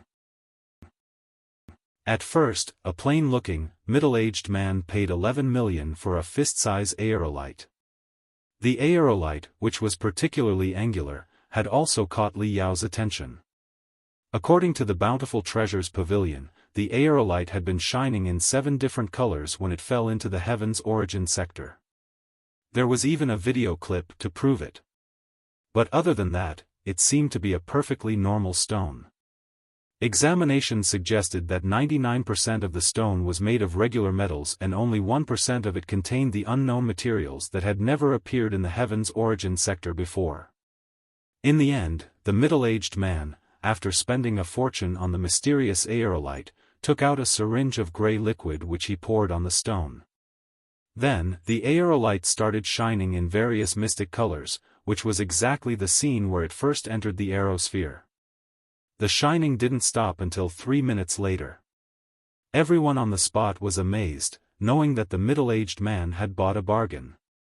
Although it was still unclear what materials were contained in the aerolite, the mystic colors alone were evident enough that its worth was far more than 11 million. Its true worth might be tens of times higher than that. The middle-aged man's bargain kicked off a good start for the trade fair. The unknown materials that followed the aerolite were all bought at a high price. A few of them were put up for auction when several guests were interested in them at the same time. Not everyone was as lucky as the middle-aged man. A man who was wearing a black mask, after a fierce competition, won the bid of an oval stone with green streaks which allegedly could have been a fossil egg of a prehistoric beast at the cost of 35 million. The green streak stone was discovered by an expedition team in underground relics of the Heaven's Origin sector. During the expedition, several cultivators had been injured or killed, including 2 building foundation experts. Therefore, the price of the stone was set at 20 million in the beginning. Bountiful Treasures Pavilion guaranteed that the expedition did take place. Some of the buyers were familiar with the cultivators of the expedition team, too. However, as to whether or not the greenstreak stone was a fossil egg of a prehistoric beast, the bidders would need to make a judgment themselves. The eggshell of prehistoric beasts was mostly made of rare materials that could defend the scanning of telepathic thoughts. Besides, the billions of years of time had transformed the egg into a fossil, making it even harder to determine what was stored inside. If the oval stone really turned out to be a fossil egg of a prehistoric beast, its worth would far exceed 20 million and could border on the billion level. Therefore, after buying the stone for 35 million, the man in the black mask drilled into the stone with destructive tools and extended his telepathic thoughts through the hole. However, there was nothing. Inside the stone was still stone. The 35 million he'd just spent proved to be all for nothing. Li Yao was truly shocked at a gamble of such a high level of risk, even though he just got a large sum of bonus from the Aurora Autos. But the man in black mask and the rest of the guests seemed to be used to it. After a few sighs, they shifted their attention to the gamble of the next heavenly material and earthly treasure in high spirits, as if nothing had happened. According to Mr. Lin of the Bountiful Treasures Pavilion, the trade fair of unknown materials and defective materials hosted here was only at the amateur level. The Bountiful Treasures Pavilion's main focus was the materials that had been authenticated. The unknown materials that it sold were only meant to be an entertainment. The guests who came to the trade fair mostly considered the activity as a recreation. In some places, there were professional trade fairs for unknown materials and magical equipment that were more mysterious, more expensive, and auctioned to more experienced customers. These were the real treasure gambles. The professional trade fairs had a special name, which was Secret Treasure Exchange. Li Yao was quite interested in Mr. Lin's introduction. He wrote down the addresses and registration methods of several secret treasure exchanges and decided to take a tour there when he had time. He was not planning to get rich by treasure gambles. But he did have irresistible curiosity about unknown materials and magical equipment as a refiner, and he simply wanted to see more of them. However, right now, he had other priorities at hand. Yuan Qi had fully deciphered the double encryption and found out the keys. He'd taught Li Yao the correct way to open the two seals. Therefore, his primary task right now was to find a safe place and dig out the secrets inside the Cosmos Ring. One day later, in the Upper Eastern District of Floating Spear City. Inside a business suite of a splendid skyscraper, Li Yao was standing before the giant windows watching myriads of twinkling lights glittering below him. Mixed feelings were turning over and over in his mind. 2 years ago, when he stared at the building from a corner of the slum yearningly, he had believed that the greatest happiness in the world was a night of sleep and a nice meal in this hotel.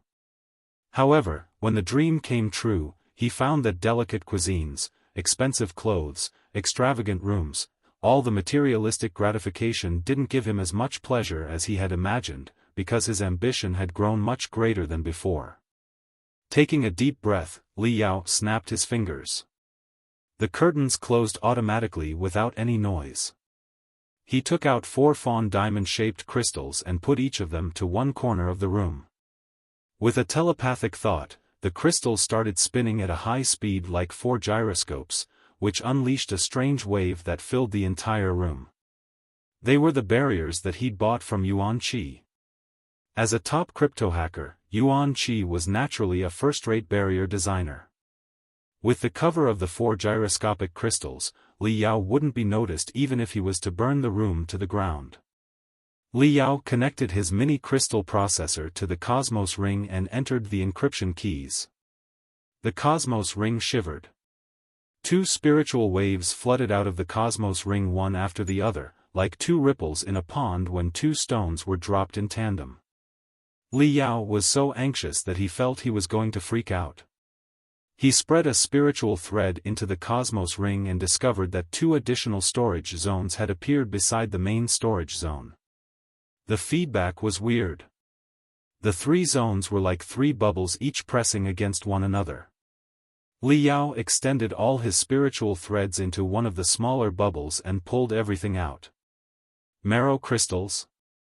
More than 20 translucent, shining crystals were placed on the bed, dazzling Li Yao, who found it hard to breathe. They were the real heavenly materials and earthly treasures. Cultivators could increase their cultivation by inhaling and exhaling spiritual energy, which was usually in the form of gas, liquid, or solid. There were other two special forms, namely plasma state and super solid state. But they could only appear under extreme conditions, and therefore were not of much use for cultivation. Spiritual gas was most common. It was everywhere between the sky and the ground. Li Yao had seen countless light spots in the air when his spiritual root was just awakened, which he swallowed a lot of with his spiritual threads. The light spots were the spiritual gas.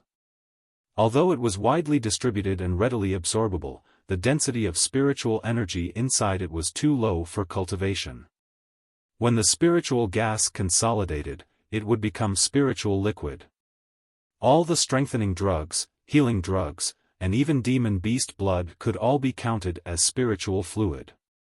The spiritual energy contained inside spiritual liquid was hundreds of times more concentrated than inside spiritual gas. When spiritual energy invaded metals and rocks and changed their essence slowly over billions of years of evolution, they would be transformed into crystals, which was the spiritual energy in the solid state. Crystals were the main source of spiritual energy for cultivators. Crystals had a lot of application fields. Not only could they be absorbed by cultivators, they could also be refined to provide power for magical equipment. One could say that crystals were the foundation of the modern cultivation civilization. Marrow crystals were a special kind of crystal that was the essence of a mother crystal lode formed under billions of years of high temperature and pressure. Spiritual energy contained in a marrow crystal was thousands of times more than that in a normal crystal of the same size, with an amazing purity of more than 99%. Marrow crystals were not something you can buy in the market, because no cultivator would ever sell it even if they'd found one. They would use it for their own cultivation, or to refine powerful magical equipment or maybe life-saving medications. However, marrow crystals were not something that could be easily utilized either, because too much spiritual energy was stored inside, which could lead to dire consequences if handled incautiously. For example, if Li Yao didn't recognize the marrow crystal and decided to absorb it like ordinary crystals, his body would explode because of the intense spiritual energy. Different marrow crystal required different refining procedures which involved different catalysts. Some catalysts were relatively common, and some were heavenly materials and earthly treasures themselves. But some catalysts were even more difficult to find than the marrow crystals. Books of the 100 Smelting Clan recorded many secret arts for distinguishing and refining marrow crystals. With further investigation, Li Yao frowned. The excitement on his face turned into bitterness. Blood jade marrow, flowing silver aurelia, divine dissolving stone, sea orchid. The rarest marrow crystals? Li Yao realized that the marrow crystals he discovered were the most bizarre, the least commonly seen ones in the world. Many of them could only be found in the books of the 100 Smelting Clan and had become extinct a long time ago. There wouldn't be a second refiner other than himself that could make anything out of it. Pondering for a moment, Li Yao patted his head and realized why. Of course they're rare. The snake demon would have long absorbed them if they weren't, and I wouldn't even have had the chance to see them. Li Yao estimated that the marrow crystals had been collected by the snake demon for a long time, who did not know how to refine them due to their scarcity. Even if the snake demon knew, he might still not be able to do anything because of lack of catalysts, yet he didn't make up his mind to sell them either. Therefore, the snake demon separated a private zone in the cosmos ring to store the marrow crystals, hoping to refine them when he found the catalysts he needed. However, the snake demon could never have anticipated that a human being would take all the advantages. Different from the snake demon, Li Yao knew the refining procedures of each and every one of the marrow crystals. Although complicated catalysts were required, with the advanced technology of modern life, he could always put some notice on the Nexus looking for potential sellers. As long as he waited patiently, he definitely could purchase one or two.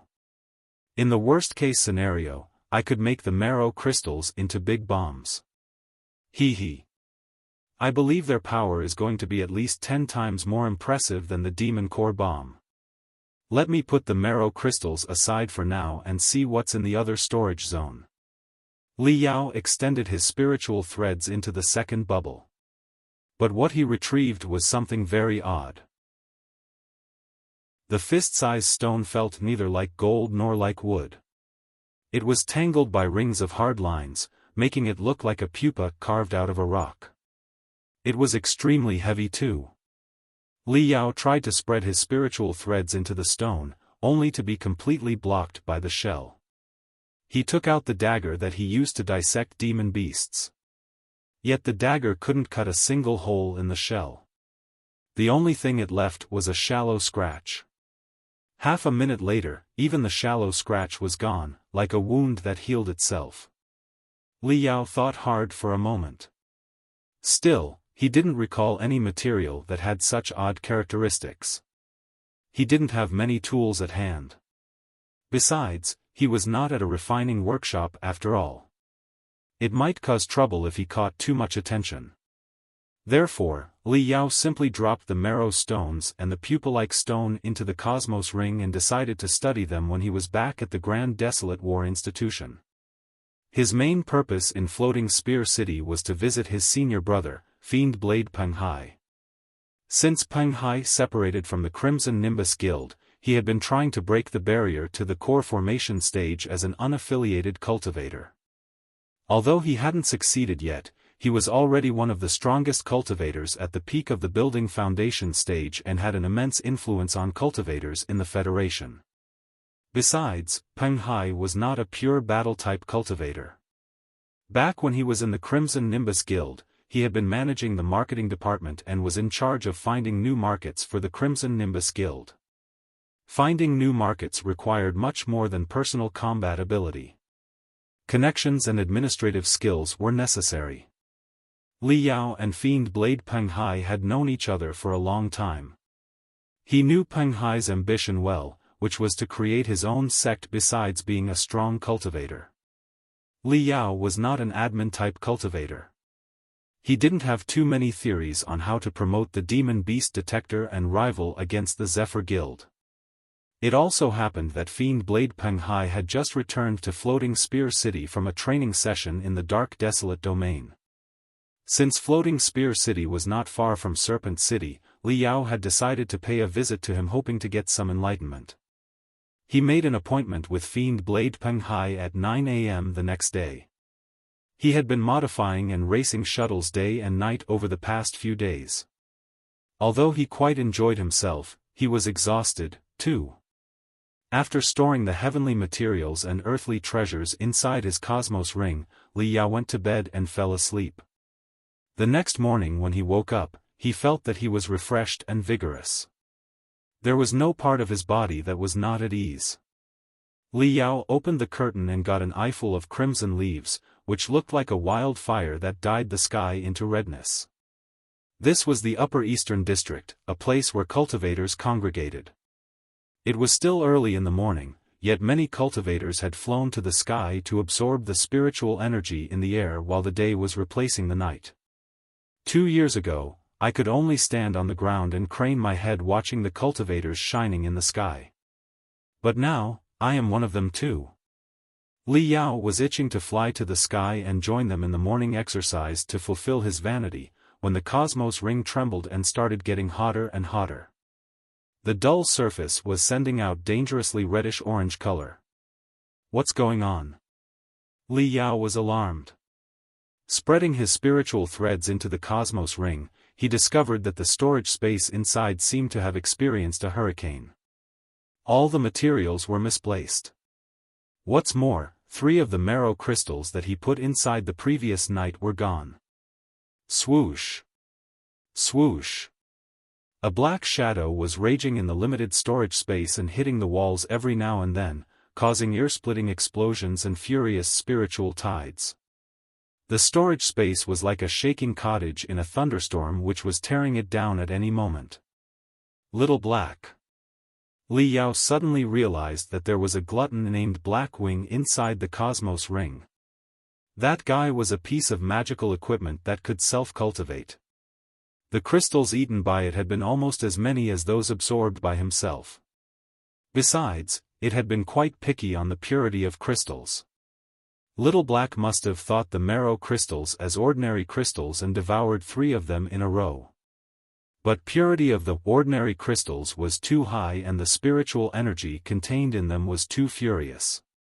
It couldn't digest them, so it was rolling over in pain in the Cosmos Ring. Li Yao was very anxious. Eating 3 Marrow crystals without any catalysts, even a building foundation cultivator might self-explode. Besides, the Cosmos Ring was an extremely unstable man-made space. If Little Black continued on a rampage in it, the barrier of the Cosmos Ring might collapse, which would transform Little Black and all the other materials inside the ring into 2-dimensional or 4-dimensional objects and dismiss them from the 3-dimensional world. They would be gone forever. Li Yao gritted his teeth. He extended all his spiritual threads into the Cosmos Ring and dragged out Little Black who had gone mad. Swoosh! With a series of blurred shadows, the Black Wing charged at a wall like an infuriated black dragon. Bow! A yellow ripple appeared on the wall, as if it were made of liquid instead of bricks. Li Yao was somewhat relieved to see this. Thankfully, he had installed barriers inside the room, otherwise the entire building would have been demolished by Little Black. After consuming 3 Marrow crystals, the Black Wing had undergone a drastic change. The black gas around it was denser than before and consolidating into liquid, as if countless black water drops were flying around it. Li Yao was dazed. Liquefaction of spiritual gas was a sign of the building foundation stage. Could it be that Little Black was entering the building foundation stage?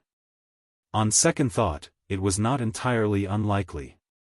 If one could absorb the spiritual energy contained in 3 Marrow stones, it was quite possible that one would soar into the building foundation stage without any trouble. Li Yao felt weird. A flying sword that could self-cultivate was already crazy enough. A flying sword at the building foundation stage would be something that had never been heard of in the entire Heaven's Origin sector. Little Black, come on. Li Yao clenched his hands and cheered for the Black Wing. Swoosh! Swoosh! Swoosh! The Black Wing was 3 times faster than it used to be. Dashing in all directions inside the room, its blurred shadows knitted a giant, airtight net that lingered on and on. Pa! After hundreds of collisions, the barrier crystal on the southeast corner cracked. Pa! Pa! The barrier crystals on the northeast corner and northwest corner cracked within the next second. The last intact barrier crystal was also on the verge of rupture. The Black Wing seemed to realize that the barrier would be wrecked after another few collisions and its secret would be exposed to the public. It screamed and braked sharply, surrounded by hundreds of black water drops that were spinning fast. Crack! Suddenly, a sharp noise came from the Black Wing.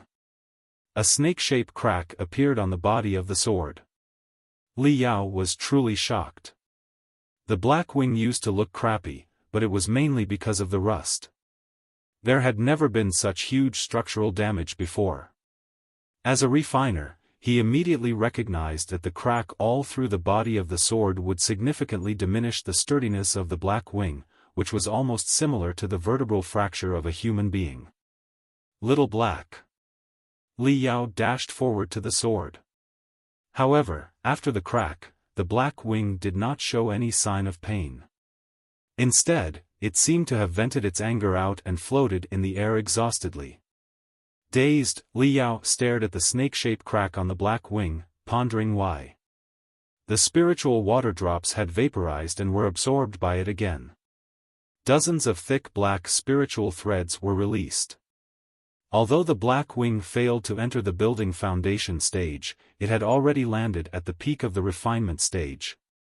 Attaboy.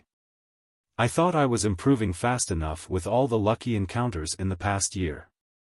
But you've improved much faster than I did.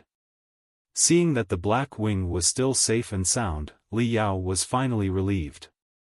He extended several spiritual threads from his spiritual root and connected them to those of the Black Wings.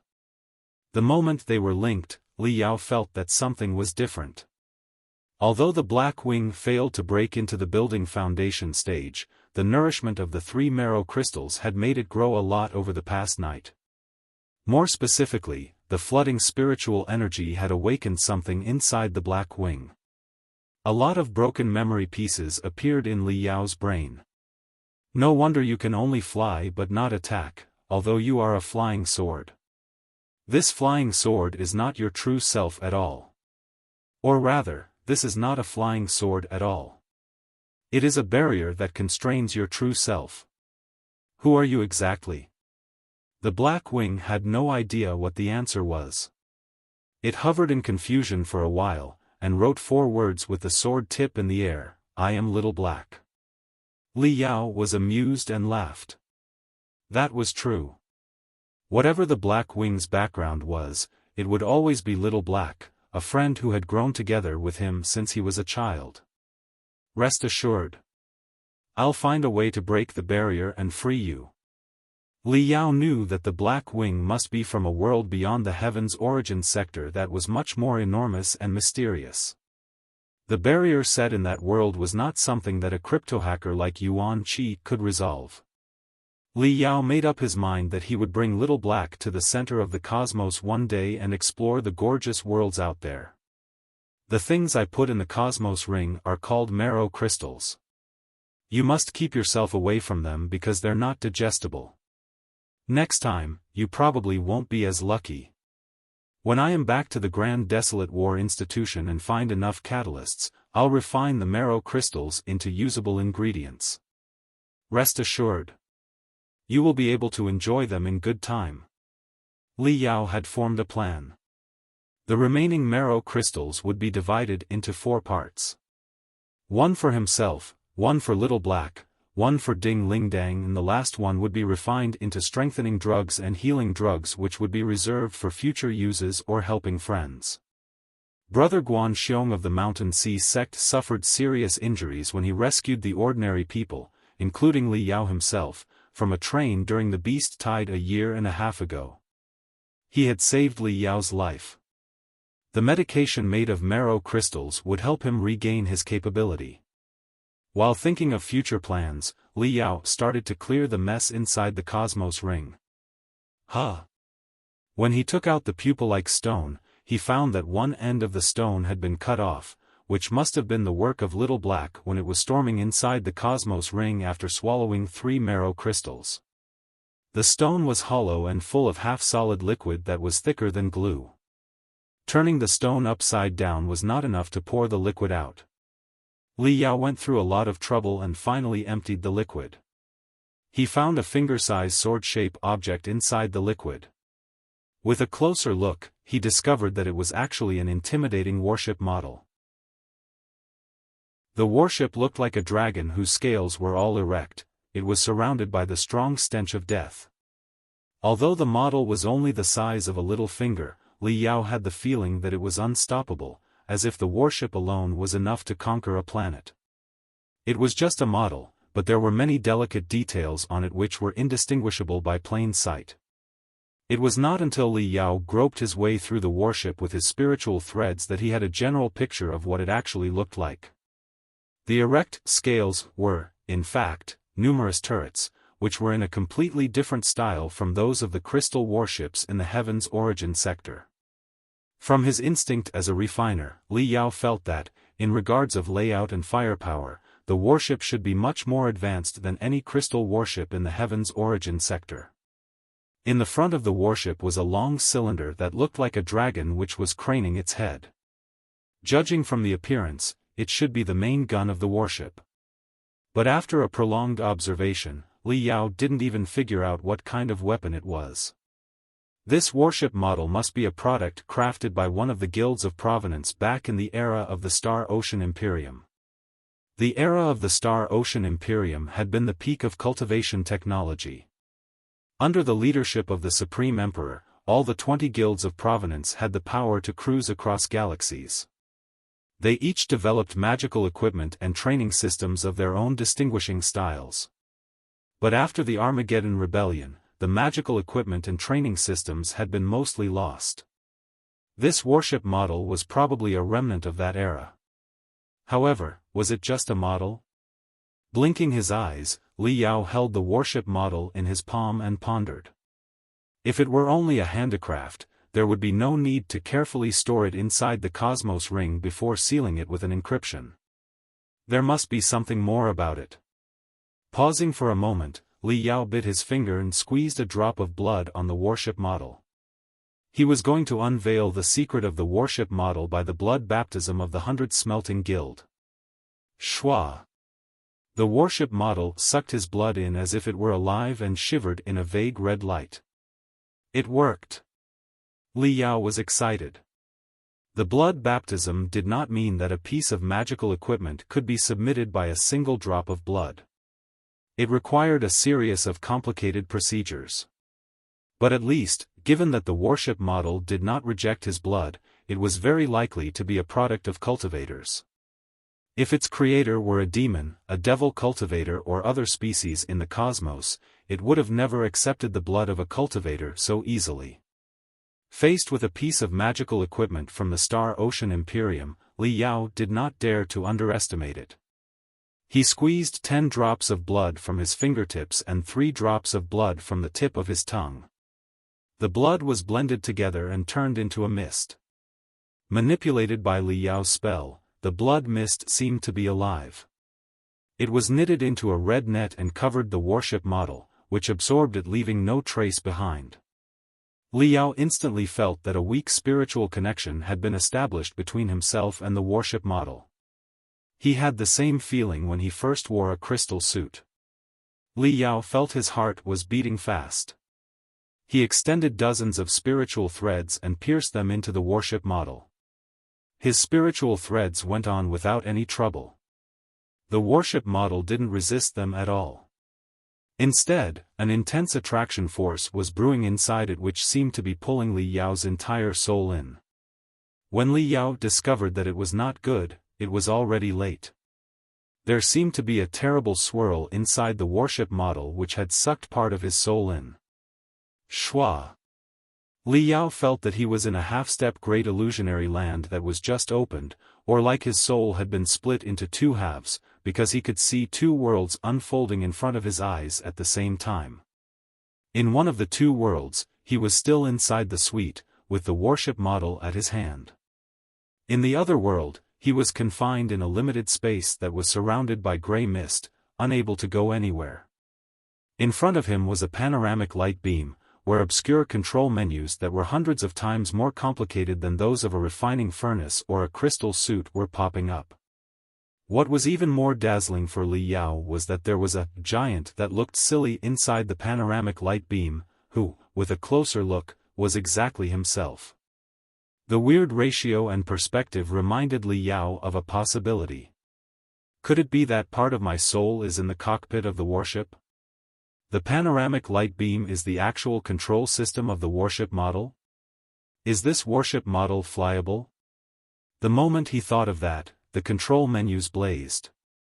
Countless complicated rows of data streamed into the light beam. Runes of the Star Ocean Imperium and those of the Heaven's Origin sector were quite different. Li Yao couldn't even understand most of the instructions, let alone how to drive the warship model. Swoosh! While he was all hurry-scurry, the warship model was flying staggeringly in the air with brilliant colors and twinkles of runes. There was even a mini spiritual shield. In the meantime, Li Yao felt that he had been hammered heavily on the head. Although his soul was quite solid, it was still not enough to steer this warship model. Besides, the warship model was swallowing spiritual energy from him as its power source in a way that he couldn't comprehend. Swoosh! Swoosh! Swoosh! The warship model was dashing here and there in the suite like a headless fly and almost hit Li Yao a couple of times. Little Black, stop it. Li Yao's cold sweat broke out. He tried everything he could to withdraw his soul from the warship model. Thankfully, the warship model seemed to have realized that the pilot was a newbie. It hovered for a while and eventually stopped. Li Yao was finally able to pull back his soul.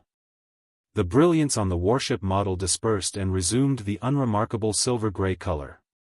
Li Yao's face was pale, and he was breathing heavily. As it turned out, he had been too reckless.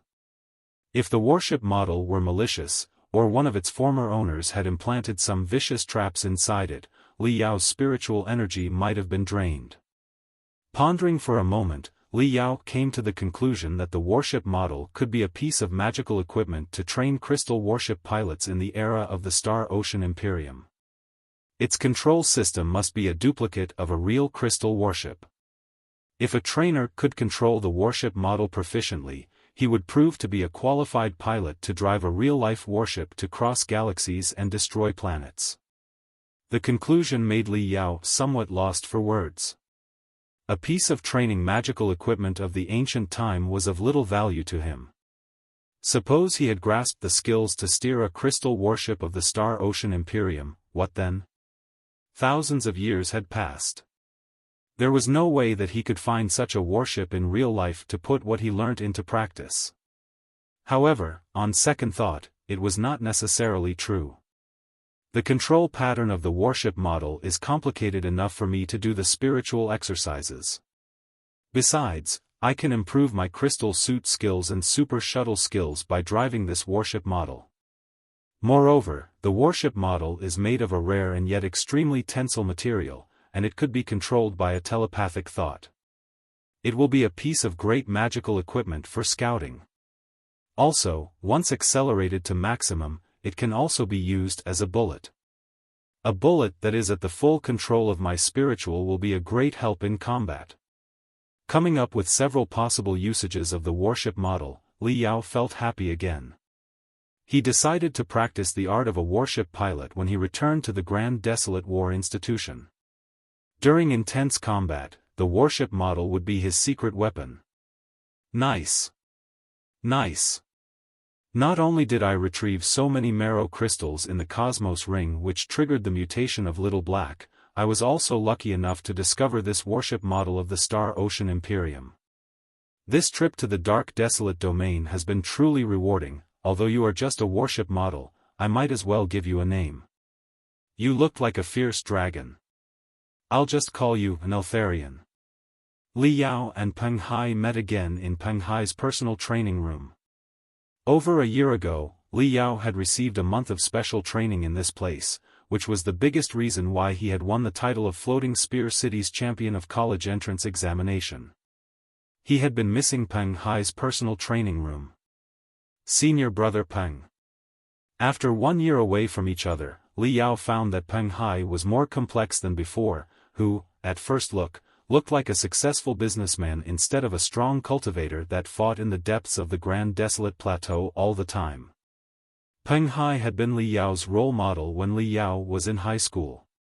He offered generous help to Li Yao unhesitatingly when Li Yao was most in trouble.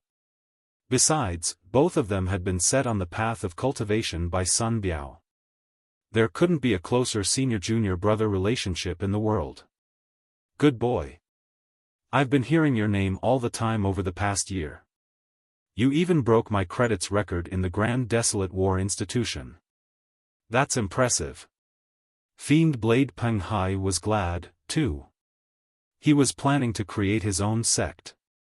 A strong junior brother would be really helpful when he started to recruit his own men. Do you know that Vulture Li Yao is quite famous in the world of cultivators now? When I was training in the Grand Desolate Plateau, many cultivators were asking me about you. You've been putting a lot of pressure on your senior brother's shoulders, Li Yao.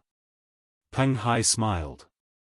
I got the 40,000 credits mostly because of luck. At first, I came across a large-scale beast-tide outbreak in downtown. Then I managed to let the Iron Fist Club and the Chaos Edge Hall turn against each other in the Thunderbolt Cup. That's how I earned the most crucial 10,000 credits. Li Yao was not very confident about his achievement. It's all insignificant. 40,000 credits, or the Thunderbolt Cup, are nothing but campus games. Experts of the cultivation world won't bother any of that. Peng Hai shook his head and said, I'm afraid you are not aware of it yet, but the true reason why you got famous is that you wandered in the Thunderous Sound Mountain for more than 10 days and walked out safe and sound. Everyone in the cultivation world knows what kind of place the Thunderous Sound Mountain is. Even many building foundation stage experts have walked inside never to be seen again. As a refinement stage cultivator, you survived more than 10 days inside the Thunderous Mountain and retreated without being crippled. It was truly a miracle. It is because of this accomplishment that Vulture Li Yao has become known by everyone on the Grand Desolate Plateau. Li Yao thought of something. He took out a brand new demon beast detector from his backpack and said, Senior Brother Peng, the reason why I could survive so many days in the Thunderous Sound Mountain is partly because I was lucky, and partly because of this magical equipment refined by myself.